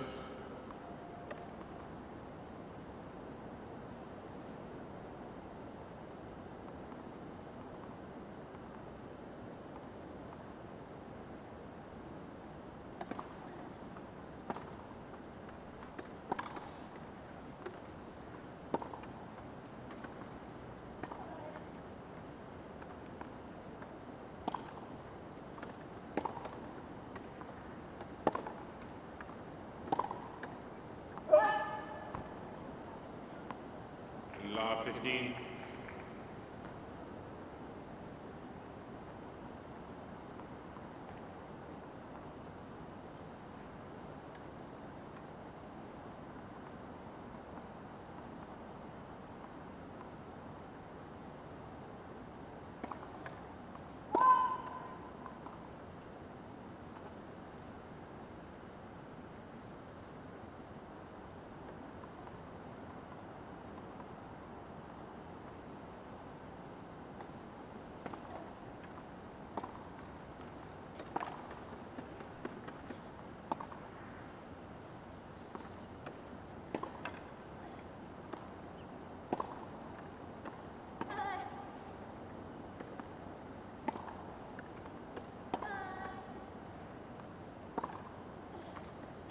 Good point from Wiley. That's the points she needs right there. She doesn't need to go too big. She can hit just as heavy as, if not heavier than Tanaka. So when Tanaka does try and get it out of her strike zone with those loopier balls, Wiley's just got so much more penetration on her shots than Tanaka does. So she just needs to have that patience.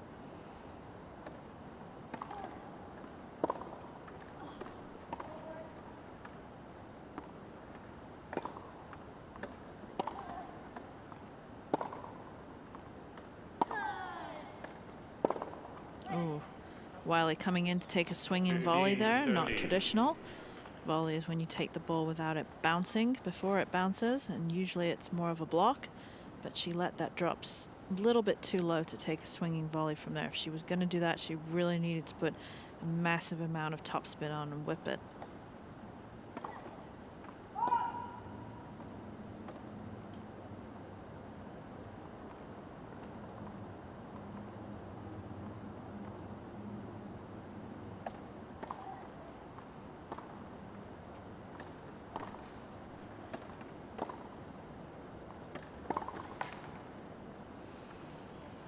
Opportunity there for Tanaka that she just missed. Again, a little slow up to that short ball.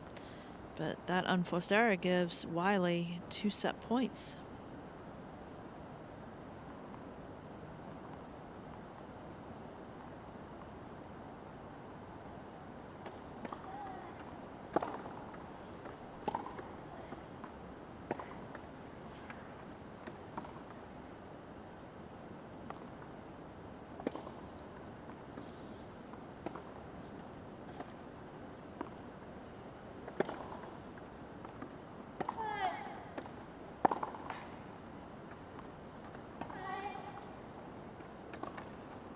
Good point from Wiley. It's really good actually defense from Tanaka there, really pushing that ball very, very high with not a lot of spin on, so Wiley having to stay patient, but she just bided her time and biding her time gave her the short ball that she needed, where she could be somewhat more aggressive, and that gives her the first set, 6-1.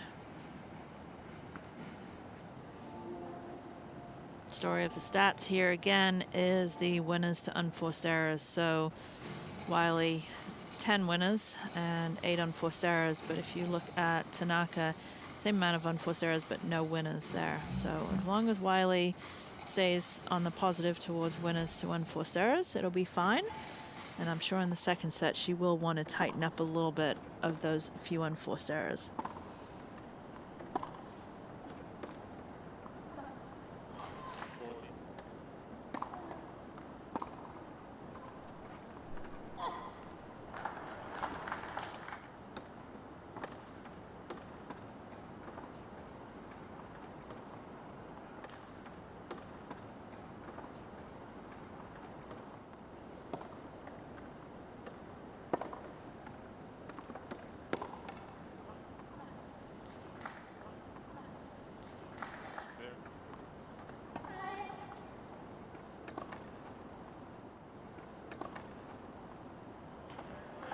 Game and first set, Wiley.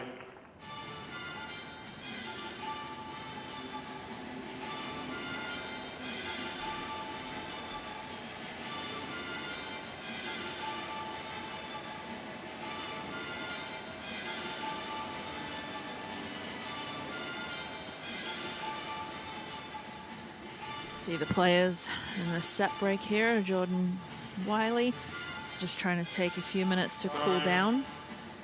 Still very hot out here.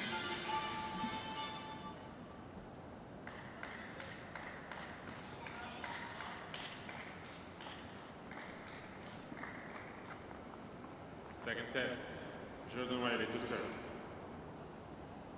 Wiley serving it to start the second set. 50 love.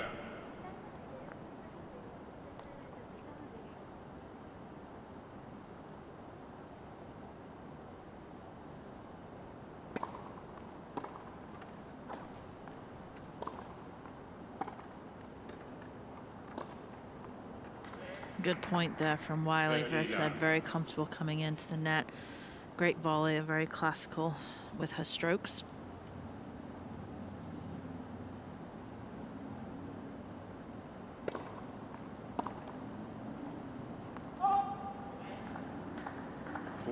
Love.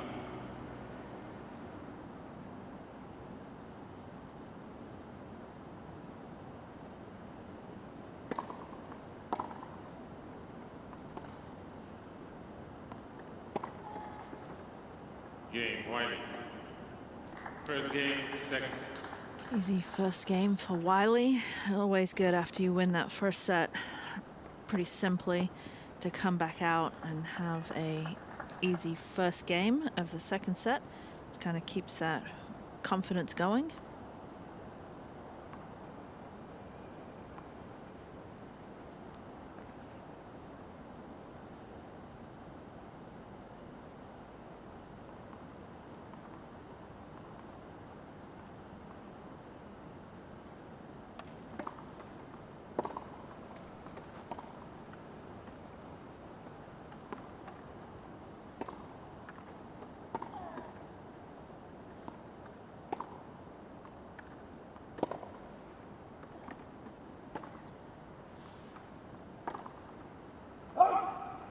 Almost made it.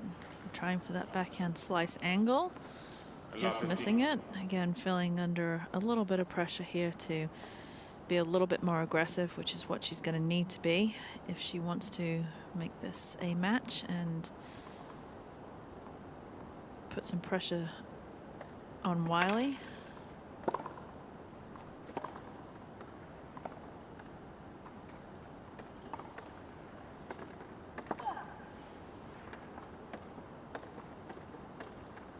Good point from Tanaka there. Set it up with the nice deep slice to start with. No, saw that Wiley was very deep and just nice little drop shot angle. Wiley almost got to it. Super, super close. Good push from her. Good effort.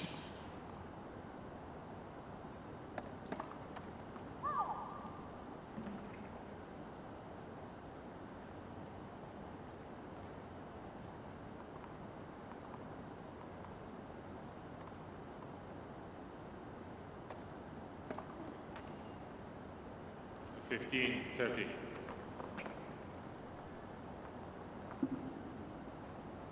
Double fault number 3 for Tanaka.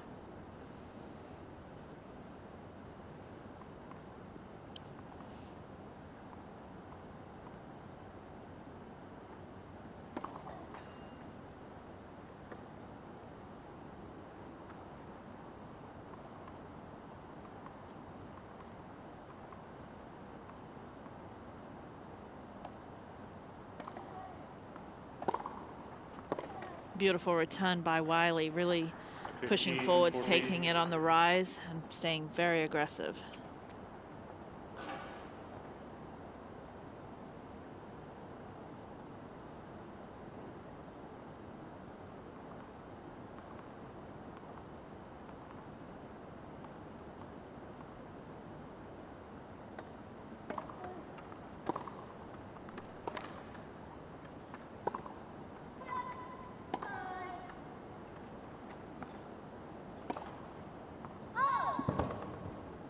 Close. 30-40. As we look at these two players here,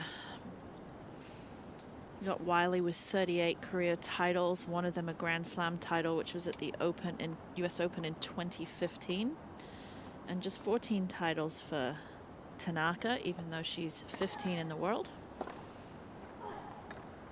There's that down the line return of serve, which is so imperative and productive in wheelchair tennis.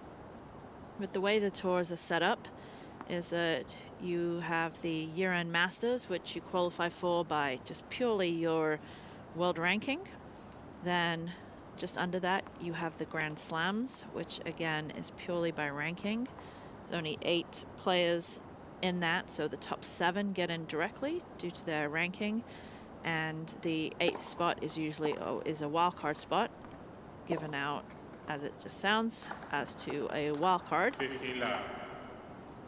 And then just under that, you have the ITF tours of the Super Series, Series 1s, 2s, 3s, and then the Futures, which are the lowest series. All of that tour is professionalized. They do have points. The points give them the world rankings. World rankings get them into tournaments. And the tournaments do have prize money too, the Grand Slams being the highest prize money of all. In the wheelchair world, there is equivalent of a team competition where the players represent their countries, equivalent of Billie Jean King Cup for the women and Davis Cup for the men. It's called World Team Cup, and there are qualifications for that where all the different world groups qualify. Dutch women are the strongest. They usually dominate.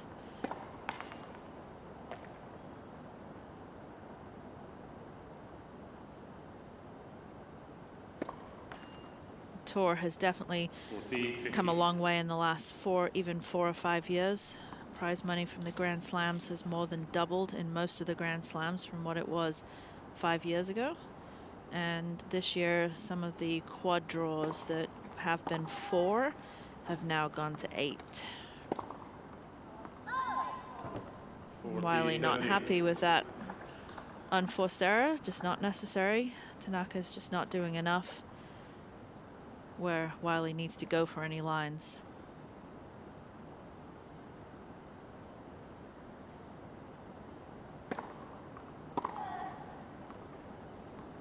Good return from Tanaka, catching it just slightly late, but she'll take it. Winner. So in the men and women, and in the quads to some extent, depending on which Grand Slam it is, if you're in the top 7, you are getting into those Grand Slams, which have the most amount of points and also the most amount of prize money. Advantage, Wiley. Good serve from Wiley, slice out wide. Toss just slightly to the right, able to come around the outside of the ball. Wiley still at 83% of points won on first serve when she gets her first serve in, and first serve percent 60%. Good serve from Wiley. Wiley does have few double faults, 4 That's because she doesn't have much difference between the first serve and second serve. She's got a little bit, but doesn't have a huge amount. But sitting comfortably at a 6-1, 3-0 lead for the Brit, Jordan Wiley, number 4 seed, against Tanaka Minami from Japan.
Time.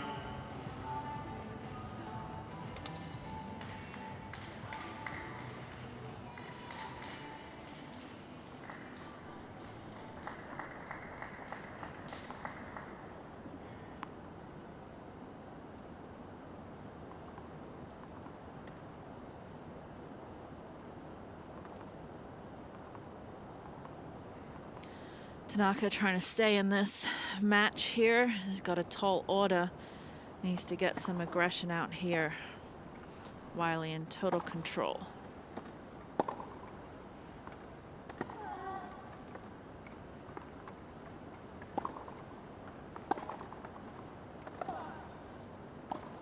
Ooh. Hard, really hard for the players in the wheelchairs to hit the overhead, especially as they're coming in. Always told the most important part about hitting an overhead is to turn as quick as you possibly can. Well, obviously they're not getting into that position and turning. They can turn their upper body, but on that she came fully forwards, and hence the reason she missed it very wide. Love 30.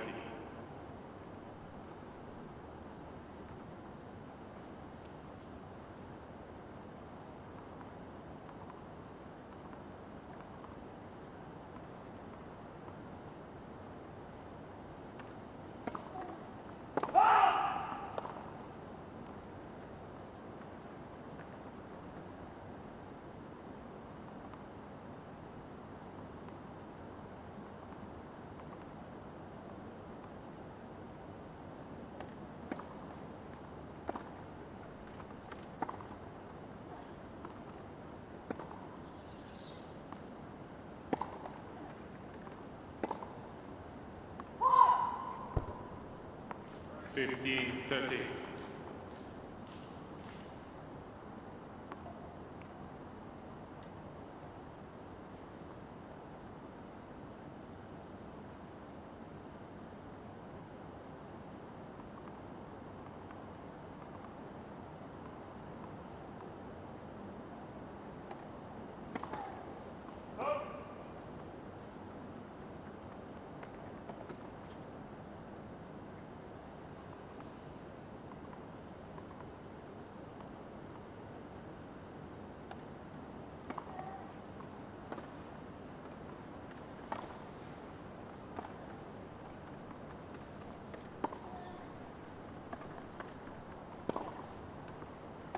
Good shot from Wiley. Again, just taking her time, getting up there fairly quickly, but not rushing it.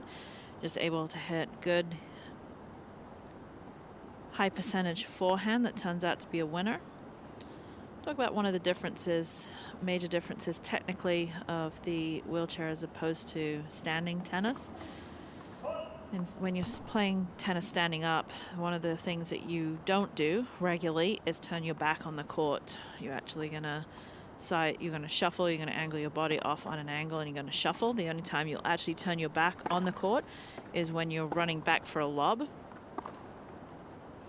And if you watch the players here, they're always constantly turning their back. They're coming forwards, and then to get out and back to recover, they do need to do call it a figure 8 movement in the chair. So when they're practicing, they do a lot of different figure 8s. You don't usually see them every once in a while back up, but very, very rarely. They're coming and then they're turning around and pushing forwards towards the baseline to recover. That's why the return down the line is it's such a good shot, because it's very hard to recover in time for that one. It's a great pickup from Wiley, great hands. That return was very deep. Wiley just able to have a great timing, catch a ball on the rise.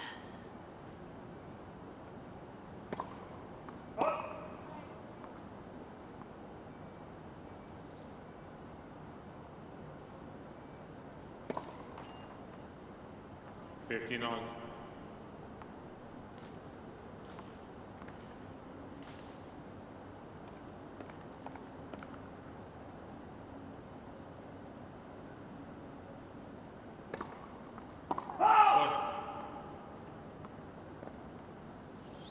Israeli center to the call on the left service line. The ball was called out. Using one of the Hawkeye challenges here, why not? Up a set and 4-0. And it was out. Second serve. A lot of times players think they're right, but 70% of the time, the lines people and the chair umpire are the ones that are actually correct. Again, great slice on that. Using continental grip on the serve. Hits the outside of the ball and then cuts it just when it hits the ground, really shooting off to the side also.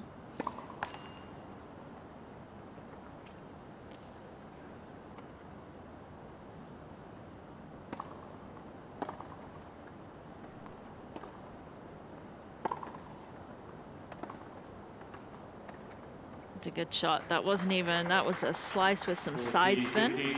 So that time she just didn't go straight underneath it. She cut around the inside as well. So when the ball bounced, really cut away from her opponent. So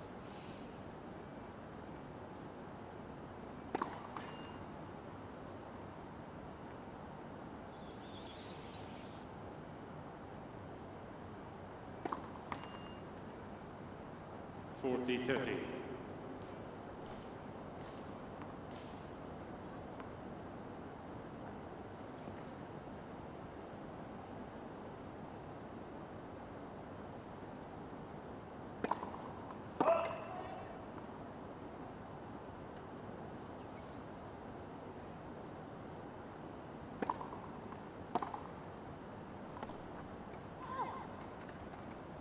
she'll take it. Great hands again. She apologizes. She knew she got that super late, but she was in position where it worked. And that gives her a 5-0 lead in the second set. And then Wiley, 6-1, 5-0 against Tanaka Manami from Japan. I think that the only thing Wiley will probably do after this match is go take a look at that serve. Only 49% of serves in.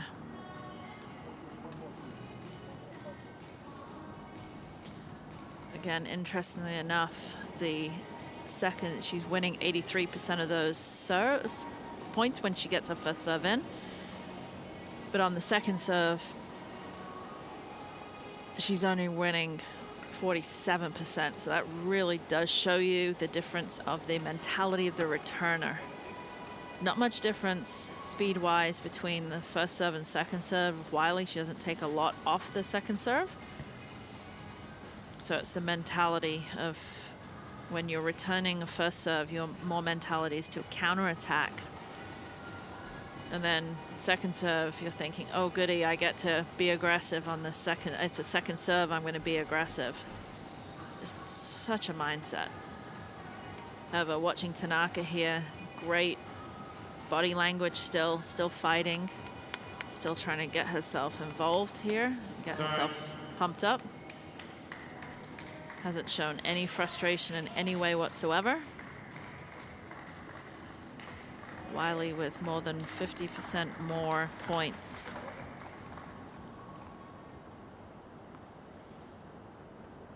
50% more points than Tanaka.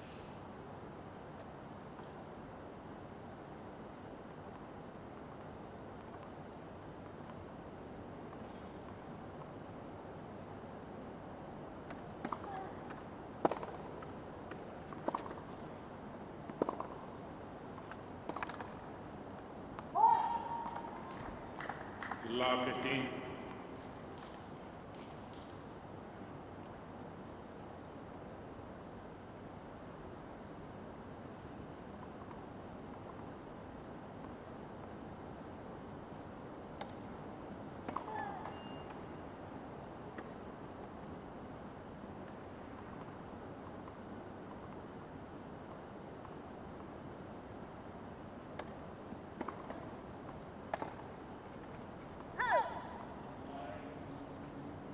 All.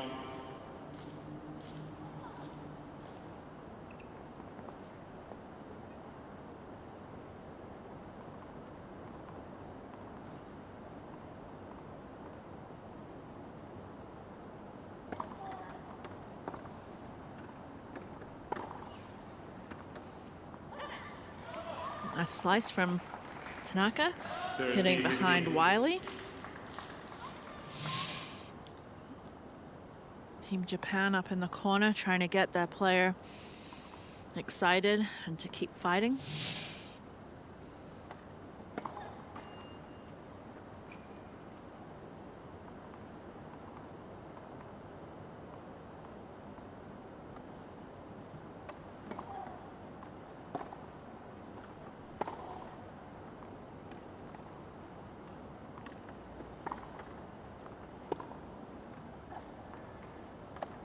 Good shot from Wiley again. She got jammed on the shot before. She turned around, got jammed, and so one of the first topspin backhands we've seen her hit. Turns out to be a winner. She'll take it.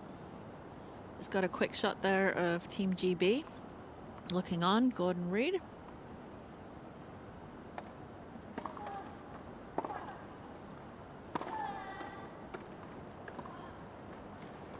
Beautiful play from Wiley there. Tanaka actually played a good point, came in at the right time, but just didn't cover her line enough. And that gives Wiley her first match point for a place in the quarterfinals.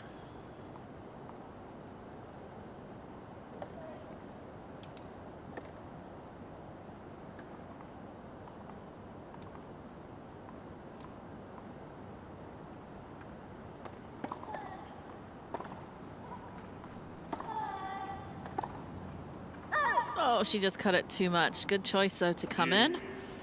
Saw Tanaka way outside the court.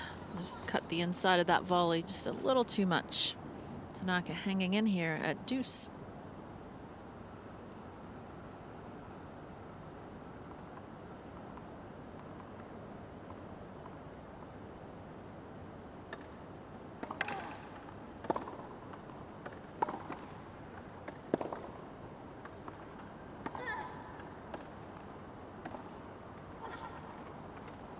Very nicely played by Wiley. Again, doesn't have to be hard.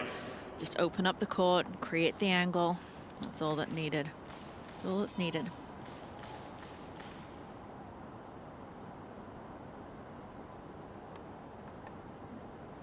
Match point number 2 for the Brit, Jordan Wiley.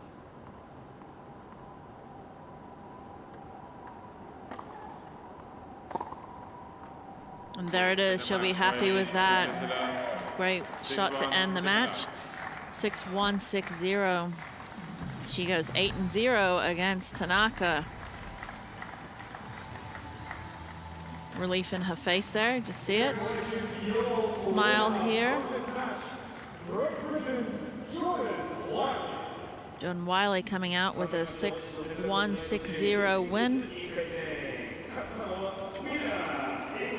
Sending those kisses to her son, I'm sure, and family back home. Jordan became a mother a couple years ago, took a break and came back. I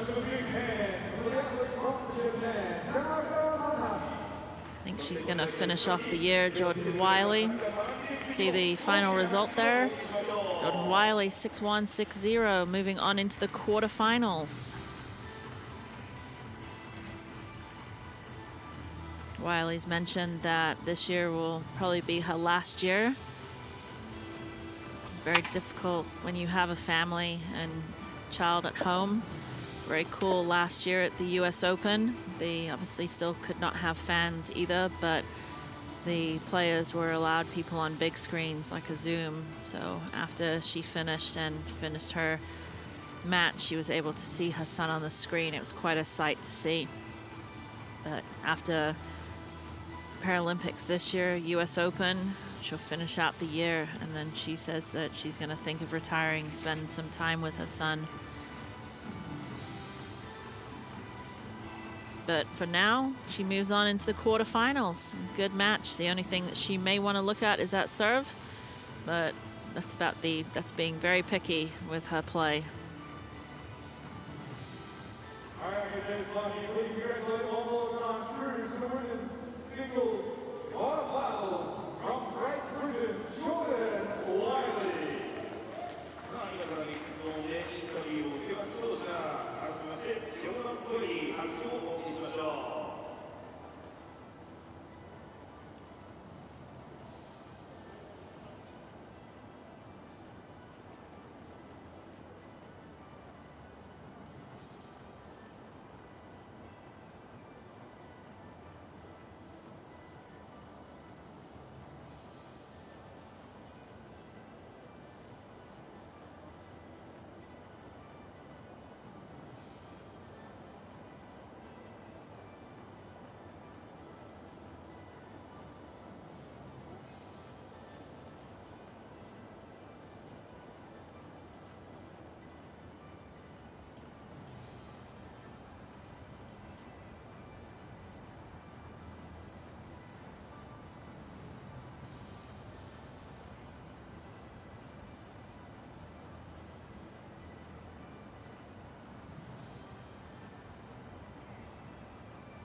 Take a quick look at the match stats. Again, Wiley with the 23 winners as opposed to Tanaka's 4. Just shows how much Wiley was able to overpower Tanaka.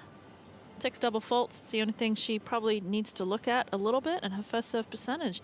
But she's going to be happy, and she has a berth in the quarterfinals.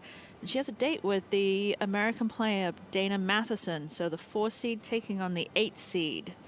We'll be excited to watch all these quarterfinal matches.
Wiley finishing off with a forehand and kisses to her son as she gains a quarterfinal spot to take on the American Dana Matheson. Stay with us. Coming up, we have men's doubles here in a few minutes. Doubles quarterfinal. We see Japan, Korea, taking on the Netherlands, Anka and Sparga. さあこの後は本日のセンターコート第7試合男子ダブルス準々決勝日本ケニアチームカナダダカシペア対オランダカルロスさんがウエストラルラインペアでゲームを行いますただし試合開始9時15分以降9時15分以降の試合開始となりますいいカプレイです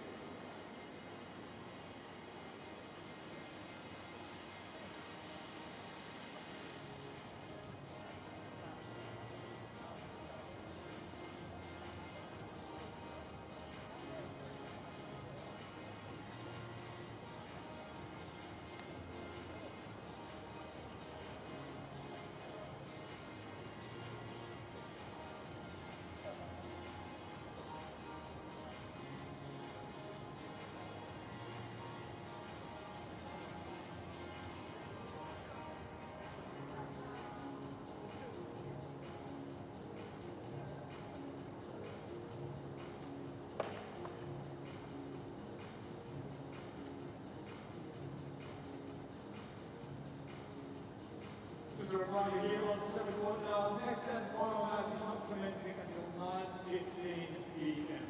That is 9:15 p.m. start time for the men's doubles quarterfinal between Japan and Netherlands.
We are at the beautiful Ariake Tennis Park Center Court for the wheelchair competition at the 2020 Tokyo Paralympics.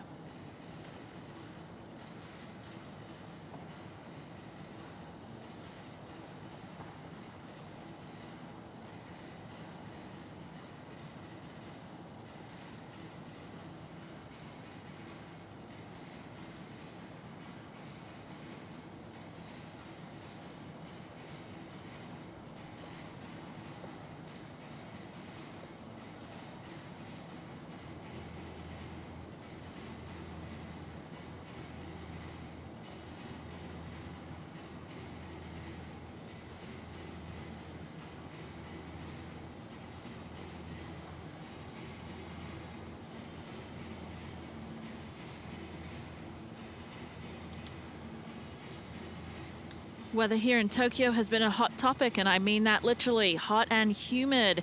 Had lots of weather delays due to the heat and the temperature and the extreme weather policy. But all matches have been completed today on center. And we have one more amazing match coming up for you.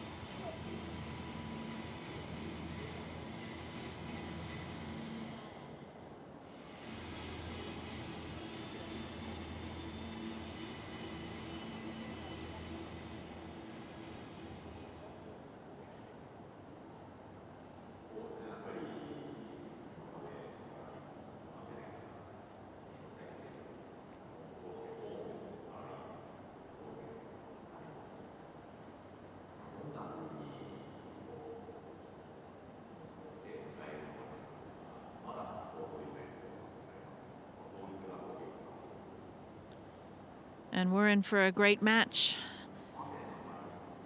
Kaneda Shingo and Sanada Takashi from Japan taking on the Dutch team of Carlos Anka and Ruben Spagaren. Quarterfinal match. Players looking to move into the semifinals.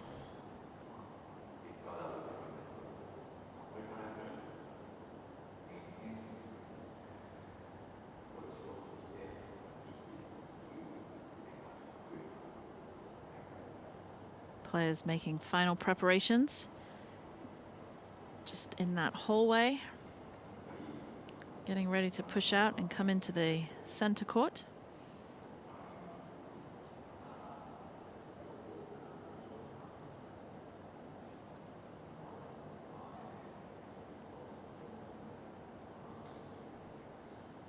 Again, number 3 seed taking on the number 8 seed. The Japanese team of Kaneda and Sanada taking on Anker and Spagaren from the Dutch team.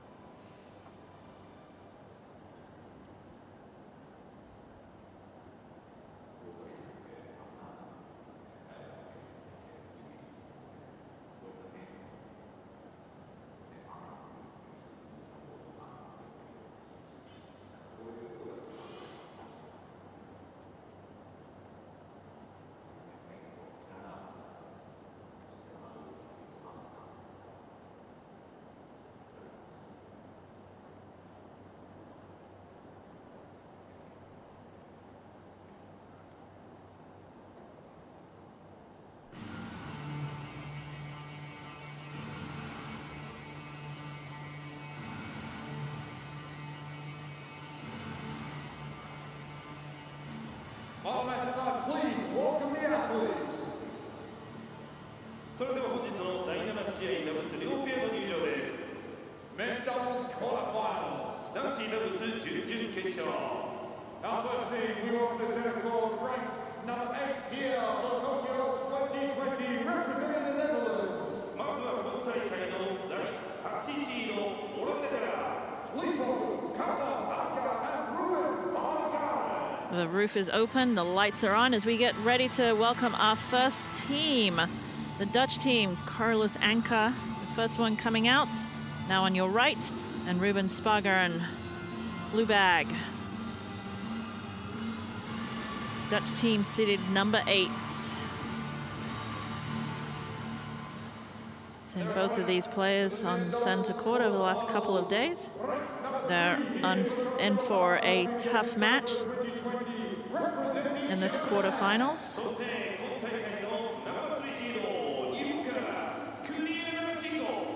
And the home team of the host nation, Kaneda Shingo, coming out first, followed by his partner, Sanada Takashi.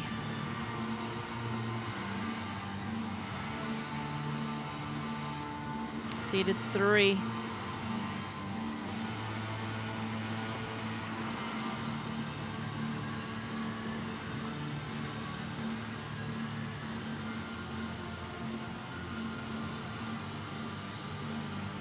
Extreme weather policy has been in effect, but had lots of matches on center court. Seeing the players prep. This is where they spend a few minutes transferring from their everyday chair to their tennis chair.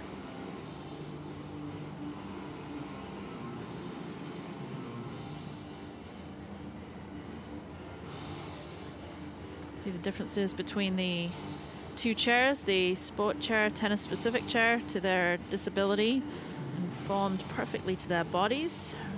Camber of the wheels that you can notice. Also see the tip bar in the back of the chair. Their everyday chairs wouldn't have that, but the tip bars, they need to be very dynamic. Needs to also be safe. See that tip bar there? Great shot by the camera guys. And then also the back of the chair is very important too. That is based on their disability as well. You can see Shingo sitting very high. Well, actually you see Anka sitting very high here, but you can see Shingo over the other side sitting very high also. They'll strap themselves in, usually strap their feet in, strap the shins in, quads and across the hips a lot of times. They want to become one with the chair. Want to be as aerodynamic as possible, keep those knees locked in so they're able to get the most speed. Talking about speed, Carlos Anka has said this will be his last Paralympics as a wheelchair tennis player, and he's transferring over to sprinting, to track and field. He said he's fast and he wants to try that.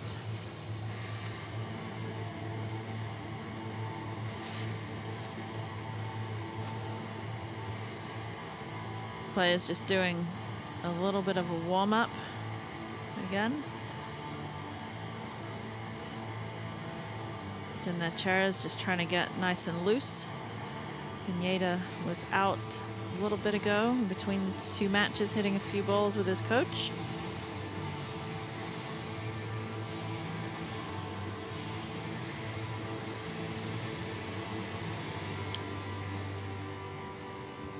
Chair umpire will be waiting for these 4 players, go over the rules. We are playing best of 3 tiebreak sets, even in doubles. The chair umpire will explain that to the players. They'll also talk about the time clock. Time clock's there for the warm-up and in between points and on the changeovers. The countdown clock. And Hawkeye system will be used also, which is a challenge system. Each team gets 3 challenges. If it goes to a tiebreak, they get an additional challenge. If they are incorrect, they lose the challenge, and they lose a challenge, I should say. If they are correct, then they don't lose one of their challenges. The official chair umpire will also toss a coin. The winner of that coin toss gets to do a couple things. They can choose to serve or return. If they don't want to do that, they can choose an end side of the court. If they don't want to do that, they can tell their opponent that they can choose. The choosing of ends becomes an issue when sun outside and wind. That is a picture of our chair umpire from Great Britain, Fiona Edwards. この試合のチェアアンパイアは英国からフィオナ・エドワーズ。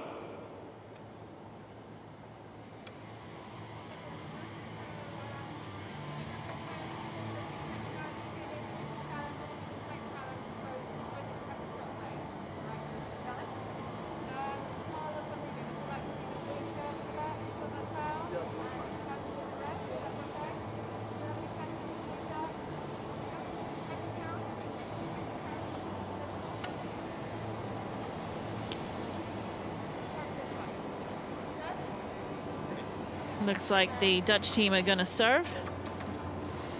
Love the customary handshake, fist bump at the beginning, wishing the other team, the opponent, good luck.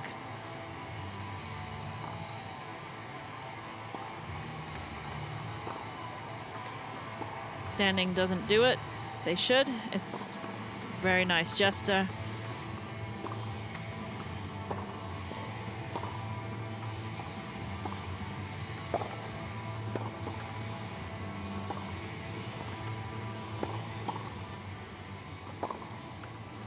Watch the previous results here for Anka and Spargaren by in the first round, and then defeated the Chilean team of Cataldo and Sepulveda 6-1, 7-5. They are undefeated in their campaign here for Paralympics Tokyo 2020. Haven't dropped a set yet into the men's doubles quarterfinals. This first athlete is currently ranked number 20 in the world doubles rankings. His name is Carlos Arca. See Carlos Anka there, 25, world ranking 20.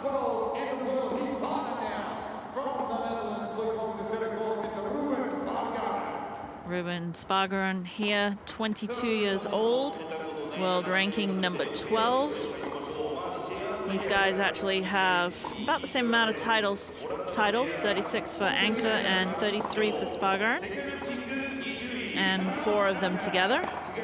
First Paralympics for both these players. Taking on a very, very experienced team, very experienced player out of Canada.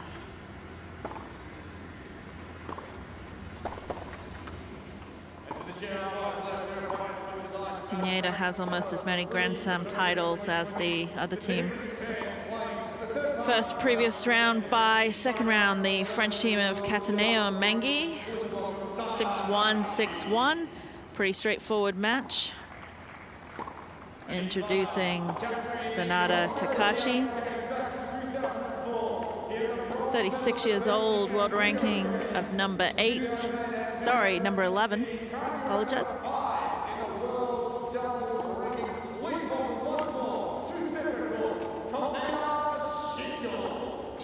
And the person that probably needs not much introduction, but we will do it anyway, Kenyato Shingo, legend of wheelchair tennis, 37 years old, world ranked number 5 in doubles. Has a gold in the 2004 Athens Games. Look at the Team Japan there. Coaches, physical therapists, physios, mental toughness coaches.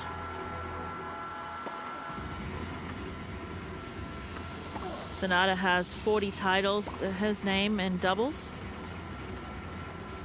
And pulling the records, as I said, 21 Grand Slam titles in doubles for Canada and 1 end of the year Masters. 1 minute.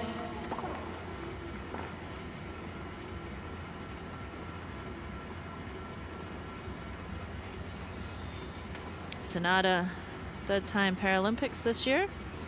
So really the experience of the Japanese team to the youth of the Dutch team.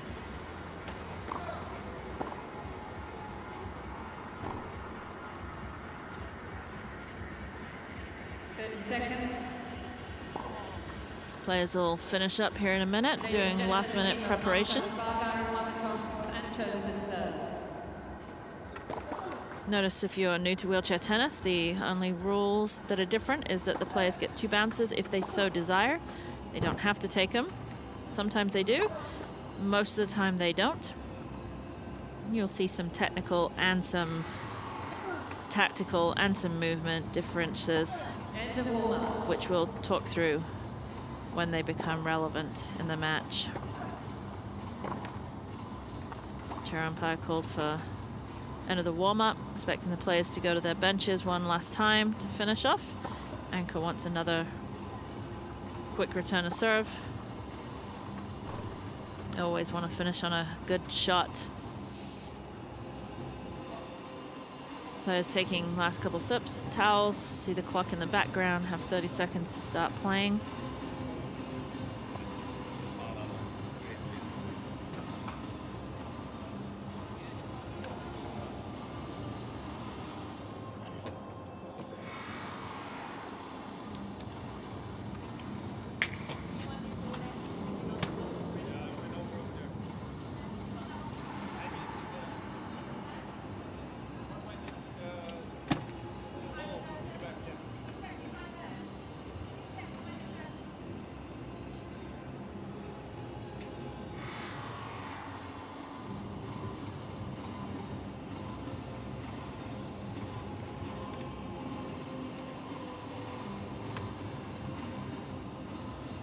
It's going to be a good one. Excited. Men's doubles quarterfinal action in Tokyo, the 2020 Paralympics. The young Dutch team of Carlos Anker and Ruben Spargeren taking on the veteran team and the Japanese team of Kaneda Shingo and Sanada Takashi.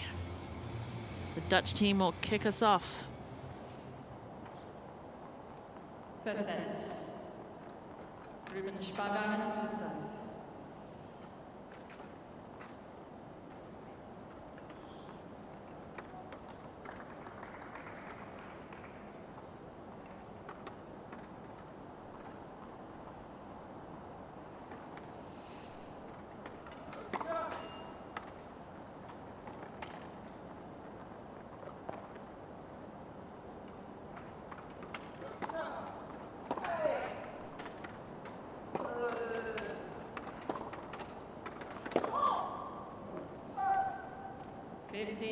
If you're new to wheelchair tennis and especially doubles, you'll notice straight away the positioning.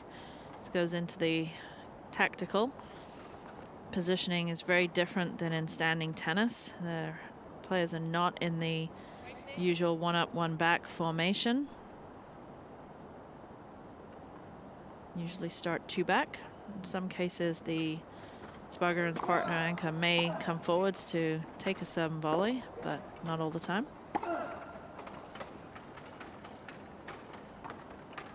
Great touch by Spargeren there. Sanada actually got to that in time, just didn't do enough with it.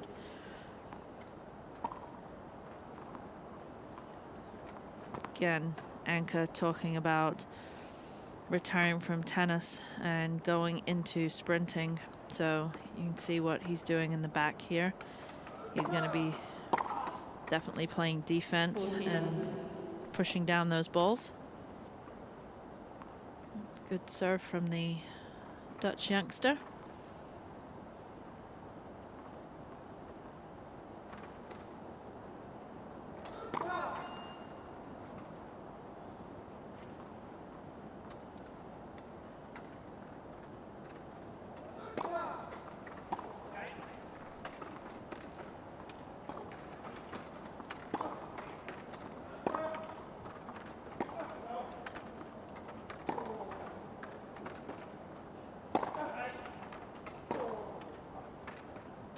A little too much there from Anker. See lots and lots of movement. This is really, the doubles really, not that the singles doesn't, but really highlights with the four players on the court. You're going to hear a lot of communication just about where they're going and what type of shot they need to hit. A lot of encouragement too.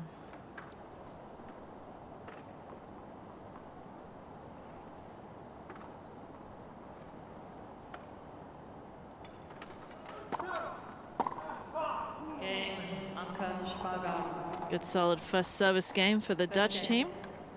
Just what they needed to gain a little bit of confidence. Still the 8th seed, so obviously, as I said, they've still got quite a few titles and they've played with each other. It is a little different here. You on the professional tour, which we'll talk about in a few minutes, explain how the tour works. In doubles, this is the Paralympics and World Team Cup, which is the equivalent of Davis Cup and Billie Jean King Cup, country cups. Those are the only tournaments where players really have to play with their fellow country men or women. And so you will see sometimes some of the some of the countries playing together, especially leading up to the Paralympics, but it's all based on ranking. So you're not going to see Kaneda or Sanada playing together too much, because Sanada is not going to be able to get into some of the same tournaments that Kaneda can get into. However, saying that, they have played together a fair amount, both of these teams. So they are familiar with each other's playing style.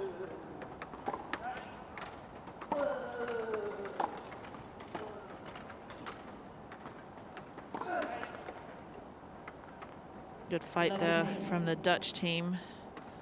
Definitely Anke's going to be the one getting to all those balls. It's quite, I shouldn't say easy is not the right word I'm looking for, but to really pick on the weaker player. You'll see a lot of time, you'll see Sanada getting a lot of the balls from the Dutch player. So then when Kaneda does get it, a little bit out of rhythm,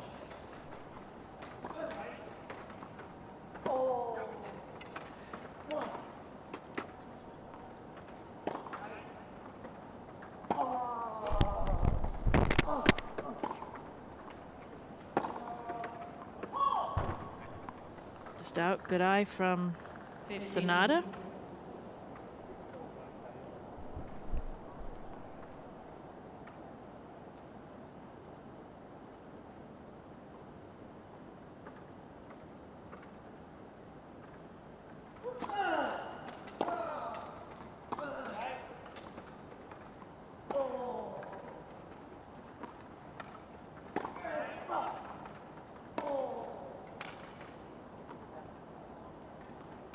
Good heavy topspin from Sanada. Kind of see the strategy already starting to play out somewhat from the Dutch team. Definitely looking to keep the ball high and deep.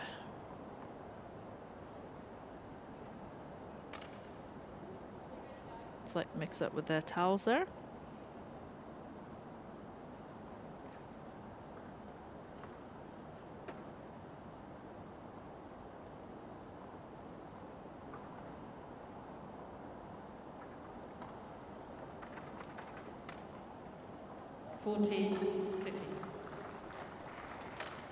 I want to say he just went underhand serve for a, yeah, he did.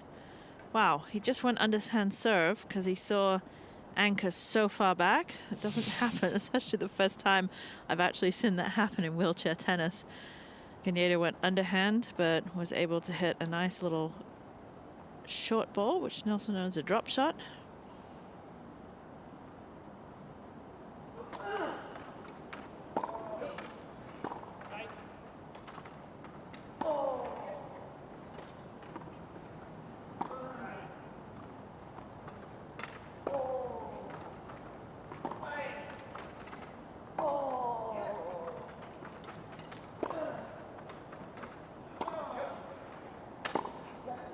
It's a good point from the Dutch team. Obviously, the Dutch, that's what they're trying to do.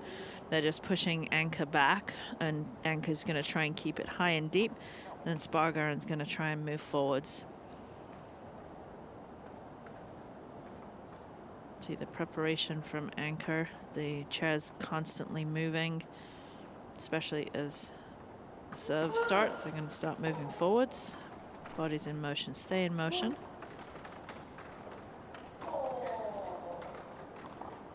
That's a good point. Kaneda seeing how far back Anke is, trying to draw him in, but he's so fast and comfortable. That's what he said. He said he's fast. He certainly is. Getting up to that short ball, not a problem. And we're at deuce.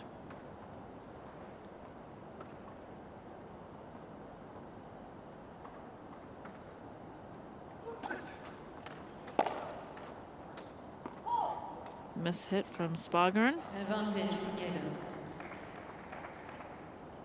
Kaneda does not have the fastest serve out on the tour, but has such good placement, good spin on it.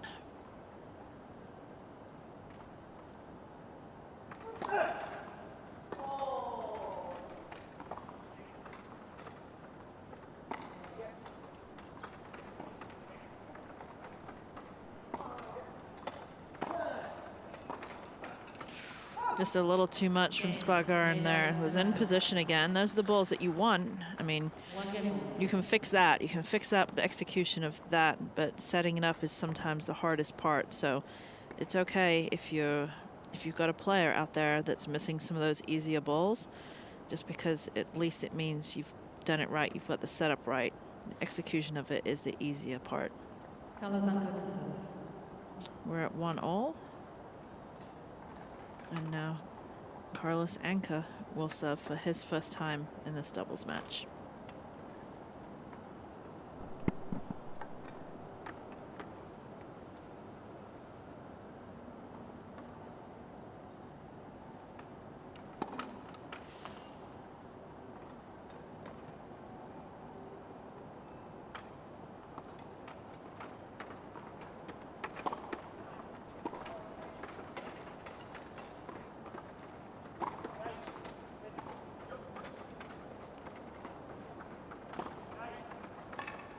It's a great shot from Sonato. I've seen that now multiple times. He likes pushing the chair around his backhand to hit the forehand. Look at him get around this nice and quickly, and then just takes it short inside out.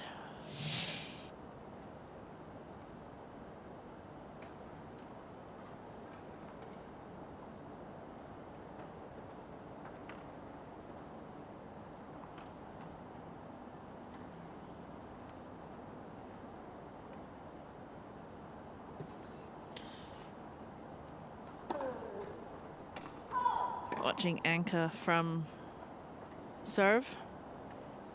Notice he is playing way, way back, serves underhand, but hits very high.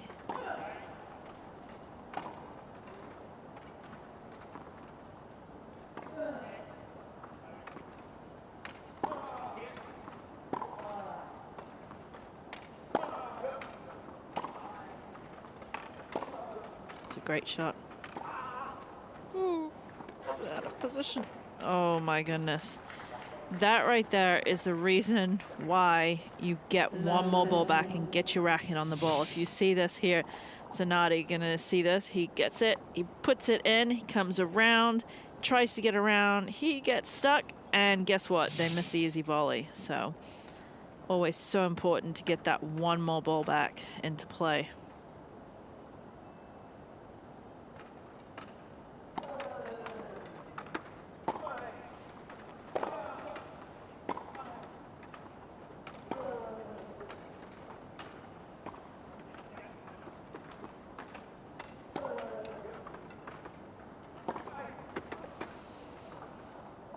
So the serve there of Anka, one of the reasons he is hitting hitting the serve underhand is he did have a shoulder injury a while ago. So he couldn't actually serve overhand, so he decided to serve underhand. And now just so used to it that it's more of a confidence. The issue with it is that obviously the trajectory over the net is going just like a ground stroke. And so it really does struggle to start the point off offensively.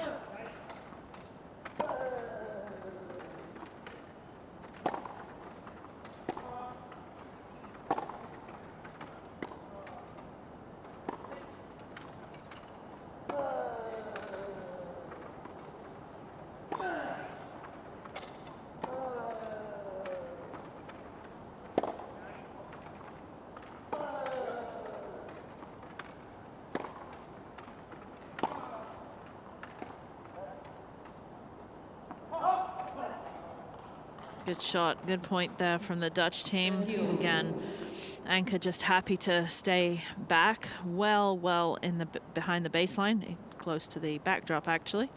It's happy to stay back there and just heavy topspin back. The issue is going to be is that so far back behind the baseline, he's got to make sure he gets the ball deep enough. Otherwise, the Japanese team is just going to be able to come forwards and just be too aggressive. That ball right there is fine. It's a good ball. Again, Sonata able to come forward to be a little bit more aggressive on this one. That was much better right there. Gives them the short ball there. Spargaran just couldn't get up to it.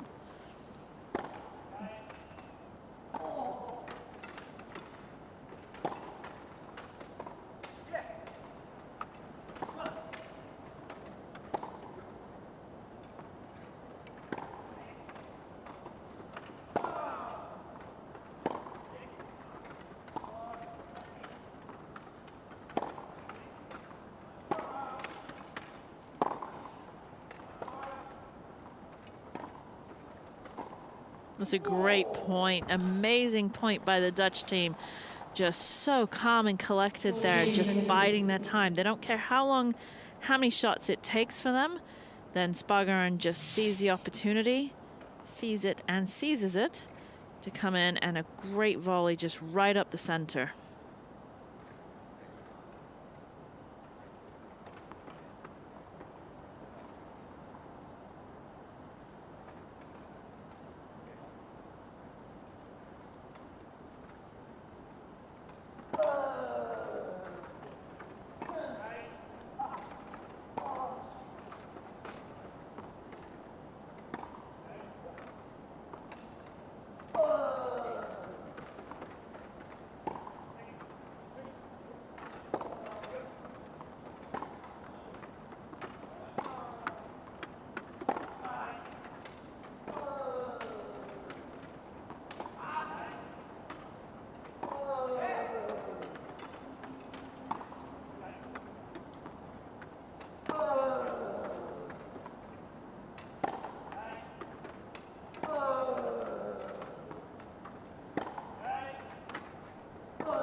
What a rally here.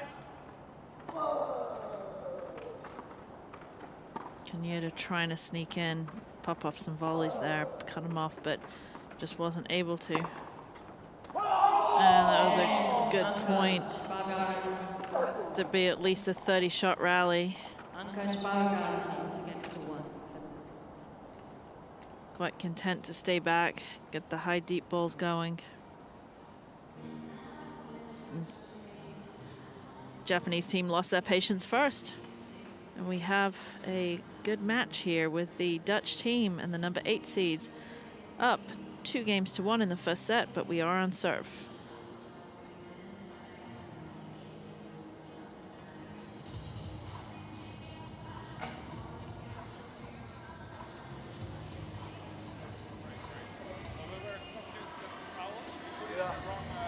I saw there were 2 towels in red and black and blue, was it?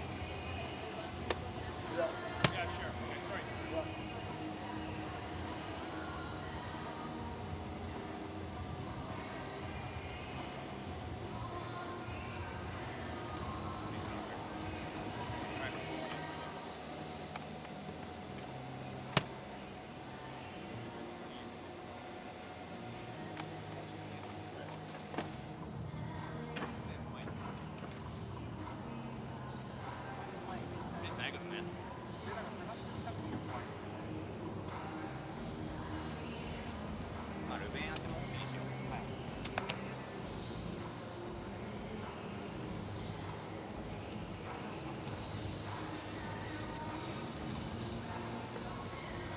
Time.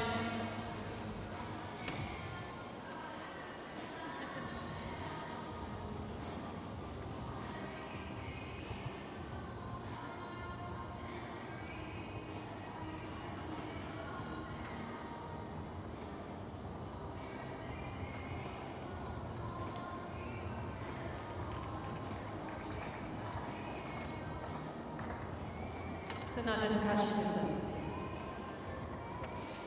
And we're going to see Sanada Takashi to serve for the first time in this match.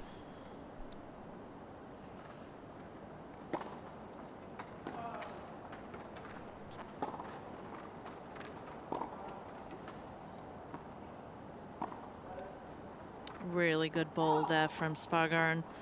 Still high, heavy, and deep. But really high, heavy, and deep. Just pushing Sanada all the way back. Nothing he could do with that. Be interesting to see how the Japanese team react to this. Oh, and he's trying the drop shot again. At least pulls him forwards, opens up the court somewhat. Yeah, that's gonna irritate.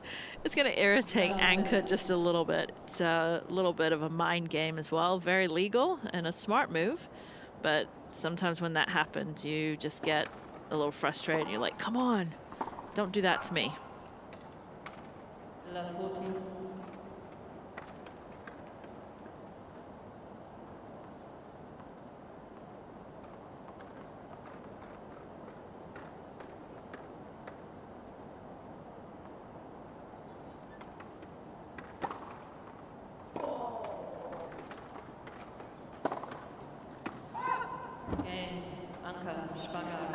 Again, the Japanese team there just getting a little frustrated. Style of play is difficult to play against. I mean, the Dutch team are playing to their strengths, that's for sure. And very, very smart play. Just to play against that where the balls are constantly that height. Very difficult and very frustrating style of play. Interesting that they wouldn't maybe... They're going to look to, I would say, start coming forwards a little bit more. Maybe even play a little bit more to Spargaran, who doesn't go as loopy as Anka does. Not quite that loopy.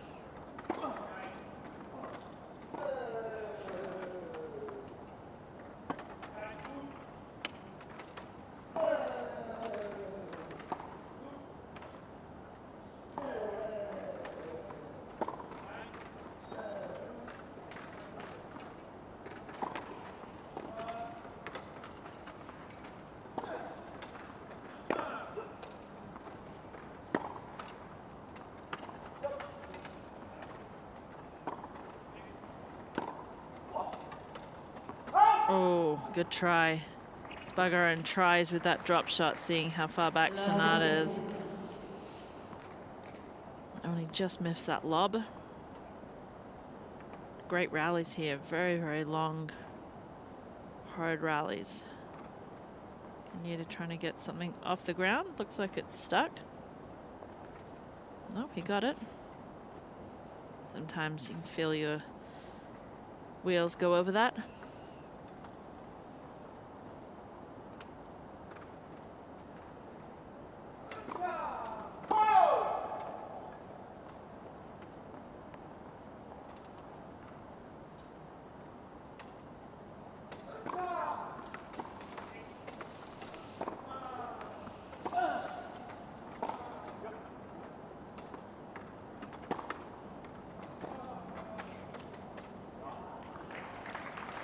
Spargaran getting a little bit trapped there.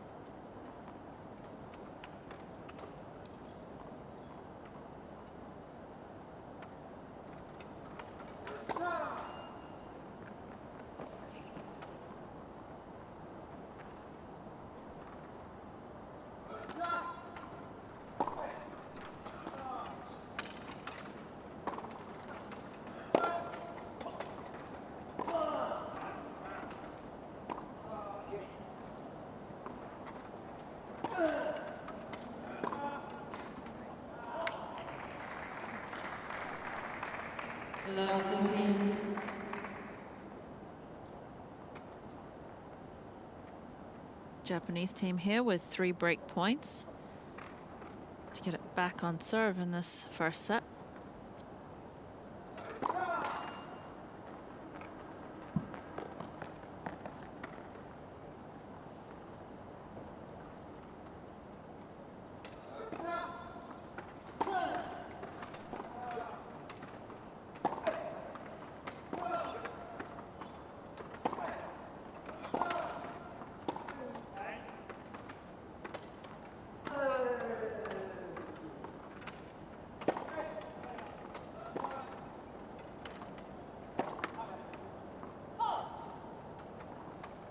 Good moving there by Spargaran to get out of the way of the incoming ball.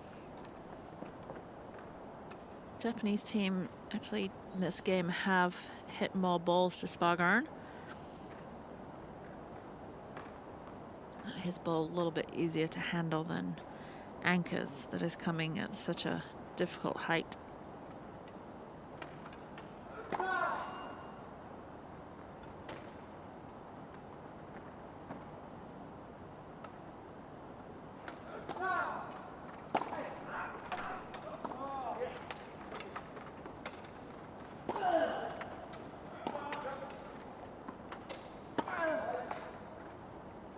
Great hustle there by Sparger, and Sanada opened up the court beautifully a couple shots before that, but Sparger was just be able to defend beautifully well and got themselves back into the rally. Let's see all the movement here. You'll see the players coming forward in that one. Cuneta move forward in the rally looking to try to pick off a volley, but when he didn't, that's when they go back very quickly. Very difficult to stay up at the net in wheelchair tennis, especially moving forwards like this and taking it like Sanada was just about to. But they're never going to just stay at the net because they're going to get lobbed. First, I think this is our first challenge of the match. Always fun to challenge. And it's out. Again, about 75% of the time, the lines people are right. They lose a challenge for that, and we're back at deuce.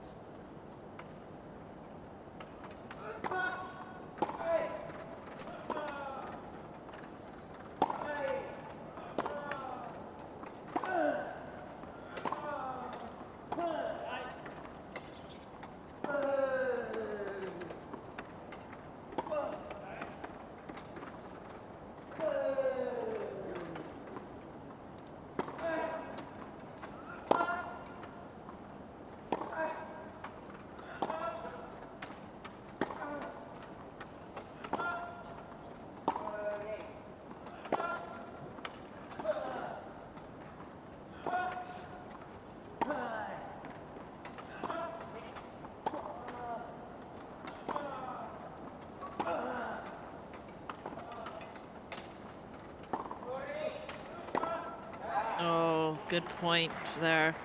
Again, they're taking Anka out of it, which is interesting because Anka is the weaker player out of the two of them, but because of the style, it's actually a lot easier for them to hit the balls coming from Spargaren.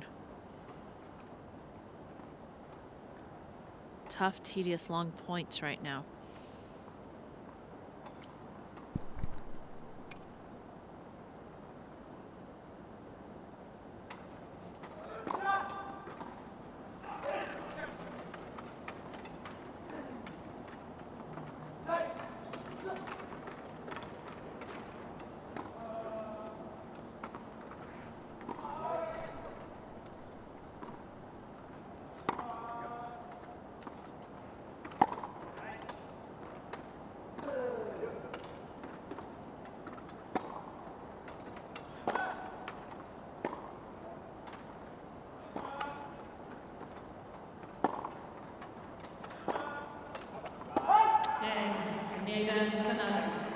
Again, Spargaren's just a little bit stronger with a heavier ball, just not quite as consistent. So both of them have their weaknesses and they have their strengths, obviously.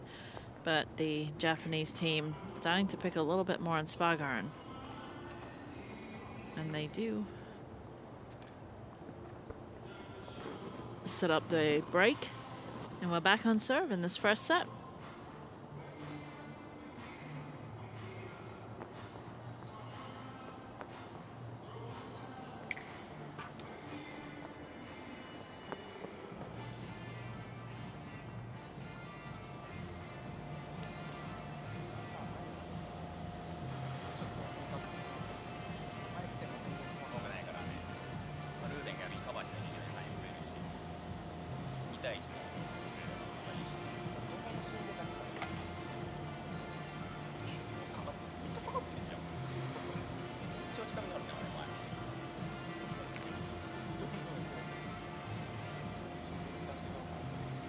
Wish I understood Japanese because I would tell you what they're talking about, but I'm not even going to pretend. I'm not going to guess, but definitely talking strategy there. They liked the last game, that was for sure, so their strategy worked for that, which looks like it was actually hit more to Spargarn.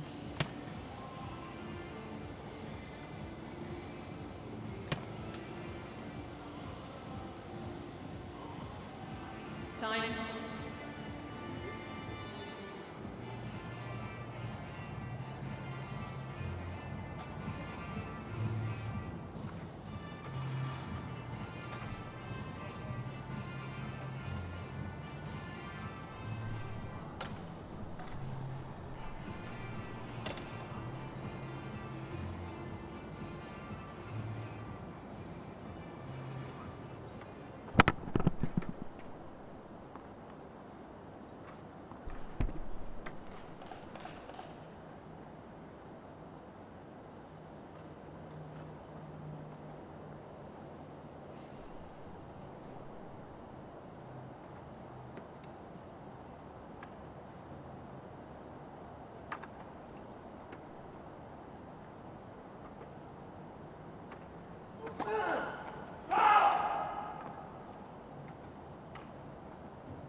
Double fault for Kenyatta.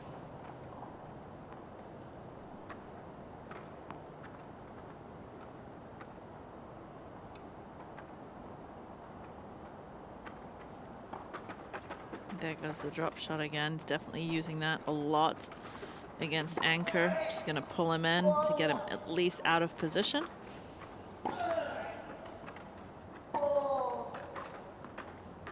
They're going to do it again. And it hits the tape, but...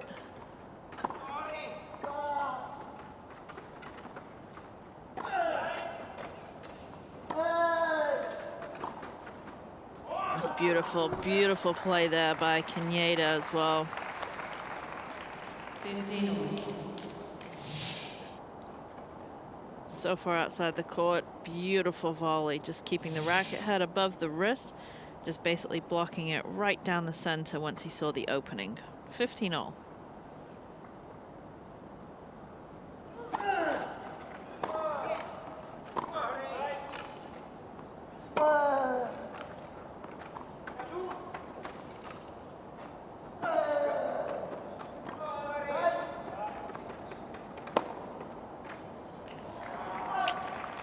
Unforced error with a mishit there from Spargarn. Now in this game, they've actually hit more balls to Anchor, so making him pull forwards as well.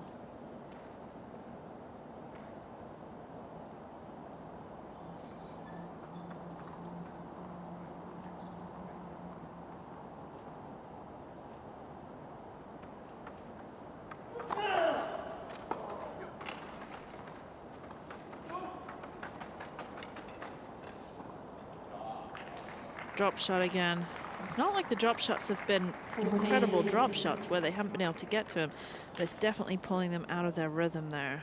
Anchor got to those drop shots, got to him in plenty of time. That time he just made the unforced error, and the other two times he was out of position, so it helped set up the point.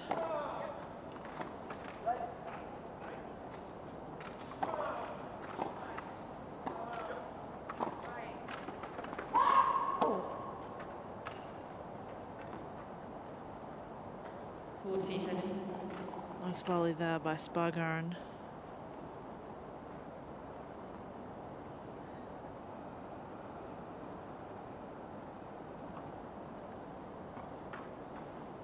Well, that was a total mishit.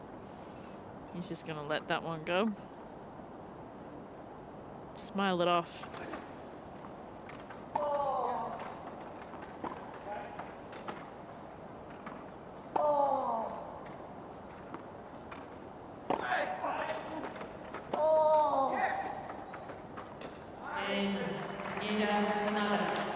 Feels like the Japanese players are getting into a little bit of a rhythm now, starting to get used to the style of play of the Dutch team.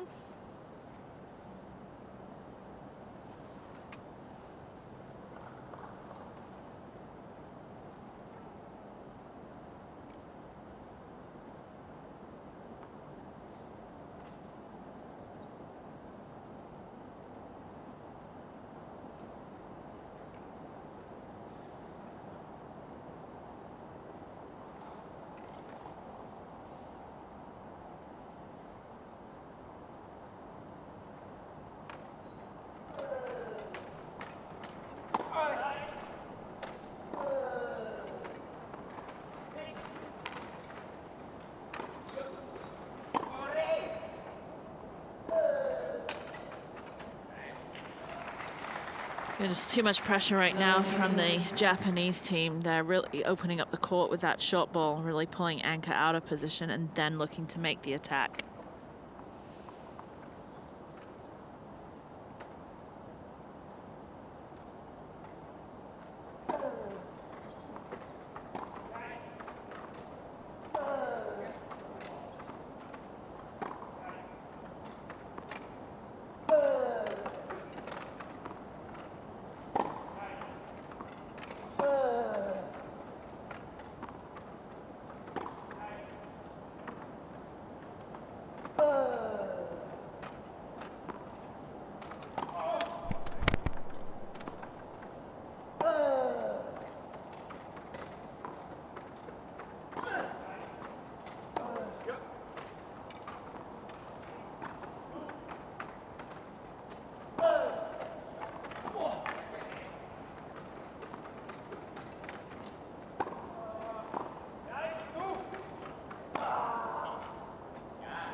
Phenomenal point there from the Japanese team.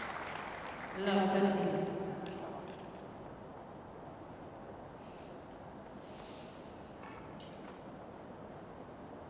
Totally finding their consistency here and understanding how these Dutch players are playing. With the experience of Kenyatta, the Dutch team are going to have to stick to this game plan. It's done them well so far, but they're going to have to just do it a little bit better if they want to look to come out for the win today. 15-13.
That was an interesting serve and an even more interesting return.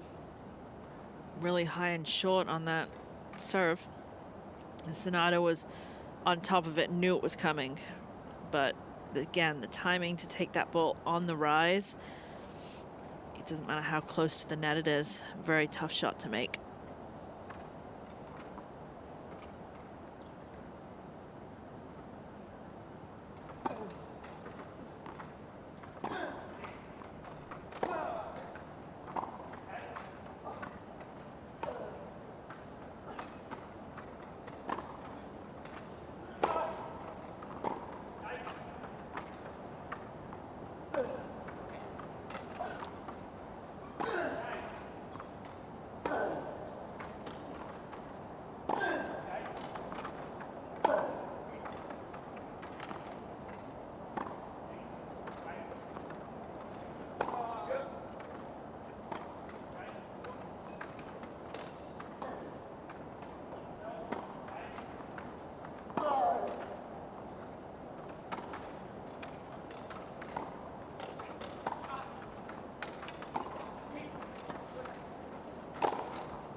Point. Great point. Again, cat and mouse out here. Beautiful shot. Got them caught a little bit right there. And then he knew that he had to come forwards to take that. Was able just to keep his head and shoulders up. Straight in front of him for a winner. Back to deuce.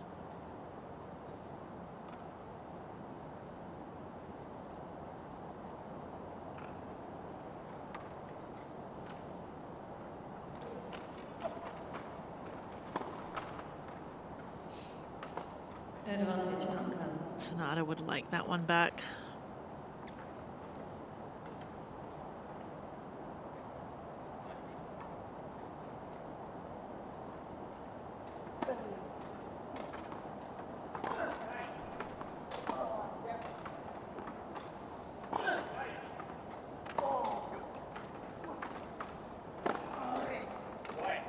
That's a great shot. Wasn't expecting that one there. Thought that one was going inside out. That's Sonata's favorite shot, is that inside out forehand, but from the middle there, able to get a really, really good angle. And Svergarin was actually moving to the middle while Anka was moving out wide. Break point. No, deuce, excuse me.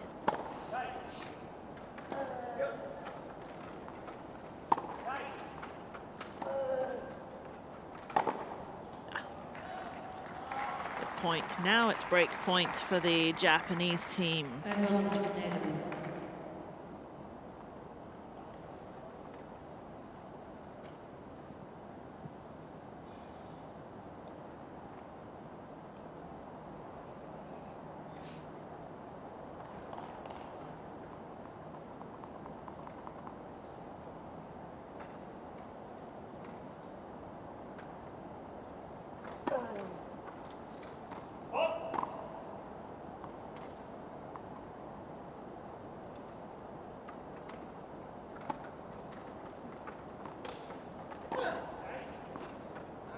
It's a great shot from Kaneda. Again, that serve from Anka, really little too short, needs a little bit more on it.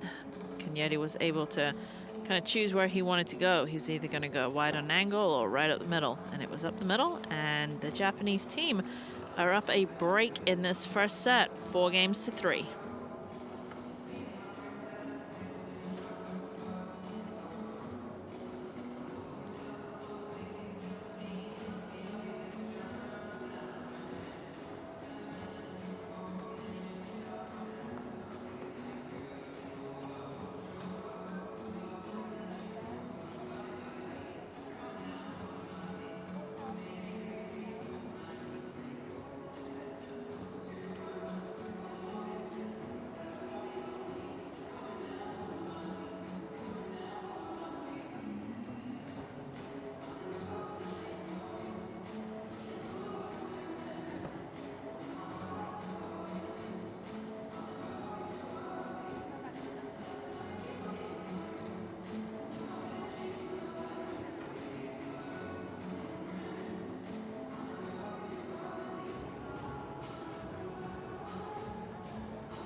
Time.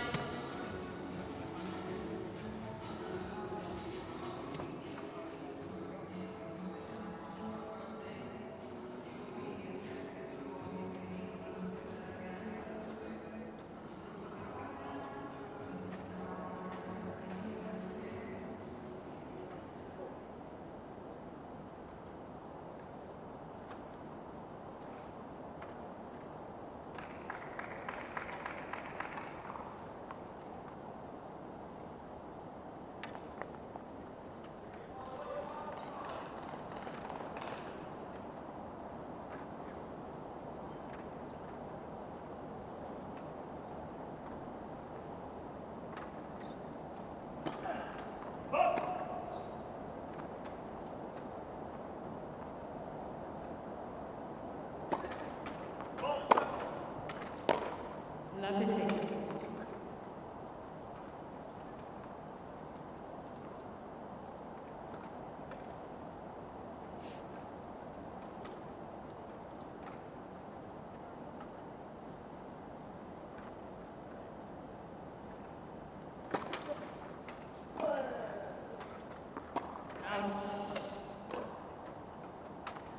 They're going to challenge that.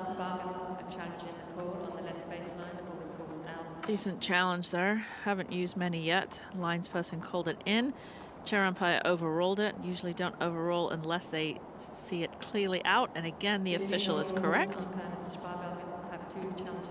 they lose their challenge. So they have 2 challenges remaining. Unless we go to a tiebreak in the set, then each team will receive an additional challenge.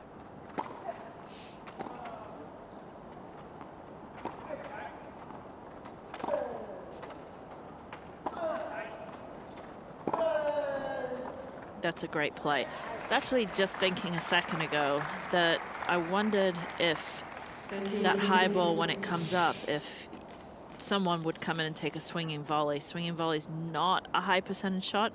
I get it. Very hard to hit, taking out of the air. But that's just a beautiful volley there, and set up by the swing volley. Might see the Japanese team use that a little bit more often. If they do that, swing and volley really came into play quite a few years ago, but it stops you from really hitting that high, heavy ball, because the swing volley is so aggressive that if you keep doing it, someone's just coming in and they're just hitting a ton of winners and setting it up. One time's not going to stop Anka from hitting them, though, right now.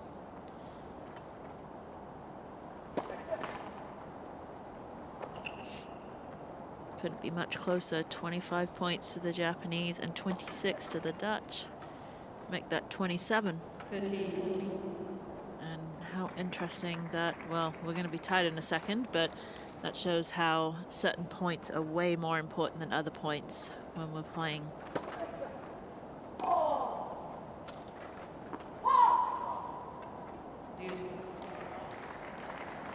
Reason that happens, that you see that, is you see that someone wins a game 40-love, and then the next couple games go to deuce. So someone can come out losing the match but winning more points. He was looking to come forward to take that swing volley or volley again, but didn't have to. Ball just goes a little far out. Point here for a hold to solidify the break for 5-3 in the first set.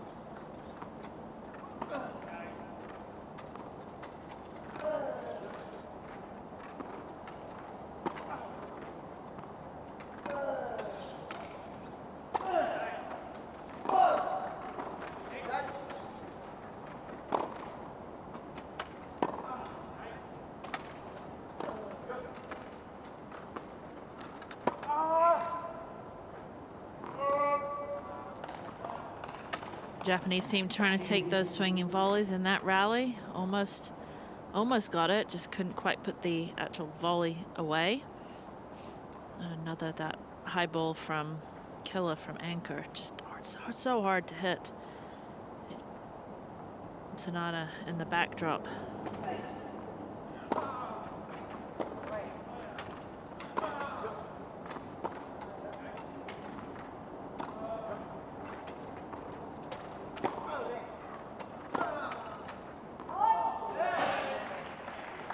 Good angle again from Sonata, putting a lot of pressure on Spagern.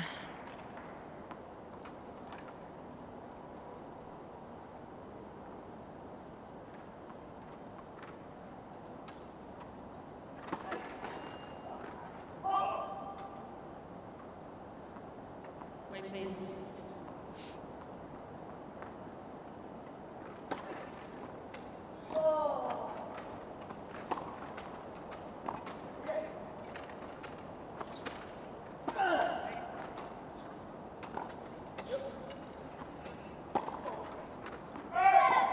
A little wide. Deuce. Back to deuce.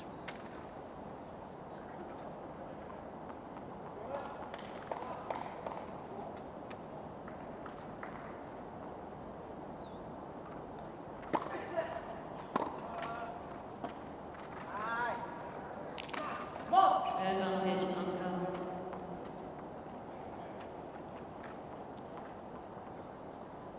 super important game here for the Dutch team. They do not want to go down 5-3. And that gives them a second break point opportunity.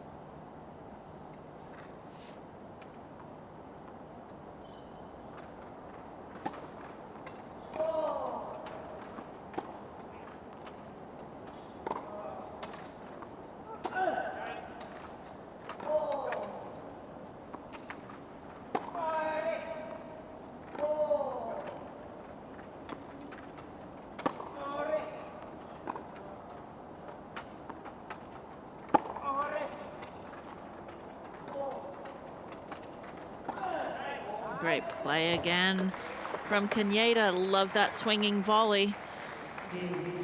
Saw how far out of the court Anka was. Comes in, takes it above the height of the net, just like a regular forehand, but without the ball bouncing. And we're back to deuce number 4.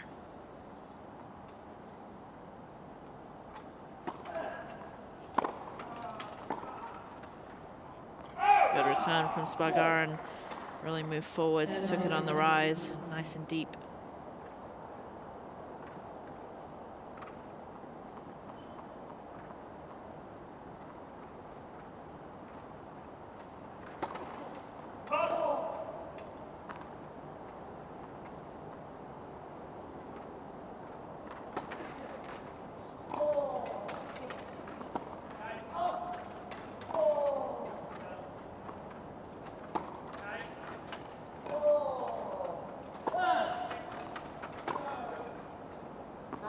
Another beautiful, this time on the backhand side, one-handed swinging backhand volley from Caneda.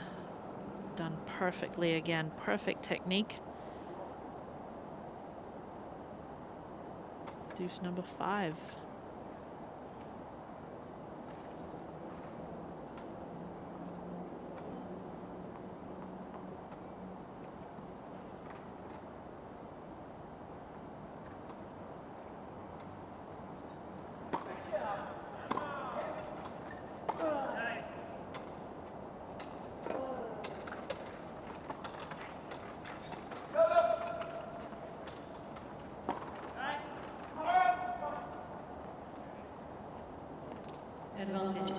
Caneda tried to come forwards there and take care of business with that backhand volley. Just wasn't able to do enough, and it gives the Dutch team a third break point opportunity.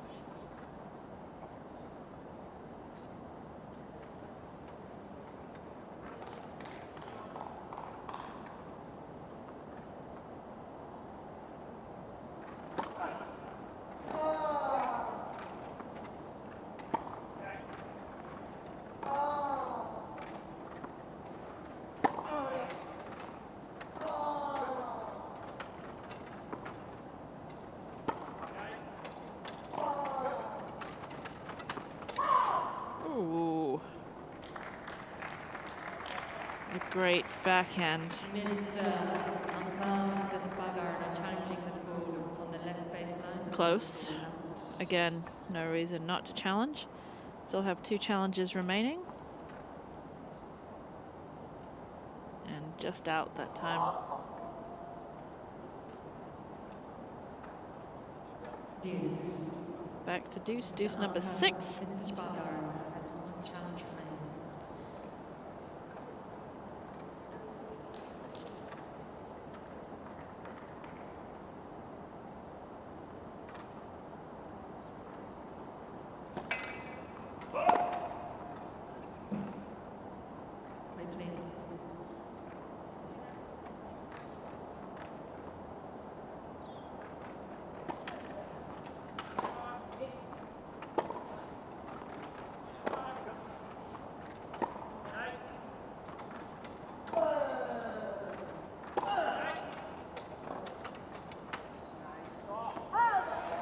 Again, another swing volley from Caneda. Swing volley's working well in this game.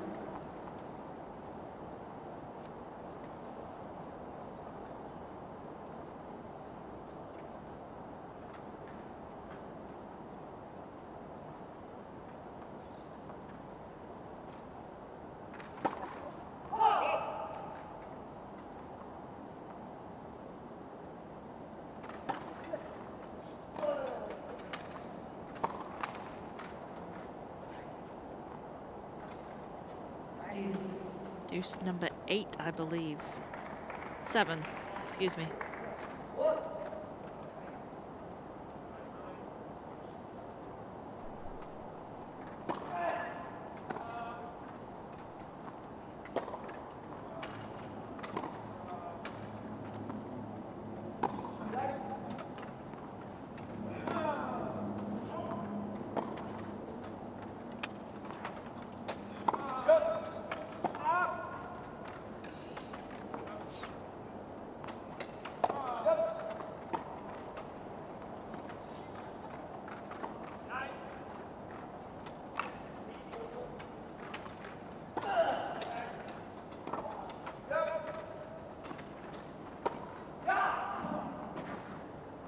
Good point again from the Dutch team. Just constant. Ooh.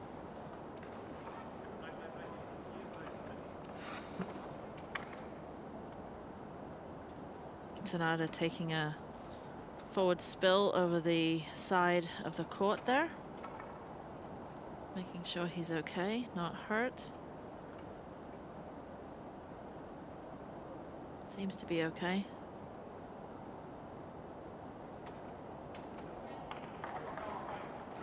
Totally fine. Side signage could be moved off the court a little bit.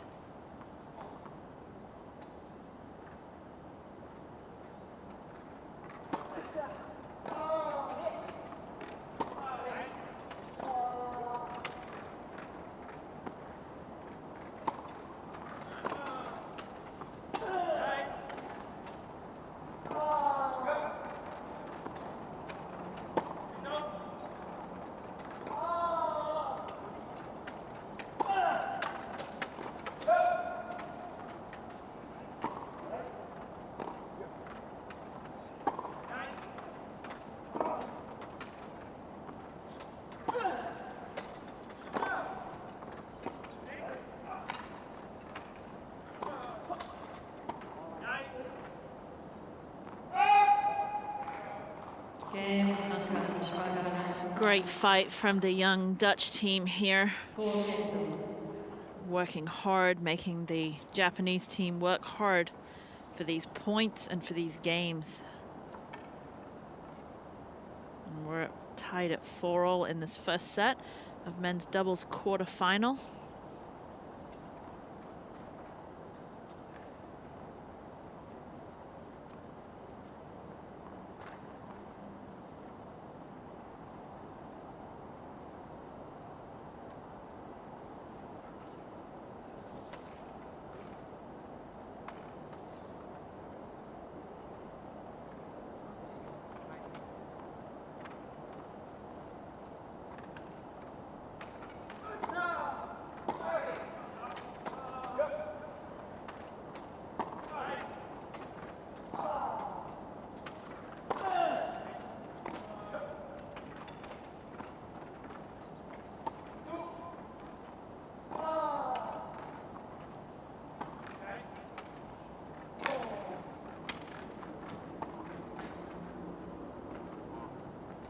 Another tough rally there.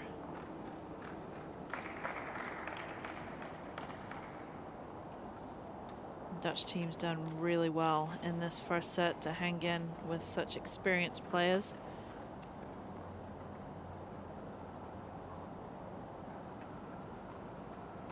And Kansbagaren just sticking to the game plan almost perfectly.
Great shot again from Sanada there, punishing rallies. But again, Sanada gets that inside out forehand right here. Really right in the corner, and Anka just cannot do anything with those balls.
What a rally.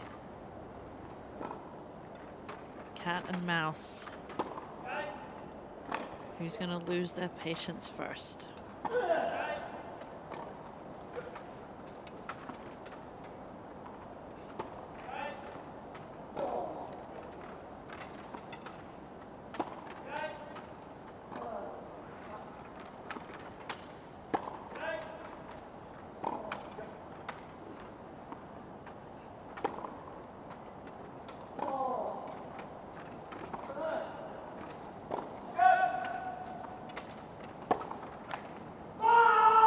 Wow, amazing point. Had to be at least 30, 40 shots right there. Tiring, punishing rallies here.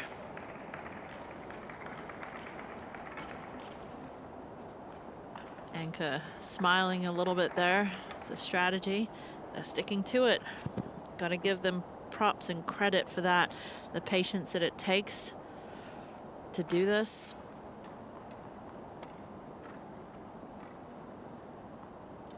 (40-15).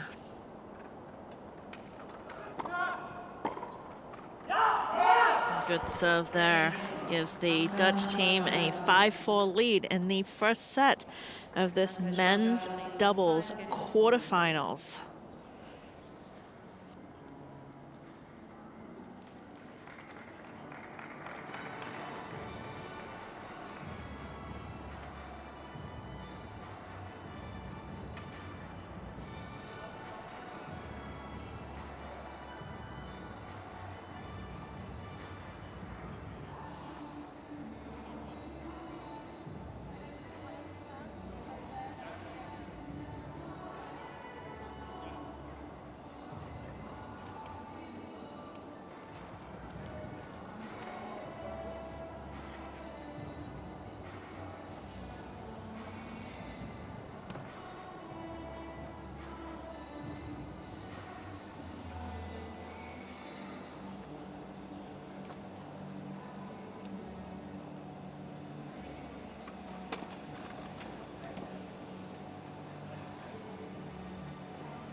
Time.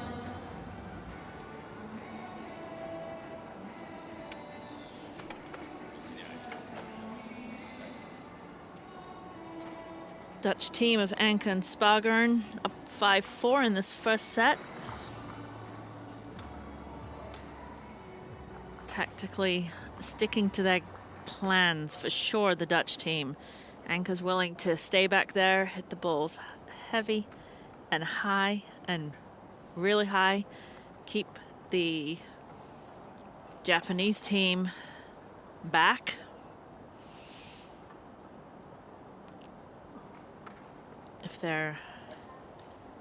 If they need to, the last couple of games they did move forwards and they did take some swinging volleys. Kaneda asking for some cleanup on the court. I'm not sure what it is. Probably some powder type thing from somebody's racket or hand.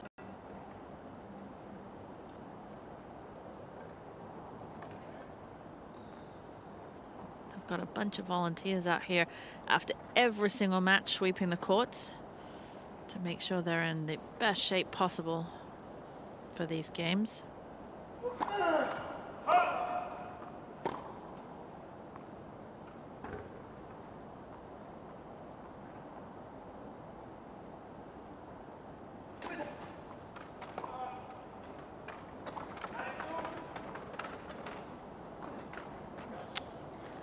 He wishes he could have that back, but again, that drop shot wasn't good enough to be a winner, but definitely good enough to make Anke make a forced error there.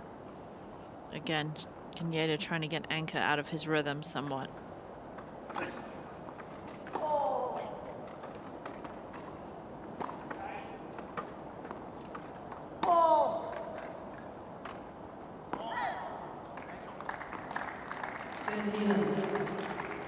Getting some of his own medicine there, Anke, having to back up all the way.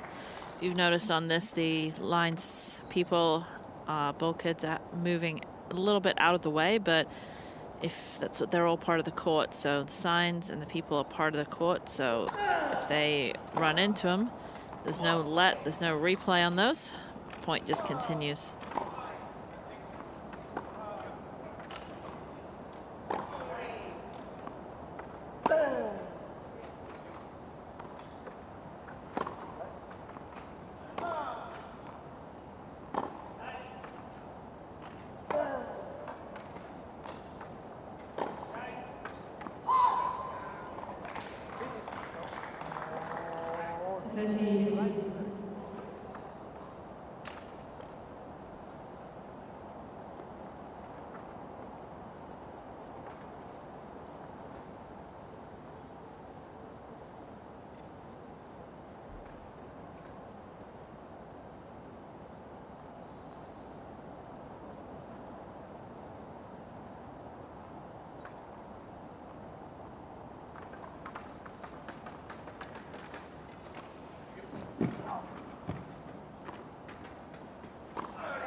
Ooh, good pickup.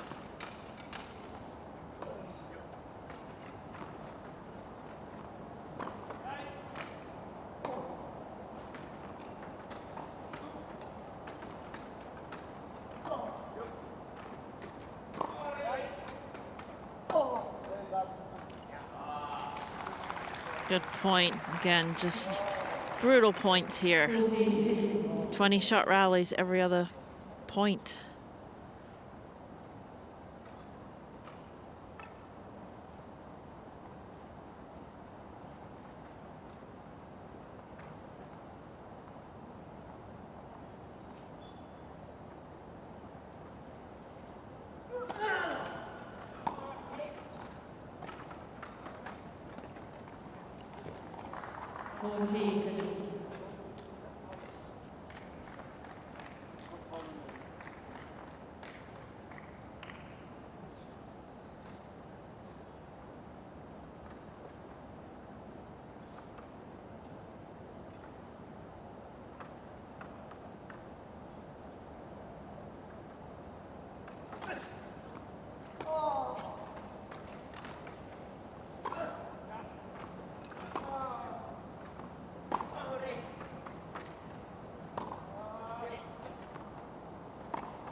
Beautiful point, beautiful point. Again, setting up with that swinging volley, and then just at the net to be able to do whatever he wanted with that volley. And we're at 5 games all.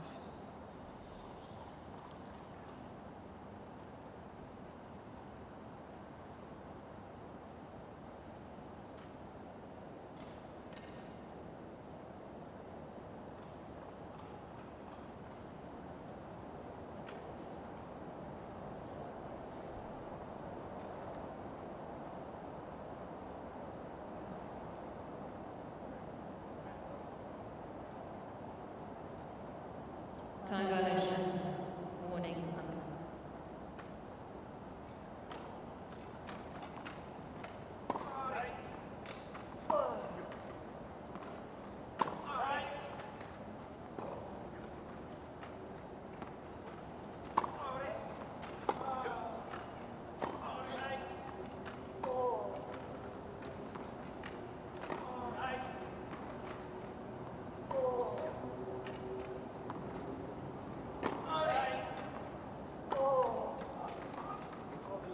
Unbelievable volley there from Kaneda. You saw as well the anchor just get a time violation warning, but if we watch this volley here, again, just picture perfect volley. These points have been really tough, so definitely players taking a little bit more time and a little too long for the liking of the chair umpire.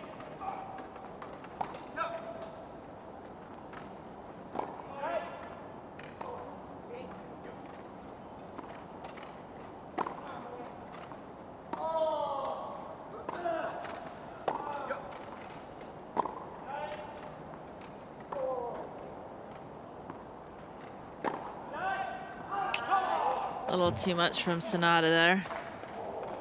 15. Again, big game of cat and mouse here, pulling each other all over the court, looking for their opportunities to either come in and pick off the volley or be a little bit more aggressive on the ground stroke.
Wow, another amazing point. This match has everything. We are seeing everything in this doubles match, men's doubles.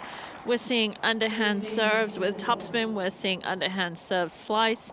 We're seeing shots that are being cut, the spins. We're seeing high balls. We're seeing the angles. We're seeing players go over the side. So when I say everything, I really mean everything.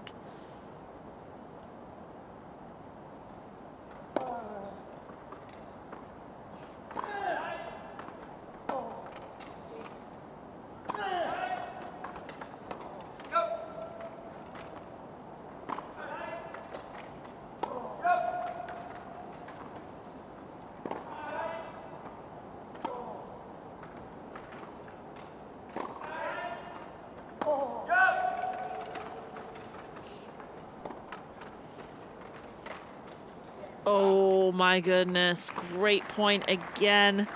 He knows he's covering his face. That was a big, big point. Really easy. It wasn't actually an easy volley because it was dropping so quickly and it was so low, but that does give the Japanese team 2 break points.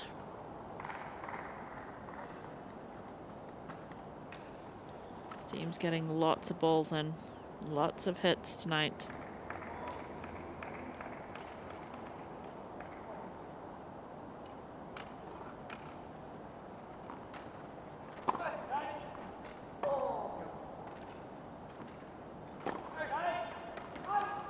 Just out. 30. It's not getting a little close to that. Doesn't take one more push around it.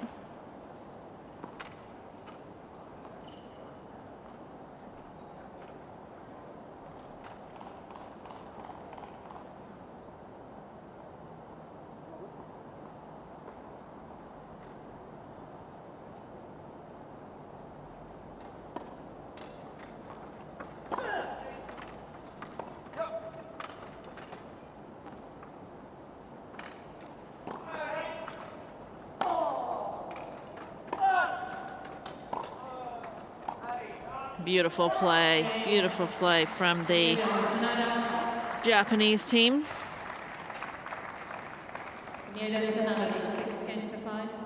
They break, and that gives them a 6-5 lead in the first set.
Time.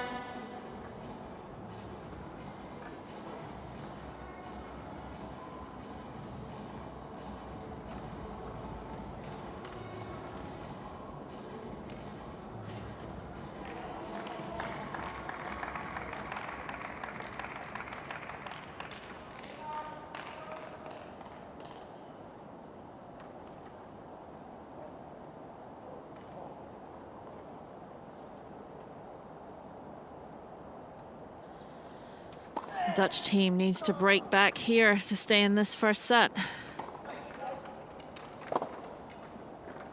That's going to be too good.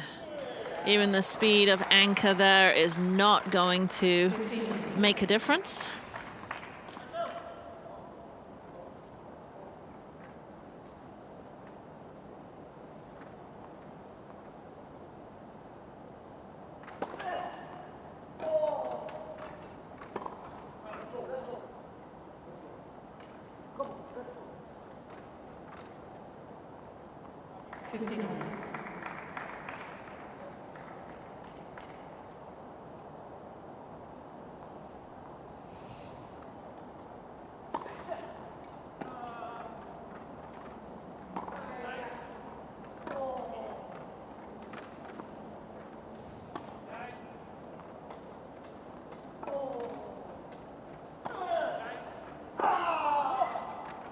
Yep, perfect again. They like that play. They're using it really well. Coming in again, take the swinging volley. And the Dutch team not able to do too much with it. And then Caneda's just on top of the net, able to use any angle that he would like.